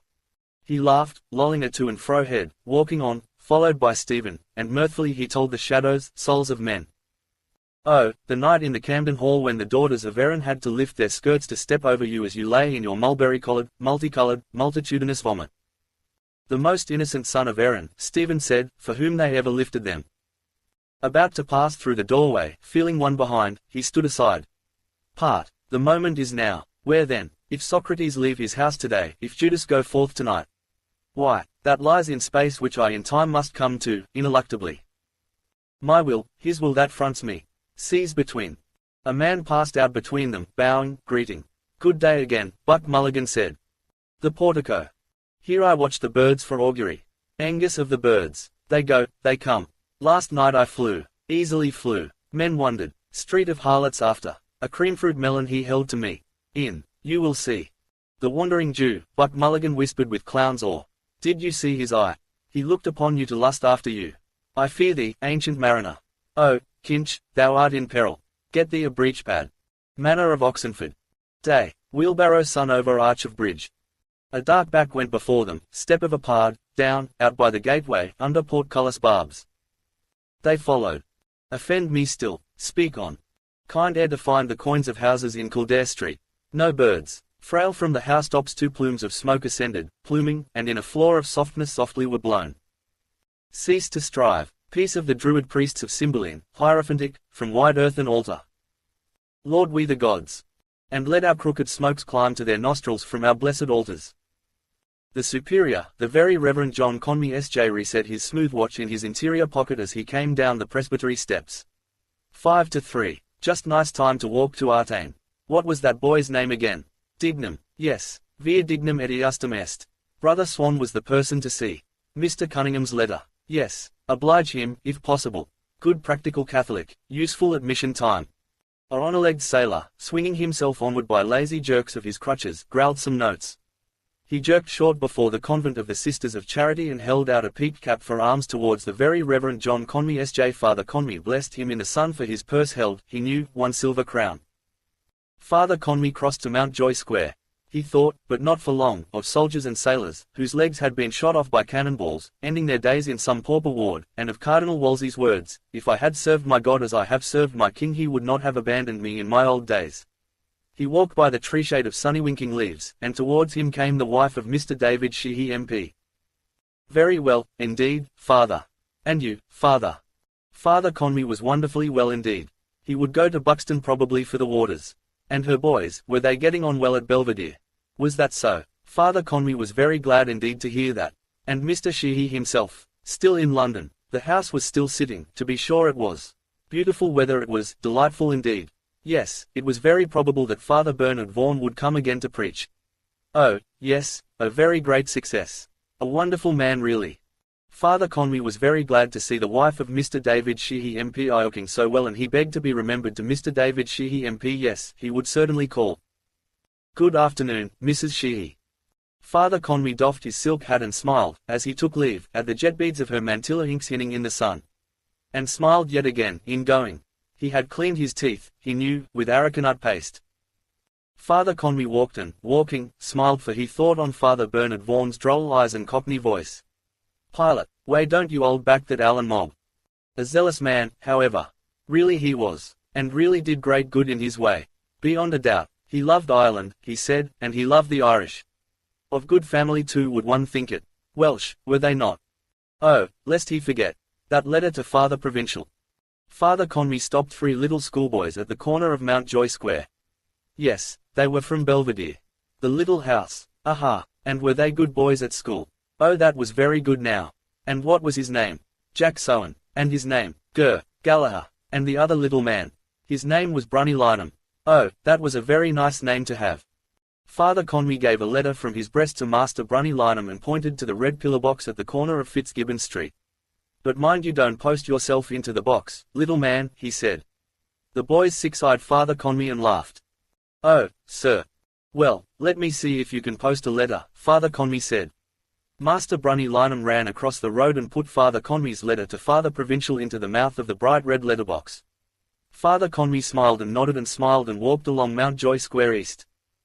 Mr. Dennis J. Magini, professor of dancing and in silk hat, slate frockcoat with silk facings, white kerchief tie, tight lavender trousers, canary gloves and pointed patent boots, walking with grave deportment most respectfully took the curbstone as he passed Lady Maxwell at the corner of Dignam's Court.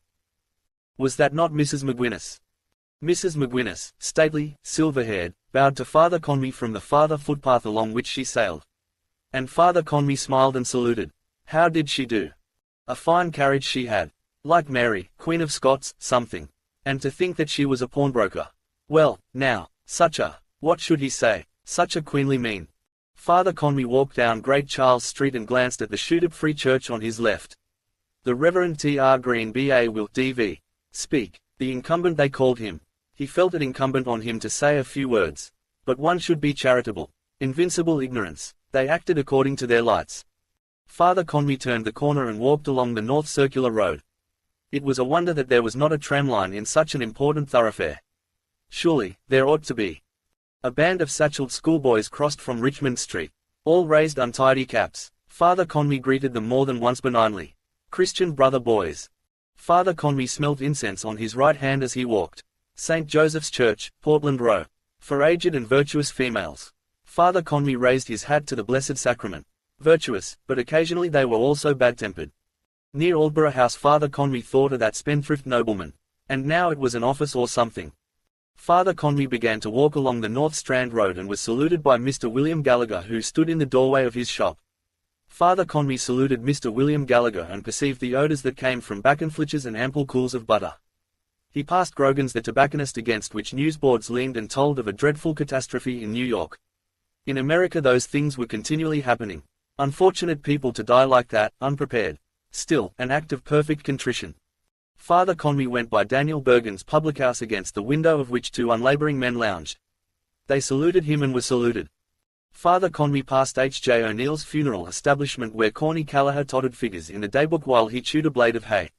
A constable on his beat saluted Father Conmee and Father Conmee saluted the constable. In Euxtedes, the pork butchers, Father Conmee observed pigs' puddings, white and black and red, lie neatly curled in tubes.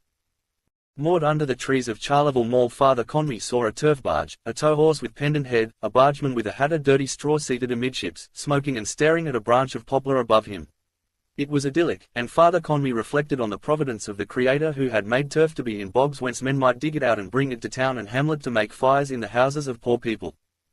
On Newcomen Bridge the Very Reverend John Conmee S.J. of St. Francis Xavier's Church, Upper Gardiner Street, stepped onto an outward-bound tram. Off an inward-bound tram stepped the Reverend Nicholas Dudley C.C. of St. Agatha's Church, North William Street, onto Newcomen Bridge. At Newcomen Bridge Father Conmee stepped into an outward-bound tram for he disliked to traverse on foot the dingy way past Mud Island. Father Conmee sat in a corner of the tramcar, a blue ticket tucked with care in the eye of one plump kid glove, while 4 shillings, a sixpence and 5 pennies shooted from his other plump glove palm into his purse. Passing the Ivy Church he reflected that the ticket inspector usually made his visit when one had carelessly thrown away the ticket.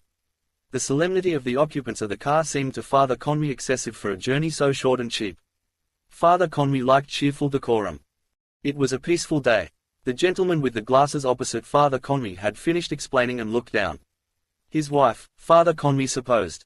A tiny yawn opened the mouth of the wife of the gentleman with the glasses. She raised her small gloved fist, yawned ever so gently, tip-tapping her small gloved fist on her opening mouth and smiled tinily, sweetly. Father Conmee perceived her perfume in the car. He perceived also that the awkward man at the other side of her was sitting on the edge of the seat.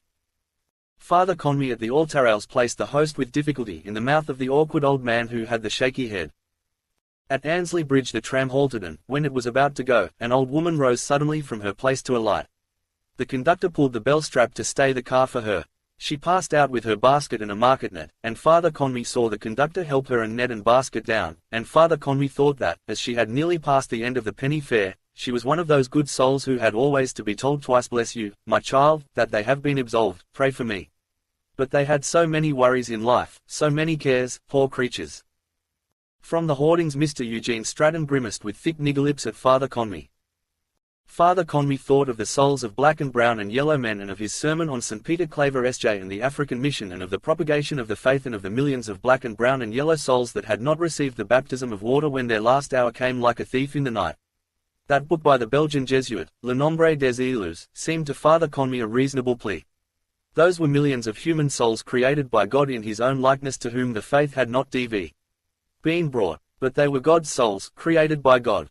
It seemed to Father Conmee a pity that they should all be lost, a waste, if one might say. At the Howth Road stop Father Conmee alighted, was saluted by the conductor and saluted in his turn. The Malahide Road was quiet. It pleased Father Conmee, road and name. The joy bells were ringing in gay Malahide. Lord Talbot de Malahide, immediate hereditary Lord Admiral of Malahide and the seas adjoining. Then came the call to arms and she was made, wife and widow in one day. Those were old worldish days, loyal times in joyous townlands, old times in the barony. Father Conmee, walking, thought of his little book Old Times in the Barony and of the book that might be written about Jesuit houses and of Mary Rochfort, daughter of Lord Molesworth, 1st Countess of Belvedere. A listless lady, no more young, walked along the shore of Loch Ennell, Mary, 1st Countess of Belvedere, listlessly walking in the evening, not startled when an oar plunged. Who could know the truth? Not the jealous Lord Belvedere and not her confessor if she had not committed adultery fully, iaculatio seminis inter vas naturale mulieris, with her husband's brother. She would half confess if she had not all sinned as women did. Only God knew and she and he, her husband's brother. Father Conmee thought of that tyrannous incontinence, needed however for man's race on earth, and of the ways of God which were not our ways. Don John Conmee walked and moved in times of yore. He was humane and honoured there. He bore in mind secrets confessed and he smiled at smiling noble faces in a beeswax drawing-room, sealed with full fruit clusters. And the hands of a bride and of a bridegroom, noble to noble, were empalmed by Don John Conmee. It was a charming day. The lich gate of a field showed Father Conmee breadths of cabbages, curtsying to him with ample underleaves. The sky showed him a flock of small white clouds going slowly down the wind. Mount Honor, the French said. A just and homely word. Father Conmee, reading his office, watched a flock of muttoning clouds over Rathcoffey. His thin-socked ankles were tickled by the stubble of Clongo's field. He walked there, reading in the evening, and heard the cries of the boys' lines at their play, young cries in the quiet evening. He was their rector, his reign was mild. Father Conmee drew off his gloves and took his readage breviary out. An ivory bookmark told him the page. Nuns. He should have read that before lunch. But Lady Maxwell had come. Father Conmee read in secret Pater and Avenue and crossed his breast. Deus in adiutorium. He walked calmly and read mutely the nuns, walking and reading till he came to res in betia maculati, principium verborum tuorum veritas, in etenum omnia indicia eustitiatue. A flushed young man came from a gap of a hedge and after him came a young woman with wild nodding daisies in her hand. The young man raised his cap abruptly, the young woman abruptly bent and with slow care detached from her light skirt a clinging twig. Father Conmee blessed both gravely and turned a thin page of his breviary. Sin, principes persecuti sunt me gratis, et a verbis tuis formidavit cor meum. Corny Callagher closed his long daybook and glanced with his drooping eye at a pine coffin lid sentryed in a corner. He pulled himself erect, went to it and, spinning it on its axle, viewed its shape and brass furnishings. Chewing his blade of hay he laid the coffin lid by and came to the doorway. There he tilted his hat brim to give shade to his eyes and leaned against the doorcase, looking idly out. Father John Conmee stepped into the Dollymount tram on Newcomen Bridge.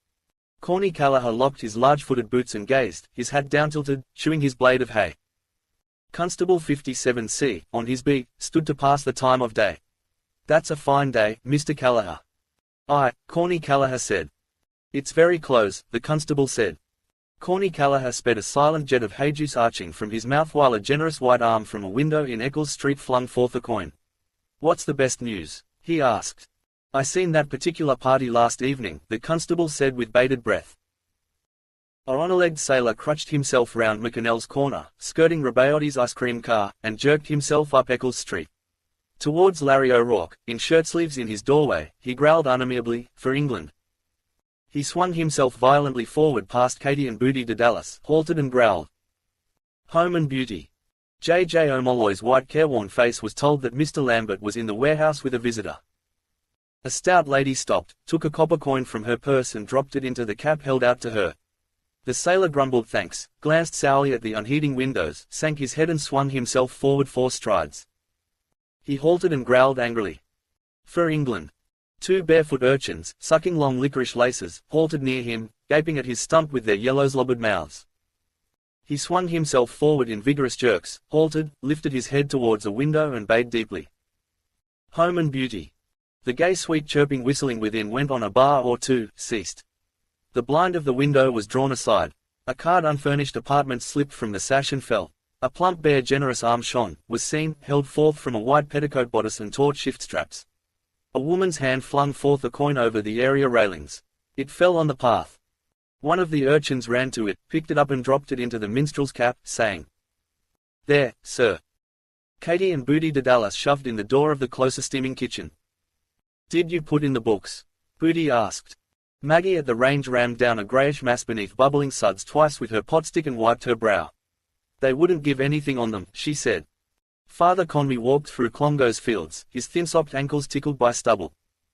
"Where did you try?" Booty asked. "McGuinness's." Booty stamped her foot and threw her satchel on the table. "Bad cess to her big face," she cried. Katie went to the range and peered with squinting eyes. "What's in the pot?" she asked. "Shirts," Maggie said. Booty cried angrily. "Cricky, is there nothing for us to eat?" Katie, lifting the kettle lid in a pad of her stained skirt, asked, "And what's in this?" A heavy fume gushed in answer. "Peace up," Maggie said. "Where did you get it?" Katie asked. "Sister Mary Patrick," Maggie said. The lackey rang his bell. Barang. Booty sat down at the table and said hungrily, "Give us it here." Maggie poured yellow thick soup from the kettle into a bowl. Katie, sitting opposite Booty, said quietly, as her fingertip lifted to her mouth random crumbs.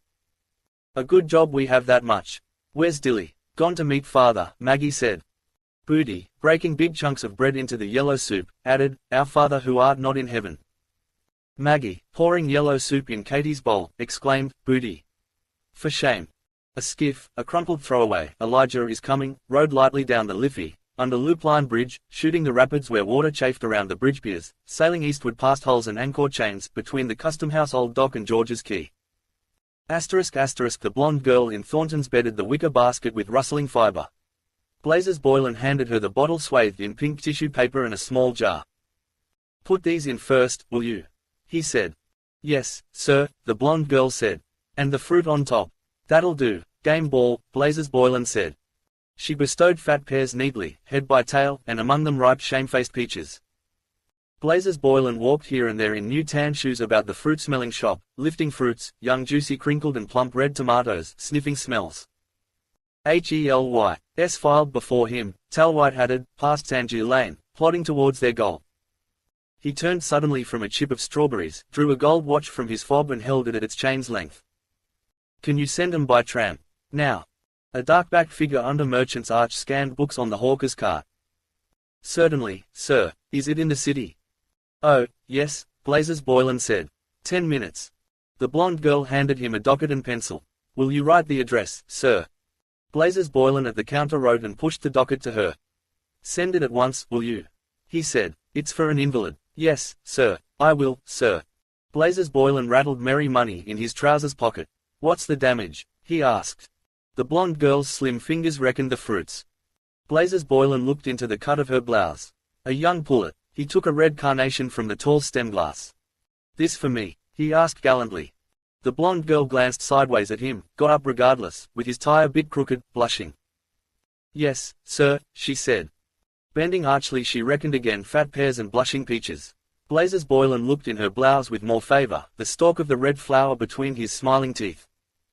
"May I say a word to your telephone, missy?" he asked roguishly.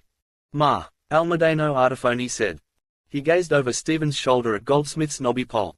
2 carfuls of tourists passed slowly, their women sitting 4, gripping the handrests. Pale faces, men's arms frankly round their stunted forms. They looked from Trinity to the blind columned porch of the Bank of Ireland where pigeons rookukued. Anch'io ho avuto di queste idee. ALMIDANO Artifoni said. Quando ero giovine come lei. E poi mi sono convinto che il mondo è una bestia. A peccato, perch la sua voce, sarebbe un cespite di rendita, via. Invis, lei si sacrifica. Sacrificio incruento, Stephen said smiling, swaying his ash plant in slow swingswong from its midpoint, lightly. Spiriamo, the round mustachioed face said pleasantly. Ma, gia retta a me. Chi rifletta. By the stern stone hand of Grattan, bidding hauled, an Inchicore tram unloaded straggling Highland soldiers of a band. Chi riflettero, Stephen said, glancing down the solid trouser leg. Ma, sul serio, eh? Almudeno Artifoni said. His heavy hand took Stephen's firmly. Human eyes. They gazed curiously an instant and turned quickly towards a Dalkey tram. Eccolo, Almudeno Artifoni said in friendly haste. Venga a trovarmi e ci pensi. Addio, caro. Aravdullah, maestro, Stephen said, raising his hat when his hand was freed. E grazie. Dice, Almudeno Artifoni said. Scusi, tant bel cose. Almudeno Artifoni, holding up a baton of rolled music as a signal, trotted on stout trousers after the Dalkey tram. In vain he trotted, signalling in vain among the rout of Bernie Gillies smuggling implements of music through Trinity Gates. Miss Dunn hid the Capel Street Library copy of The Woman in White far back in her drawer and rolled a sheet of gaudy notepaper into her typewriter. Too much mystery business in it. Is he in love with that one, Marion? Change it and get another by Mary Cecil Hay. The disc shot down the groove, wobbled a while, ceased and ogled them. 6. Miss Dunn clicked on the keyboard. The 16th of June 1904. 5 Talwhite-hatted sandwichmen between Monopony's corner and the slab where Wolfe-Tone's statue was not, illed themselves turning Hely. And plodded back as they had come. Then she stared at the large poster of Marie Kendall, charming soubrette, and, listlessly lolling, scribbled on the jotter 16s and capital S's. Mustard hair and Dorby cheeks. She's not nicer looking, is she? The way she's holding up her bit of a skirt. Wonder will that fellow be at the band tonight? If I could get that dressmaker to make a concertina skirt like Susie Nagels. They kick out grand. Shannon and all the boat club swells never took his eyes off her. Hope to goodness he won't keep me here till 7. The telephone rang rudely by her ear. Hello, yes, sir, no, sir, yes, sir, I'll ring 'em up after 5. Only those two, sir, for Belfast and Liverpool. All right, sir, then I can go after 6 if you're not back. A quarter after. Yes, sir, 27 and 6. I'll tell him, yes, 1, 7, 6. She scribbled 3 figures on an envelope. Mr. Boylan, hello, that gentleman from Sport was in looking for you. Mr. Lenihan, yes, he said he'll be in the Ormond at 4. No, sir, yes, sir, I'll ring 'em up after 5. 2 pink faces turned in the flare of the tiny torch. Who's that? Ned Lambert asked. Is that Crotty? Ringabella and Crosshaven, a voice replied groping for foothold. Hello, Jack, is that yourself? Ned Lambert said, raising in salute his pliant lath among the flickering arches. Come on, mind your steps there. The vesta in the clergyman's uplifted hand consumed itself in a long soft flame and was let fall. At their feet its red speck died, and mouldy air closed round them. How interesting, a refined accent said in the gloom. Yes, sir, Ned Lambert said heartily. We are standing in the historic council chamber of St. Mary's Abbey where Silken Thomas proclaimed himself a rebel in 1534. This is the most historic spot in all Dublin. O'Madden Burke is going to write something about it one of these days. The old Bank of Ireland was over the way till the time of the Union and the original Jews' temple was here too before they built their synagogue over in Adelaide Road. You were never here before, Jack, were you? No, Ned. He rode down through Dane Walk, the refined accent said, if my memory serves me. The mansion of the Kildares was in Thomas Court. That's right, Ned Lambert said. That's quite right, sir. If you will be so kind then, the clergyman said, the next time to allow me perhaps. Certainly, Ned Lambert said. Bring the camera whenever you like. I'll get those bags cleared away from the windows. You can take it from here or from here. In the still faint light he moved about, tapping with his lath the piled seed bags and points of vantage on the floor. From a long face a beard and gaze hung on a chessboard. I'm deeply obliged, Mr. Lambert, the clergyman said. I won't trespass on your valuable time. You're welcome, sir, Ned Lambert said. Drop in whenever you like. Next week, say. Can you see? Yes, yes. Good afternoon, Mr. Lambert. Very pleased to have met you. Pleasure is mine, sir, Ned Lambert answered. He followed his guest to the outlet and then whirled his lath away among the pillars. With J.J. O'Molloy he came forth slowly into Mary's Abbey where draymen were loading floats with sacks of carob and palmnut meal. O'Connor, Wexford. He stood to read the card in his hand. The Reverend Hugh C. Love, Rathcoffey. Present address, St. Michael's, Sallins. Nice young chap he is. He's writing a book about the Fitzgeralds he told me. He's well up in history, faith. The young woman with slow care detached from her light skirt a clinging twig. I thought you were at a new gunpowder plot, J.J. O'Molloy said. Ned Lambert cracked his fingers in the air.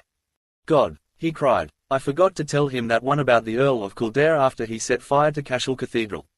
You know that one. I'm bloody sorry I did it, says he, but I declare to God I thought the Archbishop was inside. He mightn't like it, though. What? God, I'll tell him anyhow. That was the great Earl, the Fitzgerald Moore. Hot members they were all of them, the Geraldines. The horses he passed started nervously under their slack harness. He slapped a piebald haunch quivering near him and cried. Whoa, sonny. He turned to J.J. O'Molloy and asked. Well, Jack, what is it? What's the trouble? Wait a while, hold hard. With gaping mouth and head far back he stood still and, after an instant, sneezed loudly. Chow, he said, blast you. The dust from those sacks, J.J. O'Molloy said politely. No, Ned Lambert gasped, I caught her. Cold night before, blast your soul, night before last, and there was a hell of a lot of draft. He held his handkerchief ready for the coming. I was, Glasnevin this morning, poor little, what do you call him? Chow, ellipsis, mother of Moses. Tom Rockford took the top disc from the pile he clasped against his claret waistcoat. See, he said, say it's turn 6, in here, see, turn now on. He slid it into the left slot for them. It shot down the groove, wobbled a while, ceased, ogling them, 6.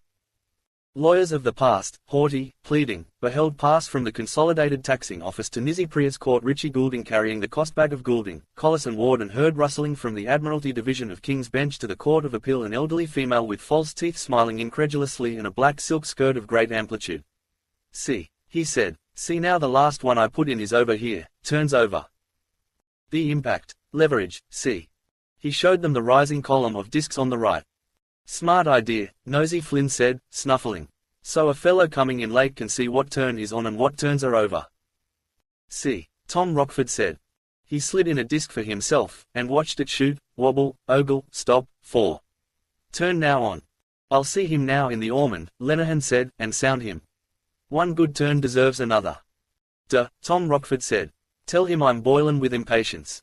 Good night, McCoy said abruptly. When you two begin Nosy Flynn stooped towards the lever, snuffling at it. But how does it work here, Tommy? He asked. Tooraloo, Lenihan said. See you later. He followed McCoy out across the tiny square of Crampton Court. He's a hero, he said simply. I know, McCoy said. The drain, you mean? Drain, Lenihan said. It was down a manhole. They passed Dan Lowry's music hall where Marie Kendall, charming soubrette, smiled on him from a poster a Dorby smile.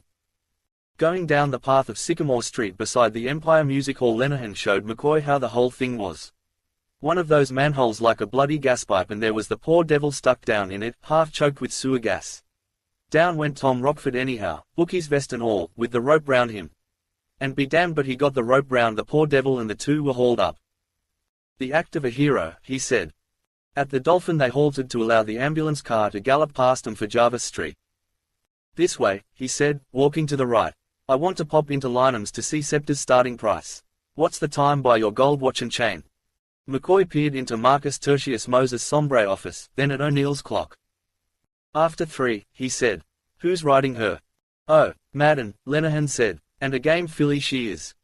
While he waited in Temple Bar McCoy dodged a banana peel with gentle pushes of his toe from the path to the gutter. Fellow might damn easy get a nasty fall there coming along tight in the dark. The gates of the drive opened wide to give egress to the viceregal cavalcade. Even money, Lenihan said returning. I knocked against bantam lions in there going to back a bloody horse someone gave him that hasn't an earthly. Through here. They went up the steps and under Merchant's Arch. A dark-backed figure scanned books on the hawker's cart. There he is, Lenihan said. Wonder what is buying, McCoy said, glancing behind. Leopoldo or the Bloom is on the right, Lenihan said. He's dead nuts on sales, McCoy said. I was with him one day and he bought a book from an old one in Liffey Street for 2 bob. There were fine plates in it worth double the money, the stars and the moon and comets with long tails. Astronomy it was about. Lenihan laughed. I'll tell you a damn good one about comets, tails, he said. Come over in the sun. They crossed to the metal bridge and went along Wellington Quay by the river wall. Master Patrick Aloysius Dignam came out of Mangan's, late Fehrenbach's, carrying 1.5 pounds of pork sticks. There was a long spread out at Glencree Reformatory, Lenihan said eagerly. The annual dinner, you know. Boiled shirt affair. The Lord Mayor was there, Val Dillon it was, and Sir Charles Cameron and Dan Dawson spoke and there was music. Bartell D'Arcy sang and Benjamin Dollard. I know, McCoy broke in. My missus sang there once. Did she? Lenihan said. A card unfurnished apartments reappeared on the window sash of number 7 Eccles Street. He checked his tail a moment but broke out in a wheezy laugh. But wait till I tell you, he said. Delahunt of Camden Street had the catering and yours truly was chief bottle washer. Bloom and the wife were there. Lashings of stuff we put up, port wine and sherry and curacao to which we did ample justice. Fast and furious it was. After liquids came solids, cold joints galore and mince pies. I know, McCoy said. The year the missus was there. Lenihan linked his arm warmly. But wait till I tell you, he said. We had a midnight lunch too after all the jollification and when we sallied forth it was blue o'clock the morning after the night before.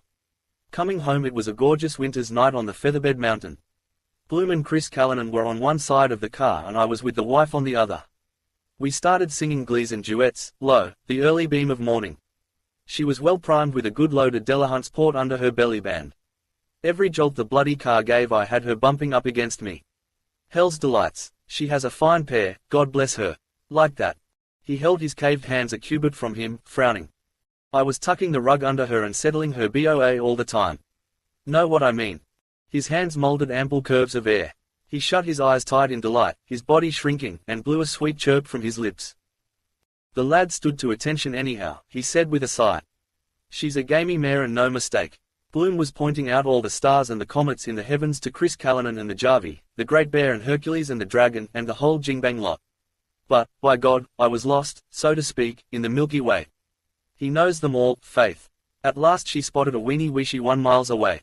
And what star is that, Poldy? Says she. By God, she had Bloom cornered. That one, is it? Says Chris Callanan. Sure, that's only what you might call a pinprick. By God, he wasn't far wide of the mark.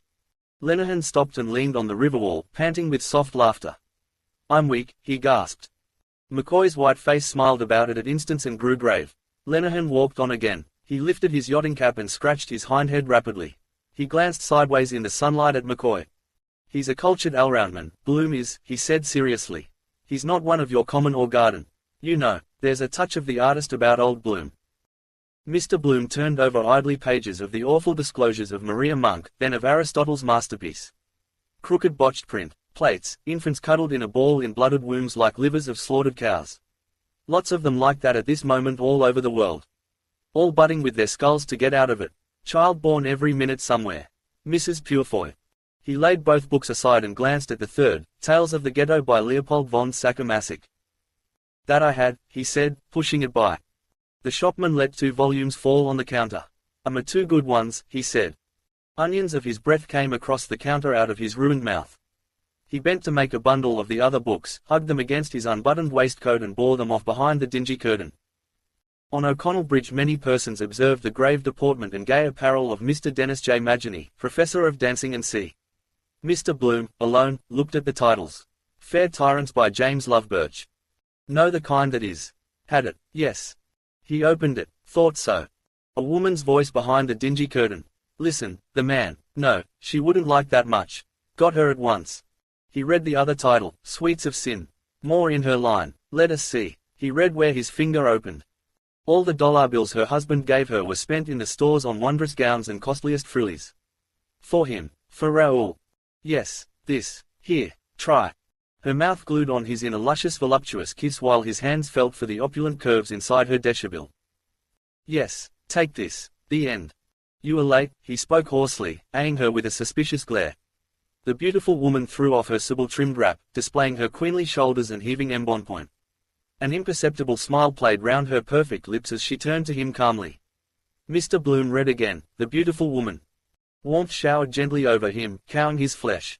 Flesh yielded amply amid rumpled clothes, whites of eyes swooning up. His nostrils arched themselves for prey. Melting breast ointments for him. For Raoul, armpits oniony sweat, fish gluey slime, her heaving embonpoint. Feel, press, crushed, sulphur dung of lions. Young, young. An elderly female, no more young, left the building of the Courts of Chancery, King's Bench, Exchequer and Common Pleas, having heard in the Lord Chancellor's Court the case in lunacy of Potterton, in the Admiralty Division the summons, expired motion, of the owners of the Lady Cairns versus the owners of the Bark Mona, in the Court of Appeal reservation of judgment in the case of Harvey versus the Ocean Accident and Guarantee Corporation. Phlegmy coughs shook the air of the bookshop, bulging out the dingy curtains. The shopman's uncombed grey head came out and his unshaven reddened face, coughing. He raked his throat rudely, puked phlegm on the floor. He put his boot on what he had spat, wiping his sole along it, and bent, showing a raw-skinned crown, scantily haired. Mr. Bloom beheld it. Mastering his troubled breath, he said, "I'll take this one." The shopman lifted eyes blear-eared with old rheum. "Sweets of sin," he said, tapping on it. "That's a good one." The lackey by the door of Dillon's auction rooms shook his handbell twice again and viewed himself in the chalk mirror of the cabinet. Dilly de Dallas, loitering by the curbstone, heard the beats of the bell, the cries of the auctioneer within. 4 and 9, those lovely curtains. 5 shillings, cosy curtains, selling new at 2 guineas. Any advance on 5 shillings. Going for 5 shillings. The lackey lifted his handbell and shook it. Barang! Bang of the last lap bell spurred the half-mile wheelmen to their sprint. J. A. Jackson, W. E. Wiley, a Munro and H. T. Garn, their stretched necks wagging, negotiated the curve by the college library. Mr. de Dallas, tugging a long moustache, came round from Williams's Row. He halted near his daughter. "It's time for you," she said. "Stand up straight for the love of the Lord Jesus," Mr. de Dallas said. "Are you trying to imitate your Uncle John, the cornet player, head upon shoulder? Melancholy God." Dilly shrugged her shoulders. Mr. de Dallas placed his hands on 'em and held 'em back. "Stand up straight, girl," he said. "You'll get curvature of the spine. Do you know what you look like?" He let his head sink suddenly down and forward, hunching his shoulders and dropping his underjaw. "Give it up, father," Dilly said. "All the people are looking at you." Mr. de Dallas drew himself upright and tugged again at his moustache. "Did you get any money?" Dilly asked. "Where would I get money?" Mr. de Dallas said. "There is no one in Dublin would lend me 4pence. "You got some," Dilly said, looking in his eyes. "How do you know that?" Mr. de Dallas asked, his tongue in his cheek. Mr. Kernan, pleased with the order he had booked, walked boldly along James's Street. "I know you did," Dilly answered. "Were you in the Scotch house now?" "I was not, then," Mr. de Dallas said, smiling. "Was it the little nuns taught you to be so saucy? Here." He handed her a shilling. "See if you can do anything with that," he said. "I suppose you got 5, Dilly said. "Give me more than that." "Wait a while," Mr. de Dallas said threateningly. "You're like the rest of them, are you? An insolent pack of little bitches since your poor mother died. But wait a while, you'll all get a short shrift and a long day from me. Low blackguardism, I'm going to get rid of you. Wouldn't care if I was stretched out stiff. He's dead, the man upstairs is dead." He left her and walked on. Dilly followed quickly and pulled his coat. "Well, what is it?" he said, stopping. The lackey rang his bell behind their backs. "Barang! Curse your bloody blatant soul," Mr. de Dallas cried, turning on him. The lackey, aware of comment, shook the lolling clapper of his bell but feebly. Bang! Mr. de Dallas stared at him. "Watch him," he said. "It's instructive. I wonder will he allow us to talk." "You got more than that, father," Dilly said. "I'm going to show you a little trick," Mr. de Dallas said. "I'll leave you all where Jesus left the Jews. Look, there's all I have. I got 2 shillings from Jack Power and I spent 2pence for a shave for the funeral." He drew forth a handful of copper coins, nervously. "Can't you look for some money somewhere?" Dilly said. Mr. de Dallas thought and nodded. "I will," he said bravely. "I looked all along the gutter in O'Connell Street. I'll try this one now." "You're very funny," Dilly said, grinning. "Here," Mr. de Dallas said, handing her 2 pennies. "Get a glass of milk for yourself and a bun or something. I'll be home shortly." He put the other coins in his pocket and started to walk on. The viceregal cavalcade passed, greeted by obsequious policemen, out of Parkgate. "I'm sure you have another shilling," Dilly said. The lackey banged loudly. Mr. de Dallas amid the din walked off, murmuring to himself with a pursing mincing mouth gently. "The little nuns. Nice little things. Oh, sure they wouldn't do anything. Oh, sure they wouldn't really. Is it little Sister Monica?" From the sundial towards James's Gate walked Mr. Kernan, pleased with the order he had booked for Pulbrook Robertson, boldly along James's Street, past Shackleton's offices. "Got round him all right. How do you do, Mr. Crimmins?" "First rate, sir. I was afraid you might be up in your other establishment in Pimlico." "How are things going?" Just keeping alive. Lovely weather we're having. Yes, indeed. Good for the country. Those farmers are always grumbling. I'll just take a thimbleful of your best gin, Mr. Crimmins. A small gin, sir. Yes, sir. Terrible affair, that General Slocum explosion. Terrible, terrible. 1,000 casualties. And heartrending scenes. Men trampling down women and children. Most brutal thing. What do they say was the cause? Spontaneous combustion. Most scandalous revelation. Not a single lifeboat would float and the fire hose all burst. What I can't understand is how the inspectors ever allowed a boat like that. Now, you're talking straight, Mr. Crimmins. You know why. Palm oil. Is that a fact? Without a doubt. Well now, look at that. And America, they say, is the land of the free. I thought we were bad here. I smiled at him. America, I said quietly, just like that. What is it? The sweepings of every country including our own. Isn't that true? That's a fact. Graft, my dear sir. Well, of course, where there's money going there's always someone to pick it up. Saw him looking at my frock coat. Dress does it. Nothing like a dressy appearance. Bowls them over. Hello, Simon, Father Cowley said. How are things? Hello, Bob, old man, Mr. Dedalus answered, stopping. Mr. Kernan halted and preened himself before the sloping mirror of Peter Kennedy, hairdresser. Stylish coat, beyond a doubt. Scott of Dawson Street. Well worth the half-sovereign I gave Neary for it. Never built under 3 guineas. Fits me down to the ground. Some Kildare Street club toff had it probably. John Mulligan, the manager of the Hibernian Bank, gave me a very sharp eye yesterday on Carlisle Bridge as if he remembered me. Must dress the character for those fellows. Knight of the road, gentlemen. And now, Mr. Crimmins, may we have the honour of your custom again, sir? The cup that cheers but not inebriates, as the old saying has it. North Wall and Sir John Rogerson's Quay, with hulls and anchor chains, sailing westward, sailed by a skiff, a crumpled throwaway, rocked on the ferry wash, Elijah is coming. Mr. Kernan glanced in farewell at his image. High colour, of course. Grizzled moustache. Returned Indian officer. Bravely he bore his stumpy body forward on spattered feet, squaring his shoulders. Is that Ned Lambert's brother over the way, Sam? What? Yes. He's as like it as damn it. No. The windscreen of that motorcar in the sun there. Just a flash like that. Damn like him. Hot spirit of juniper juice warmed his vitals and his breath. Good drop of gin, that was. His frocktails winked in bright sunshine to his fat strut. Down there Emmett was hanged, drawn and quartered. Greasy black rope. Dogs licking the blood off the street when the Lord Lieutenant's wife drove by in her noddy. Bad times those were. Well, over and done with. Great topers too. 4-bottle men. Let me see. Is he buried in St. Michan's? Or no, there was a midnight burial in Glasnevin. Corpse brought in through a secret door in the wall. Dignam is there now. Went out in a puff. Well, better turn down here. Make a detour. Mr. Kernan turned and walked down the slope of Watling Street by the corner of Guinness's visitors' waiting room. Outside the Dublin Distillers Company's stores an outside car without fare or Jarvie stood, the reins knotted to the wheel. Damn dangerous thing. Some Tipperary bosthoon endangering the lives of the citizens. Runaway horse. Dennis Breen with his tomes, weary of having waited an hour in John Henry Mentone's office, led his wife over O'Connell Bridge, bound for the office of Messrs. Collis and Ward. Mr. Kernan approached Island Street. Times of the troubles. Must ask Ned Lambert to lend me those reminiscences of Sir Jonah Barrington. When you look back on it all now in a kind of retrospective arrangement. Gaming at Daly's. No card sharping then. One of those fellows got his hand nailed to the table by a dagger. Somewhere here Lord Edward Fitzgerald escaped from Major Sear. Stables behind Moira House. Damn good gin that was. Fine dashing young nobleman. Good stock, of course. That ruffian, that sham squire, with his violet gloves gave him away. Course they were on the wrong side. They rose in dark and evil days. Fine poem that is, Ingram. They were gentlemen. Ben Dollard does sing that ballad touchingly. Masterly rendition. At the siege of Ross did my father fall. A cavalcade in easy trot along Pembroke Quay passed, outriders leaping in their saddles. Frockcoats. Cream sunshades. Mr. Kernan hurried forward, blowing pursily. His Excellency. Too bad. Just missed that by a hair.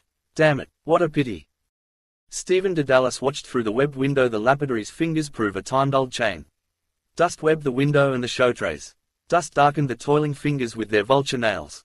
Dust slept on dull coils of bronze and silver, lozenges of cinnabar, on rubies, leprous and wine-dark stones. Born all in the dark wormy earth, cold specks of fire, evil, lights shining in the darkness. Where fallen archangels flung the stars of their brows. Muddy swinesnouts, hands, root and root, gripe and rest them. She dances in a foul gloom where gum bums with garlic. A sailorman, rust-bearded, sips from a beaker rum and eyes her. A long and seafed silent rut. She dances, capers, wagging her sowish haunches and her hips, on her gross belly flapping a ruby egg. Old Russell with a smeared chamois rag burnished again his gem, turned it and held it at the point of his Moses beard. Grandfather ape gloating on a stolen hoard. And you who wrest old images from the burial earth. The brainsick words of sophists, Antisthenes. A law of drugs, orient and immortal wheat standing from everlasting to everlasting. Two old women fresh from their whiff of the briny trudged through Irishtown along London Bridge Road, one with a sanded-tired umbrella, one with a midwife's bag in which 11 cockles rolled. The whir of flapping leathern bands and hum of dynamos from the powerhouse urged Stephen to be on. Beingless beings, stop, throb always without you and the throb always within. Your heart you sing of. I between them, where, between two roaring worlds where they swirl, I shatter them, one and both. But stun myself too in the blow. Shatter me you who can. Board and butcher were the words. I say, not yet a while, a look around. Yes, quite true. Very large and wonderful and keeps famous time. You say right, sir. A Monday morning, 'twas so, indeed. Stephen went down Bedford Row, the handle of the ash clacking against his shoulder blade. In Clovis's window a faded 1860 print of Heenan boxing sayers held his eye. Staring backers with square hats stood round the roped prize ring. The heavyweights in tight loincloths proposed gently each to other his bulbous fists. And they are throbbing, heroes, hearts. He turned and halted by the slanted book cart. Twopence each, the huckster said. 4 for sixpence. Tattered pages. The Irish Beekeeper. Life and Miracles of the Cure of Ars. Pocket Guide to Killarney. I might find here one of my pawned shul prizes. Stefano Dedalo, Alumno Optimo, Palmum Ferranti. Father Conmee, having read his little hours, walked through the hamlet of Donicani, murmuring vespers. Binding too good probably. What is this? 8th and 9th Book of Moses. Secret of all secrets. Seal of King David. Thumbed pages, read and read. Who has passed here before me? How to soften chapped hands. Recipe for white wine vinegar. How to win a woman's love. For me this. Say the following talisman 3 times with hands folded. Sel Ulo Nebricata Femininum.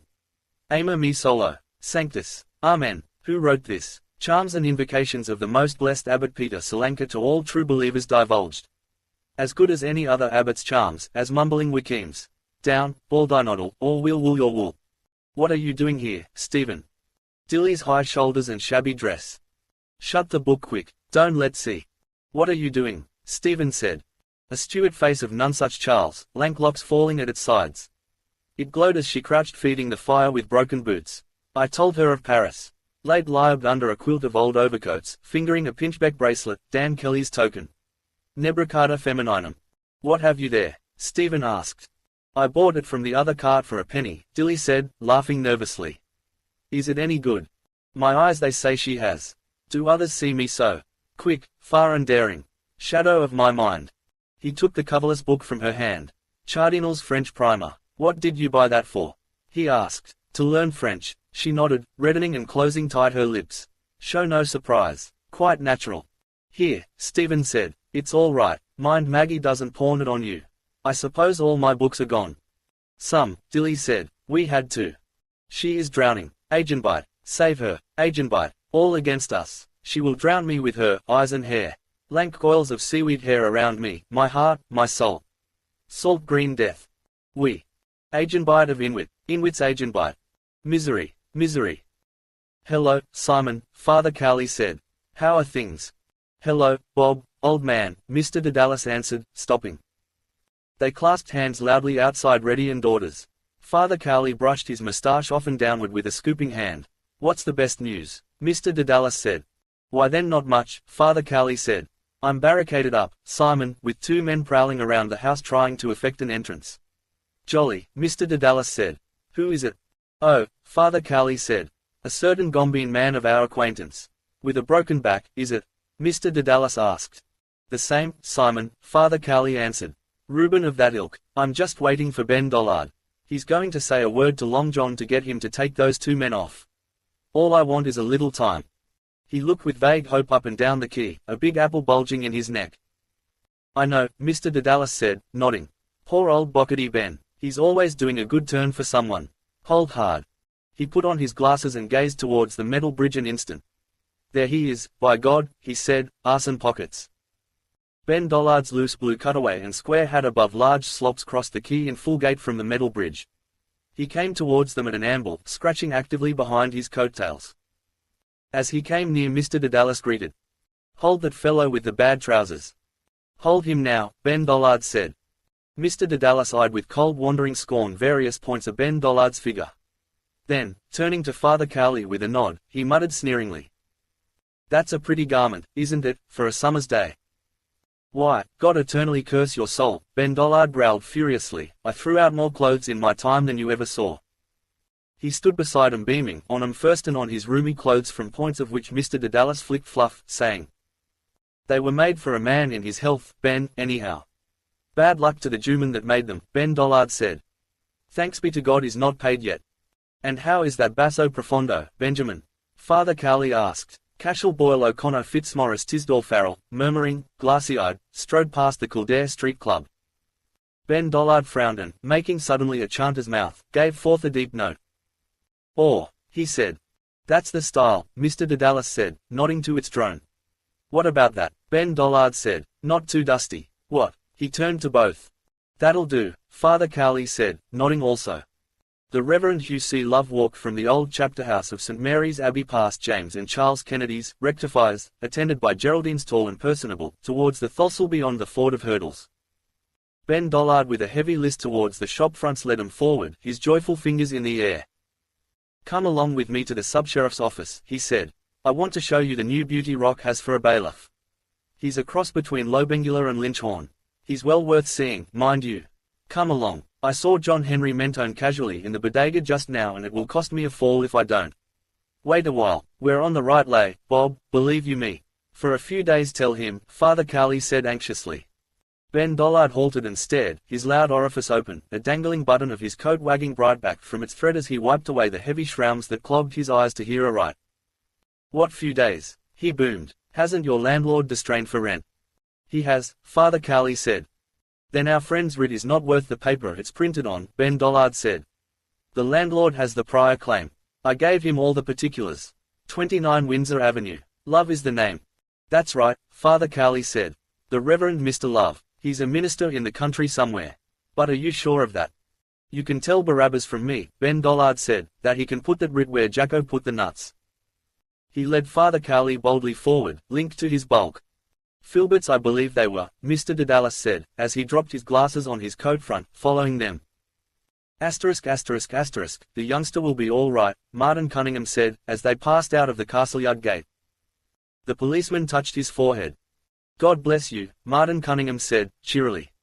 He signed to the waiting Jarvey who chucked at the reins and set on towards Lord Edward Street. Bronze by gold, Miss Kennedy's head by Miss Douce's head, appeared above the crossblind of the Ormond Hotel. "Yes," Martin Cunningham said, fingering his beard. "I wrote to Father Conmee and laid the whole case before him." "You could try our friend," Mr. Power suggested backward. "Boyd," Martin Cunningham said shortly. "Touch me not." John Wise Nolan, lagging behind, reading the list, came after them quickly down Cork Hill. On the steps of the City Hall Councillor Nanity, descending, hailed Alderman Cowley and Councillor Abraham Leon ascending. The castle car wheeled empty into Upper Exchange Street.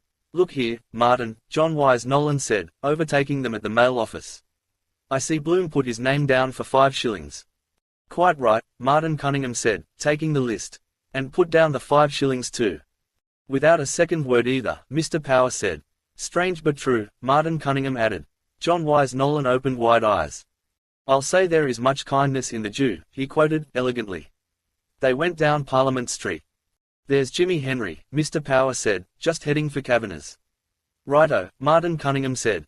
"Here goes." Outside La Maison Claire Blazes Boylan waylaid Jack Mooney's brother-in-law, Humpy, tight, making for the Liberties. John Wise Nolan fell back with Mr. Power, while Martin Cunningham took the elbow of a dapper little man in a shower of hail suit, who walked uncertainly, with hasty steps past Mickey Anderson's watches. "The assistant town clerk's corns are giving him some trouble," John Wise Nolan told Mr. Power. They followed round the corner towards James Kavanagh's Winnerooms. The empty castle car fronted them at rest in Essex Gate. Martin Cunningham, speaking always, showed often the list at which Jimmy Henry did not glance. "And Long John Fanning is here too," John Wise Nolan said, as large as life. The tall form of Long John Fanning filled the doorway where he stood. "Good day, Mr. Sub-Sheriff," Martin Cunningham said, as all halted and greeted. Long John Fanning made no way for them. He removed his large Henry Clay decisively, and his large fierce eyes scowled intelligently over all their faces. "Are the conscript fathers pursuing their peaceful deliberations?" he said with rich acrid utterance to the assistant town clerk. "Hell open to Christians they were having," Jimmy Henry said pettishly, "about their damned Irish language. Where was the marshal, he wanted to know, to keep order in the council chamber? And old Barlow the mace-bearer laid up with asthma, no mace on the table, nothing in order, no quorum even, and Hutchinson, the Lord Mayor, in Landudno and Little Lorcan Sherlock doing locum tenens for him. Damned Irish language, language of our forefathers." Long John Fanning blew a plume of smoke from his lips. Martin Cunningham spoke by turns, twirling the peak of his beard, to the assistant town clerk and the sub-sheriff, while John Wise Nolan held his peace. "What dignam was that?" Long John Fanning asked. Jimmy Henry made a grimace and lifted his left foot. "Oh, my corns," he said plaintively. "Come upstairs for goodness sake till I sit down somewhere. Mind." Testily he made room for himself beside Long John Fanning's flank and passed in and up the stairs. "Come on up," Martin Cunningham said to the sub-sheriff. "I don't think you knew him, or perhaps you did, though." With John Wise Nolan, Mr. Power followed them in. "Decent little soul he was," Mr. Power said to the stalwart back of Long John Fanning, ascending towards Long John Fanning in the mirror. "Rather low-sized. Dignam of Mentone's office that was," Martin Cunningham said. Long John Fanning could not remember him. Clatter of horsehoofs sounded from the air. "What's that?" Martin Cunningham said. All turned where they stood. John Wise Nolan came down again. From the cool shadow of the doorway he saw the horses pass Parliament Street, harness and glossy pastons in sunlight shimmering. Gaily they went past before his cool unfriendly eyes, not quickly. In saddles of the leaders, leaping leaders, rode outriders. "What was it?" Martin Cunningham asked, as they went on up the staircase. "The Lord Lieutenant General and General Governor of Ireland," John Wise Nolan answered from the stairfoot. As they trod across the thick carpet, Buck Mulligan whispered behind his Panama to Hines. "Parnell's brother. There in the corner." They chose a small table near the window, opposite a long-faced man whose beard and gaze hung intently down on a chessboard. "Is that he?" Hines asked, twisting round in his seat. "Yes," Mulligan said. "That's John Howard, his brother, our city marshal." John Howard Parnell translated a white bishop quietly, and his grey claw went up again to his forehead whereat it rested. An instant after, under its screen, his eyes looked quickly, ghost-bright, at his foe and fell once more upon a working corner. "I'll take a mélange," Hines said to the waitress. "2 mélanges," Buck Mulligan said. "And bring us some scones and butter and some cakes as well." When she had gone he said, laughing, "We call it DBC because they have damn bad cakes." "Oh, but you Mr. Dallas on Hamlet." Hines opened his new-bought book. "I'm sorry," he said. "Shakespeare is the happy hunting ground of all minds that have lost their balance." The honor-legged sailor growled at the area of 14 Nelson Street, England expects. Buck Mulligan's primrose waistcoat shook gaily to his laughter. "You should see him," he said, "when his body loses its balance. Wandering Angus I call him." "I am sure he has an idée fixe," Hines said, pinching his chin thoughtfully with thumb and forefinger. "Now I am speculating what it would be likely to be. Such persons always have." Buck Mulligan bent across the table gravely. "They drove his wits astray," he said, "by visions of hell. He will never capture the Attic note. The note of Swinburne, of all poets, the White Death and the Ruddy Birth. That is his tragedy. He can never be a poet. The joy of creation. Eternal punishment," Hines said, nodding curtly. "I see. I tackled him this morning on belief. There was something on his mind, I saw. It's rather interesting because Professor Pokorny of Vienna makes an interesting point out of that." Buck Mulligan's watchful eyes saw the waitress come. He helped her to unload her tray. "He can find no trace of hell in ancient Irish myth," Hines said, amid the cheerful cups. "The moral idea seems lacking, the sense of destiny, of retribution. Rather strange he should have just that fixed idea. Does he write anything for your movement?" He sank 2 lumps of sugar deftly longwise through the whipped cream. Buck Mulligan slid a steaming scone in 2 and plastered butter over its smoking pith. He bit off a soft piece hungrily. 10 years, he said, chewing and laughing. "He is going to write something in 10 years. Seems a long way off," Hines said, thoughtfully lifting his spoon. "Still, I shouldn't wonder if he did after all." He tasted a spoonful from the creamy cone of his cup. "This is real Irish cream I take it," he said with forbearance. "I don't want to be imposed on." Elijah, skiff, light crumpled throwaway, sailed eastward by flanks of ships and trawlers, amid an archipelago of corks, beyond New Wapping Street past Benson's Ferry, and by the three-masted schooner Rosevine from Bridgewater with bricks. Almudena Artifoni walked past Holes Street, past Sewell's Yard. Behind him Cashel Boyle O'Connor Fitzmaurice Tisdall Farrell, with stick umbrella dustcoat dangling, shunned the lamp before Mr. Law Smith's house and, crossing, walked along Merrion Square. Distantly behind him a blind stripling tapped his way by the wall of College Park. Cashel Boyle O'Connor Fitzmaurice Tisdall Farrell walked as far as Mr. Lewis Verner's cheerful windows, then turned and strode back along Merrion Square, his stick umbrella dustcoat dangling. At the corner of Wild's house he halted, frowned at Elijah's name announced on the Metropolitan Hall, frowned at the distant Pleasance at Duke's Lawn. His eyeglass flashed frowning in the sun. With rat's teeth bared he muttered, "Coactus volui." He strode on for Clare Street, grinding his fierce word. As he strode past Mr. Bloom's dental windows the sway of his dustcoat brushed rudely from its angle a slender tapping cane and swept onwards, having buffeted a thewless body. The blind stripling turned his sickly face after the striding form. "God's curse on you," he said sourly, "whoever you are. You're blinder nor I am, you bitch's bastard." Opposite Ruggie O'Donogho's master Patrick Aloysius Dignam, pouring the pound and a half of mangans, late Ferrenbatches, pork sticks he had been sent for, went along warm Wicklow Street dawdling. It was too blooming dull sitting in the parlour with Mrs. Storr and Mrs. Quigley and Mrs. McDowell and the blind down and they all at their sniffles and sipping sups of the superior tawny sherry Uncle Barney brought from Tunney's. And they eating crumbs of the cottage fruitcake, jawing the whole blooming time and sighing. After Wicklow Lane the window of Madame Doyle, court-dress milliner, stopped him.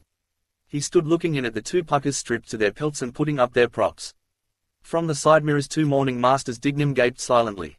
Myla Keogh, Dublin's pet lamb, will meet Sergeant Major Bennett, the Portobello bruiser, for a purse of 50 sovereigns. Gob, that'd be a good pucking match to see. Myla Keogh, that's the chap sparring out to him with the green sash. 2 bars entrance, soldiers half price. I could easy do a bunk on Ma. Master Dignam on his left turned as he turned. That's me in mourning. When is it? May the 22nd. Sure, the blooming thing is all over. He turned to the right and on his right Master Dignam turned, his cap awry, his collar sticking up. Buttoning it down, his chin lifted, he saw the image of Marie Kendall, charming soubrette, beside the two puckers. One of them mots that do be in the packets of fagged store smokes that his old fellow welted hell out of him for one time he found out. Master Dignam got his collar down and dawdled on. The best pucker going for strength was Fitzsimmons. 1 puck in the wind from that fellow would knock you into the middle of next week, man. But the best pucker for science was Jem Corbett before Fitzsimmons knocked the stuffings out of him, dodging and all. In Grafton Street Master Dignam saw a red flower in a toff's mouth and a swell pair of kicks on him and he listening to what the drunk was telling him and grinning all the time. No Sandymount tram. Master Dignam walked along Nassau Street, shifted the pork sticks to his other hand. His collar sprang up again and he tugged it down. The blooming stud was too small for the buttonhole of the shirt, blooming end to it. He met schoolboys with satchels. I'm not going tomorrow either, stay away till Monday. He met other schoolboys. Do they notice I'm in mourning? Uncle Barney said he'd get it into the paper tonight. Then they'll all see it in the paper and read my name printed and Pa's name. His face got all grey instead of being red like it was and there was a fly walking over it up to his eye. The scrunch that was when they were screwing the screws into the coffin, and the bumps when they were bringing it downstairs. PA was inside it and Ma crying in the parlour and Uncle Barney telling the men how to get it round the bend. A big coffin it was, and high and heavy looking. How was that? The last night PA was boozed he was standing on the landing there bawling out for his boots to go out to Tunney's for to boost more and he looked buddy and short in his shirt. Never see him again. Death, that is. PA is dead. My father is dead. He told me to be a good son to Ma. I couldn't hear the other things he said but I saw his tongue and his teeth trying to say it better. Poor PA. That was Mr. Dignam, my father. I hope he's in purgatory now because he went to confession to Father Conroy on Saturday night. William Humble, Earl of Dudley, and Lady Dudley, accompanied by Lieutenant Colonel Heseltine, drove out after luncheon from the Viceregal Lodge. In the following carriage were the Honourable Mrs. Paget, Mr. Corsi and the Honourable Gerald Ward ADC in attendance. The cavalcade passed out by the lower gate of Phoenix Park saluted by obsequious policemen and proceeded past Kingsbridge along the northern quays. The Viceroy was most cordially greeted on his way through the metropolis. At Bloody Bridge Mr. Thomas Kernan beyond the river greeted him vainly from afar. Between Queens and Whitworth Bridges Lord Dudley's viceregal carriages passed and were unsaluted by Mr. Dudley White, BL, MA, who stood on Arran Quay outside Mrs. M. E. White's, the pawnbroker's, at the corner of Arran Street West, stroking his nose with his forefinger, undecided whether he should arrive at Phibsborough more quickly by a triple change of tram or by hailing a car or on foot through Smithfield, Constitution Hill and Broadston Terminus. In the porch of Four Courts Richie Goulding with the costbag of Goulding, Collis and Ward saw him with surprise. Past Richmond Bridge at the doorstep of the office of Reuben J. Dodd, solicitor, agent for the Patriotic Insurance Company, an elderly female about to enter changed her plan and retracing her steps by King's windows smiled credulously on the representative of His Majesty. From its sluice in Wood Quay wall under Tom Devon's office Pottle River hung out in fealty a tongue of liquid sewage. Above the crossblind of the Ormond Hotel, gold by bronze, Miss Kennedy's head by Miss Douce's head watched and admired. On Ormond Quay Mr. Simon de Dallas, steering his way from the greenhouse for the sub-sheriff's office, stood still in mid-street and brought his hat low. His Excellency graciously returned Mr. de Dalu's greeting. From Cahill's corner the Reverend Hugh C. Love, M.A., made obeisance unperceived, mindful of Lords Deputies whose hands benignant had held of your Richard Bowson's. On Grattan Bridge Lenihan and McCoy, taking leave of each other, watched the carriages go by. Passing by Roger Green's office and Dollard's big red printing house Gertie McDowell, carrying the Catesby's cork lino letters for her father who was laid up, knew by the style it was the Lord and Lady Lieutenant, but she couldn't see what Her Excellency had on because the tram and Spring's big yellow furniture van had to stop in front of her on account of its being the Lord Lieutenant. Beyond Lundy Foots from the shaded door of Kavanagh's Winterrooms John Wise Nolan smiled with unseen coldness towards the Lord Lieutenant General and General Governor of Ireland. The Right Honourable William Humble, Earl of Dudley, GCVO, past Mickey Anderson's all-times ticking watches and Henry and James's wax-smart-suited Freshick models, the Gentleman Henry, Dernier Cri James. Over against Dame Gate Tom Rockford and Nosey Flynn watched the approach of the cavalcade. Tom Rockford, seeing the eyes of Lady Dudley fixed on him, took his thumbs quickly out of the pockets of his claret waistcoat and doffed his cap to her. A charming soubrette, great Marie Kendall, with dauby cheeks and lifted skirt smiled daubily from her poster upon William Humble, Earl of Dudley, and upon Lieutenant Colonel H. G. Heseltine, and also upon the Honourable Gerald Ward ADC from the window of the DBC Buck Mulligan gaily, and Hines gravely gazed down on the viceregal equipage over the shoulders of eager guests, whose massive forms darkened the chessboard whereon John Howard Parnell looked intently. In Founs's Street Dilly de Dallas, straining her sight upward from Chardinal's first French primer, saw sunshades spanned and wheelspokes spinning in the glare. John Henry Mentone, filling the doorway of commercial buildings, stared from wine-big oyster eyes, holding a fat gold hunter watch not looked at in his fat left hand not feeling it. Where the foreleg of King Billy's horse pawed the air Mrs. Breen plucked her hastening husband back from under the hoofs of the outriders. She shouted in his ear the tidings. Understanding, he shifted his tones to his left breast and saluted the second carriage. The Honourable Gerald Ward ADC, agreeably surprised, made haste to reply. At Ponsonby's corner a jaded white flagon H halted and 4 tall-hatted white flagons halted behind him, EL-wise, while outriders pranced past and carriages. Opposite Pigot's music wareroom's Mr. Dennis J. Magini, Professor of Dancing and C, gaily apparelled, gravely walked, outpassed by a viceroy and unobserved. By the Provost's wall came jauntily Blazes Boylan, stepping in tan shoes and socks with sky-blue clocks to the refrain of My Girl's a Yorkshire Girl. Blazes Boylan presented to the leaders sky-blue frontlets and high-action a sky-blue tie, a wide-brimmed straw hat at a rakish angle and a suit of indigo serge. His hands in his jacket pockets forgot to salute, but he offered to the 3 ladies the bold admiration of his eyes and the red flower between his lips. As they drove along Nassau Street His Excellency drew the attention of his bound consort to the programme of music which was being discoursed in College Park. Unseen brazen Highland laddies blared and drum-thumped after the cortege. But though she's a factory lass and wears no fancy clothes, Barabam. Yet I've a sort of a Yorkshire relish for my little Yorkshire rose. Barabam. Thither of the wall the quarter-mile flat handicappers, M.C. Green, H. Shrift, T.M. Patey, C. Scaife, J.B. Jeffs, G.N. Morphy, F. Stevenson, C. Adderley and W.C. Huggard, started in pursuit. Striding past Finn's Hotel Cashel Boyle O'Connor Fitzmaurice Tisdall Farrell stared through a fierce eyeglass across the carriages at the head of Mr. M. E. Solomons in the window of the Austro-Hungarian Visconsulate. Deep in Leinster Street by Trinity's Post and the loyal King's man, Hornblower, touched his tally-ho cap. As the glossy horses pranced by Merrion Square Master Patrick Aloysius Dignam, waiting, saw salutes being given to the gent with the topper and raised also his new black cap with fingers greased by porkstick paper. His collar too sprang up.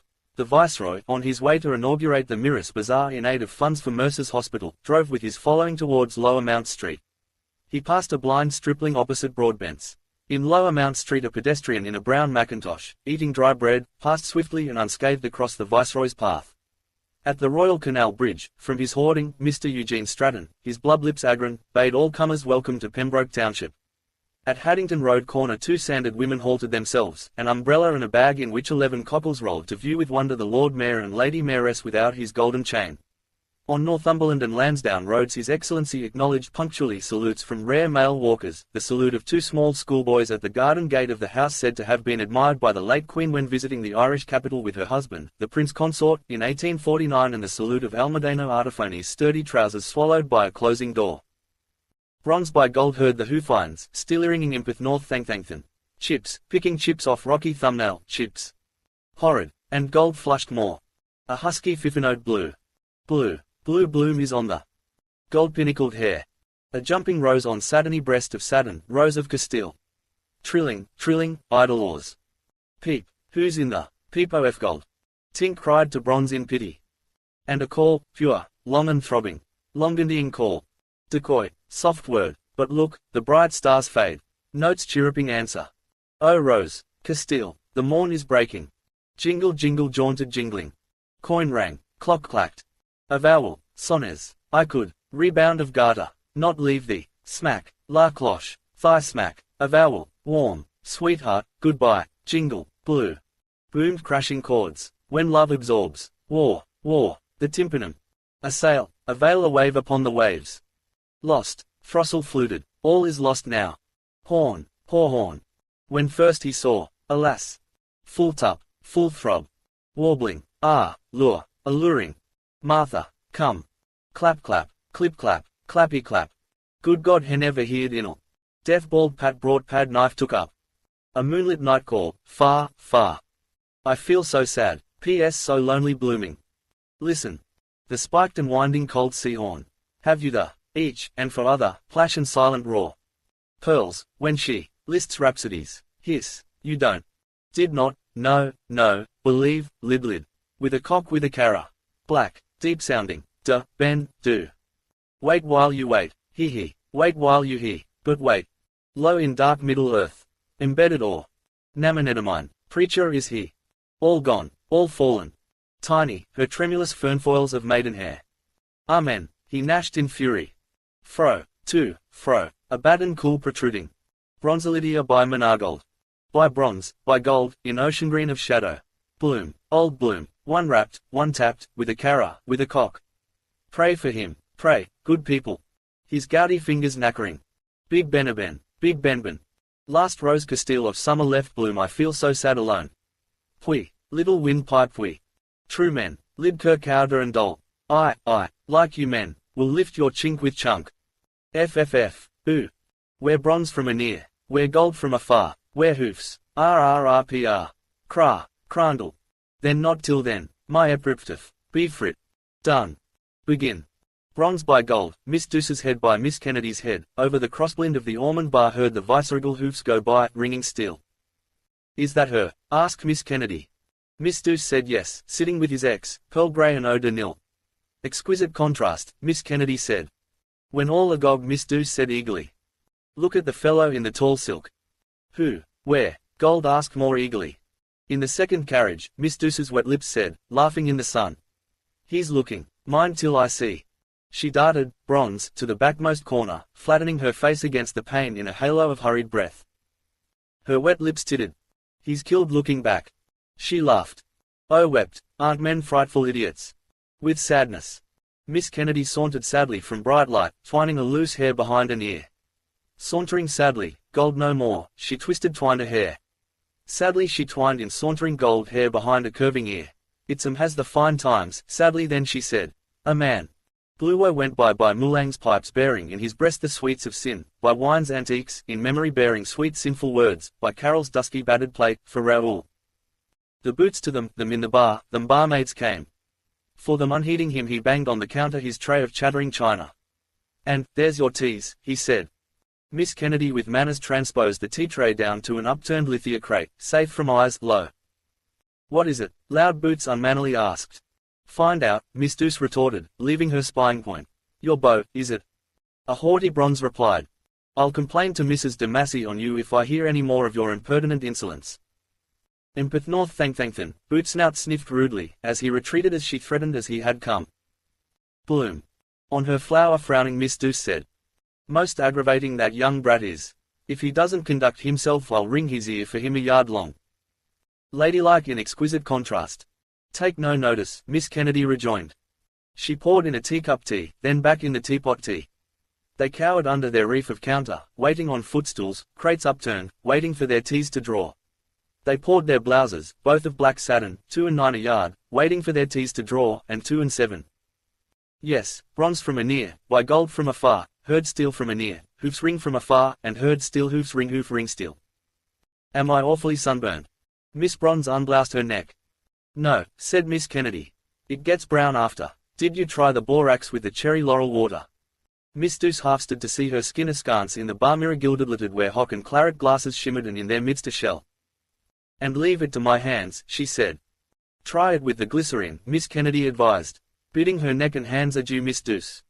Those things only bring out a rash, replied, reseated. I asked that old fogey in Boyd's for something for my skin. Miss Kennedy, pouring now a full-drawn tea, grimaced and prayed, oh, don't remind me of him for mercy's sake. But wait till I tell you, Miss Douce entreated. Sweet tea Miss Kennedy having poured with milk plugged both 2 ears with little fingers. No, don't, she cried. I won't listen, she cried. But Bloom.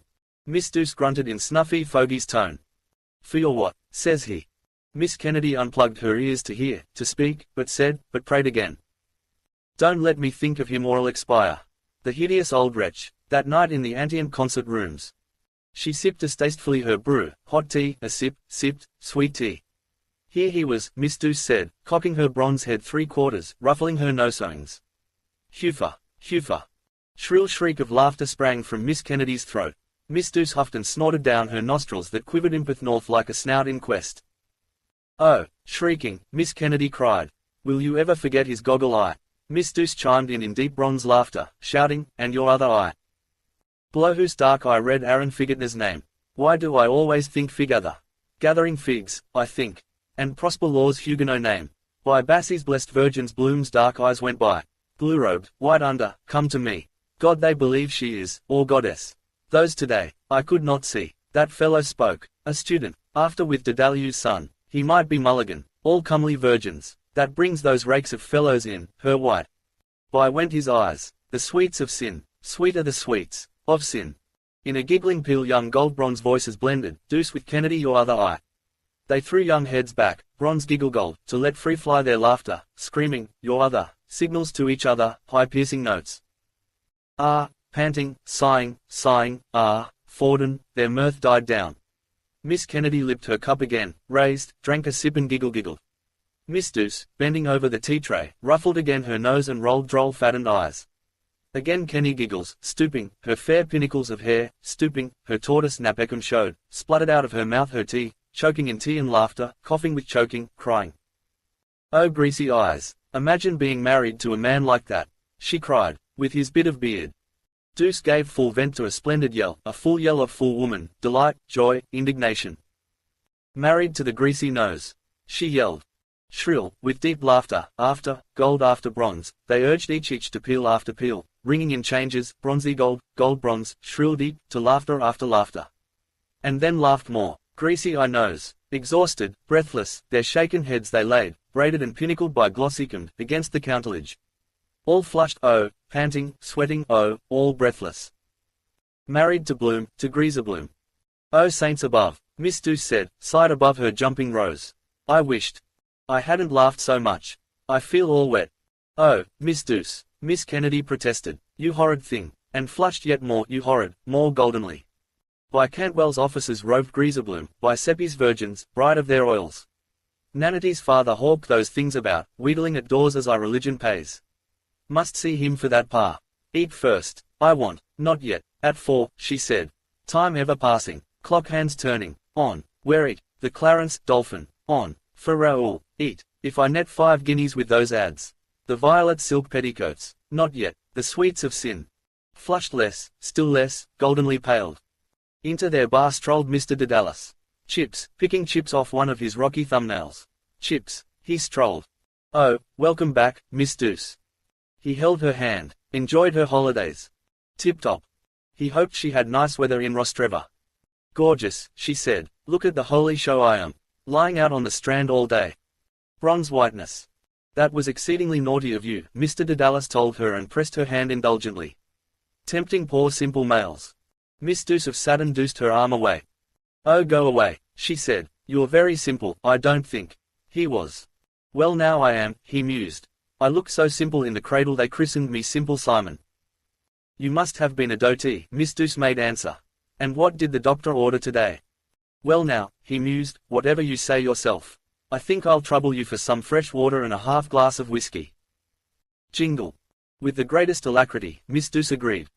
With grace of alacrity towards the mirror-gilt Cantrell and Cochrane's she turned herself. With grace she tapped a measure of gold whiskey from her crystal keg.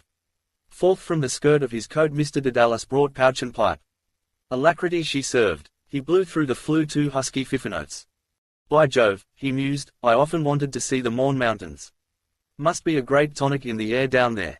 But a long threatening comes at last, they say.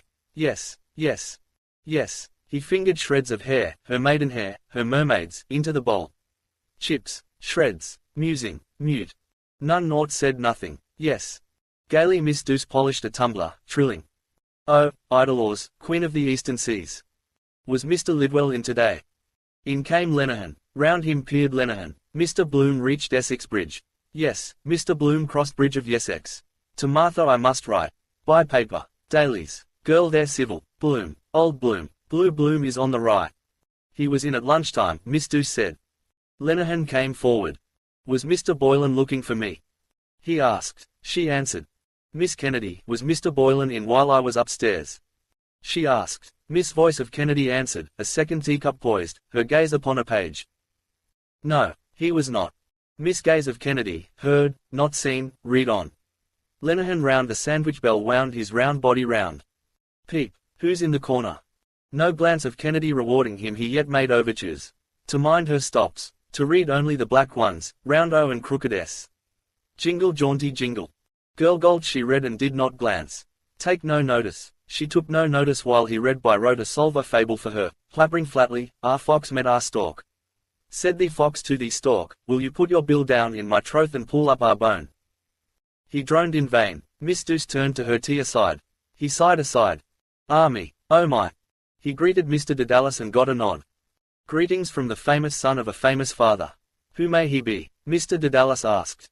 Lenehan opened most genial arms. Who may he be? He asked. Can you ask? Stephen, the youthful bard. Dry. Mr. Dedalus, famous father, laid by his dry-filled pipe. I see, he said. I didn't recognize him for the moment.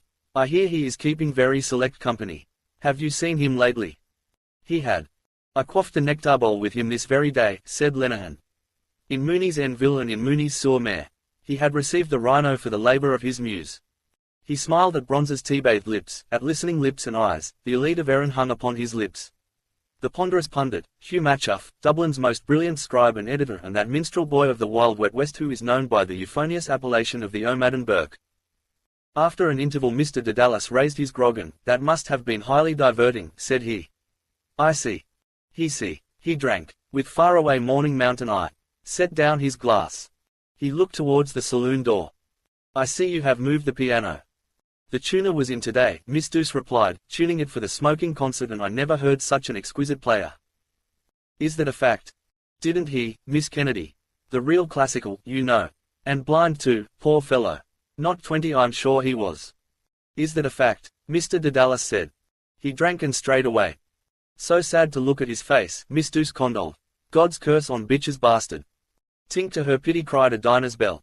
To the door of the bar and dining room came bald Pat, came bothered Pat, came Pat, waiter of Ormond.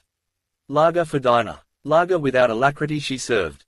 With patience Lenehan waited for Boylan with impatience, for jingle jaunty Blazer's boy. Upholding the lid he who gazed in the coffin, at the oblique triple piano. Wise. He pressed the same who pressed indulgently her hand, soft pedaling, a triple of keys to see the thicknesses of felt advancing, to hear the muffled hammer fall in action. 2 sheets cream vellum paper 1 reserved 2 envelopes when I was in Wisdom Helly's Wise Bloom in Daly's Henry Flower bought. Are you not happy in your home? Flower to console me and a pin cuts low. Means something, language of flow. Was it a daisy? Innocence that is. Respectable girl meet after mass. Thanks awfully muchly. Wise bloom-eyed on the door a poster, a swaying mermaid smoking mid nice waves. Smoke mermaids, coolest whiff of all. Hair streaming, love lawn. For some man. For Raoul. He eyed and saw afar on Essex Bridge a gay hat riding on a jaunting car. It is. Again. Third time. Coincidence. Jingling on supple rubbers it jaunted from the bridge to Ormond Quay. Follow. Risk it. Go quick. At 4. Near now. Out. Tuppence, sir, the shopgirl dared to say. Aha, I was forgetting. Excuse. And 4. At 4 she. Winsomely she on blew him warm smiled. Blue SMIK go. To noon. Think you're the only pebble on the beach. Does that to all. For men. In drowsy silence gold bent on her page. From the saloon a call came, long in dying. That was a tuning fork the tuner had that he forgot that he now struck. A call again, that he now poised that it now throbbed. You hear. It throbbed, pure, purer, softly and softlier, its buzzing prongs. Longer in dying call. Pat paid for Dinah's popcork bottle, and over tumbler, tray and popcork bottle ere he went he whispered, bald and bothered, with Miss Deuce. The bright stars fade. A voiceless song sang from within, singing. Ellipsis. The morn is breaking. A duodene of bird notes chirrup bright treble answer under sensitive hands. Brightly the keys, all twinkling, linked, all harpsichording, called to a voice to sing the strain of dewy morn, of youth, of love's leave-taking, love's morn. The dewdrops pearl.